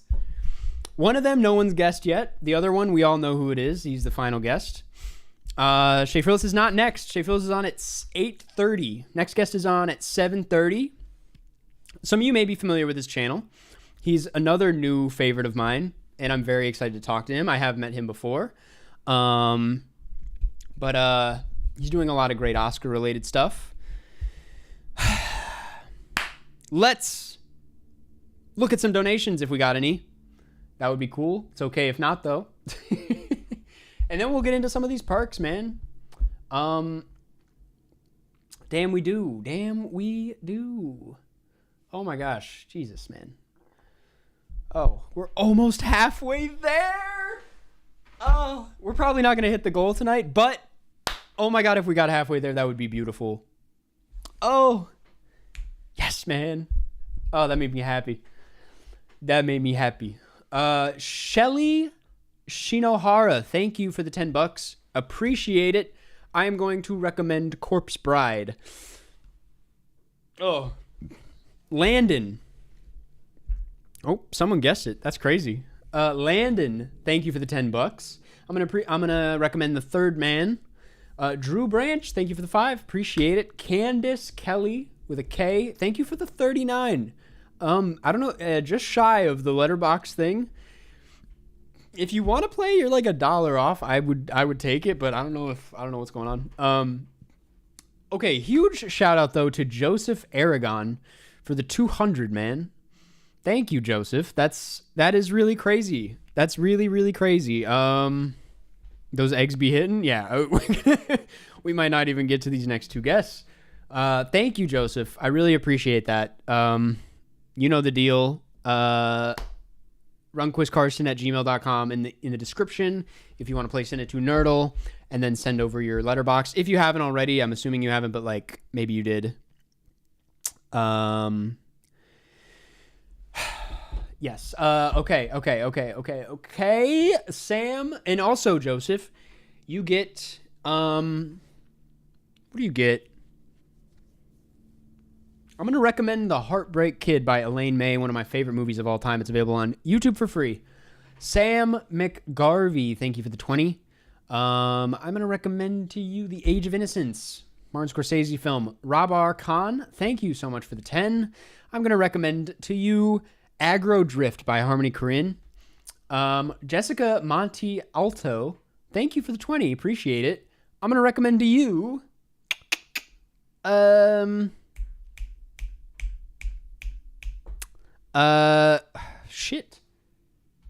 Armageddon Time. Man, why not?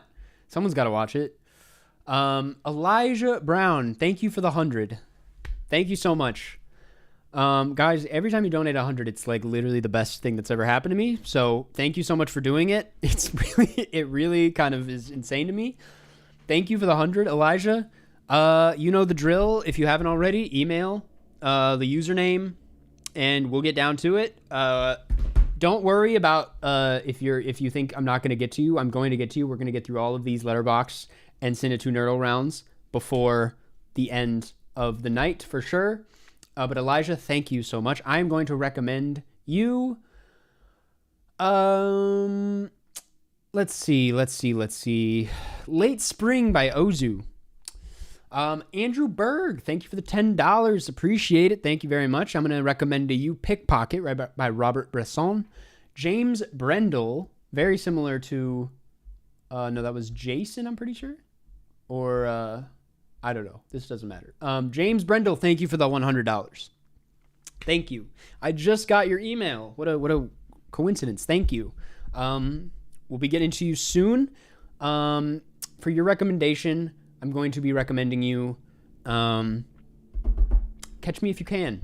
I talked about it earlier. I'm going to bring it up again. Watch Catch Me If You Can. Pretty good movie.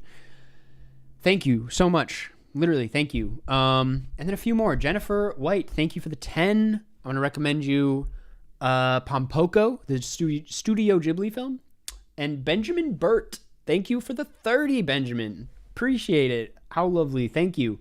I'm going to recommend to you The Color of Money, starring Tom Cruise. I have to pee, to be honest with you. It's been a little bit since I've last pissed. So I'm going to do that real quick. And then when I get back, we're going to get into some of those games, some of those perks. Okay.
We're so back.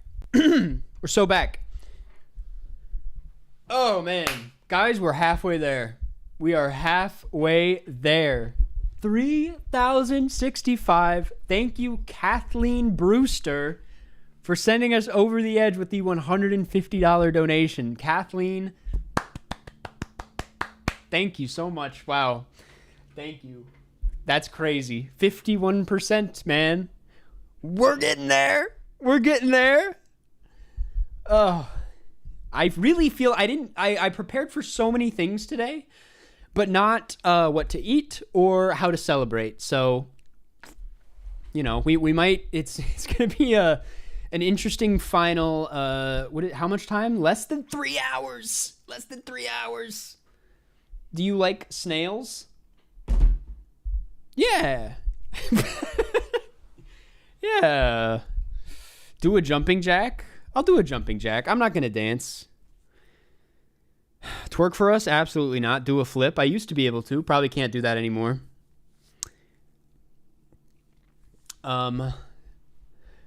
Dude.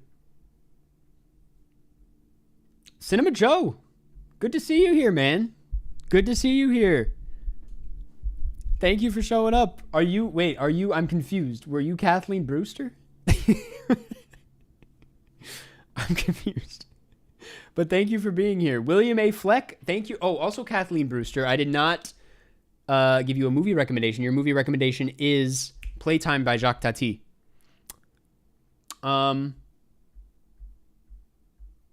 Joseph Aragon. Joe. Oh my God. Sorry, I missed that. I lost track after I peed. Thank you. I'm sorry. I'm such an idiot. I'm going a little crazy right now. Thank you, Joe. Jesus Christ. That is really thoughtful. Thank you.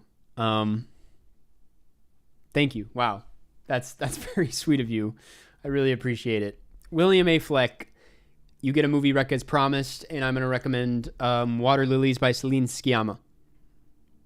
Karsten, I can't believe you're still live streaming. Jake Lacey, thank you for that comment. It's not something you usually say thank you to, but I'm just so broken right now that was where my mind went. But thank you. Listen, I will say, like, a lot of streamers go longer than this.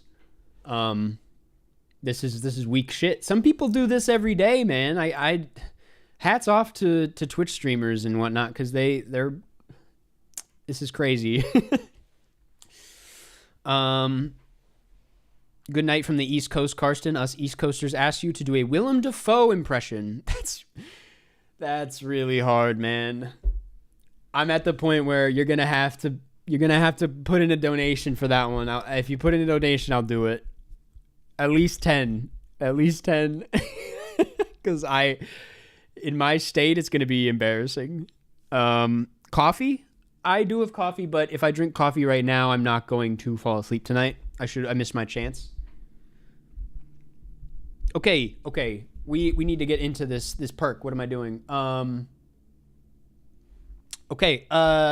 Last we left off at Liam Roy or Justin Brennan. No, we did Justin Brennan. Dozy. Is Dozy in the chat? Dozy, if you are here, make yourself known. I don't think I got an email. So if you wanted that perk, please let me know. Yes, please let me know. If not, next up on the queue is Tyler Cobb. Tyler, I'm going to prioritize the people who haven't gotten the gift yet, but I will come back to you if you want me to do another Cinenerdle match. I'm happy to. Candice Kelly, I forget, did you want one?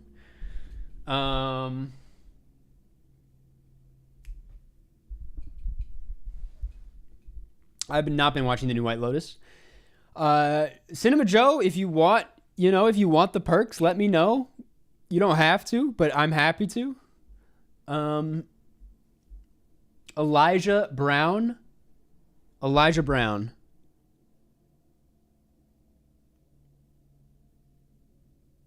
Also did not get also did not get a email.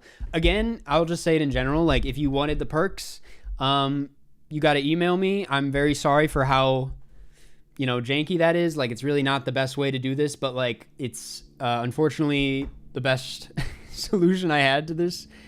But yeah, feel free to. Are you still doing the perks for new donations, or did the deadline pass already? No, I'm still doing them. I'm going to cut it off at 9. No, I'll say 9:30. No, 9 p.m. 9 p.m. is when I'll cut it off. Because after that, I'm going to plow through everything I hadn't gone through. There's a lot of them left. So,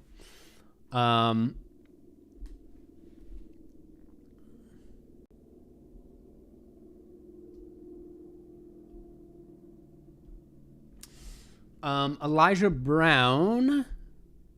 You did not miss Shea Frillis. He's going to come on at 8:30. Okay, James Brendel, who I did just get the email from. And James, I read your email, and that's very sweet of you. Thank you so much. Jesus Christ. Yes, thank you very much. Yes, I'm going to email you back a more thoughtful answer to your question that I'm not going to give right now because I can't think straight. But I will be emailing you back. And let's do your Letterboxd, though. Let's do the Letterboxd. James Brendel.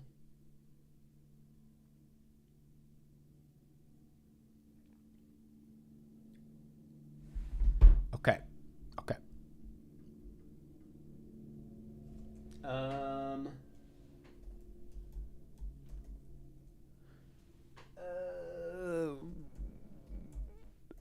Okay. That is not... What? What is this? Boxed.it.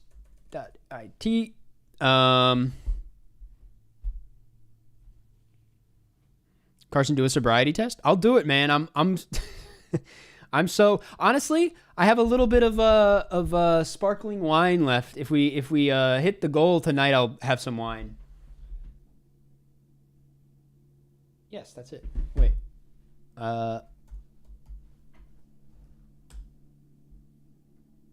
Okay. I don't think that's it. Wait. There it is. I don't know why that was not working. Okay. 1 second. I apologize for this. Okay. Carson's a wine guy? Of course I'm a wine guy, man. Okay. We are here at JCB, St. Louis. What is this? The North End, standing room only. STL Soccer. I have no opinions on teams. I cannot say how I feel about this. Maybe some other people have some opinions. Also, oh my God, there's like super chats that I forgot. I'm going to get into those in a second. I'm so sorry, man. Some super chats went through during interviews, and I was like, I'm going to answer that in a second. I have not yet. Bennett Films, though, thank you for the super chat. Hope the stream went way better than expected. Are you excited for Skinamarink directors Kyle's Edward Ball new movie with A24, Land of Nod? Of course I am. I think it's going to be incredible. I really appreciated Skinamarink. I want to rewatch it and hopefully like it a little bit more than I did, but he's a really talented filmmaker, so very excited. What do you think about the Shrek teaser? I have not seen it. I kind of want to get Shea Frillis' thoughts on it, though. Okay. Off the bat, pretty crazy Interstellar poster. You got one of the OG Sing Sing posters. I know this one. This was when it was still at TIFF, and I was like, that's pretty. They're ahead of the game with this one. I'm Still Here. Very nice poster. And Francis Ha. Love that Francis Ha poster. Just recently rewatched Francis Ha. I see. What's with the Grand Theft? Damn, everybody's watching Grand Theft Hamlet. I bet it's like at its best when it's being its most genuinely authentic. So I gotta watch Grand Theft Hamlet, dog. I keep showing up in my life. I have I will say 2 new movies. It's like let's branch out. Let's think of like what we've watched in our lives. Although these are like, of the new movies to come out right now, these are like, these paired together feel like a genuine, like, I could see these in top 4s moving forward. I'm very curious what else you like, though, that's not new. I always, I can never even like really think, I can't get a good idea of your taste when it's a new movie. You know what I mean? I don't even know what I'm saying right now. Dan Liu, thank you for the super chat. Petition for a suck off for Breaking Bad, please. I'm going to pitch this to Christian. I'm going to get this going. And if Christian's not interested, I'll get someone else interested because I really love Breaking Bad. Okay, we got 1 star for the monkey. Now this is interesting. I got to see this review. The only reason I'm giving this a full 1 star is because of the Adam Scott and Elijah Wood cameos and the 2 or 3 lines that almost warranted a nose in exhale. That is brutal. That's I enjoyed those 30 seconds of the Tim Robbins and Sam Richardson Super Bowl commercial 10 times more than any 30-second span in this movie. Real the monkey hater here. John R. says the monkey was shite. Go back to the club. Damn, and 4 stars for Carry On. I think a lot of people are going to look back at Carry On and be like, that was a 2.5. But we all enjoyed it. We all enjoyed it on Christmas. Let's be honest. Damn, you like this is what's more mind-boggling about the monkeys. You liked pretty much everything else. I mean, 2025 off to a rough start, but like, man, you said in your email you're overwhelmed by how many movies there are, and your watch list is huge. But you really get down to business. You've watched a lot of movies, and I gotta respect it. Amelia Perez, there it is. Let's go by lowest first. Whoa. Hey, is that what Professor Sky was talking about? I think it is. A French filmmaker. That's actually pretty funny, to be honest with you. What are the odds we would find a half-star review of Catwoman? Damn. That's really funny. And then right next to Joshua and The Promised Land, I have to see this review. Had a super religious friend at the time whose parents would only let him watch shit like this and VeggieTales. Dude, completely honest with you, I mean, my family's not religious at all, but like, I would watch VeggieTales sometimes as a kid and was not aware how religious of a thing it was until I was older. And then I was like, oh, that was just Christian propaganda. I mean, I remember enjoying the VeggieTales for what it was when I was a kid, though. Like, I didn't really think about it too much. I was like, they're fruits and veggies. I gotta stop streaming, man. Hostel, also brought up by you, man. You and Professor Sky would not get along. Hey, keep VeggieTales out of this. That's what I'm saying. That's like, I don't hate it. I really don't. And also, like, man, this is why you don't bring up stuff like that. It's not like, never mind. You have not missed all of the guests. How would you rate It, the clown movie? Probably like a 3.5.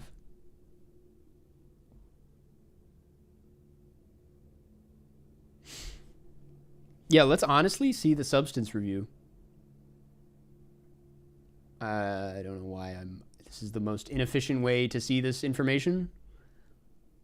Enjoyed it. JCB, I'm sorry if this is a lag. I'm really sorry if this is disappointing. I'm really dying out here, but I really think my main takeaway is that you wouldn't get along with our lovely guest today, Professor Sky. You and him have very opposite tastes. Your negative reviews go deep, which is so funny considering you seem just like, based on your taste, like a very genuine and kind lad. So yeah, all of you guys are patrons, by the way. I didn't expect to have so many patrons in the crowd, but yeah, thank you so much, JCB, for the generous contribution. I hope you enjoyed me getting a little too heated about VeggieTales while looking at your profile that didn't even have VeggieTales on it. But you did mention it, so you had it coming. But anyway, I love this cover photo, by the way. This banner. This is really beautiful. Oh my God, I'm so tired. Okay, it's 7:20. I don't really have time for another Letterboxd thing, but I'll read a couple questions before our next guest comes on. Our next guest, I'm really hoping he's in a talky mood because I need to sit back for a second. Oh, the guest thing, though, was a genius idea. This has made it go by a lot easier. I needed this bad. I don't know if I could have gone 12 hours, just me. I think that would have actually been impossible. So literally like a deep thank you to all of the guests who have showed up. If any of them are there right now, it's like you guys saved me, and we had some genuinely good conversations. I mean, we kind of fell apart halfway through the man carrying thing one, but I think that was fine. These next two are going to be very interesting. It is very funny that Shea Frillis might bring in a crowd because, like, they're going to see a man with nothing behind his eyes by the time that happens. It's going to be bad.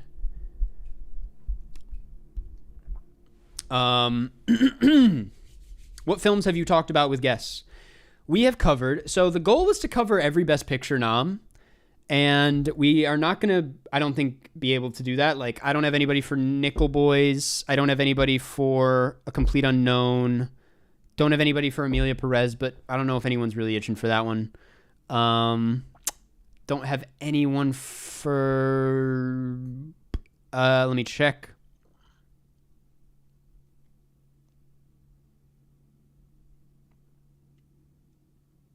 No, that's it. That's it. But we're going to talk about Anora, me and this upcoming guest, and then Shea Frillis and I are going to talk about Wicked. Oh, Bennett Films. I'm awaiting my personalized recommendation from you. I'm so sorry. Let me check. Did I not? Were you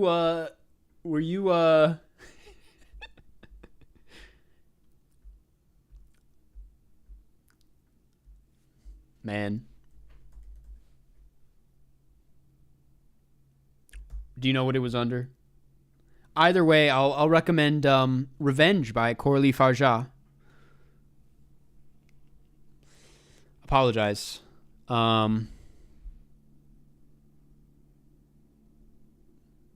If anyone has any issue with perks, I will just say off the bat, it's, again, the best way to reach me directly for me to check is to just email me, runquistkarsten@gmail.com. I'm checking it throughout the stream, and yes, that is the best way to reach me.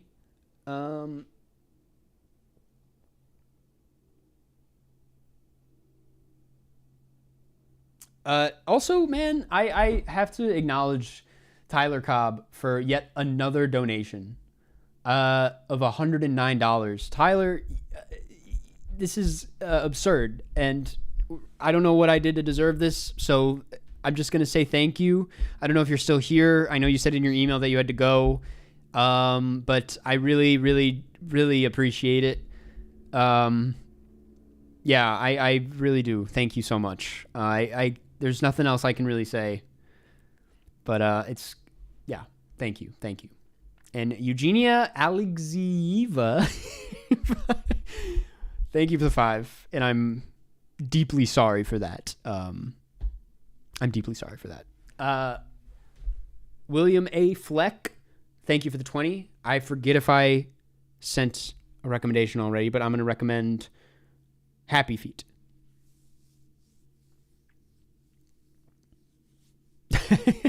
Cinema Joe, maybe we will look at the Letterboxd. I wouldn't even consider what we're doing at this point roasts. They're kind of just they're deep dives, you know. We're just getting into it. We're just getting to know you through your Letterboxd pages. Have you ever heard of the movie The Godfather? No. Never heard of it. Okay, maybe we start setting up this new interview.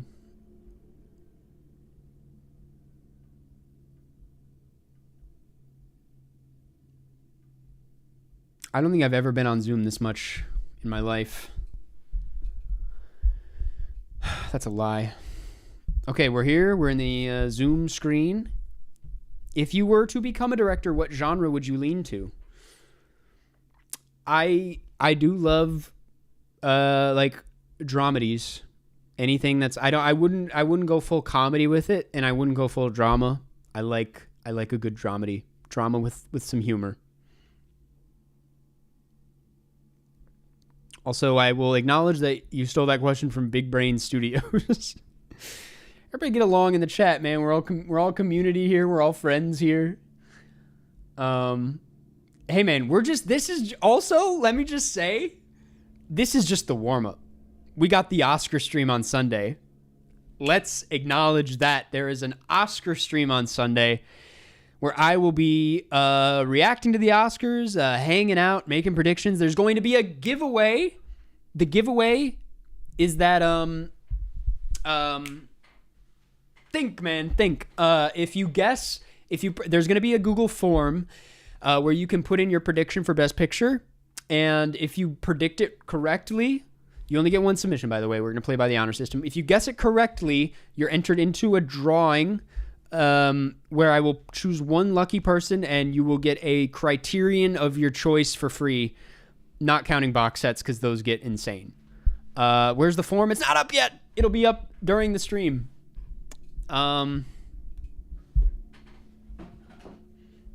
What's your top 4 at the moment? Of all time? Probably Nashville, The Heartbreak Kid, Fantastic Mr. Fox, and Wendy and Lucy. Those are my babies. Those are my dear, dear babies. Kellen Holscher, thank you for the 20. Thank you. I'm going to recommend The Hunt by Thomas Vinterberg. Thank you, Kellen. Appreciate it. Very nice of you. Favorite villains? I do not know. I don't know, man. I don't know. I'm sorry. You're not even supposed to say I don't know for something. Like I'm supposed to have a question. I shouldn't have even acknowledged it if I didn't know. Okay. Sending the link to our new guest. He has no idea what he's walking into.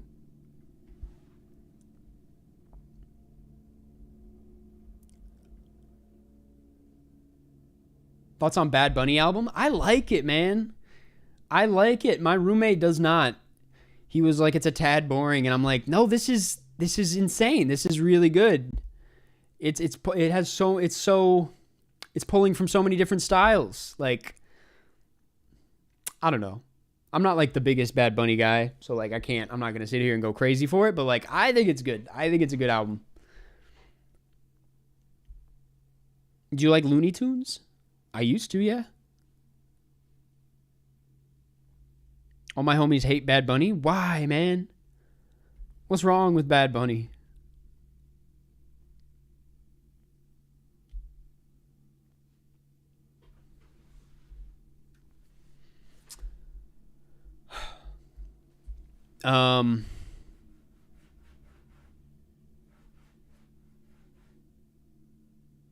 Have you ever considered doing a Palme d'Or winners ranking? I actually have. I've looked at the list of how many there are. There are a lot, but that's not really my my issue. It's that a lot of them are like actually impossible. Like the older ones are harder to find. They're really hard to find. Dan Liu, thank you for the super chat. What's your favorite Ryan Gosling movie? I mean, boring choice, but might have to be La La Land, to be honest with you. Yeah, might have to be La La Land.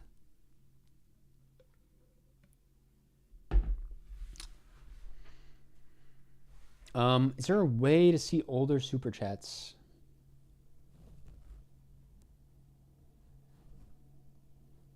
Yes, there is. Okay, I'm going to get to these. I mean, while we wait, I can answer a few. Nick Backer, however you pronounce it, thank you for the super chat. Very generous super chat. Literally just finished watching Minority Report. I agree, it is fantastic per your Letterboxd rating. Will you do a Spielberg ranking? Yes, one day. But right now, our guest is here, and I don't want to keep him waiting. But I love Minority Report. How is it going? What's up, man? I feel like I should be asking you that, dude. I was telling my chat that you have no idea what you're walking into. Like I told you in the DMs this morning, I was like, you're gonna see a dead man when you get there, and that's kind of what we're doing right now. What hour are you at? We're at we're just under 10 hours right now, which oh my god, I think a lot of streamers do this all the time. But it's killing me. I'm gonna be honest, dude. I live streamed the SAG Awards, and that was only like 2 hours, and I was like ready to tear my skin off at like hour and a half. Yeah. It really is brutal. Do you do the Oscar stream too? No, okay. No, usually not. Like 3.5 hours I'm like, at a certain point, the reactions just stop being fun because I'm just like, let's just fucking go. Like, announce the next one. So I feel bad. I had a disaster. The last time I I'm going to do it this year, but the last time I did it, it was in 2021, and it was the year they decided to switch Best Picture and Best Actor. Oh, yeah. And classic. It was a really, like, awkward and weird. I was just like, this kind of sucks. And also, like, you got to sit through, I don't know if you experienced this with the SAG, but you got to, like, sit through cringy bits and, like, oh my God, be on camera watching it. And it's like, when those happen, I just want to go invisible. So to be on camera, it's unbearable. I don't understand how, like, Hollywood is so bad at doing those, like, little bits. Right. Yeah. They're so bad. Like, shouldn't this be like the best, like the best of the best Yes. doing this? Thank you. Yes. I was thinking, I don't I'm know. like, I was watching old, like, Billy Crystal speeches, and you Yeah. watch it and it's like, damn, he was really, like, the best. Like, this is like someone who's just born to be an entertainer. And I'm like, you would Yeah. think there would be more of that in the entertainment business these days, but people are like, it's just so awkward. And yeah. Anyway, Yeah. God. thank you for being here, by the way. No, of course. This is Jonathan Fuji. I don't know if you want to introduce yourself. Yeah. No one knows who I am in this chat, probably. This is There's when I brought it up, people were like guessing your name, so that is just not true. Like people. all right. were, Shout out to like the 3 people who like know who I am. My name is Jonathan Fuji. I'm the star of Godzilla -1 and Didi. You might know me from that. No, but yeah, I'm just on YouTube. I'm just out here vibing. Some Yeah. people may know who I am. Certified Amelia Perez hater. Hell myself. Yeah. Hell yeah. Hell yeah. Hell yeah. But yeah, here to talk about Honora or Yeah. anything. Well, listen, anything like that's going on. I pitched Honora. What's happened the last few interviews is we start talking about it and then it just devolves into whatever. So we'll Great. start there. But I Great. mean, you are I would consider you like pretty in the know when it comes to like award stuff. I feel like you know your shit a lot better than I do, at least. So I'm very curious to hear kind of where you're at with the race. It's up in the air this year in a fun way, I would say. Yeah, it's certainly taken a turn. Like about like maybe a month ago, I was really down in the dumps. I was like, oh my God, Amelia Perez is gonna win 7 Oscars. Like the industry is over. Nothing matters anymore. Like Yeah. it was really testing my limit. But yeah, we've turned the tide. I guess it's between Honora and Conclave, which regardless of what you think about it, in my mind, the evil's been defeated already. So I'm like, Exactly. I'm really like, yeah, sure, whatever. Like I really don't care who wins. But if Honora does win, that's a good win. That's a good win to me. Yeah. I remember back when I was like first hearing like chirps about Conclave at like the film festivals, like, you know, I already have my things about Edward Berger. Like I thought All Quiet was kind of whatever. And I was like, oh, this is definitely going to be the enemy this year, isn't it? Not that like we go into it with this mindset, but I was just like, this is going to sweep. Like it's going to sweep and get everything. And Yeah. in a weird turn of events, I'm like, if it wins Best Picture, I'll be thrilled. I'm like, fuck it, man. Yeah. Conclave for Best Yeah. Picture, no problem with that. Yeah, exactly. Like a complete unknown. If it won, I would like fist pump in the air. I'm like, dude, I'm so ready. Yeah. I'm so ready. I don't like Wicked, and people know that, and I keep getting hate on it. If Wicked won, I would scream. I would like cheer. I'd be like, hell yeah. Like, let's fucking go, man. Yeah, no. Oh gosh. But yeah, Um, Conclave. Are you a burger guy? So Well, that sounds weird. But Edward Berger.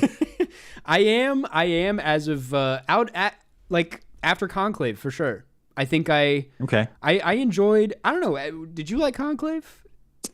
I liked Conclave. I think it's like pretty solid. I don't know why he's so insistent on like using a score like so heavily. Like he's a pretty good filmmaker. He can like let his shit breathe a Man. little bit without this pulse pounding goddamn score. But he's good. I like him. I'm a fan. Man, that's so funny. We were just talking about that. We were like, he finds a sound that he likes and he'll just fucking ram it into the ground. It's like, Yeah, I'm like, Jesus dude, you Christ. can't do it for every scene. Yeah, I know. Yeah. But But Honora, I guess. okay, yeah. Honora. What is what are your general thoughts on it? What's your experience with it? Did you catch this at TIFF or? Yeah. I caught it at TIFF press screening. I don't know Nice. how how you deal with like the festivals, but I'm in the West Coast. Okay. So when I go to TIFF, I'm like 3 hours behind at that point. Mm-hmm. So waking up at like 6 a.m. is like me waking up at 3. And I like want to kill myself, honestly. Like I can't do, I can barely do 3 or 4 movies like normally. Yeah. So when I'm 3 hours behind, that's really tough. Mm-hmm. But Honora's like the first press screening of the day, got there early, exhausted as always. Yeah. And it like fully won me over. Like the greatest day, like take that drop. I was like, I'm not tired anymore. Like I'm right where I'm supposed to be. Like I'm so happy when they're getting married. Yeah. And then it ended and I was like, well, fuck me, I guess. Like I'm just like I was like, what the fuck was that? Like, it was the most depressing nap of all time. I know. It really was a roller coaster ride, but I genuinely loved it. It's like my second fave of the year. Mm-hmm. I'm rooting for it to win Best Picture because Dune has like a negative 20% chance of doing anything. Yeah. So I admittedly I'm rooting for it, but mm-hmm. I mean, how do you feel if you're still live right now? Oh, I'm alive. I hate to put it back to you. Hey man, we're if you want me to here, ramble. I love it. Yeah. I mean, I'm a big Sean Baker guy. I don't know how you felt about Red Rocket, but like that blew it out of the park for me. Yeah. And so I was really into it, to be honest. And I don't know, I was a little on the fence at first. I think my expectations were a bit high. It's had a really weird life this year. I don't know if you feel the same. Yeah. I am someone, I will man up and admit, like I'm a little influenced by what's in the air, like I wouldn't say discourse like takes over, but I go into films with a certain expectation, and like Honora, people were saying is the best thing in the world, and like the thing Sean Baker's been working his whole career for, which it kind of is, but I think it was just like a tad disappointing because of that. Mm-hmm. But I've seen it 3 times now, and I had to just admit the third time, I was like, you know what, this is just so entertaining, and it's kind of like a lightning in a bottle movie. Like all the pieces kind of come together. It's like Sean Baker at his best, not at his, but like at his most Sean Baker. So yeah, I really enjoyed it, and it's crazy to me that it's even like might win Best Picture, but it's like likely going to win Best Picture. It's really gonna stand out, I guess, when you think about it in the context of the year. I do think it's interesting because I brought at that time my fiance's youngest sister to Honora along with her, and not to put her on blast, but her taste is like, I love Turbo, I love How to Train Your Dragon. Like, like Turbo is crazy, but yeah, dude, she loves Turbo. But I was like, yeah, like she has nothing to do. Like, yeah, let's bring her. And she like slapped 5 stars on it so fast she cried at the end. She was like laughing so hard, and I was like, this can like do something here, because I don't know how you feel, but I really don't think this movie is like as like sex scandalous as people are making it out to be. No, yeah, at all. Like to me, Poor Things was like much more like sex forward. Yeah. And that won 4 Oscars or whatever. Right. So I really don't see the problem. I guess. No, yeah, I've been thinking about this a lot because it's a tradition in my family that we like watch a lot of the Best Picture nominees together when they come out. And I've mentioned on the channel that I like watched The Substance with them, and everybody's like, what the fuck is your problem? And I'm like, it's just butts. There's not that much sex in The Substance. Whereas Honora, I'm like on the fence about, because it is a pretty uncomfortable maybe first 30 minutes, but like after that it turns into just like a normal kind of rom-com. I don't want to say rom-com, it gets a little devastating, but like I feel like it's appropriate. Dang, that's pretty rare. I don't know if I would watch. I feel like I'm backtracking. I don't know if I would watch it with my parents personally. See, that's what I'm. But maybe it's not that sex scandalous, but like, damn, it's yeah. Do you think we will ever grow out of like not being uncomfortable watching sex scenes with your parents? I don't know if I will ever grow out of that. No, I don't think I ever will either. I think it's just one of those things. It's like, there's a family movie and then there's not a family movie. Like, Yeah. it's Yeah, exactly. You Like can- even if they're not watching it with me, if they're in,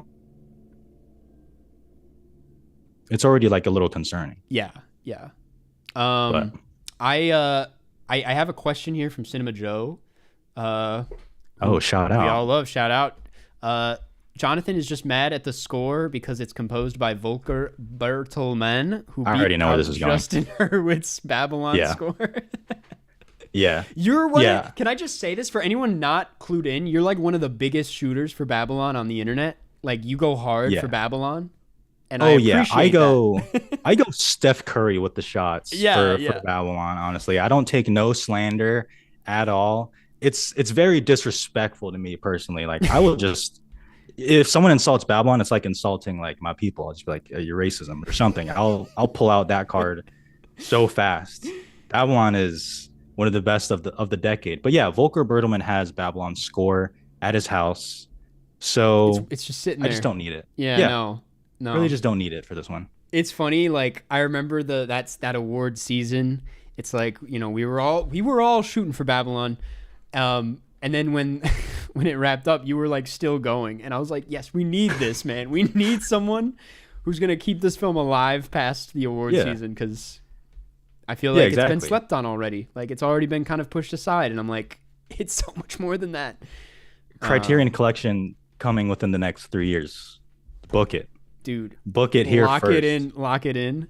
It's happening. It's happening. I'm curious. Do you have any thoughts on? Speaking of, actually, this is an all right segue. Like, do you have any thoughts on the Anora Criterion / like? I know some people have like these really passionate stances on like new releases, specifically Neon, like getting so many Criterion releases. Do you have any thoughts on this? Like, is this something? Is this even like? Do we care? I have like negative thoughts on this. Like I saw the Criterion Collection come out and I was like, oh, like that's cool. Like Criterion usually will do 1 or 2 like newer release movies that just came out. Mm-hmm. I was like, oh yeah, like Anora, that makes sense. And then I just see like 50 tweets like of people being so mad Yeah. of the fact that it's a new release, of the cover. Yeah. And I was like, I hate to pull this excuse out, but I will. It's like people are dying, you know, like there's, I don't know. Like I can't be, as someone who's weirdly has a disease for the Oscars, even I can't throw my hands up and be like, I care about this Criterion cover. Like, yeah, we gotta move on at some point. I've been seeing a lot of like, as of recent, and this is like separate of the Criterion, I've been seeing a lot of like, we need to put Sean Baker at the bottom of the jail tweets. And I'm like, I just, man, like he just has his interests. Like he's making movies about this topic. Like it's, it's a thorny topic and it's interesting for that reason. But those people are in for, hopefully, maybe, probably a rude awakening on Sunday when Sean Baker wins like 3 Oscars, like just by himself. It's going to be rough. Buckle up for that one, I guess. I asked this, someone asked this earlier for I had Cole from the Oscar Expert on earlier, and I'm curious, like, if you have I want to ask you the same thing. Are there any specific awards, maybe like the Babylon score of this year, that you are like specifically really rooting for? Like, is there anything that's in the realm of possibilities that you're kind of pulling for? Definitely not as strong as Babylon score. I mean, I really entered a dark state of mind during that one. Yeah. I this year, and you know, people always freak out whenever I say this, but 2024 wasn't like my most passionate year for movies overall, the slate. And I think that is reflective of the Oscar race as well. Like, again, speaking personally, when Emilia Perez and Wicked has 23 nominations combined, it's like, whoa. Like, whoa. Whoa there, man. Yeah. But I don't know. I mean, I am rooting for Mikey Madison in Best Actress. I really love that performance. But like, if Demi Moore wins, like, that's still going to be an awesome winner. Yeah. So I can't say much. I mean, I guess I'm still here in international just because I really want nothing for Emilia Perez. I'm so sorry, but I I'm like rooting against it, and I usually not that person, but The haters for Amelia Perez today have been just ruthless. It's so funny when I've even had guests on who haven't even seen it, and they're like, let's not touch that, and it's like, I'm like, yeah, no, for sure. yeah. But yeah, God. I see what you mean though. That's very real. That like 2024, some years it's just not hitting, you know? Yeah. I feel a little like I'm always wearing like rose tinted. The way people talk about like 2016 and they're like 2016 was the last great year of my life. It's like that's how I feel about 2019 sometimes. I'm like, that was it. Oh, that was yes, the last. dude. And to be fair, it was kind of amazing. Like it was. Yeah. We had Scorsese and Tarantino and Bong and fucking. Yeah, it was great. Yeah. And this year, I don't know. Maybe just because last year was so great, but Yeah. No, I mean, yeah, that it just happens. We're due for something We're like due, this. yeah. I think next year will be amazing. yeah. I think What the year are after that? some of your most anticipated for next year? I'm very curious. Or for This year, I mean, yeah. Yeah. I know what you mean. Well, I'm half Korean, Okay. so I am in the bag for Bong Joon-ho. Yep. Mickey 17, I see on Monday. Okay. I cannot wait. Cannot wait for that one. Marty Supreme. Yeah. Yeah. Like I hate to say it, but like Chalamet's the chosen one. Like that's the guy. Someone had to say it. Someone had to say it. So I mean, he's in the pursuit of greatness, and I'm like, yes, like I salute you. I see that. Yeah. I see that. It's directed by the Safdies or Josh Safdie. Mhm. So I'm excited for that one.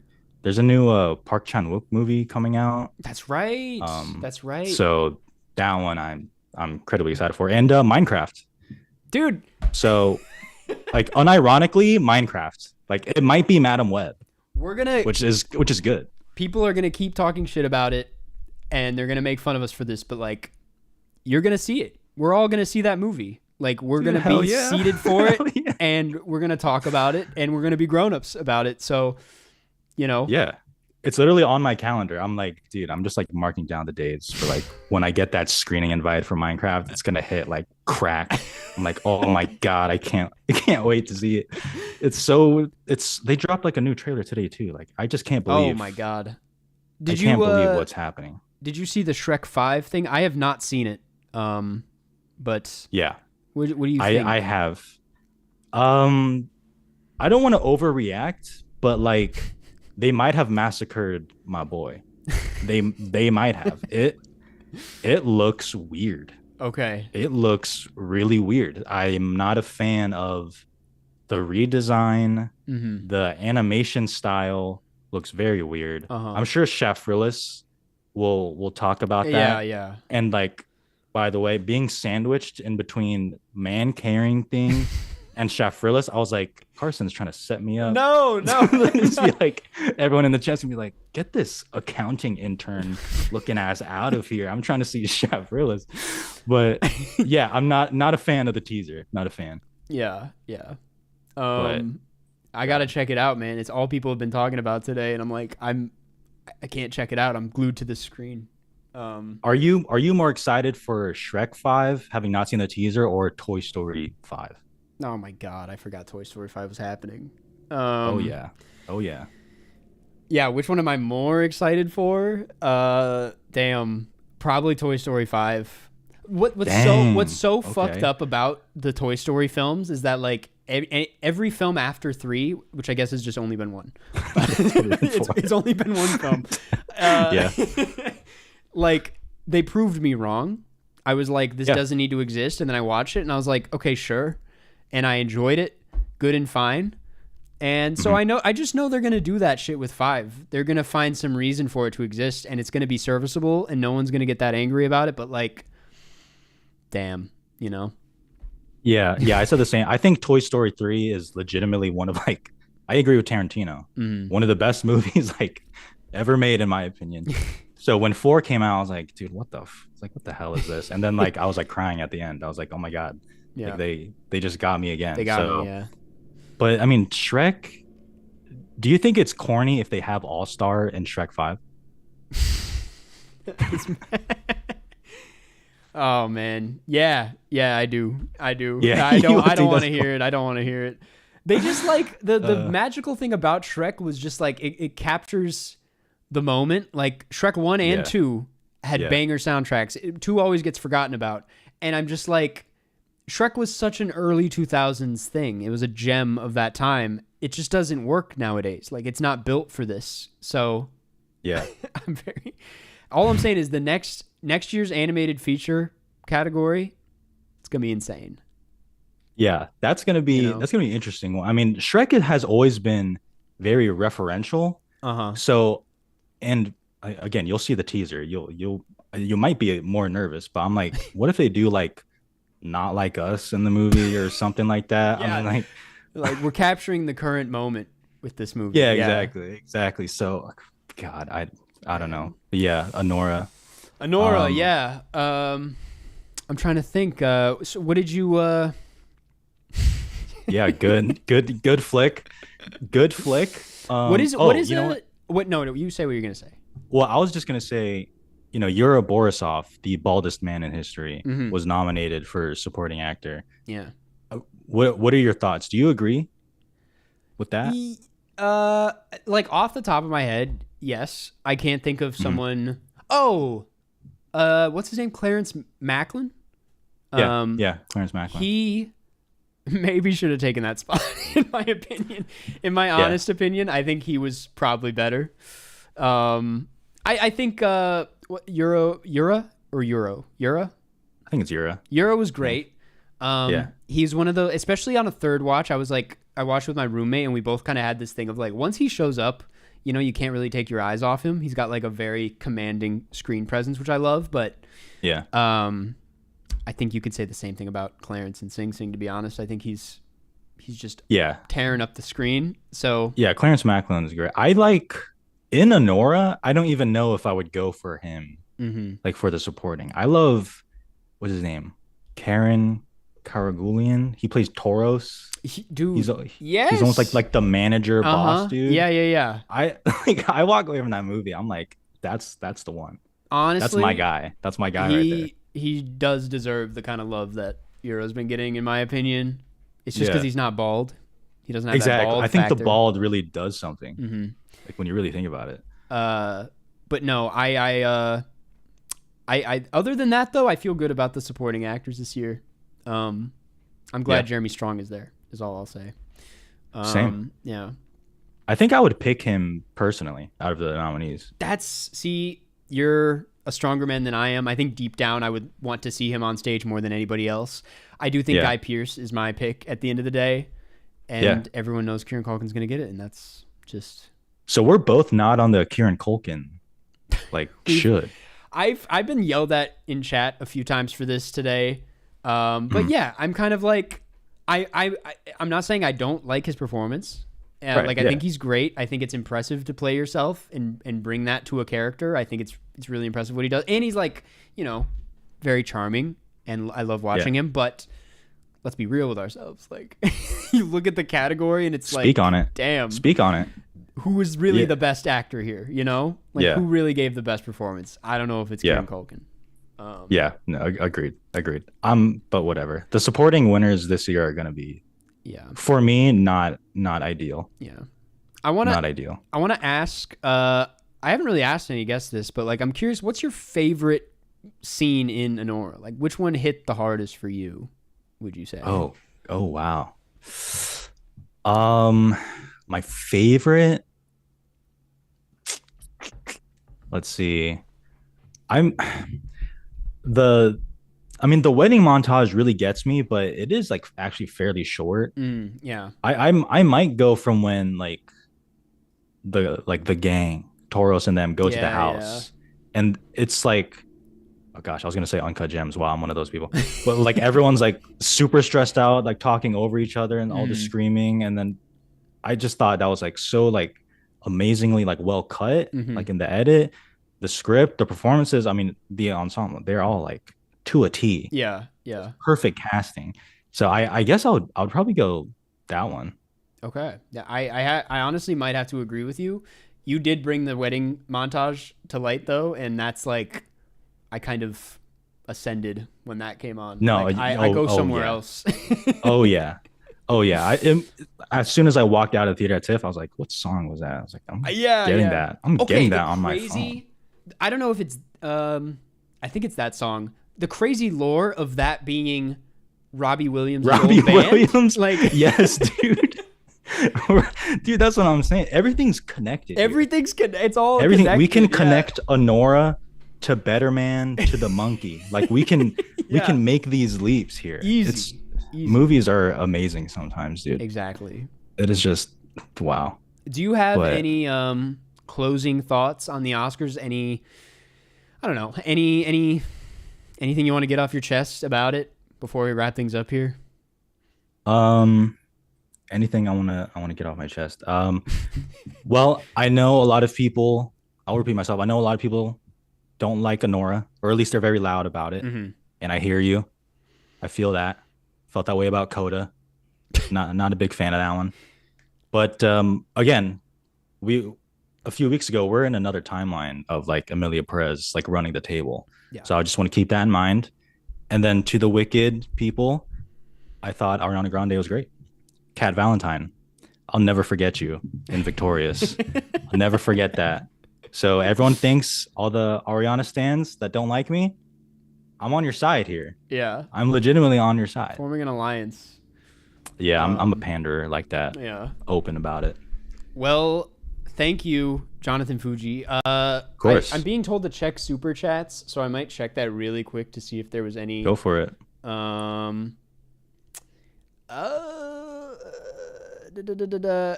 Okay, never mind. No, you're good. Yes. Well, Jonathan, thank you so much for being here. I hope course, to see thanks for having you me, man. at TIFF this year. Are you going? I think so. I think I gotta go this Dude, year. hell yeah, I'm man. excited. Hell yeah. It's like the 50th anniversary or something like that. Yeah. It's like a big number, It's so gonna- they're gearing up for a big one. Again, like maybe we had to like sacrifice 2024 to have a great 2025. Like the movies coming out this year seem. I'm fine with that. I think it's gonna be great. I'm cool with that. But yeah, I'll see you at TIFF then. If we're both there. Thank you so much for being here. I will. Thanks for having me. Thanks, you. chat. Later. Peace.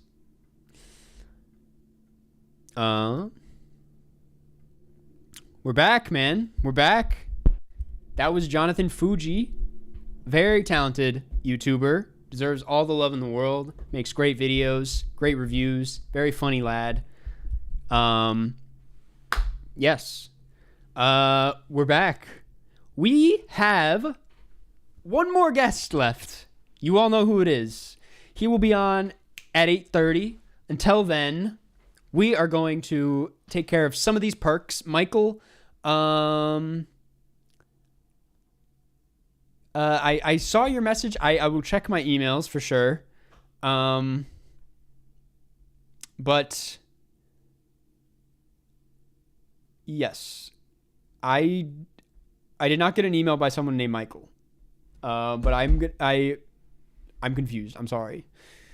He was really nice in person and very tall. He is very nice. Yeah, that's how I met him. I met him at TIFF at some screening, and he was just such a nice guy. And ever since then, I've like been tuning into his content. And he's just, makes great stuff. So shout out to Jonathan Fuji. Give his channel some love.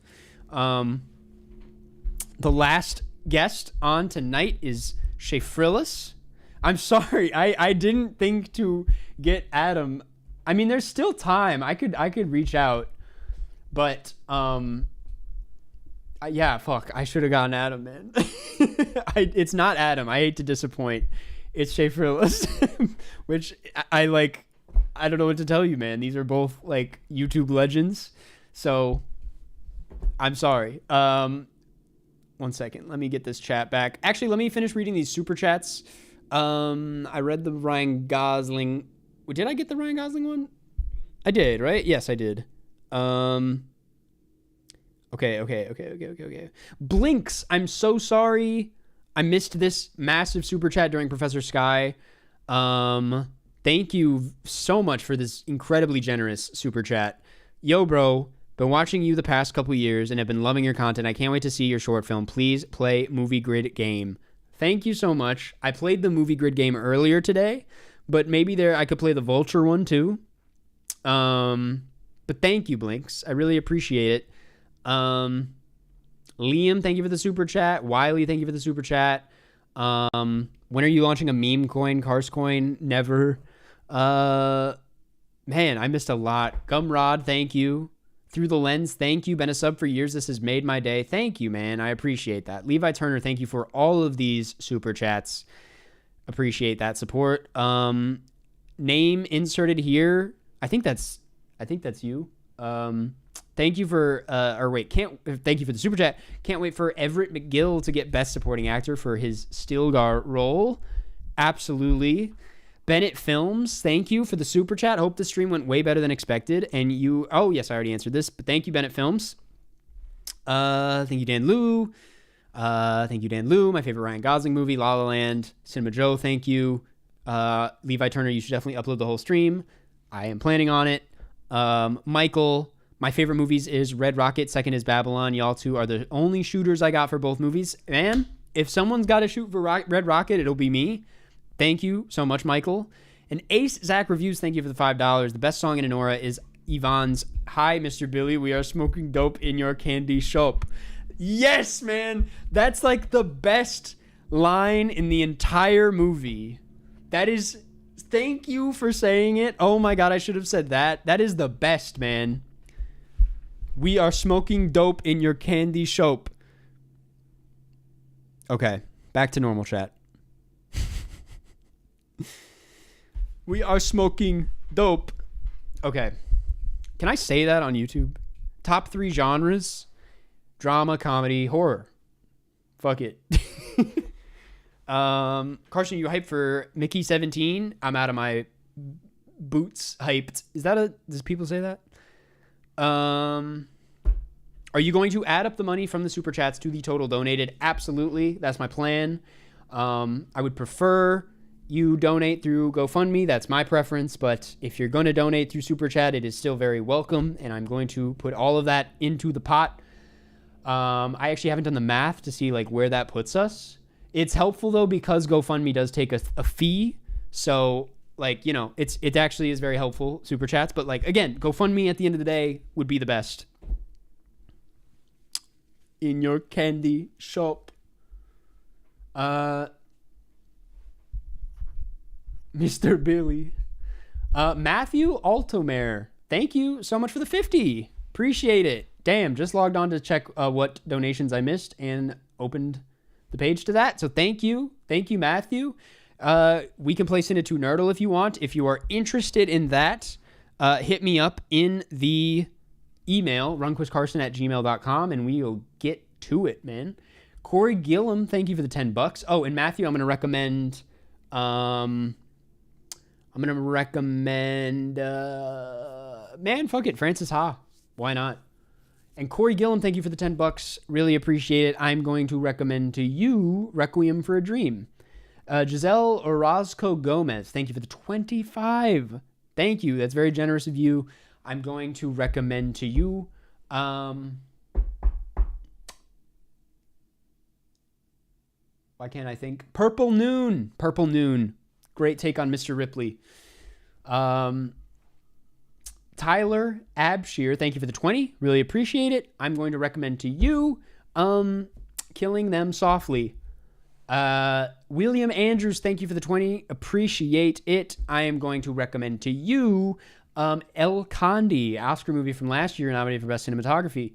Harrison Lyndon Mayer, thank you for the 20. Appreciate it. Thank you, thank you, thank you. I'm going to recommend Private Chat with Julia Fox. Have fun with that one. Luke LeBoy, thank you for the 26. Appreciate it, Luke. You're the best. Thank you. I'm going to recommend to you Stranger by the Lake or Stranger at the Lake. French movie. Gay movie. Very good. Bonita Wankade, thank you for the 7. Appreciate it. Garrett Snyder, thank you, thank you. I'm going to recommend to you 20th Century Women. Great Mike Mills movie. Very good. Thank you, everybody, for the... Oh, my God. It's a... And then Christian Corbet. Thank you for the 10. Thank you for the 10. I really appreciate that. I am going to recommend to you... Looper. Ryan Johnson. Why not? Joey, excited for season 2 of The Rehearsal coming April 20th. I am hyped, Joey. How did you know? I'm so excited for it. Levi Turner, thank you for all the super chats, Levi. You're very kind. You're very generous. It's very nice of you. Thank you. I will try. I'm going to make that short film. It's going to happen. I know you've spent $100, Levi. If I do the math, you might be like an executive producer level. That's $500 or more. That said, some of you might be there, but I'll do the math after the fact. Listen, man, I'm a little tired, so I might like just answer questions for now and deal with perks after this last interview. 9 p.m. I will say 9 p.m. I'm cutting off the perks for Letterboxd and Cinenerdle. After that, we're cutting them off, and I'm just gonna plow through what I haven't gotten through so far. If I haven't done your perk, then man, you got to email me, or I'll email you. Let me know how I can make it up for you. But it's only because I didn't get your email in time. I mean, you can send your email after the fact, but like any new donations after 9 p.m., I will not be doing the perk, at least on this stream. Please understand. Thank you. Or else it's like people will just keep them coming until like 9:59, and then I'm just going to be like up longer. And I would like to be out of here at 10 because damn, I'm getting exhausted. Are you planning on doing the editing or cinematography too? I am going to be co-editing it with my girlfriend, who is also my co-editor, Cookie Estes, and then my very talented roommate and friend, Nicholas Emmanuel, will be shooting it. He is the DP. We're going to be shooting it on 16 millimeter. Very excited. My first time shooting anything on film. By the way, this is a good time to bring this up. It's been a while since I've done this. 8 p.m., top of the hour. Man, if you're just tuning in, this whole thing, what we're doing here, we're raising money for my short film. The short film is a proof of concept for a feature film. And it tells the story of a man with Alzheimer's who leaves his home in the middle of the day to go to Las Vegas to visit his deceased brother. It's going to be very surreal, very deserty, a lot of Paris, Texas influence in there, a lot of influences from other places that I can't really think of off the top of my head, but they're there. Honestly, a little bit of like The Curse in there, I'll say. Like, now that someone's been bringing up Nathan Fielder, like The Curse definitely has a little bit of itself in this short. So, because 60 millimeter is cheaper than 35, that's the scoop, man. We'd love to make this thing. We're over halfway there. Anything helps. If you want to get on some cool perks that come with your very lovely donation, get in on those before 9 p.m. PST. You have less than an hour. It would mean the world to me. Super chats are helpful, but I would prefer any donations to go through GoFundMe. And yeah, more information about the perks, how to get them fulfilled, is in the description. After this final interview, we're going to dive in and get through some of those perks. We're going to have a little bit more fun, answer some more questions. It's going to be great. Thank you guys for being here. I can see the light even though we have 2 hours left. Yeah, this is really great, man. Thank you for coming. Thank you for coming. What's your favorite short film, Karsten? Honestly, the one that I'm about to make using this is like, it's going to be great. Not to toot my own horn, but it's going to be a good ass short film. I'll be honest with you. Yeah, man, let me just say real quick, like I won't go on this for too long, but this short film is going to be good as fuck. I've never felt like as confident about something as I do this. Like, I feel really good about it. I feel amazing about the feature. It's going to be sick. And that's why I'm on here. I would not be on here asking for money doing crowdfunding if I didn't believe in the project, and I really believe in this one. I'm itching to make this thing. So, but my honest answer for favorite short film, it's an old Safdie Brothers short film called like The Black Balloon. I want to say it's very great. It's a really lovely one. It inspired Rhubarb in a lot of ways. It's what made me want to like get out there and make a film. Is this your first short film? It is not. My others are Rhubarb, which is on Vimeo, and Dirtbag, also on Vimeo. Most overrated director. I'm gonna get yelled at for this one. I think I love his work. I think he has some real bangers, but he also has some real stinkers. And someone needs to talk to him these days about what he's doing. Ridley Scott, maybe a tad overrated. But I still love him. I think he's a great director. But I just don't think he's when you look at his complete filmography, he's got some real duds in there. But damn, man. It's like, I like him. We're not talking about bad directors here. We're talking about overrated directors. I think he's maybe just a little bit overrated. I love his movies, though. Alien, one of the best movies of all time. Napoleon, I'll defend it. Last Duel, solid. Shit he's making now, though, it's hit or miss, and it's frustrating to watch. Gladiator 2 was not bad. Wasn't full on terrible, but it was not what it could have been. It was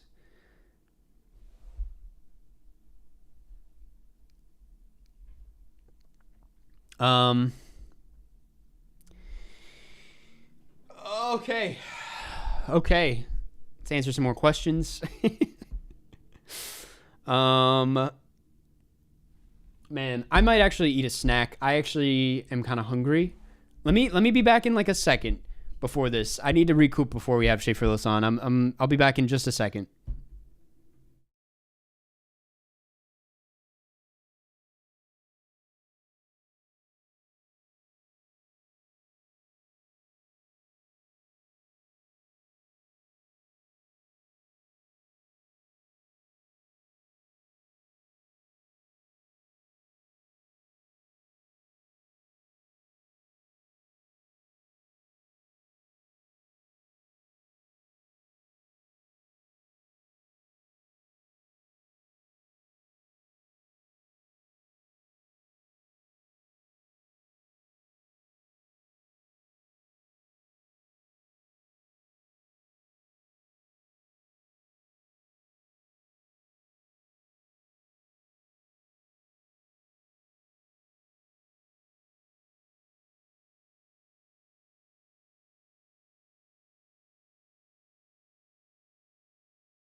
We're back. I whipped together I didn't do anything, but a really cheap, extremely hot microwave samosa wrap. The things we do for the arts. What delicious nourishment were you indulging in, Runquist?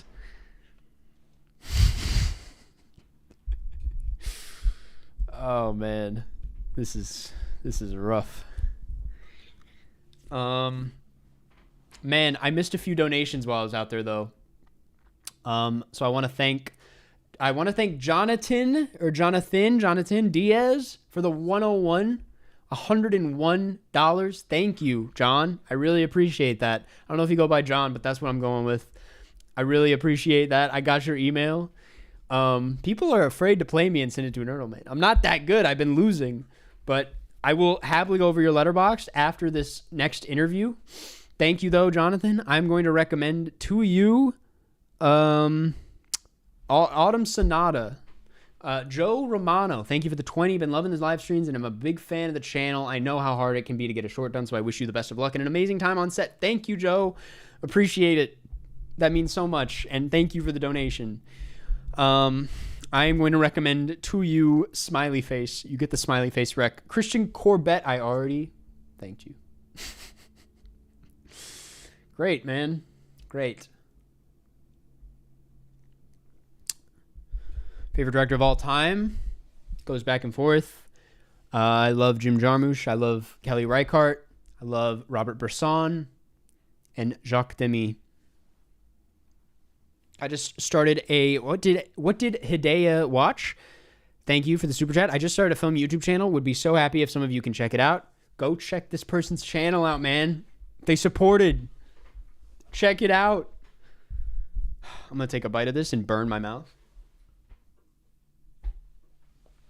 Oh my God.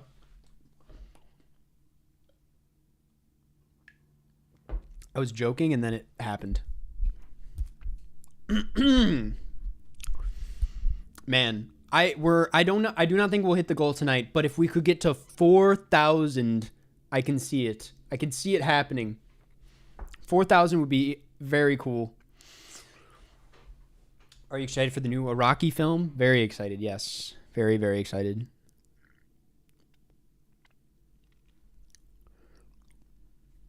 Okay. Drinking water out of the magic bullet is real as fuck. Literally, I do it all the time. It's like my favorite cup to drink water out of because it's just so much space. It's like you get so much water. I really like, there's something annoying about going back and forth to the Brita. So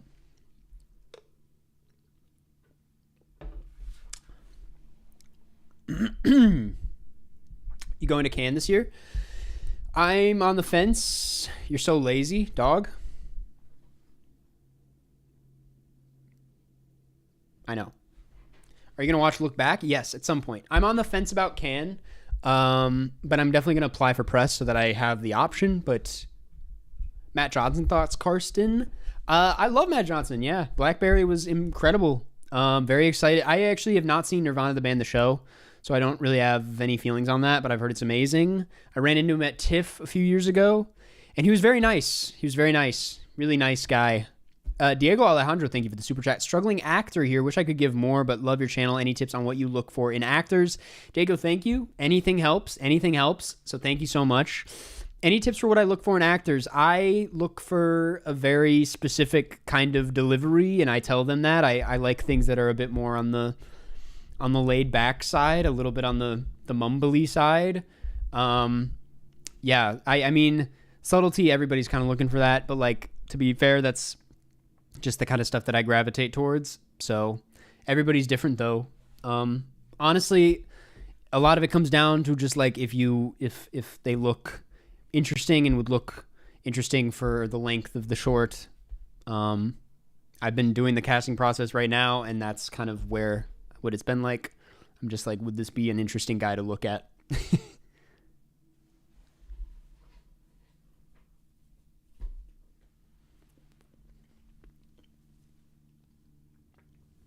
But keep going. I believe in you. You're going to achieve those dreams, Diego. Michael, thank you for the super chat. Any dream production companies for the future? Any dream distributor? Also, if you didn't get my email, ask Zach from Intercut. Wait, what? Wait. I'm confused. I'm confused. I'm confused what you're asking me. Did you fulfill like a $100 or $50 perk?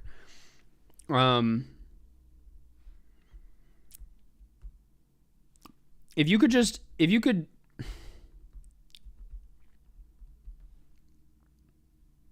Oh, I see it. Thank you so much. I will check it out. And I will be in touch. Thank you. I cannot read all of this on stream, but noted. I found your email. Sorry about that. I was very confused. William Andrews, thank you for the super chat. I messed up my last message. What's happening, Karsten? I look forward to the project. Title card reminds me of Last Stop in Yuma County, a very underrated movie from last year. I still need to see that. That's what's his face, right? Jim Cummings. Yeah, I need to check that one out.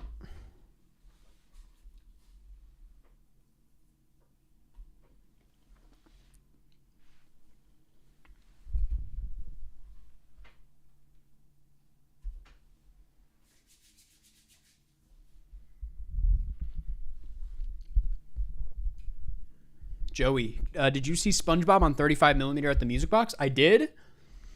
Funny thing about that, I did see it, and I was sitting directly. There is a video of that experience on YouTube with like well over 2 million views.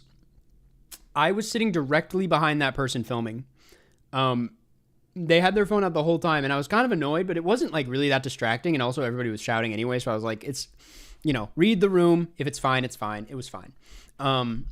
But it was funny. I saw them recording, and I was like, where the fuck are they going to put this? Like, what are they recording the whole experience for? And then, like, a few days later, it pops up on my YouTube feed, like, SpongeBob with a midnight audience. And I was like... And then I checked, and it was the guy right in front of me, and I was like, what the fuck is going on? It was crazy. You could hear my friends laughing in the video. I thought that was fun.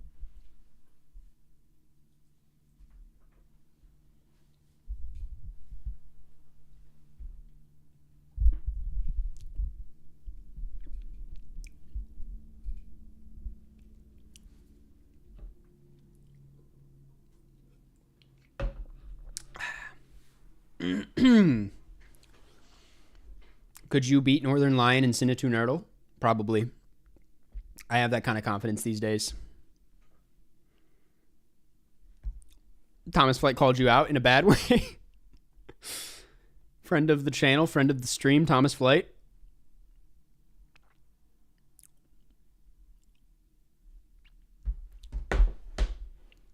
I'm once again asking for an Argentina shout out. Shout out to Argentina. If the target isn't hit tonight, do you have plans for future streams? If the target isn't hit tonight, that is not the end of the world. It would be great if it did, but, I wasn't really expecting it to. This is much better than I was expecting, to be honest. We are streaming the Oscars on Sunday, so that is something to look forward to. I will be plugging it there. Sorry, going to be a little annoying, but I'm going to plug it there. And I'm going to be plugging it outside of things. I think we'll hit the goal, though. I think I'm feeling pretty good about it. But that's the plan. That's the plan, is the Oscar stream on Sunday. Yeah.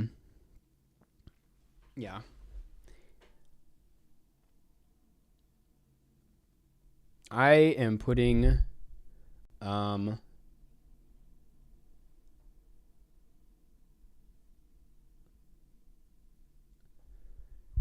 listen, man. I'm putting that person in timeout for 24 hours. I'm sorry. I'm sorry, Matthias, but it was getting a little annoying, and we got a long night left. I'm a little low energy right now. I couldn't handle it. It is what it is, man. People were telling you to stop. It is what it is. It was to be fair, it was bad options. It was 30 minutes or 24 hours. I'm like, dog, just give me like a 2-hour option. That'd be amazing. But Jesus, he's been at it all day. That's the thing, man. Like, I'm sorry. I just noticed it.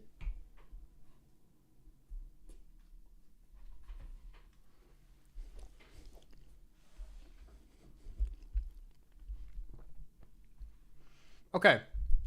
I'm going to get our final guest in here. Before I do that, though, I want to thank Theo Kennedy for $20. Thank you so much, Theo. Appreciate it. My recommendation for you is EFIS, a new film coming out about baseball. Jaden Rivera, thank you for the $100. We got another $100 in here. Thank you, Jaden.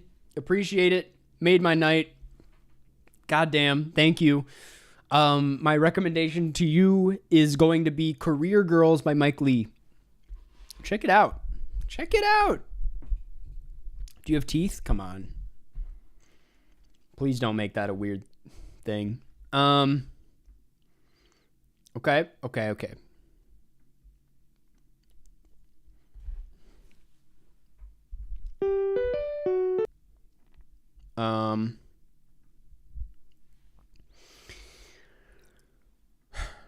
We're back.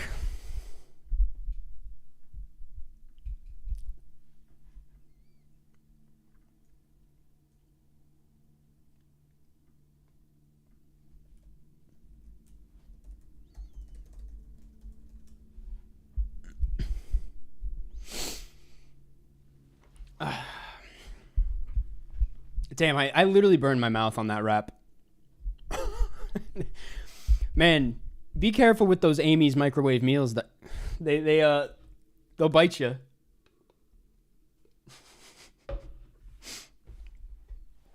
Man. Karsten, can you sing me a song, pretty please? In your candy shop, smoking dope. In your candy shop. Film Junkie, thank you for the $5. Justice for Memoir of a Snail. Only joking. Love your videos, Karsten. Good luck on your short film. Thank you, Film Junkie. We're all entitled to our own opinions, right? And, you know, I was underwhelmed.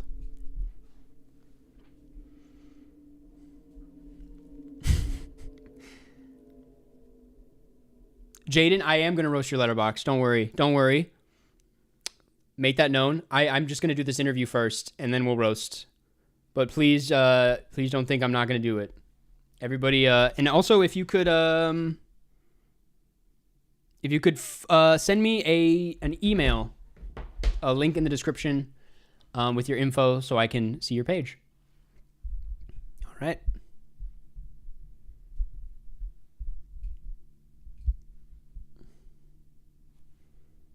How's it going? Oh, wait, I do not hear you. I will be honest.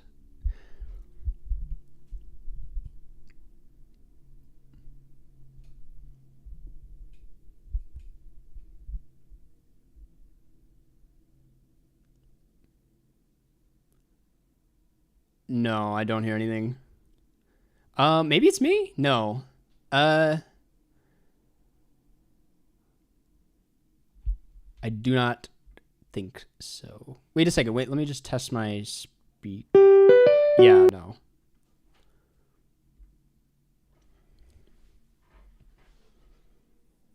Okay, how about now? Perfect.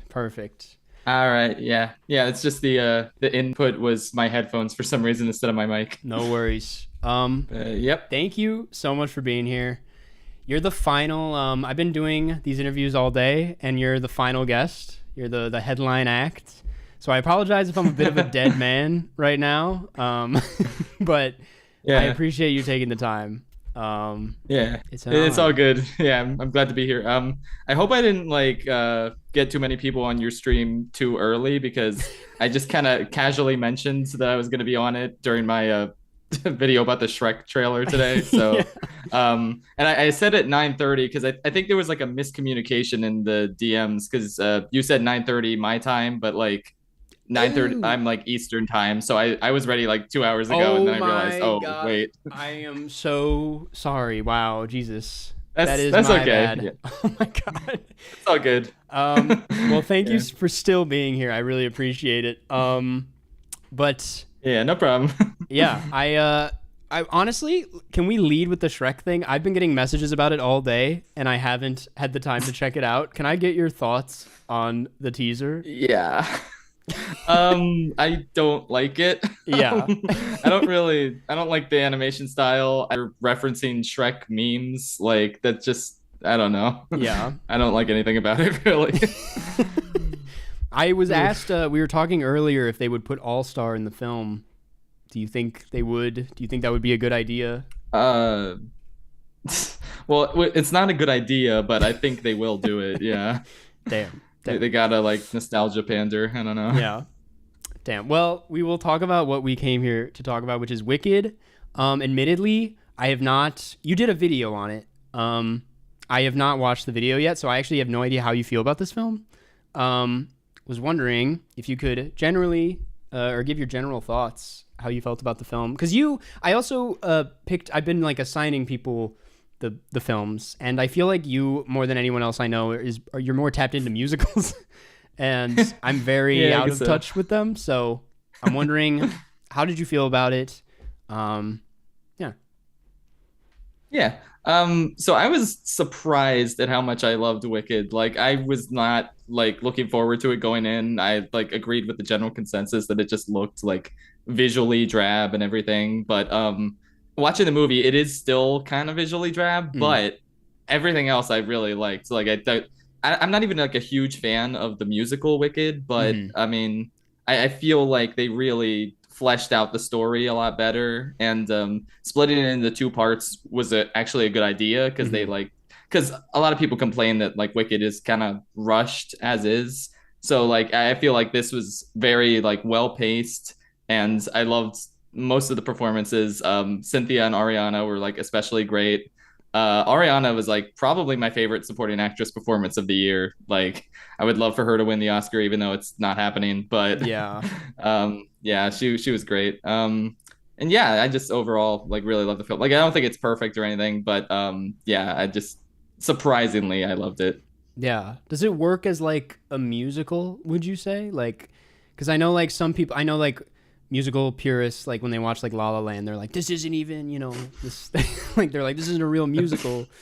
Yeah. Like would you say Wicked works in that form? Like, yeah, absolutely. Okay. Like I think it's I love the choreography. I love the vocals. That's an important thing to get right, is the vocals, because they announced they were doing live singing, like how the Les Mis movie had live singing, and that didn't really turn out great. Like the vocals in that movie are not that good, but surprisingly, like everyone in Wicked sounds really good. Like for the most part, like Michelle Yeoh and Jeff Goldblum aren't like the greatest singers, right, but everyone else is like really top notch, and it doesn't even sound like they're straining their voice like Hugh Jackman was in the Les Mis movie, for instance.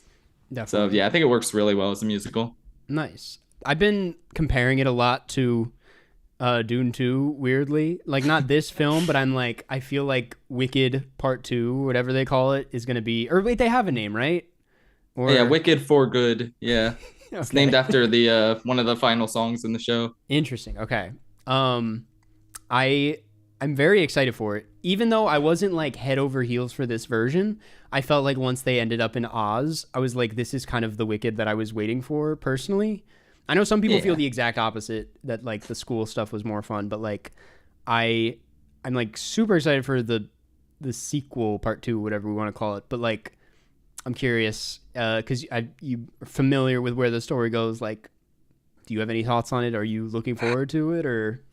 I'm a little nervous because most Wicked fans will agree that like part 2, like Act 2, is significantly weaker than Act 1. I'm not gonna spoil anything, but the story is just kind of convoluted, and it doesn't really like flow together all that well. So I'm nervous, but it seems like they are gonna make some changes, and they're gonna expand it, like give some things more depth, like they did with parts of the first half. So I don't know. I'm cautiously optimistic. Like I'll be happy to see these performances again, at least. But I'm just nervous about the story. And generally, the songs aren't quite as good in Act 2. Like there are some really good ones, but most of the best songs are in the first one. Noted. I've been asking everybody in general. I know you've done your like Oscar, some sort of like Oscar coverage, like your nominations, reactions, and whatnot. how do you feel about the Oscars, like, generally? Like, are you someone that gets pretty into them? Yeah, I'll say unfortunately, yes, I do. Like every year. I don't know. It's like everyone always says like, oh, the Oscars don't matter. Oh, they're just kind of like stupid. But I don't know.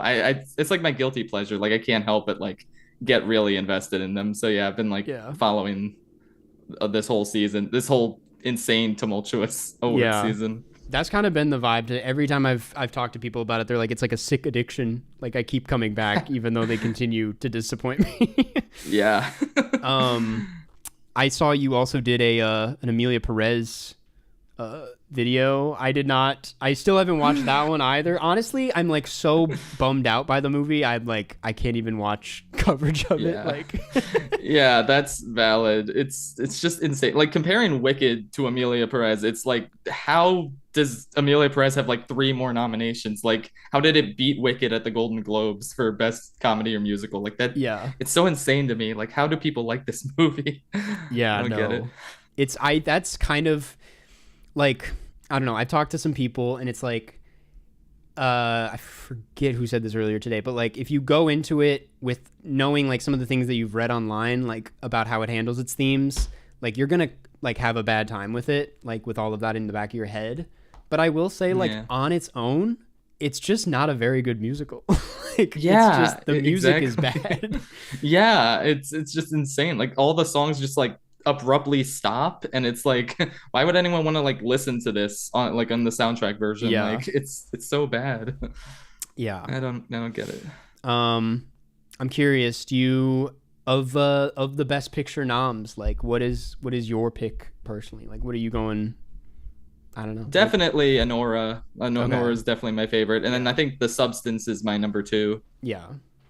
But yeah, so I'm hoping. I'm not a huge Conclave fan, so I don't like. I'm kind of nervous about Conclave's chances. Like. Yeah. But I wouldn't mind. It's not like Amelia Perez, so like Conclave would be like a fine win. I wouldn't get angry.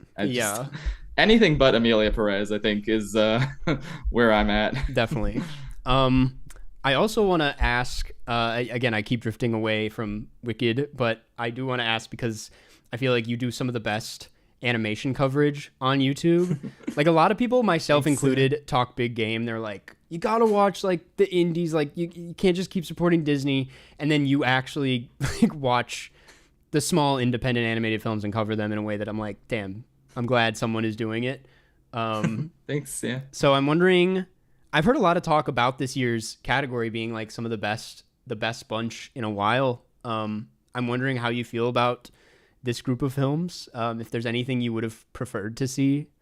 I'm really happy with it. Like, I think I tweeted that too, that this set of 5, I think is the best set of 5 we've ever had for animated feature. Cause there really isn't like a single, like every year there's like some movie that's just kind of not that good, but like here it's like, I think Inside Out 2 is probably my least favorite. And it's like that, it's still a really good like sequel. Yeah. But if I had to choose, I would substitute that for Look Back, but like Look Back was never going to get a nomination, so it wasn't going to happen. But I'm really happy with the 5.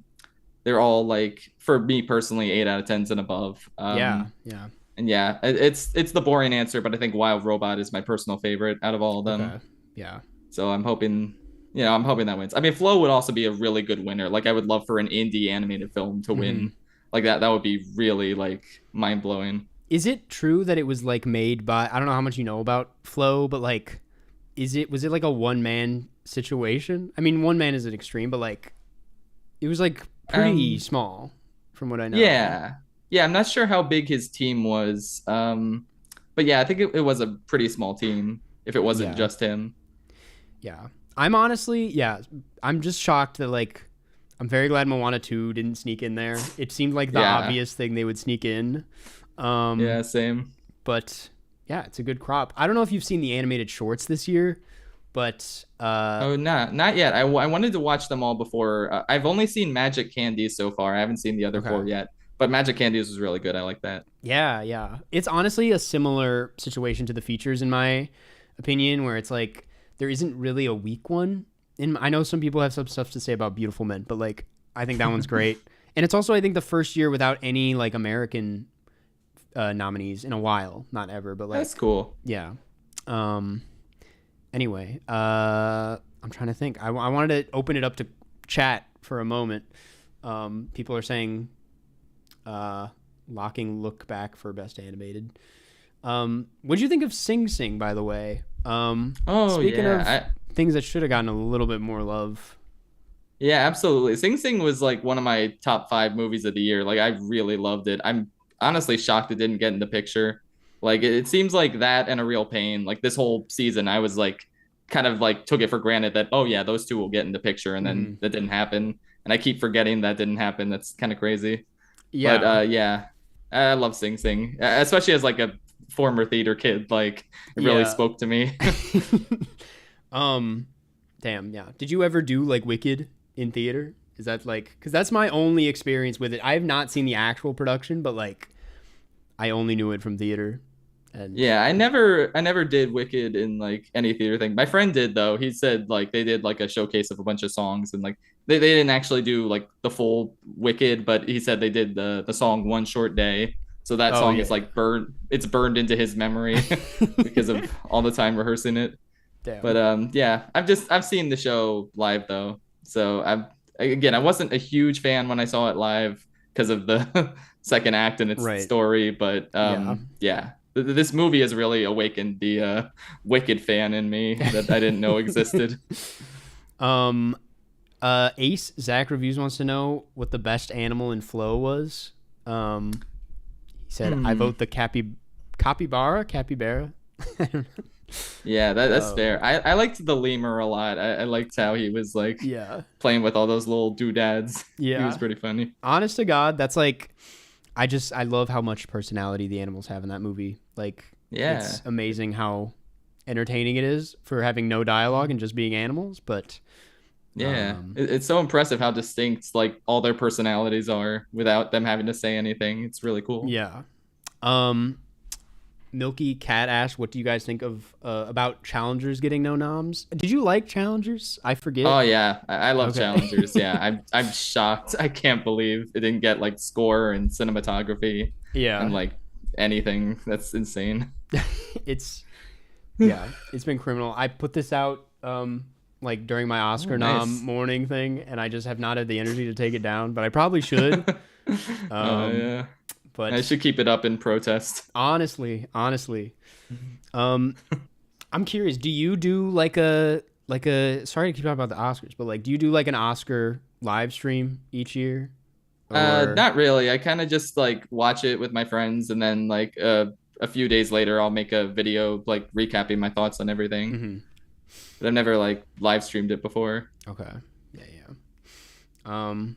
Yeah, I don't know. I've been talking a little bit to people about like how they feel in general about this year in film. Some people say it was like kind of lacking compared to last year, I guess, with like Barbie and Oppenheimer. Just wondering how you feel about it, like in general, how this has been. Yeah, I mean, last year kind of had like a lot of heavy hitters. I felt like Barbie, Oppenheimer, like Killers of the Flower Moon, Anatomy of a Fall, like and the holdovers. Like it seemed like there was like a lot of movies that were like just I don't know how to describe it, like just grand and like felt like really something special. Like this year's crop of nominees, there's obviously some great movies in there, but it's hard to say if any of them are like, you know, as huge as like Oppenheimer or like Barbie or something like that. I don't know. Yeah. So I mean, I think there was still a lot of good movies this year, but like less iconic movies. Like it's hard to call something from 2023 iconic, but like I mean, I think Oppenheimer qualifies. I don't know. Yeah. But yeah. So I don't know. I don't think it was a weak year, but I think comparatively, I think 2023 was probably better. Definitely. I'm making like a video one of these days. I don't know when I'm going to do it, but like of movies that are, I consider like future classics, like movies that we'll look back at as a classic. And Oppenheimer's obviously there. Parasite, obviously. I would say like Uncut Gems. Is there anything you would put on there that like, I don't know, I'm forgetting? Yeah, I don't know. You covered the big ones for sure. I don't know. I'd say the Holdovers probably like that. I think that's gonna become a Yeah. Christmas classic the more time goes on. It was really interesting this year to see it, like, 1 year later, to see if it would actually hold up, because like people say that and then it just doesn't end up in the rotation. But like I feel like this year there was a lot of talk about it and people were rewatching it and getting into it. I'm just like, damn, it is well on its way, I feel like. Yeah, great. yeah. I showed it to all my friends for the first time, and they all just loved it. So I think we're gonna make that a tradition of watching that every December. Hell yeah. Non-movie question, because I haven't like talked to a lot of people on here today that like talk about games or anything. This is late news, but I'm curious what you think of like the new Switch, honestly. Like, Oh yeah. Yeah, I mean, I don't know. It looks like another Switch. Like yeah. it's not the most exciting thing in the world, but I mean, I don't know. It's a good idea to make money, like Yeah. instead of making like something weird like the Wii to the Wii U, like that Yeah. obviously flopped. So it's like the Switch 2 is like the smart thing to do to keep up this momentum. So, Yeah. but I don't know. I mean, I'll buy it, but it's not like, it's just another Switch. I don't know. Yeah.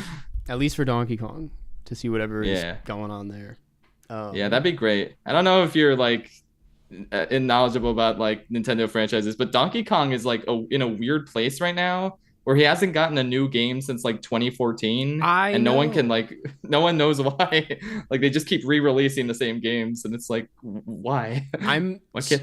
honestly bummed about it because I'm like a huge Donkey Kong fan. Like Donkey Kong Country on the Game Boy was like the first thing I was into, and Yeah. I liked Tropical Freeze like 6 or whatever how many years ago it was that I played it. But Yeah. like, damn, Yeah, I don't get it. I kind of wanted like, is there a Donkey Kong open world game? Because that's kind of something I've fantasized about many times. Yeah, not really. There was like a 3D platformer back in like the 90s, Donkey Kong 64, but it's not really open world. So it'd be great if they could make one. That would be amazing. Yeah. Levi Turner asks, thoughts on Conan hosting? Super exciting. Yeah. I mean, yeah, I think we're all in agreement.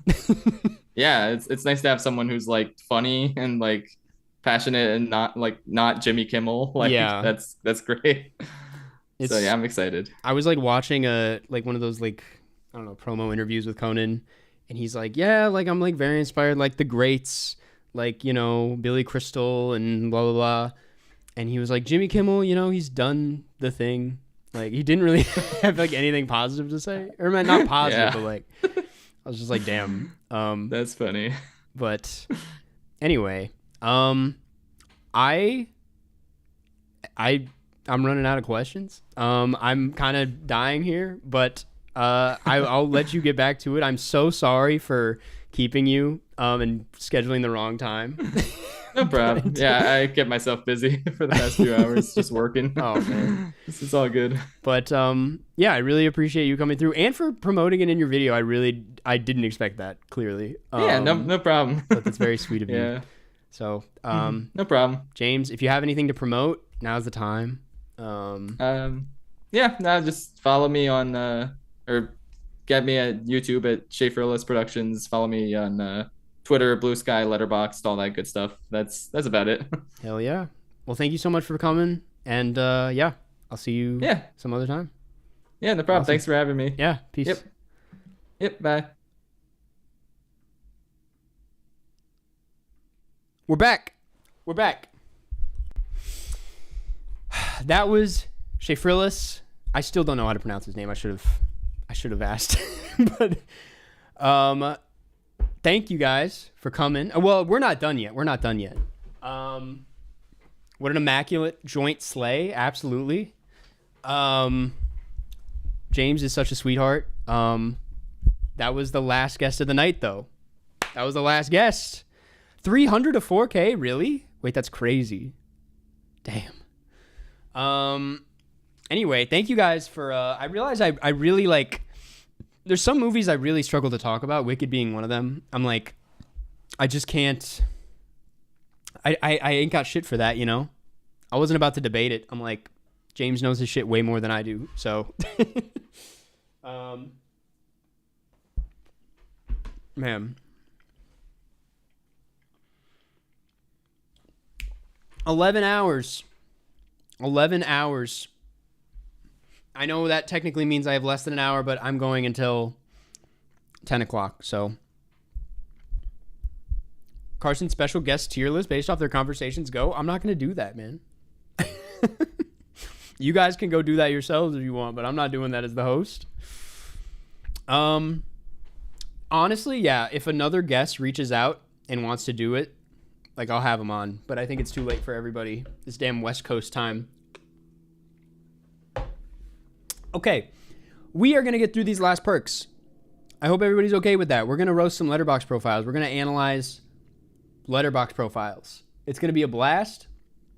I'm super excited. Let me thank the new donations, though, that we missed while we were in there. Phoenix Hopped. That's actually a cool name. Thank you for the 50. Thank you, Phoenix. Love the name. And if you want to play Cinenerdle, you earned it with this donation. Just let me know. Email me. We can get down to it. Other than that, though, I'm going to put this wrap somewhere else. Let's see. Where did we leave off? Elijah Brown, we already did. James Brendel. One second. Man.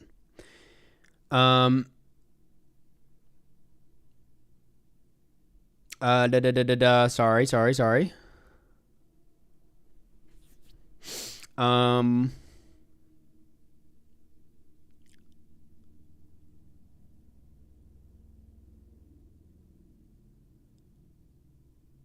Okay.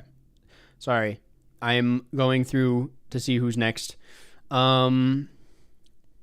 James, we already did. Yes, James Brendel, we already did. Joe has opted out of Cinenerdle. And then, no. Okay. Okay, so then it's Kathleen Brewster, who I do not have. If Kathleen, if you are here, feel free to email me if you want to play. If not, it's all good. If you want to play or get your letterbox roasted, or just analyzed, it's not that serious. And then Tyler, we already did. Matthew.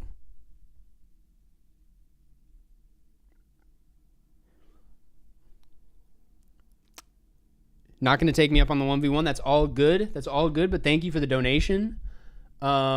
Jonathan. Oh. Okay, yes. Jonathan is next. I'm sorry that took so long. Wait.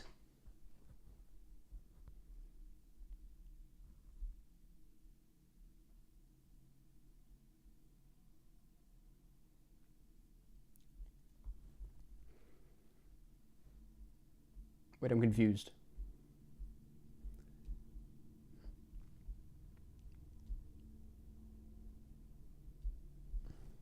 Okay. I'm going to do Jonathan's. I hope everybody's okay with that. I don't know if this person is here. But if not, they can always come back. Okay, let me figure this out.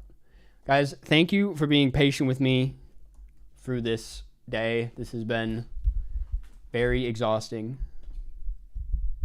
It's me. Okay. Not peeing. Chrome game. And transition. We're back. Jonathan the Cuban. Thank you for the generous donation. We're going to look at your profile now. Very pleasing. 9 following, 9 followers. He keeps it simple. Love the profile picture with the corn. Looks delicious. Another patron. We got patrons for days in here, man. Okay, Alien Dune the Thing Baby Driver. It looks like a freshman year film dorm right off the bat. Nothing wrong with that. Again, nothing wrong with that. People think I'm being mean, but I'm just like, these posters are what you see in dorms, and that's okay. There's nothing wrong with that. These are good movies. I think they're all, maybe with the exception of Baby Driver, all 5s. And Baby Driver's like a 4.5 for me. So honestly, great top 4 off the bat. It's just a little bit of freshman film dorm core. And that means nothing about the films. Let's take a look at some of the films though. Your general ratings here. Amelia Perez at 1. Once again, I don't think anyone here has had Amelia Perez anywhere higher than at least a 2. I think that's kind of crazy. It's kind of wild. 4.5 for Heretic. Is Heretic good? Can you guys be honest with me? Do I need to watch it? I mean, I'm gonna watch it, but like, do I need to prioritize it? Be real. They're all great besides Baby Driver. Baby Driver's great, man. We have to admit that. We have to admit that Baby Driver's pretty damn good. 2 stars for Trap. I know, that is heartbreaking.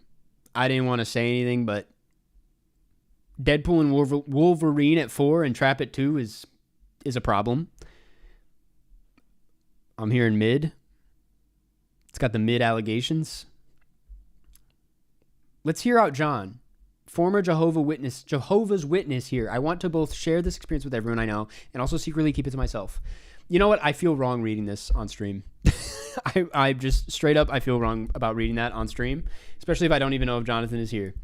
But if it's a personal reason, I can see why this would hit. I got to check it out though. I heard Hugh Grant's pretty good. Yeah, I was like, we gotta move on. Let's see. Let's go to lowest rated.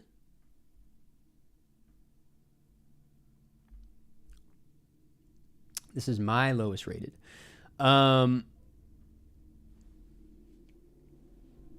Public review. You are here. That's great to hear. I'm great to hear that you're here. Oh no. Back-to-back disappointments. Shin Godzilla? I haven't even seen this movie and I heard it's good. What's wrong with Shin Godzilla? A Quiet Place Day 1 I agree with. I'm not going to get too into that one. But damn, man. This could only happen 11 hours in. Oh my God, don't tell me I'm seeing what I think I'm seeing.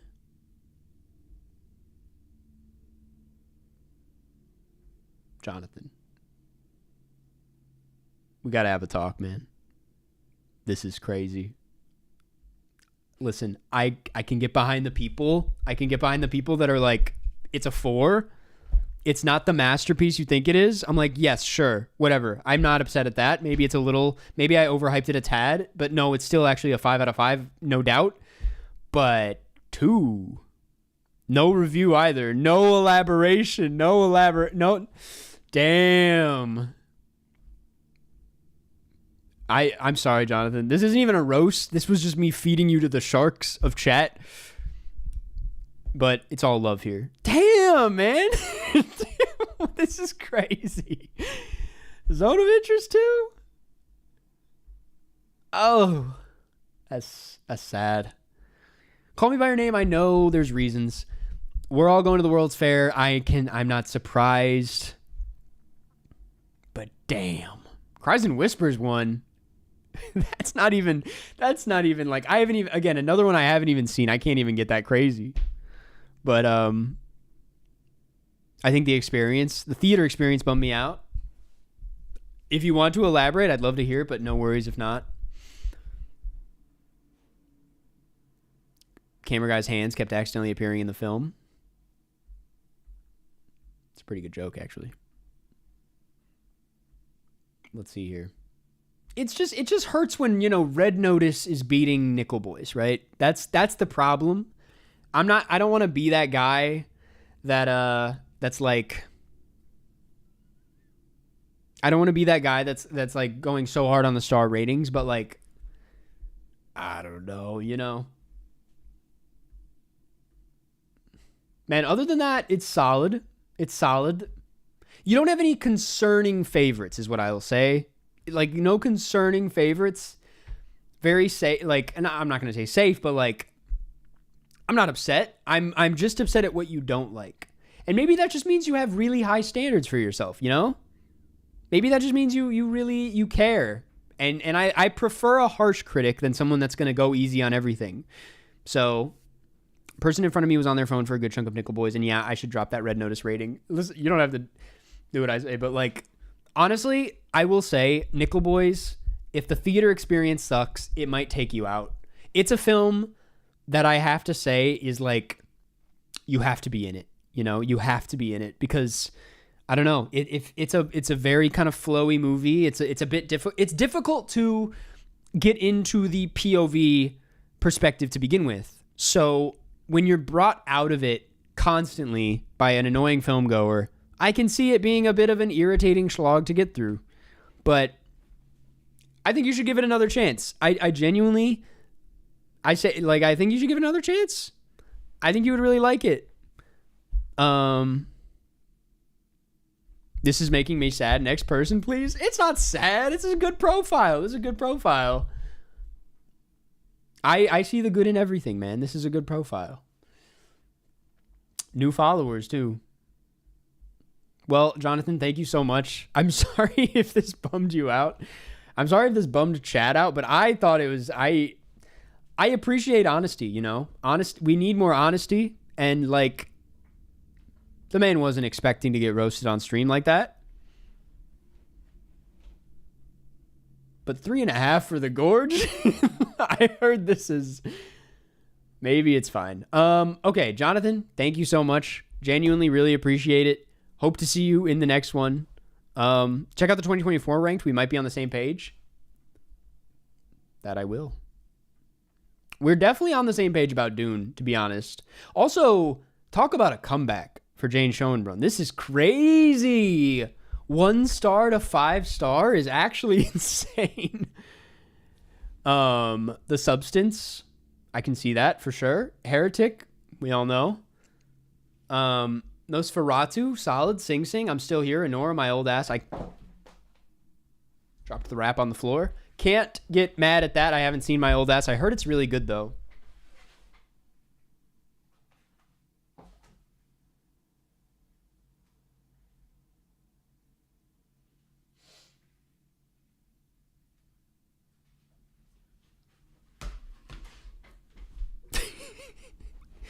Everybody calm down.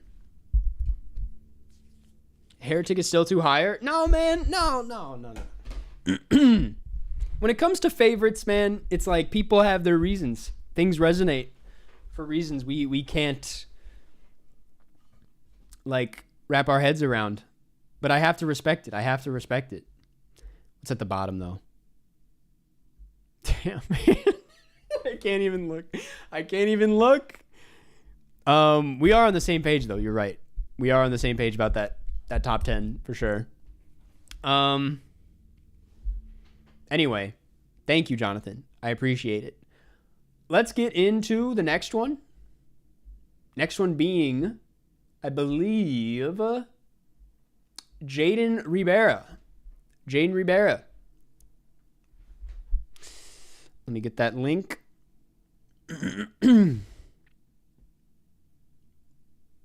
Okay. It's just that name. Found it. I hope this is it. I'm pretty sure this is it. Yes. Okay. Jaden Ribera. Profile picture. I really like it. I don't know what I'm looking at, to be honest, but I really like it. Honestly, kind of jealous. Wish I had something like this for mine. I've been thinking about changing my profile picture. Would that upset people? Am I thinking too deep into it? I have friends that are like, don't do it, man. That's your thing. And I'm like, no, but I kind of want to change it. I can grow, you know? Let's see here. The top 4. I cannot speak on Stand By Me. Haven't seen it. We all know this by now. But Punch Drunk Love, instant win. It's Such a Beautiful Day, instant win. And Up, people are going to hate on this, but man, someone said, bro, Up at number 1. Like, it's a little crazy. Like, are we even saying, are we even going to call it the best Pixar movie, let alone best of all time?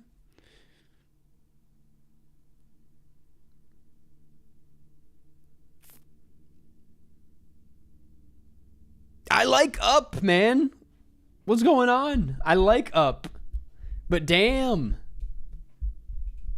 Up got to be the most overrated Pixar film. It's not that overrated. Like, I think it has things to appreciate past just the opening, but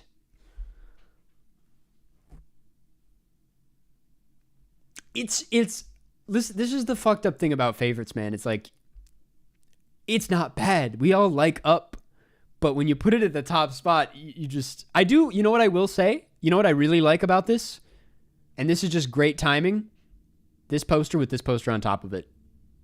It looks pretty nice. I wish the clouds there were like up there, but this is fun. This is real fun. Actually, I'm going to zoom out so people can see it better.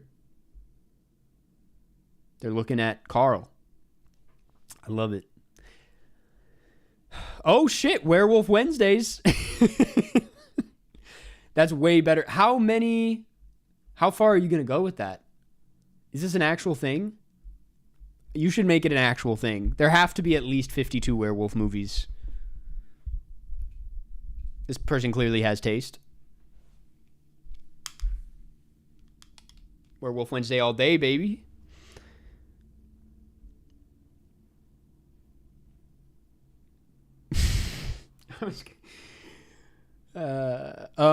Okay, let's do the best part here. Because the thing is, people, like, they can, like, adjust their top 4. But, like, you can't... Not a lot of people expect this part of the deep dive, even though we've done it every time now. What are we working with here? I guess. Dude, actually, yeah. Yeah. The Boss Baby Family Business, the sequel, like, might be... I'm serious, one of the most forgettable movies of all time. It has dropped off the face of the planet. It has never been spoken of again. I think it deserves a half star. Fred the movie? Hop, Norm of the North. I mean, these are just, you know, no one's shocked. Is Stray? No, this is different. Dirty Grandpa? Wrinkles the Clown? Smosh the movie. I'm not surprised at anything here. Sing and Sing 2. Appreciate that. Run Rabbit Run. We have a real Run Rabbit Run hater in the house. Yeah, I'm not... Ooh. Captain Fantastic's not that bad. What do we... Bride of Chucky is fun. Bride of Chucky, that's a little... That's your first strike. That's your first miss, I will say. Other than that, no complaints in this... Good to see that Fred 2 improved on Fred 1. Yeah, man. I feel like that's universally agreed upon. Fred 2 wipes Fred 1. Let's see. Anything spicier? Damn, you guys just are not fucking with this movie. And that's fine. I'm not going to force anything. Mean Girls deserves to be a lot lower. Creep is good. Creep is good. And this deserves to be a lot lower while we're at it. They're definitely not on the same page. I'll tell you that much. They're two different beasts. This one is pretty decent. Maybe a little forgettable, but like a fine, watchable summer flick. This one, a colossal waste of time. Like one of the biggest wastes of time and money Hollywood has whatever. Diver Wimpy Kid. Yeah, we kind of breezed past that one, didn't we? Dunkirk down here.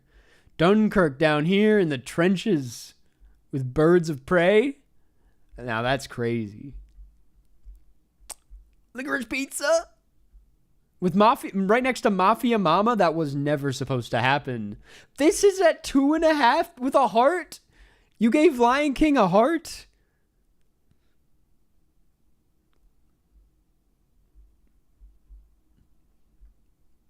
Let's check the lists. Jackass ranked. Now this is what we came to see. Dude, I really got to tap into Jackass number 2, I guess. I guess that's like the one. Yeah, I guess I got to watch this tonight, probably. Jackass 3 is pretty good. I did really like Jackass Forever. pure joy on screen. Just pure joy, love of the game. Aster ranked. Chat, let's unpack this.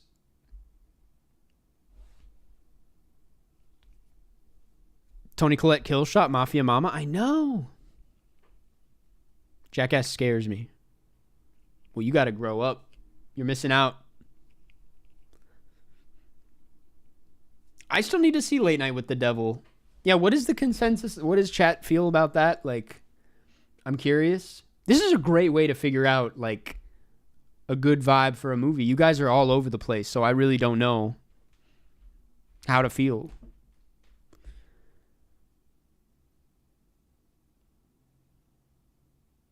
Not good. It's solid. The AI stuff turned it off. Snooze, all caps. Very good. Beau is Afraid is really bad. Beau is Afraid is kind of bad. You guys you're not there yet. You're just not there yet. You're going to watch this shit in like 2 years and be like, people slept on Beau is Afraid. That was you. You just woke up. I probably agree. No. I mean, I would probably put it last. I would probably put it last. I don't know if Talk to Me beats Killers of the Flower Moon in my book, but I gotta respect it, I guess. Man, if this is who I think it is. Dude, I'm getting concerned, man. Tyler Cobb with another donation of $176. Tyler, what the fuck is your problem? What the hell is your problem?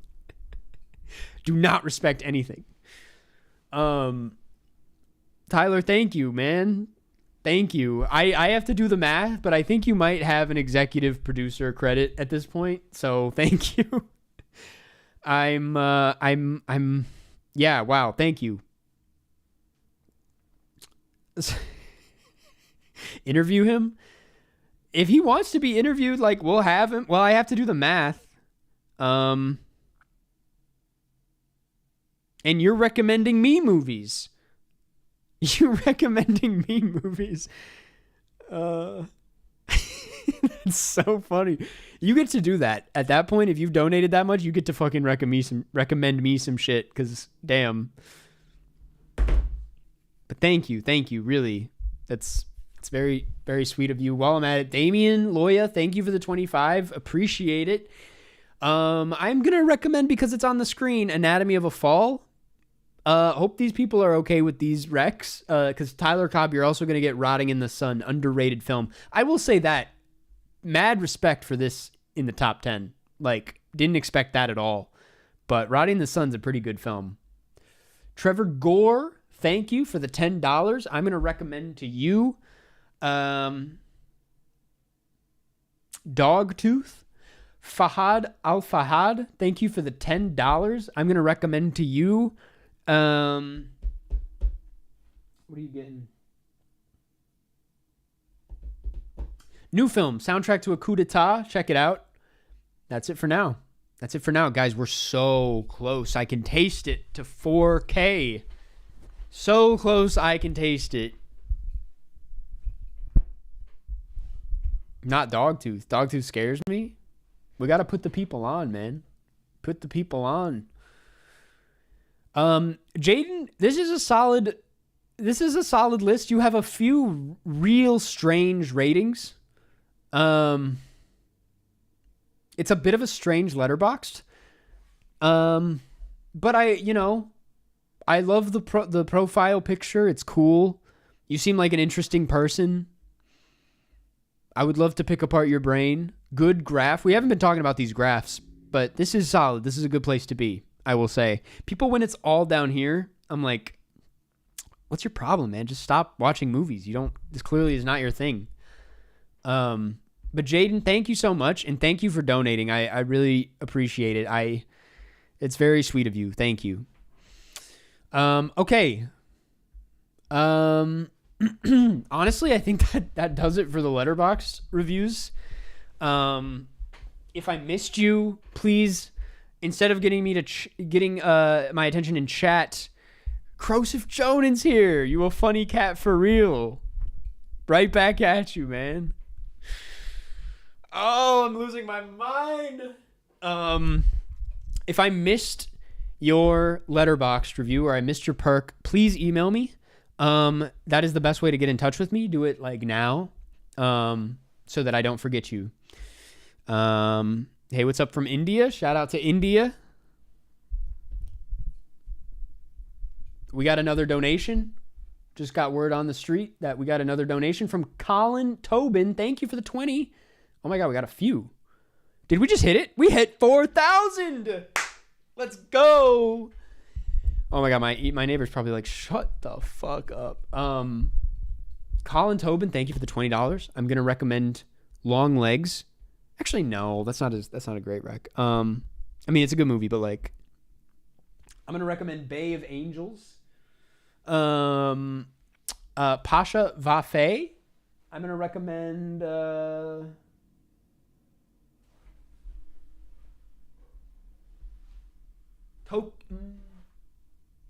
True Stories with David Byrne.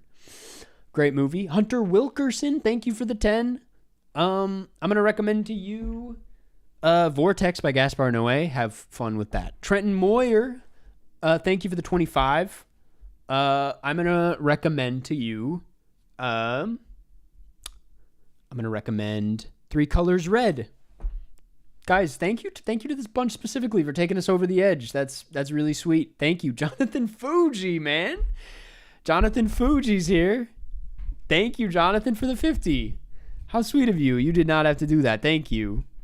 Damn. What are you looking at? I'm looking at my Blu-ray collection. Jonathan, if you want to play Cinenerdle, you're more than welcome. Just let me know.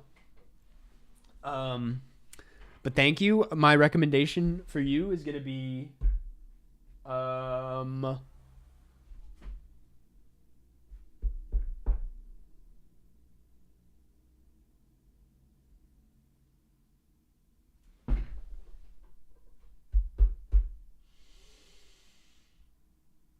It's time to rewatch Sound of Metal. It's time to get back into it. It's time to appreciate that as one of the strongest films from that year.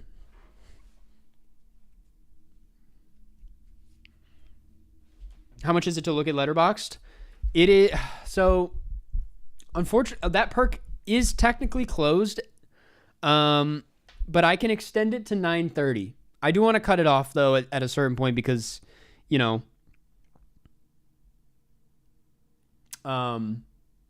Yeah, I don't want to be. I don't want to be doing things too late into the night. So, but I will extend it to 9:30 if anyone wants to donate for the Letterboxd thing. It's 100. Cinenerdle, it's 40, I believe, right? Yes. But other than that, feel free to keep donating though until 10. I'm not shutting off everything. I'm just shutting off the perks. You watch Sound of Metal daily? Now that's a problem. That's a bit much. Dude, maybe we should play a little Cinenerdle just for fun. We could do a battle royale. Do you guys want to do a battle royale? How are you feeling, Car? I'm feeling a little crazy, a little loco. But I'm excited. It's probably not a good idea to keep looking at screens after this, but I'm honestly probably going to play Fortnite. Start a Fortnite lobby. Honestly, I'm so delirious that it would be so funny though on the main channel to stream Fortnite. Like people would just be like, "What is he doing?" If I'm gonna stream Fortnite, I'm gonna do it in like in a quiet place where no one can find me on the internet. I'm not gonna do Fortnite. I'm doing it's for the film. I mean, if I get a capture card, I'll do Fortnite.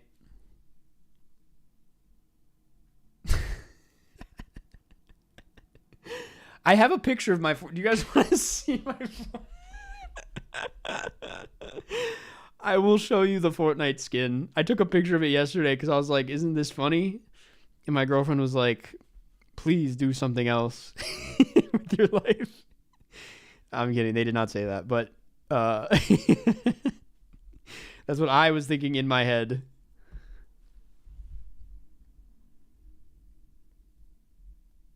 I just unlocked her.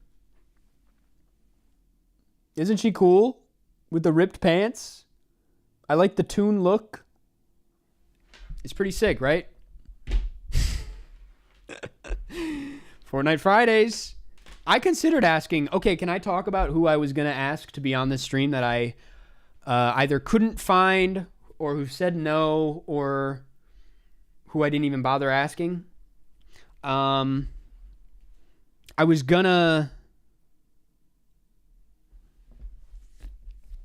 ask Connor, but then I was like, Connor probably doesn't want to do this. I was gonna ask Mia Khalifa, but I couldn't find her contact info. But she follows me on Letterboxd, so I was like, that could happen, and that would be very special. I'm sure she has she literally like talks about film all the time on Twitter. So apparently she's a cinephile. That would have been fun. I did ask Club Chalamet. She said no. She did get back to me. She said no. I reached out to Fantano. I don't think he knows who I am. Yeah, those are kind of the people I was thinking of. And then I just like blanked and I forgot a bunch of people I could have asked. Club Chalamet would have been the funniest thing ever though, wouldn't it? That would have been like the peak of my channel. It would have been so fucking good. But she literally said, she was like, hey Karsten, sorry I can't make that happen. And I was like, oh, damn it, man. Just a quick interview. And I don't want to like, you know, I'm not trying to be mean. I just like, it would be fun to talk to this person about Timothée Chalamet. Charlie XCX would have been crazy. Yeah, but that's never going to happen. Get Jenny Nicholson on. I don't think she knows who I am either.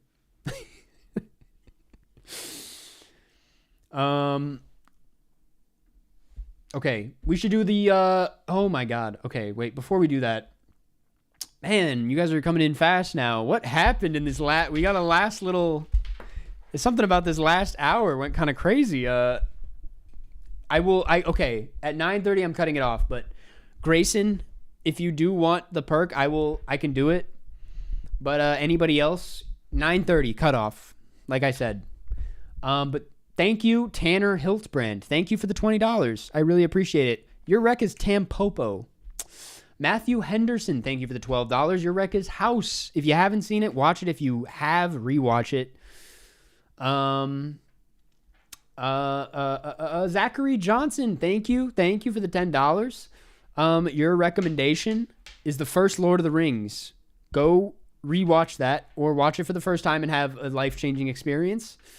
Emma Evans, thank you for the $10. Thank you. I am gonna say you should check out Beau Travail. Check out Beau Travail. Grayson Irwin, thank you for the 150.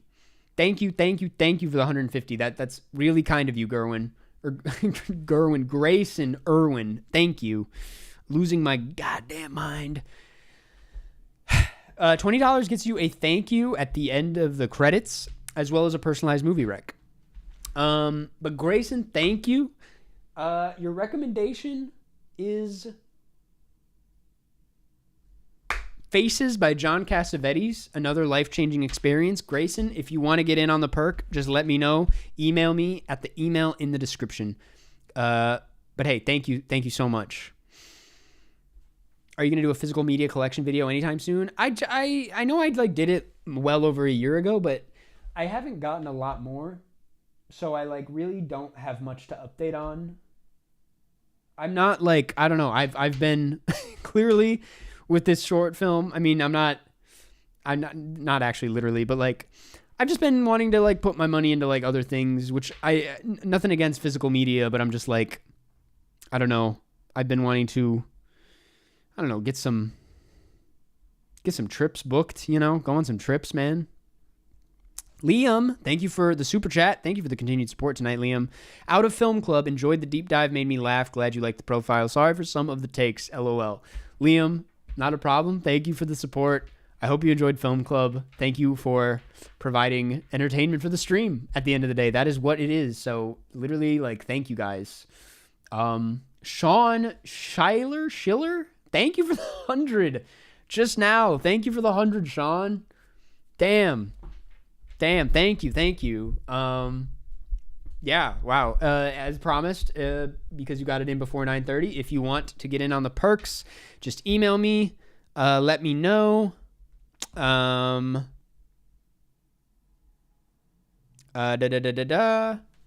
want to make sure. Yes, okay. Just want to make sure. Yeah, just let me know. Email me, and we'll get into the perks. But regardless, thank you so much for the lovely donation.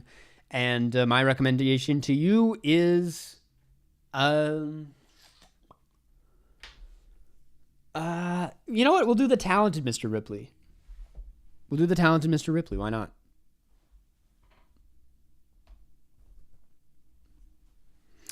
Cinenerdle. Let's do it. We're going to do a battle royale. Sorry, Jaden, to just have your business open like this. Ethan Butler, thank you for all the support on the channel, Ethan. I just want to say thank you for introducing me to a whole new world of cinema. I've been watching your channel since 2018, and your love for film is infectious. Good luck with your film. Ethan, thank you so much for all the support. I recognize your name. You've been in the community for a while, and I just want to say thank you. Means the world, man. Thank you. Let's see. Cinenerdle.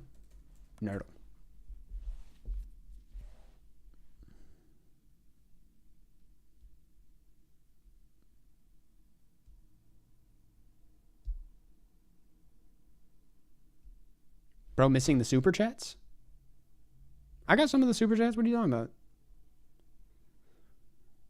Faisal Hadi, thank you for the super chat. Show your lowest moving ratings. We judging you. I'm going to do that at the end of the stream. Yeah, I'll do that at the end of the stream. That's a fun idea. Sean, I just got your... wait, 1 second. I got to prioritize the perks here. I'm sorry. And then we'll do Battle Royale.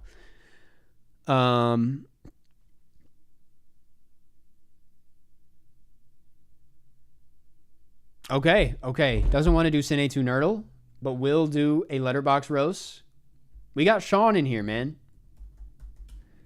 We got Sean. Is this it? This is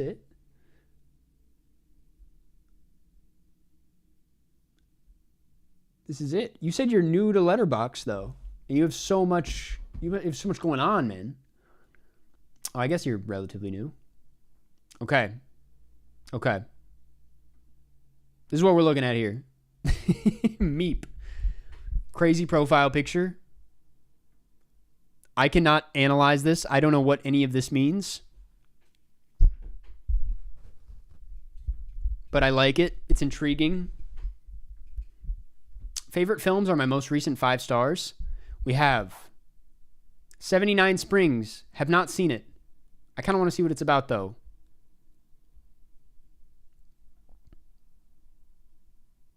This film memorializes the leader of Vietnam, Ho Chi Minh, on the occasion of his death. It narrates the story of a life, which is also the story of a nation, recounting his important accomplishments in the struggle against colonialism and imperialism. And it's a short film. Gotta add that one. Aguirre, The Wrath of God, very intense film. Thief, also very intense. Bound by Honor, haven't seen it. Looks interesting. I'm putting it in. Pretty solid top 4. Very, very prestigious, very arty.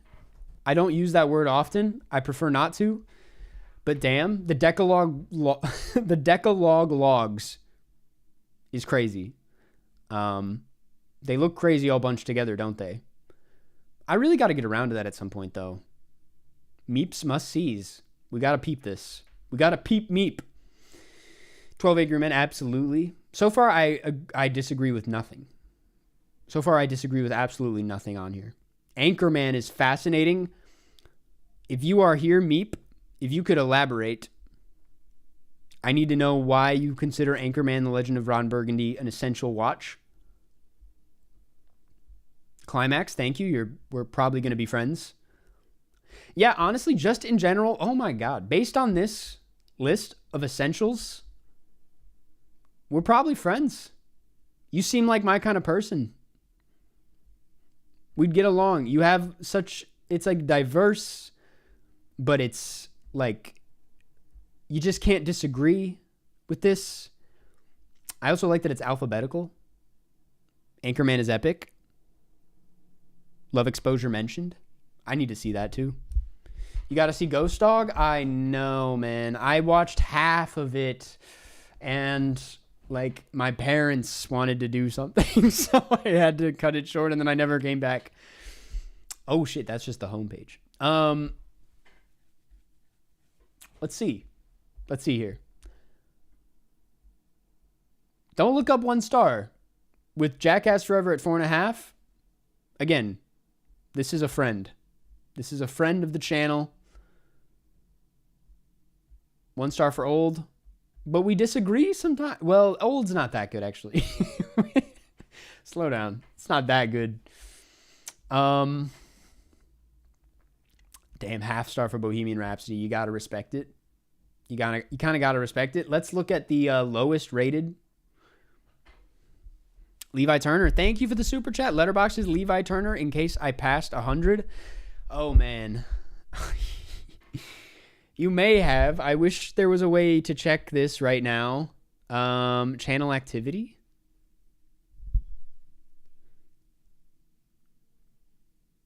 There's like no way I have to manually do the math. Are you serious? Give me a second, Levi. You probably did. You probably did.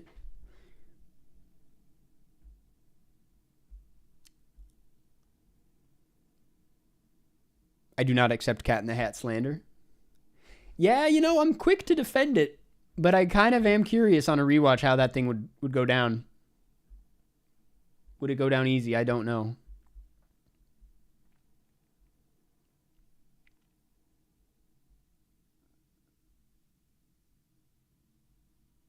Wait. Oh, I thought Everything Everywhere All at Once was down here. That'd be kind of funny if it was. Is it? Wait, or am I just not seeing it? American Beauty, for sure. I kind of like it, to be honest, but I actually really like it. Oh, no. After all the Gaspar love in the Essentials list, love couldn't break 1.5 stars. Along Came Polly. Yeah, it's not very good, is it? Meet the Parents. All right. We have a thing against comedies here. I'm picking up on that.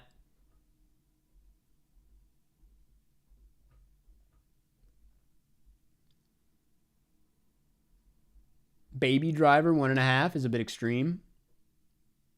Polar Express 1.5. Many people will agree with you. I think it's a bit much. I think that's a bit extreme. Little Fockers. You went through the whole trilogy, didn't fuck with any of it. Let's keep it going. I think I saw someone said it's at 2. I want to find it. There it is. Yeah, Everything Everywhere at 2.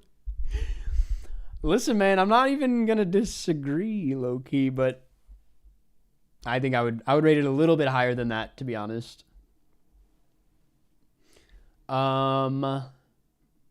This is, yeah, I mean, here's the deal. You're familiar. You know, you like the good shit. You have great taste. You have immaculate taste, actually. I have to say it. You do have a thing against Ben Stiller. Yeah, you got something against Ben Stiller, I will say. Some real hater energy coming from them. But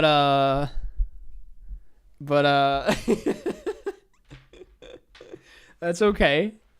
Yeah, you're not big into the like 2000s comedies, and that's fine. That's fine. Hey man, who doesn't? Man. I can get behind the still. I can get behind the stills every now and then.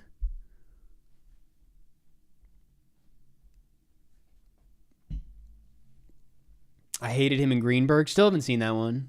Ben Stiller, hate watching. This is a good... I mean, I feel like I got my point across, though. 69 this year. No comment. Jesus. Big day. Big day here. solid list. A little all over the place though.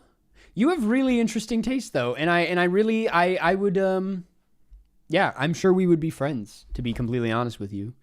So yeah, thank you, Sean. Thank you. I'm assuming I got the right profile. There nowhere does it say Sean on here, but I'm assuming I got the right profile. But yeah, Grayson, I'm gonna get to you. Boneless fella, lovely username and lovely profile picture. Thank you for the super chat. I'm sorry that you had to send a super chat to get my attention. But yes. Okay. Let's do Grayson real quick. I think that's, if I'm not mistaken. Yes. Okay, we're done with the Letterboxd ratings after Grayson. Unless someone from earlier remembered to email me, but after Grayson, we're done.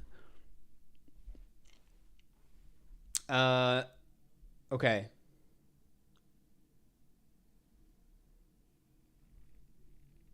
Okay, I did actually get one from Karsten. Karsten, we'll get to you. Grayson, Karsten, we're done.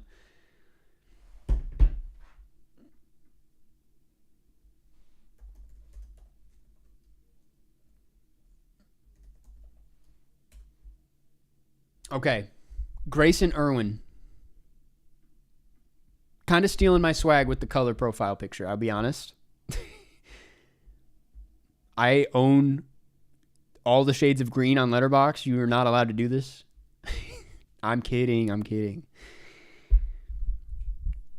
Carson, what's your opinion on movies? They're fine. I don't give a shit. Grayson Irwin, copying my swag yet again, but had the audacity to throw Joker in the same lineup, man.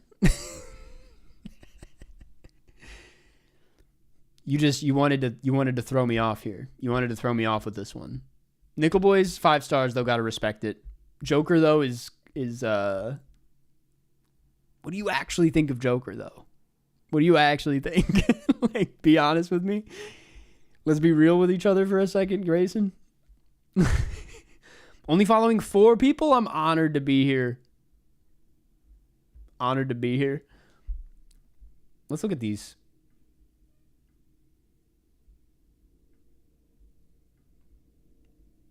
Okay. Okay. I'm seeing, I saw off of first glance a lot of movies that I don't hate like this.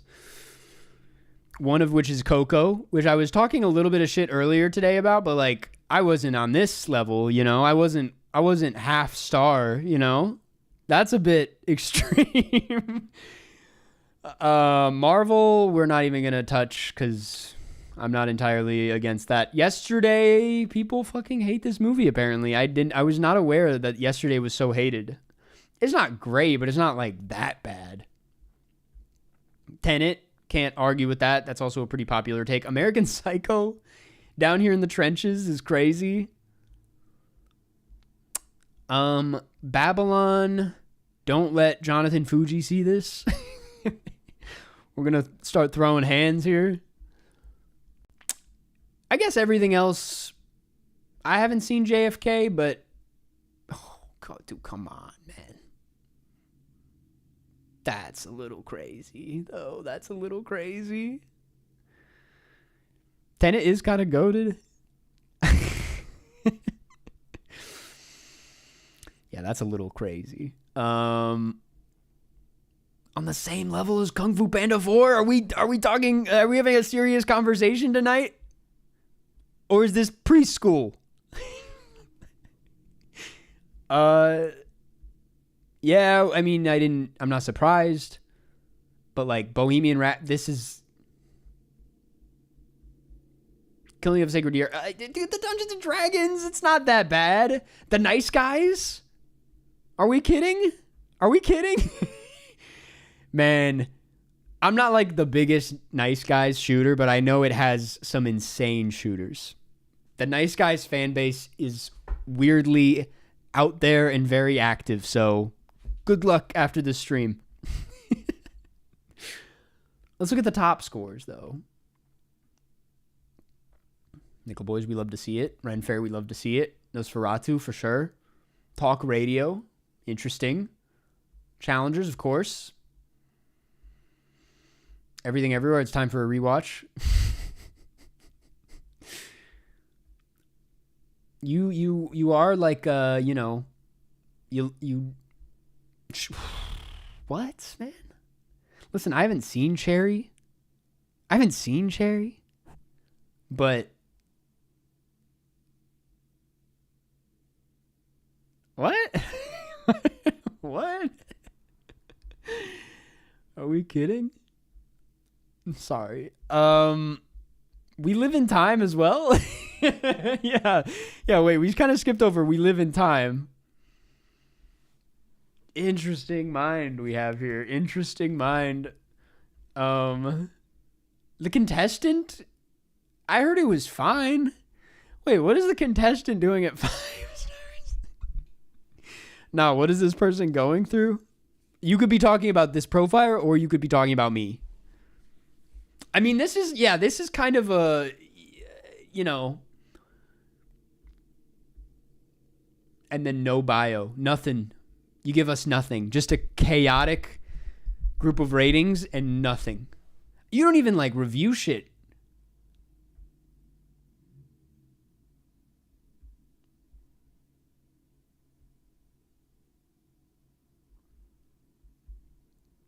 Yeah, you're a very mysterious figure, Grayson, but I have to, again, I have to respect it. I have to respect it at the end of the day. I haven't seen, I will, like, let's make it very clear. I haven't seen most of the things that baffled me on this list.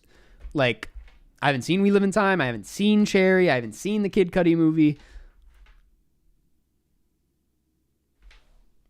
But it was a crazy. This is probably the most controversial profile we've seen today, which is really funny. It's just starting it off with this is hilarious. This is like you had such a like normal safe 4 going. No one was gonna say shit, and then you just had to throw in the Joker, and just fuck us up. But Grayson, thank you for the donation. All that said. Providing a chaotic Letterboxd page for us to look at. Thank you. Okay. Boneless fella. I love your username. I really do. Last one of the night. Carson Wood.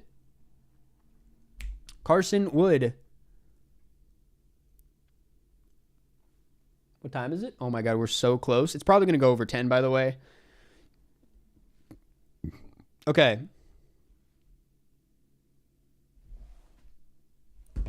The final Letterboxd review of the night.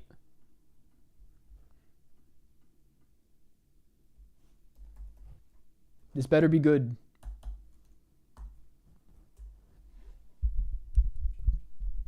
Okay. Carson from Baltimore. Skeleton with a cat. Adorable. We can't be too upset at this. But I'm a cheerleader at number 1. Solid pick. History of the entire world, I guess. I mean, I haven't really seen it in a while. I'm not about to talk shit. Everyone enjoyed it. Like, it's a good movie. I've just never seen it in a top 4,